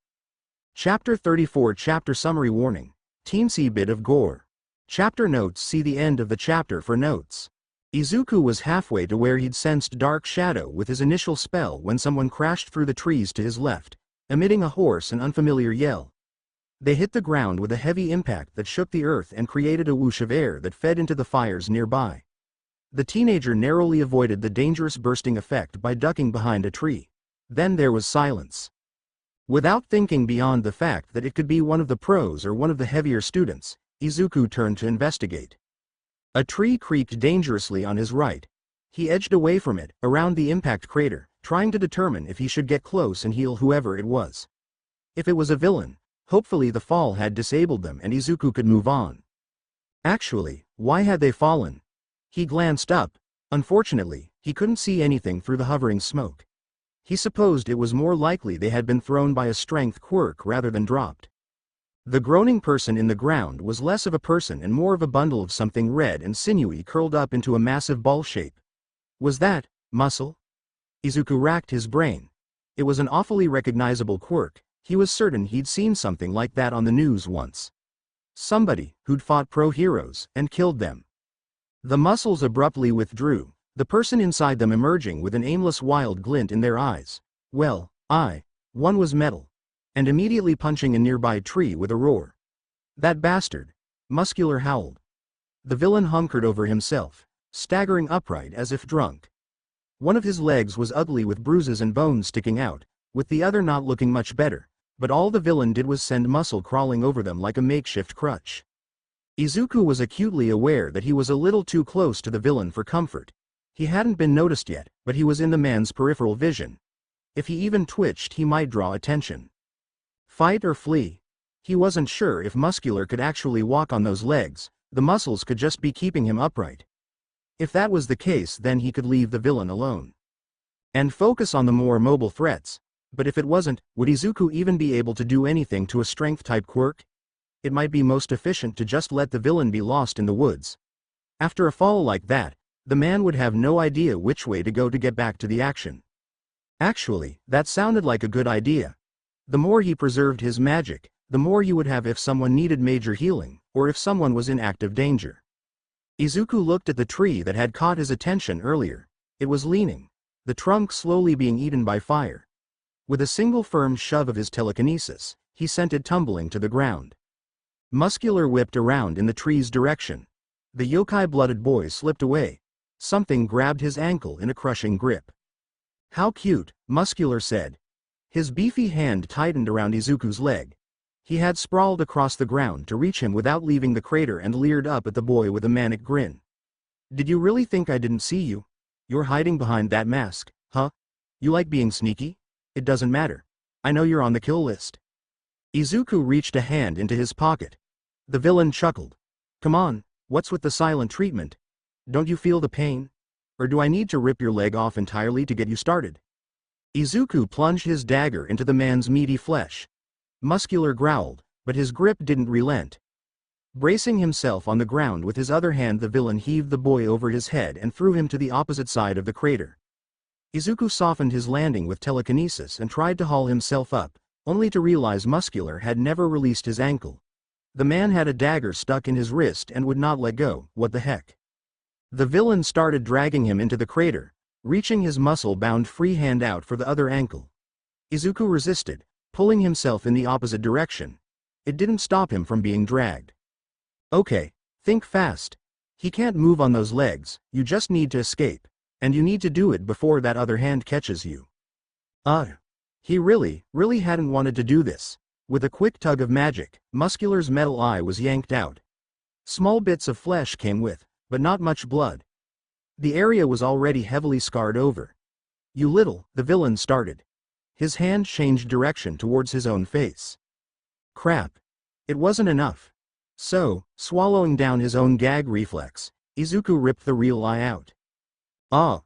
It did the trick. His ankle was released and Muscular reared back, howling in agony as both his hands flew to his face to staunch the sudden gush of blood. Izuku scrambled far away, very quickly, so that if the villain lashed out he wouldn't be able to get him. Then he stood up, careful to keep weight off the ankle that had been grabbed. He might have slipped out of his own flesh enough to avoid feeling any pain, but that didn't mean he couldn't take precautions to avoid making whatever break his ankle had suffered permanently damaging. With one last glance at the flailing villain and the body part discarded amongst the ashes on the ground, Izuku rushed away. The closer he got to his friend's potential location, the less fire there was. Occasionally he would spot a shadowy figure lurking in one of the safe patches, but every time he got close enough to observe them he would find a villain, not a hero. Some of them were waiting in place, shuffling impatiently. The others seemed to be heading the same direction as him. Izuku hoped this meant the villain's first plan was to scatter the heroes and hero hopefuls, because that would also mean such a plan had failed. It wasn't exactly better that they were converging, but if they were off balance from the failure in the slightest, it could lend the heroes an advantage. It was when Izuku spotted the Pussycats facility through the thinning trees that, instead of him coming across a shadowy figure, the shadowy figures came across him. Fortunately for all of them, they weren't villains. "What are you doing here?" Izuku jumped, biting back a curse. The words were quiet, which made sense considering he could see a few villains surrounding the facility not too far away, and originated from a certain scowling purple-haired boy. He opened his mouth to reply, only to snap it shut when he remembered what Shinso's quirk was. He wondered if Shinso was at the training camp because the teachers were trying to integrate him into hero classes. The other unexpected presence, Tokiyami, stepped forward to put a hand on Shinso's shoulder. "It's all right. He's on our side." The former Gen Ed, student shrugged out from under the touch. "Just because he's a vigilante doesn't mean he's on our side." Tokiyami stared. "I wasn't aware. Phoenix was a known vigilante." Shinso didn't reply. The two students squinted at each other in confusion, suspicion, or possibly both. Dark shadow sprang into existence between them, causing them to emit muffled yells. "Oh boy, am I glad to see you," the sentient Quirk said in the most conspicuous whisper ever. Dark shadow. Both emo boys scolded him. The only sign the Quirk had heard them was the drastic lowering of his volume. Dark shadow reporting for duty, sir. He gave an entirely earnest salute. I counted 6 villains surrounding the cabin. Class 1A and 1B, with the exception of ourselves, are with Vlad-sensei and Mandalay fortified inside. The rest of the Pussycats and Aizawa-sensei are guarding the outside. That is, very useful information, thanks Dark Shadow, Izuku told the Quirk. In the background Shinso hissed something about not giving information out so easily, but he was largely ignored. If that's the strategy, why are you guys out here? Mandalay's nephew, Koda, did not return from his outing after she called for him, Fumikage said. We believe he is hiding in the mountains. Shinso knows where his hideout is, so we are going to ensure he is safe. The heroes don't know you're doing this, do they? Both boys wilted sheepishly. Dark Shadow, however, nodded his head with unapologetic pride. We snuck out. Okay. Well, it's gonna be a big distraction to the heroes if they think a villain managed to steal you two out from under them, Izuku said, thinking aloud. Ragdoll can tell if someone under her quirk is hurt, right? Did she say anything about Koda? She can track him, and said he is fine, but the villains aren't letting any of the pros leave the area. We only managed to leave because the groups were distracting each other. Seriously, Shinso cut in. Why are you trusting this guy so quickly? He has to be with the villains, otherwise how would he even know to come here? Izuku and Fumikage paused, glancing at each other awkwardly. There were several ways they could explain it, but one was awfully incriminating towards Tokiyami and another was basically revealing the existence of magic. Izuku wanted to get out of this without admitting that Tokiyami was in cahoots with a vigilante. He trusts me for the same reason I'm surprised you're so wary of me, the magic-born boy settled on. I saved both your lives. I'm not with the League of Villains in any way, shape or form, but I can't tell you how I knew to come here. Trade secret. Also, hold on 1 second please. He turned away from them and pulled his phone out to quickly dial his father. Had Hasashi even grabbed his phone before they left the house? He wasn't sure, but there was always Phonekai if the need arose. The call connected a few seconds before Izuku would have been sent to voicemail. Izuku, is everything alright? For the most part. The heroes and villains are at a standstill at the Pussycats facility. The pros have gathered everyone into one place of defense, Izuku informed him, but apparently there's a kid up in the mountains. Oh, you mean Koda? Don't worry, he's safe. We're hanging out at his secret cave right now. Izuku blinked. That was easy. That's good. Can you please keep an eye on him? It's too risky to bring him back to the cabin right now. He might get caught in the crossfire. Copy that, son. Was there anything else? No, that's all, thank you. Then stay safe. Love you. Bye. Izuku returned the farewell and hung up. Koda's safe, my friend already found him. We should sneak you two back into the facility. If we're lucky, the pros will be able to hold off the villains long enough for backup to get here. Shinso eyed him doubtfully. How long is that supposed to take? Izuku checked the time on the phone and cringed. At the earliest, another hour and a half.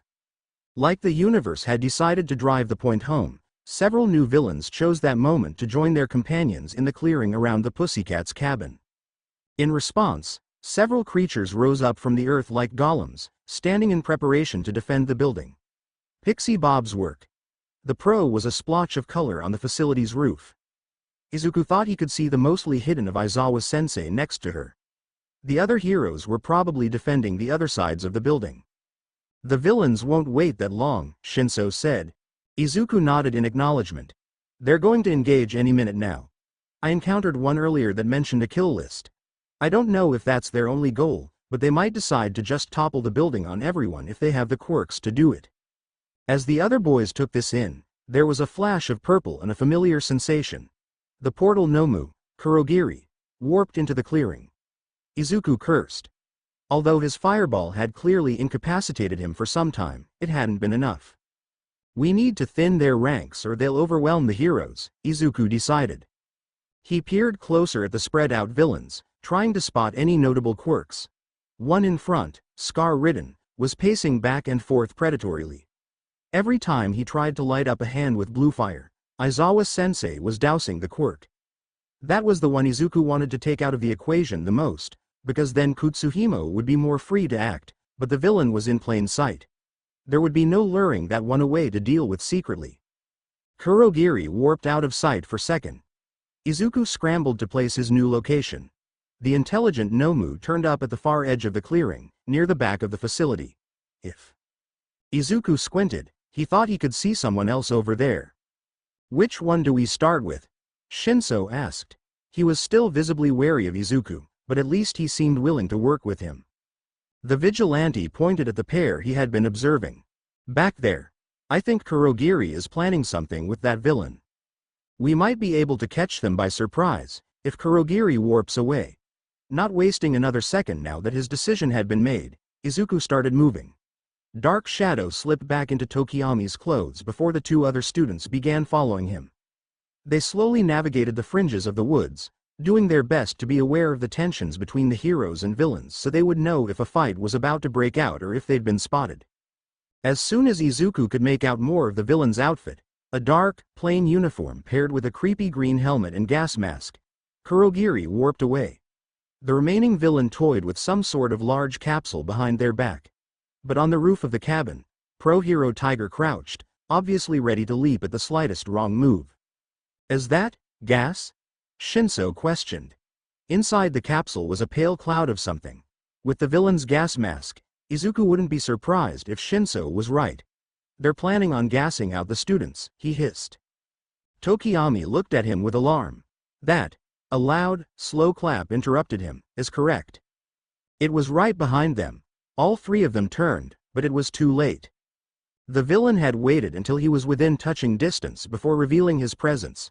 With a single tap from the outstretched finger of the masked man in a top hat, Izuku was forced to see Shinso disappear in the blink of an eye, replaced by a blue marble. Oh, the villain said, holding up the marble like it was a prize. But it looks like we needn't bother with the non-lethal route.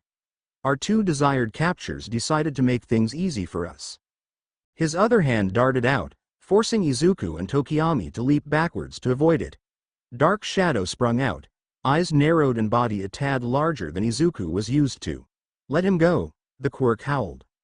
The villain dipped his head forward. A grin peeked out from under the mask. Make me. Chapter end notes. I'll bet at least one of you guys picked up on that eyeball foreshadowing. Izuku, Shinso, Tokiyami. Stealth mode activated. Dark shadow. Ooh, can I? Tokiyami. No shoves dark shadow into a suitcase. After Shinso gets marbled, dark shadow. I could have been watching your backs. Chapter 35 Chapter notes. See the end of the chapter for notes. Izuku didn't waste any time. The unnamed villain had gotten too close, but that was a double-edged sword. The yokai-blooded boy plucked the marble that had been Shinso out of the villain's fingers before the fist could fully clench and hide the ball from view. It flew into his own waiting hands and he scrambled backwards. Dark shadow had lunged forward at the villain's taunt, but thankfully Tokiyami was quick enough to pull themselves away before contact could be made. Neither of them knew how the criminal's quirk worked. It was touch-activated, but would it work on Dark Shadow? Would touching the sentient quirk turn just him or both him and Tokiyami into a marble? Shinso's marble was inert in his gloved palm. How could they turn him back, or release him? Would breaking the marble hurt the person inside? Could it even be broken? Neat trick, the villain said. How many can you do at once? Izuku scowled at him, trying to split his attention between the villain's casual pose and the rapidly growing Dark Shadow. Tokiyami was taking increasingly further steps away, clutching his stomach where his quirk was connected, obviously wrestling for control against the outrage-fueled creature. How do we change him back? Izuku demanded. He stood firm where he was, confident he could dodge if the villain went for him and not getting far enough away that the man would be tempted to escape with his own quirk's knowledge. You don't. I do, the villain said with a mock innocent shrug. They had no way of knowing if that was true or not. There could be a time limit or alternative method to remove the quirk's effect. The villain obviously had no intention of doing what they asked, so the most reliable method would simply be to capture him. That way, Aizawa-sensei could use his quirk to erase the villains, and if that didn't work then the proper authorities would still have the chance to interrogate him. There were 1 or 2 quirks floating around in the ranks of heroes and police that could extract information like that. Something shook the earth. Izuku glanced in its direction, towards the besieged Pussycats facility, and saw blue fire light up the area. Villains and heroes alike were springing into action. The standoff had been broken. The villains must have attempted to gas the inside of the building. He didn't have time to see if their attempt was successful or not. Dark Shadow's claws dug into the dirt beside him as the quirk swelled monstrously, a rattling hiss coming from its throat and drowning out Tokiyami's strangled yell. The marble villain merely tilted his head like he was amused. Izuku knew a straight-out attack from Dark Shadow might just end with the quirk and its user reduced to the same state as Shinso. He slipped the marble that was Shinso into his zippered pocket just in the nick of time. Both villain and enraged quirk darted towards each other. Izuku prioritized the villain, since his telekinesis would be far less effective on Dark Shadow. He yanked them out of reach of Dark Shadow, pinning the man briefly to a tree. Dark Shadow's beak tore into the ground the man had formerly occupied. The quirk whipped its head back up to search for its target. Dark Shadow! Izuku yelled. He stumbled to get between it and the villain. He kept a palm up, facing the paralyzed villain, as a physical reminder to keep his magic focused there. It's okay. Shinso's safe. Tokiyami is safe. You can't touch this guy, or he might do the same thing to you and Tokiyami. We need him alive to free Shinso. Izuku wasn't willing to risk the chance the villain's death would leave Shinso a marble ball forever. Dark Shadow's eyes flamed with hate. It screeched a long, loud note that pierced the green-haired boy's eardrums. Dark Shadow, please! He could hear Tokiyami shout hoarsely through the deep purple energy that enshrouded him. The quirk struck. Izuku instinctively ducked as the quirk flew over his head, only to realize it was ignoring him to try to reach the villain. He hurriedly shoved the villain to the ground while simultaneously pushing upwards with his telekinesis to deflect the sentient quirk. Dark Shadow cleaved the tree behind the villain instantly, just barely missing contact with the villain himself. The trunk crashed to the ground. Izuku pulled, dragging a spluttering villain along with him farther away from the facility's clearing as he tried to gain some distance from Dark Shadow. There was no time to be careful. He was holding the villain's whole body with his magic. There would be some trouble breathing that he would have to deal with once he safely separated the villain and Tokiyami and Dark Shadow. Actually, the fastest way to resolve this situation would be to... Well, he'd already resorted to pulling out eyeballs today. Making a few threats wouldn't hurt anybody if they just did what he wanted. As soon as he found suitable cover, Izuku loosened his telekinetic hold on the villain enough for him to start taking big, desperate gasps of air. Whoops! He let him breathe in peace only a few seconds before proceeding with business because he could hear Dark Shadow's rampaging getting closer. He pointed at the villain and pulled out the marble from his pocket. Are going to undo whatever you did to Shinso right now. Like I said earlier, the villain wheezed, make me. Izuku tightened the magic until he could visibly see the villain wince. As you can see, you're clearly at a disadvantage. I don't even have to touch you to make you squirm. Fix it. The man scoffed. Like a hero would. Izuku clenched his teeth and crushed the villain's left ankle. The villain howled and made to clutch at the wound. Izuku let him have that mobility, but remained ready to pin him in place again. You're crazy. The literal supervillain said. I'm in a hurry, Izuku corrected.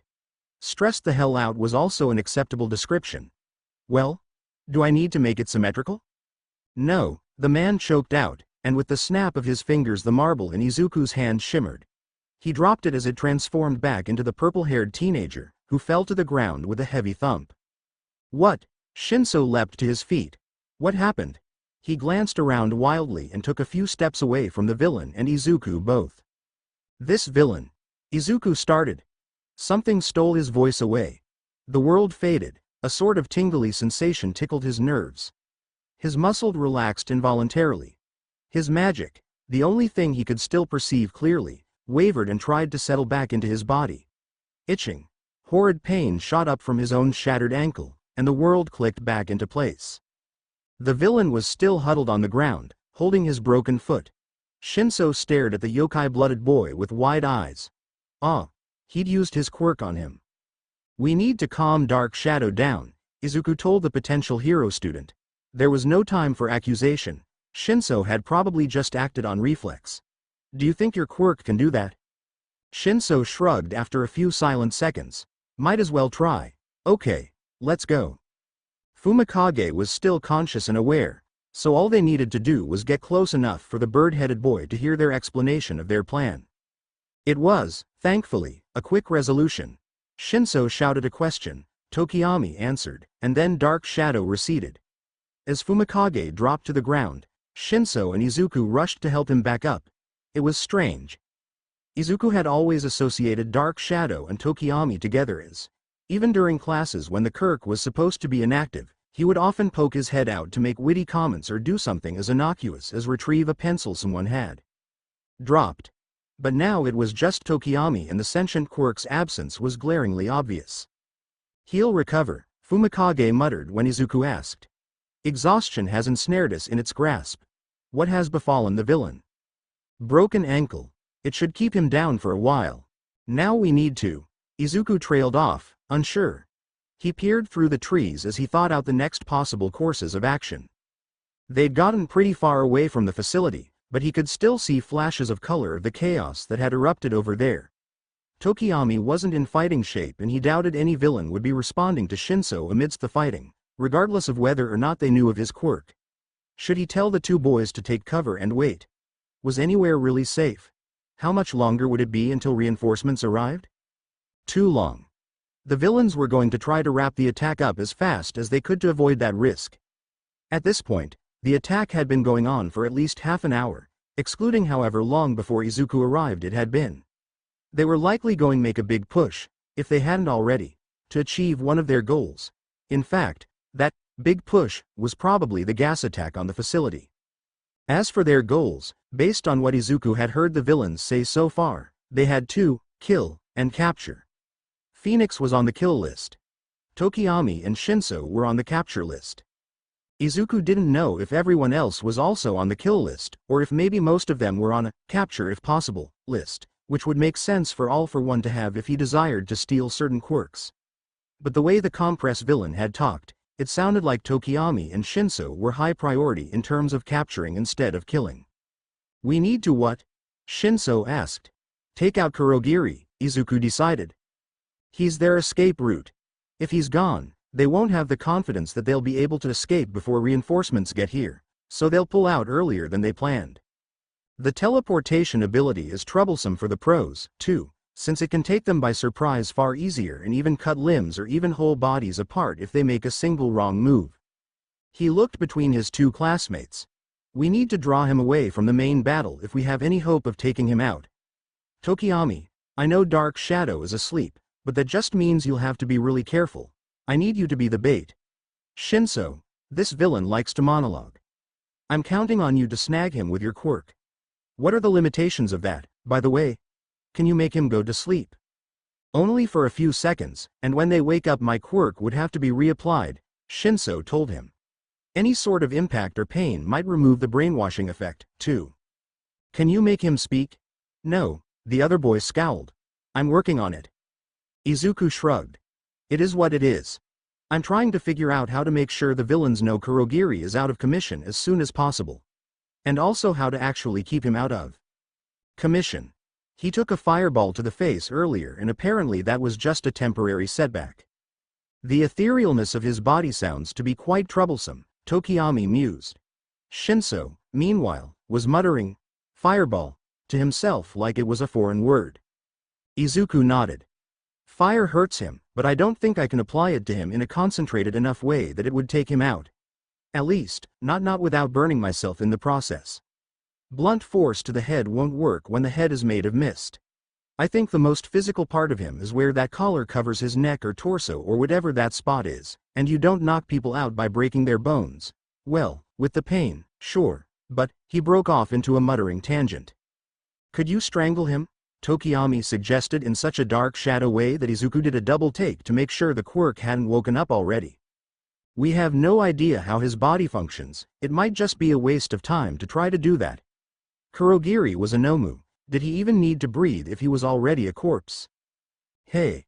That's right, In all this chaos, Izuku had forgotten how deep the yokai aspect of this ran. Kurogiri wasn't a quirked human, he couldn't be taken down by human means. But fire wasn't the only mystical way to do this. Just the only way that wasn't completely theoretical on Izuku's part. He still had enough juice to pull this off. The Hu-U's son clapped his hands together brightly. Change of plan. Tokiyami, it's too risky to use you as bait, you might attract the attention of more than just Kurogiri. I'll get him over here instead. Shinso, still try and use your quirk on him please. Actually, you know what? He paused and pulled his knife out. He scrubbed at the dried blood half-heartedly before giving up and handing it to Shinso, who took it with a look of disgust. Then he handed Tokiyami his box of Sakari matches. What else did I put in here, again? A full salt shaker, 2 energy bars, and a drawstring bag of herbs that each individually worked on a specific type of yokai or mythical creature. Basically the only things that had been in reach when he hurried out the door earlier. He gave Tokiyami the energy bars, Shinso the bag of herbs, and kept the salt shaker. Then he reached down and pulled his extra iron dagger out of his shoe and handed it to Tokiyami. What am I supposed to do with this? Shinso asked, holding up the bag of miscellaneous plant matter incredulously. He seemed perfectly fine with the dagger now that he'd gotten over the fact that it was a little bit used. Don't worry about it, the yokai-blooded boy told him. Just don't touch or eat any of them, some of them are poisonous. Excuse me? Tokiyami, let's have you hide way over here. Izuku walked over and indicated the spot in question. I don't want you showing your face if you can help it. Shinso, do you have any voice mimicking abilities? I don't know if Kurogiri knows what your voice sounds like, he's almost guaranteed to know what your quirk is, though, so I'd like you to hide over here. He indicated a different position, closer to where he would be performing his spell. I can change my voice, Shinso replied, but I need time to practice if I'm going to mimic specific voices. Alright, just alter it then, that's fine. Izuku waited for his friends to get in position. Something rumbled in the direction of the large fight going on. He winced. Are you two ready? I'm going to try to catch his attention. They voiced their affirmations and Izuku settled his magic into place. For the second time that night, he cast the detection spell knowing it would lure Kurogiri right to him. Chapter endnotes. Thanks for reading, commenting less than 3, etc. Works inspired by this one of Spirits and Demons by It's Lively Bear. Please drop by the archive and comment to let the creator know if you enjoyed their work.